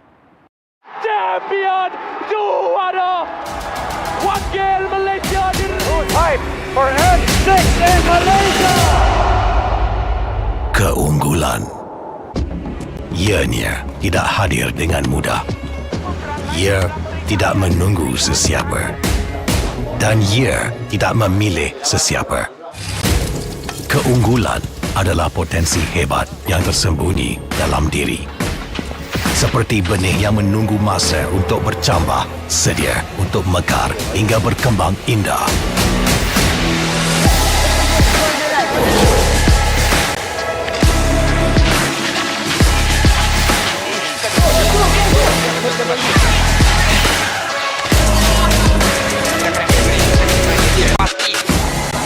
Ketika cabaran mendatang, ada yang hanya memerhati. Kekuatan sebenar lahir dari dalam diri. Dibangkitkan oleh jiwa yang menyokong teguh tanpa henti. Kadangkala, saat kita rasa jauh dari apa yang kita impikan, ia muncul dari arah yang tak dijangka. Saat itu, kita sedar potensi yang sebenar ada di sekeliling. Ini semua bukanlah satu kebetulan, tapi kita yakin ini semuanya aturan takdir. Setiap langkah bukan hanya untuk diri sendiri, tapi juga untuk mereka yang berdiri dan berjuang bersama agar kita melangkah lebih jauh, menjadi lebih hebat.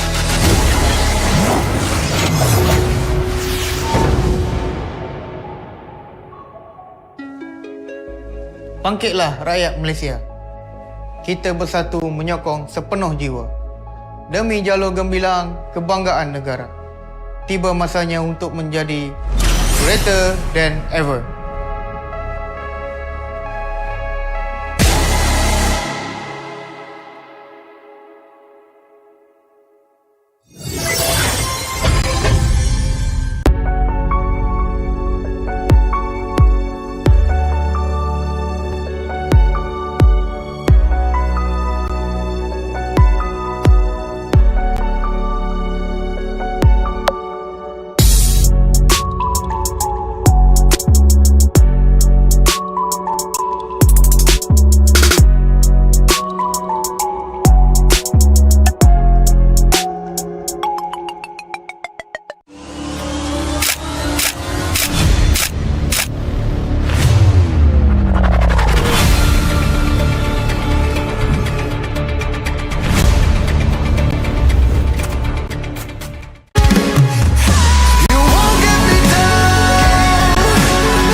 Pada tim SRG, Gulak Red Giant, banggakan Selangor, banggakan Malaysia. Champion juara wakil Malaysia Time for N6 in Malaysia. Keunggulan ianya tidak hadir dengan mudah.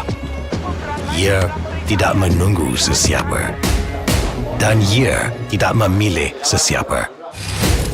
Keunggulan adalah potensi hebat yang tersembunyi dalam diri.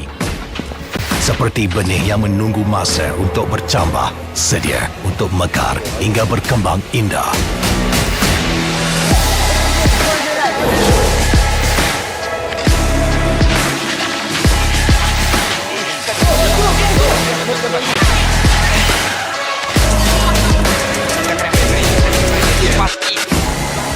Ketika cabaran mendatang, ada yang hanya memerhati. Kekuatan sebenar lahir dari dalam diri. Dibangkitkan oleh jiwa yang menyokong teguh tanpa henti.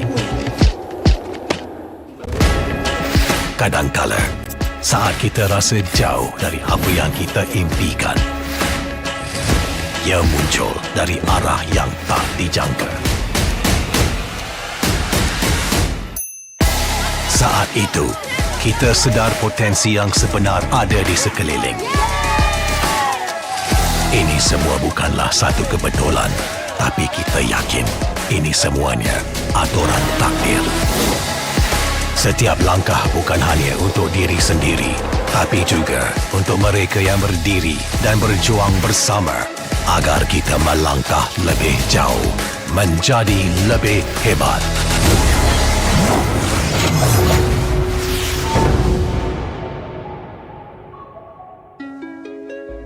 Bangkitlah rakyat Malaysia.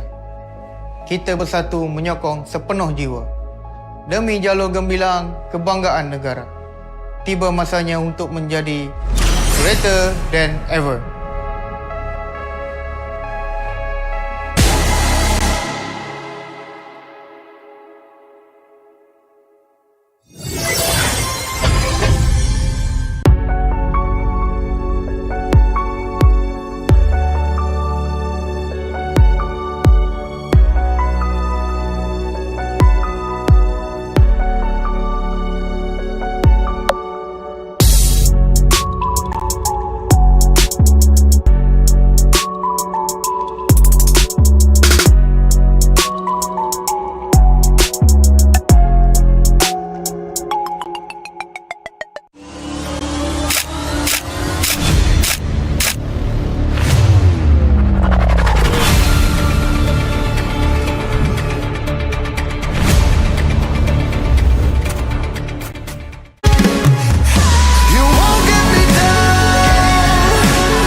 salah siapa ni? Pada tim SRG, Gulak Red Giant, banggakan Selangor, banggakan Malaysia. Champion juara wakil Malaysia time for N6 in Malaysia. Keunggulan. Ianya tidak hadir dengan mudah. Ia tidak menunggu sesiapa. Dan ia tidak memilih sesiapa. Keunggulan adalah potensi hebat yang tersembunyi dalam diri. Seperti benih yang menunggu masa untuk bercambah, sedia untuk mekar hingga berkembang indah.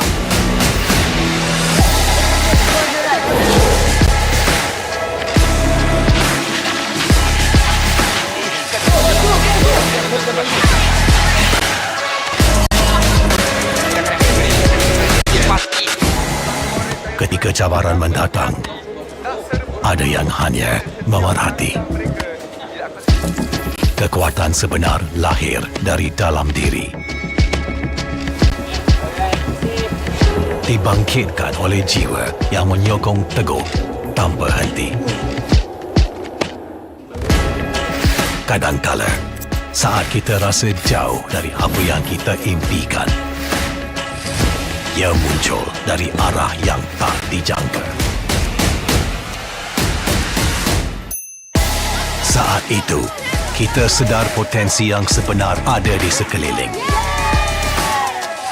Ini semua bukanlah satu kebetulan, tapi kita yakin ini semuanya aturan takdir.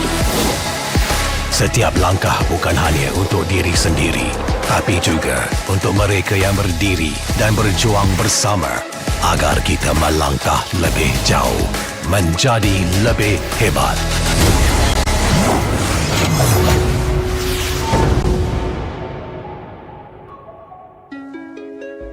Bangkitlah rakyat Malaysia. Kita bersatu menyokong sepenuh jiwa. Demi jalur gembilang kebanggaan negara. Tiba masanya untuk menjadi greater than ever.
salah siapa ni? Salah siapa ni? Pada tim SRG Gulak Red Giant, banggakan Selangor, banggakan Malaysia. Champion juara wakil Malaysia Time for M6 in Malaysia. Keunggulan. Ianya tidak hadir dengan mudah. Ia tidak menunggu sesiapa. Dan ia tidak memilih sesiapa. Keunggulan adalah potensi hebat yang tersembunyi dalam diri. Seperti benih yang menunggu masa untuk bercambah, sedia untuk mekar hingga berkembang indah.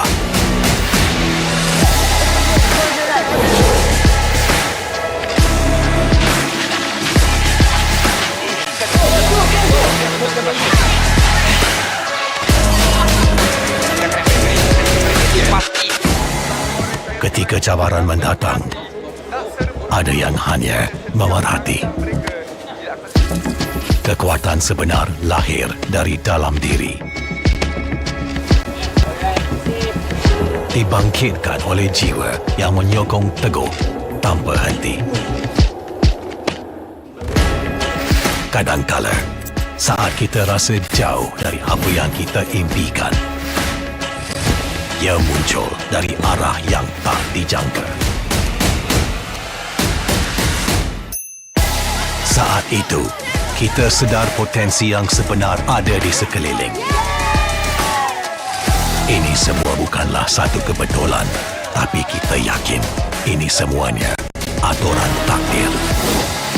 Setiap langkah bukan hanya untuk diri sendiri, tapi juga untuk mereka yang berdiri dan berjuang bersama agar kita melangkah lebih jauh, menjadi lebih hebat. Welcome back once again, ladies and gentlemen, to the Asian Esports game. Our day one of the Team Women's MLBB tournament is coming to a close very, very soon. But we still got a couple of group stage matches to go before we can officially qualify our top 8. My name is Stafa, once again joined by Hans for even more exciting MLBB. Man, I am sure that we are, so close to wrapping up the entire day as to which teams or which countries are going to be making it into the next stage of the competition. Because, we've started from 20, and then at the end of the day, or maybe day number or day 1.2, depends on where you guys are right now. But as of the moment, right, this is a situation that Malaysia could possibly close in on their chances of even making it all the way through to the next round of our competition. And considering that they have already been playing 3 times, I feel like in the middle of our broadcast, this time they're going to go up against Timor-Leste. And we're surprisingly getting to see a lot of games with Malaysia, so we get to really witness their journey through all of it. They already managed to take 1 game earlier today, but also dropped one, unfortunately. So at a 1-1 score against Timor-Leste, let's see if they can get it. Some interesting bans once again, with Timor-Leste focusing on some of the early game heroes, Bruno, Fanny, and Suyo all banned out. Alright, so they mainly focused on that one, and this is where I'm completely interested in. Alright, so Timor-Leste, this is a team that is starting to make some waves as well. They are one of the newest inclusions to the MLBB scene, if you ask me, and they were able to, at some point, even create most of the extra chances that they were having from before, which is why it is somewhat not a surprise to me that the Zilong is being considered, but it's nice to see that in the midst of all of that, right? Because Timor-Leste is a nation that has just joined the MLBB scene back last year in Southeast Asian Games 2023. So I feel like this nation was just pretty recent towards the familiarity with the game, and I'm curious to see, like, a year later, how much improvement has this team actually done going up against one of the staple names in this tournament, the Malaysian team.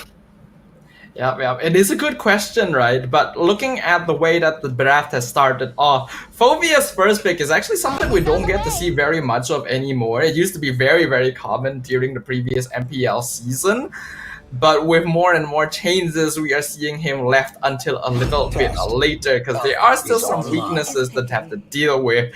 Because Malaysia responded with the Nolan and Gatot, Timor-Leste will be able to pick up the Matilda Alpha combination, which so far has been providing success to a lot of teams here. Which I was Yeah, I'm sure we've seen a lot of these tournaments and competition being brought around by the Malaysian team, and also given the Phobius is there, just like what you've mentioned as well.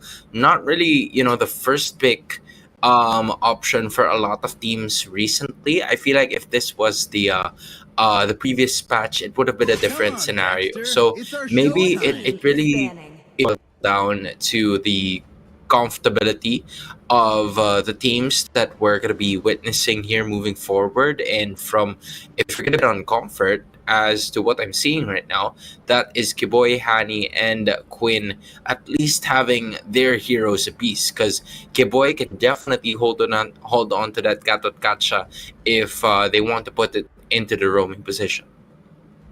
And Quinn definitely seemed a lot more comfortable with Nolan compared to what we saw previously with the X-Borg, so they decided to prioritize it.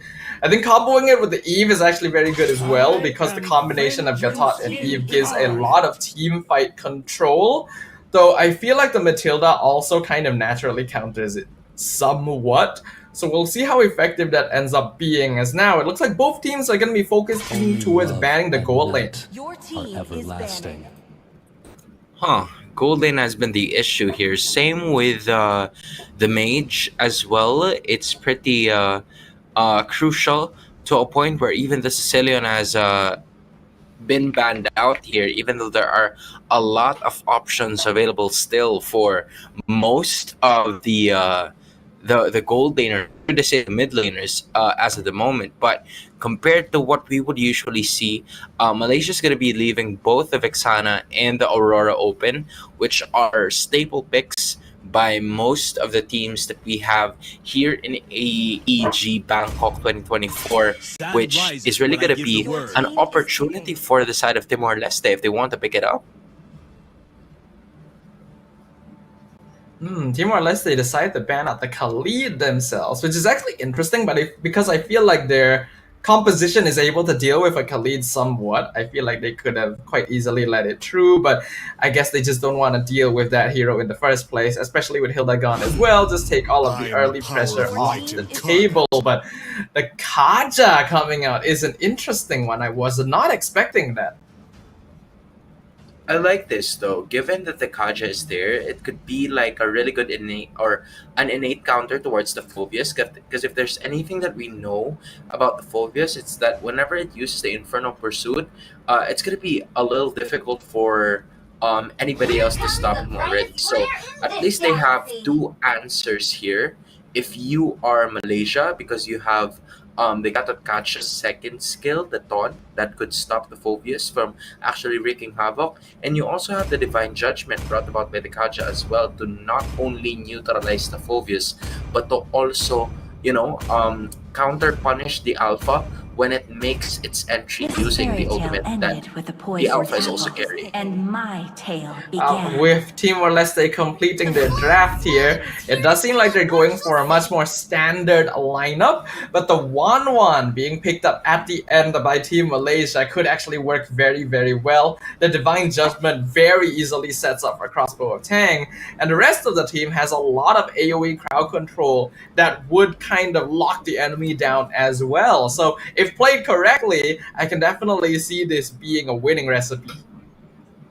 Yeah, I like the thought process of Malaysia in that one, because they got to pick up the 1-1 as well, which was, I think, a really agile hero that could at least give Timor-Leste a very difficult time into trying to contest it, because based on what I saw in the composition of Timor-Leste, they were missing a little bit on like the crowd control aspect of things, which is mainly the reason why they were unable to win some of their games. But I feel like it is to be determined in this game between the two of them. So I feel like from what we've been seeing, right, the crowd controls are gonna be leading. I'm talking about the hard CC skills, right? I'm talking it could possibly come from Mo or from Raniva. It will really boil down as to how they can, while Malaysia hasn't reached level 4 just yet. Yeah, the lineup coming in from Timor-Leste is a little bit more of a push and pull kind of lineup. They're not very good at catching people out specifically, but are quite effective at running in and out of the team fight. So they're basically using that mobility to maybe work around things, but Malaysia has a lot of lockdown. So that is a very good counterplay to what they're bringing to the table, actually. A lot of lockdown indeed. You have the Kaja and you also have the Gatot Kacha together. It really will be a formidable duo as to how they could utilize most of those lockdown crowd control skills. And not only that, right? You also have the Eve as well, as the RWM is really gonna pose a lot of problems given that the idea or the team fighting capabilities here of Timor-Leste is really going to be lying down to that. But you see the confidence of Malaysia getting that first blood and also landing a bit of those taunts in using the TLPH emote, which is, in my opinion, the most annoying emote and also the best emote that there is. You are absolutely correct, but that was actually completely planned by Malaysia too. Using Keyboy and Hani to freeze the mid lane, which is something you don't often see, so that they could force out members of Timor-Leste further up, set up for Quinn coming in at the perfect timing for an early lane gank at level 3. Because of that, instantly accelerates him, gets the turtle quite easily, and Malaysia already had a pretty good start. Yup, already leading by at least 2 minutes in. Timor-Leste trying to play patient ML as of this moment. The only problem is that Malaysia is forcing most of those team fights to their advantage because they already know that it was Quinn that managed to take that first kill. So the gold lead in that first blood is really going to go towards their side. And they're gonna continue trying to play for that advantage. I definitely like Malaysia's team composition this game very much. And Timor-Leste can counterplay it, but they need to really play hard and fast. And right now, that momentum is being stifled off of the lead that Quinn has already been able to build up. Ooh! Very quick movements there with the Divine Judgment flicker in. And we can see that Keyboy and Hani are playing around Quinn incredibly well, actually. You can see Fao gonna be caught out here. Bennett's Rage actually misses Nibiru Passion as well, and Crossbow of Tang has already been come out, and Fu knows he's not gonna be able to escape from that situation. All the CC coming in from Malaysia. This is what we talked about. There are so many ways for them to keep people in place for the Crossbow of Tang. And now the pressure is on even in the goal lane as Quinn gets another execute. The kill even goes over to Pao.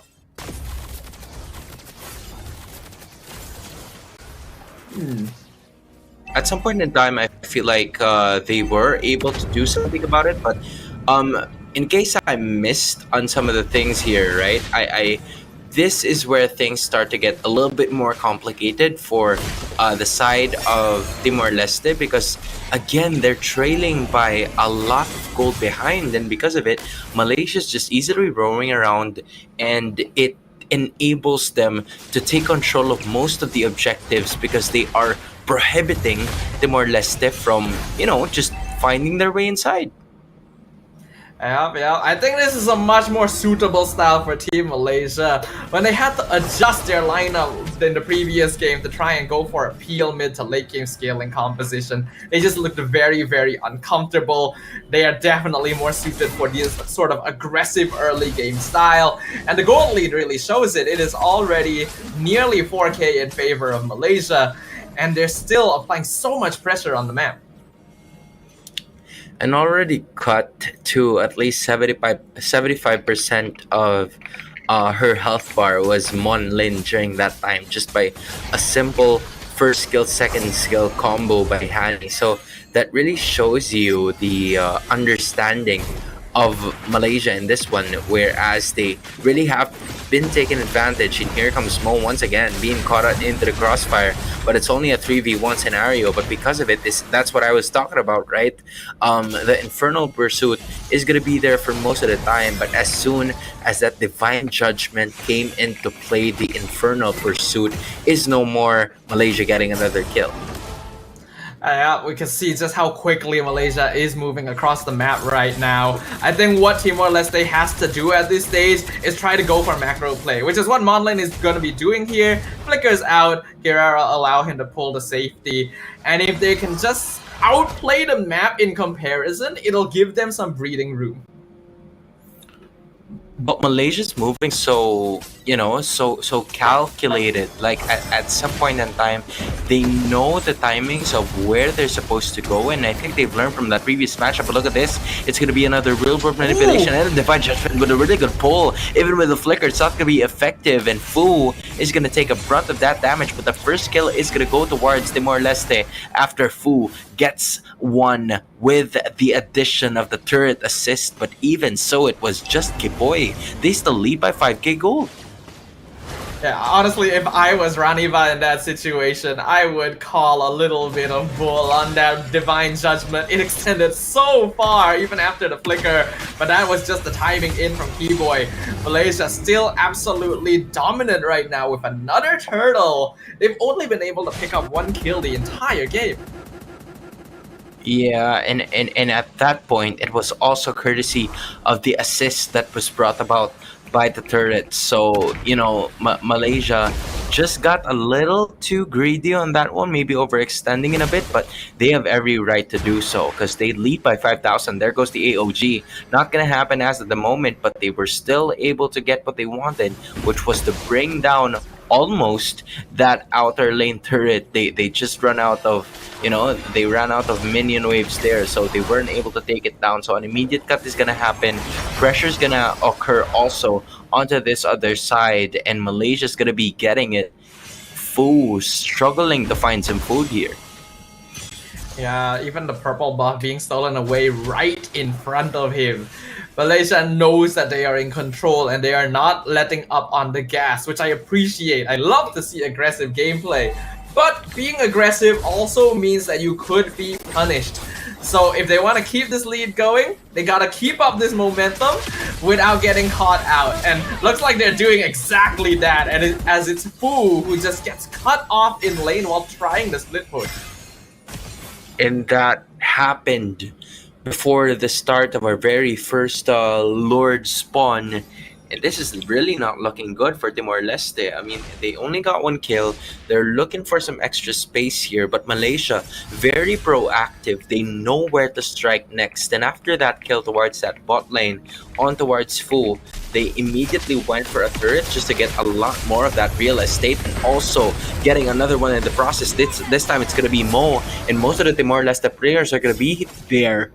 But unfortunately, it will be over in an instant as Malaysia gets Mo this time around. It's unfortunate for Timor-Leste, but they don't actually have any heroes that are particularly good at pushing lane. The best ones are Fu and Monlin, but they cannot afford to send them to opposite sides of the map to push up. So Malaysia are in total control. They know that their opponents just do not have the lineup to deal with them, especially when they have a 7k gold lead at this point. It might be a bit early to call it, but as long as no mistakes are made, this is very easily Malaysia's game. Yeah, Timor-Leste is playing a lot passive in this one compared to what we've seen, and even with the jump, man. Another call coming in from Keyboy. Just a lot of those Divine Judgment plays have been putting those ultimates that Timor-Leste has been using on the waves. And there goes another Avatar of the Guardian, but here comes another Bennett's Raids to just go for the counter attack, and there goes Sha finally coming down. Quindo from the backside getting the attack, and that's Mon Lin. And that immediate wipeout has happened here in favor of of Malaysia. The Lord wasn't even part of the fight, and now it's Fu all alone looking for a way to defend his base. I'm not sure if he's gonna be able to do this. He does have good damage, but he's alone, and that is a perfect target for the Divine Judgment. Mega kill to close things out as Malaysia in only 10 minutes destroys Timor-Leste. Yo, Sudafa, I'm wondering what the cooldown on that Divine Judgment is, cause I think there was like a time that I saw him pull someone in that orange buff bush, and then all of a sudden there was an extra pull that happened near the base. So, you know, I was like, man, Timor-Leste couldn't catch a break in that one. As you're right, 10 minutes in, it's Malaysia getting 15 kills to only 2 of TLS. There's a handy little item called Fleeting Time that Keyboy was able to grab very, very early on, because literally everyone on the Malaysian team had more farm than the majority of Timor-Leste, and their lineup is just so suited for catching people out and winning team fights. It is incredibly complete, and I just do not think their opponents were prepared for it at all. Really good advantage being displayed here by Malaysia, understanding the fundamentals of the game. It's Keyboy always in front, and then Shan never too shy to use those Avatar of the Guardian, knowing that Keyboy is always going to be the one sitting on the front lines. Like, compared to the 1-1, or actually even the 1-1 has a way to unleash that crowd control. I'm talking about the Nolan at this point, right? It's only the Nolan that doesn't really have a good or like an innate crowd control skill compared to like the other 4 players, the other 4 heroes who they have been utilizing for the longest time. And Timor-Leste really played so reactive or passive, if I will say, in this specific game, and that was the reason why they lost under or with a little bit more than 10 minutes of gameplay.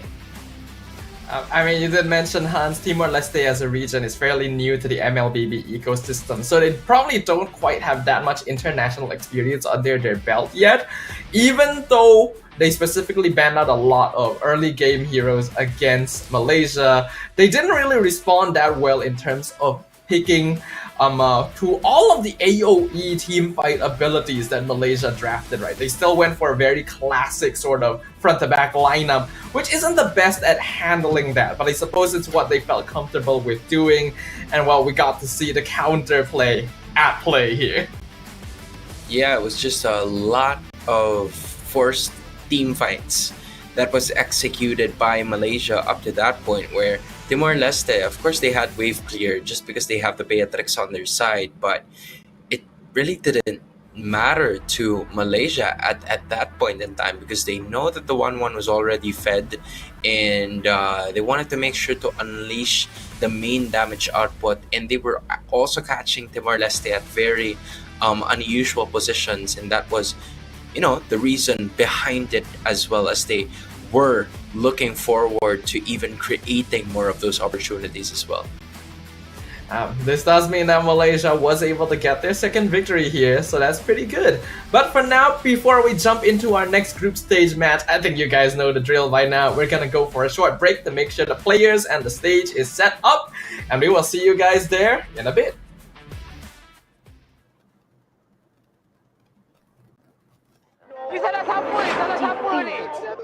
Pada tim SRG, Gulak Red Giant, banggakan Selangor, banggakan Malaysia. Champion juara wakil Malaysia fight for N6 in Malaysia. Keunggulan. Ianya tidak hadir dengan mudah. Ia tidak menunggu sesiapa. Dan ia tidak memilih sesiapa. Keunggulan adalah potensi hebat yang tersembunyi dalam diri.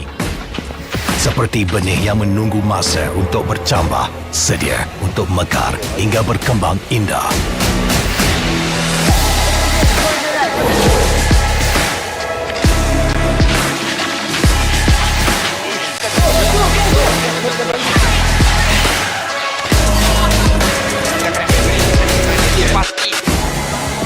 ketika cabaran mendatang, ada yang hanya memerhati. Kekuatan sebenar lahir dari dalam diri. Dibangkitkan oleh jiwa yang menyokong teguh tanpa henti. Kadangkala, saat kita rasa jauh dari apa yang kita impikan, ia muncul dari arah yang tak dijangka. Saat itu, kita sedar potensi yang sebenar ada di sekeliling. Ini semua bukanlah satu kebetulan, tapi kita yakin ini semuanya aturan takdir. Setiap langkah bukan hanya untuk diri sendiri, tapi juga untuk mereka yang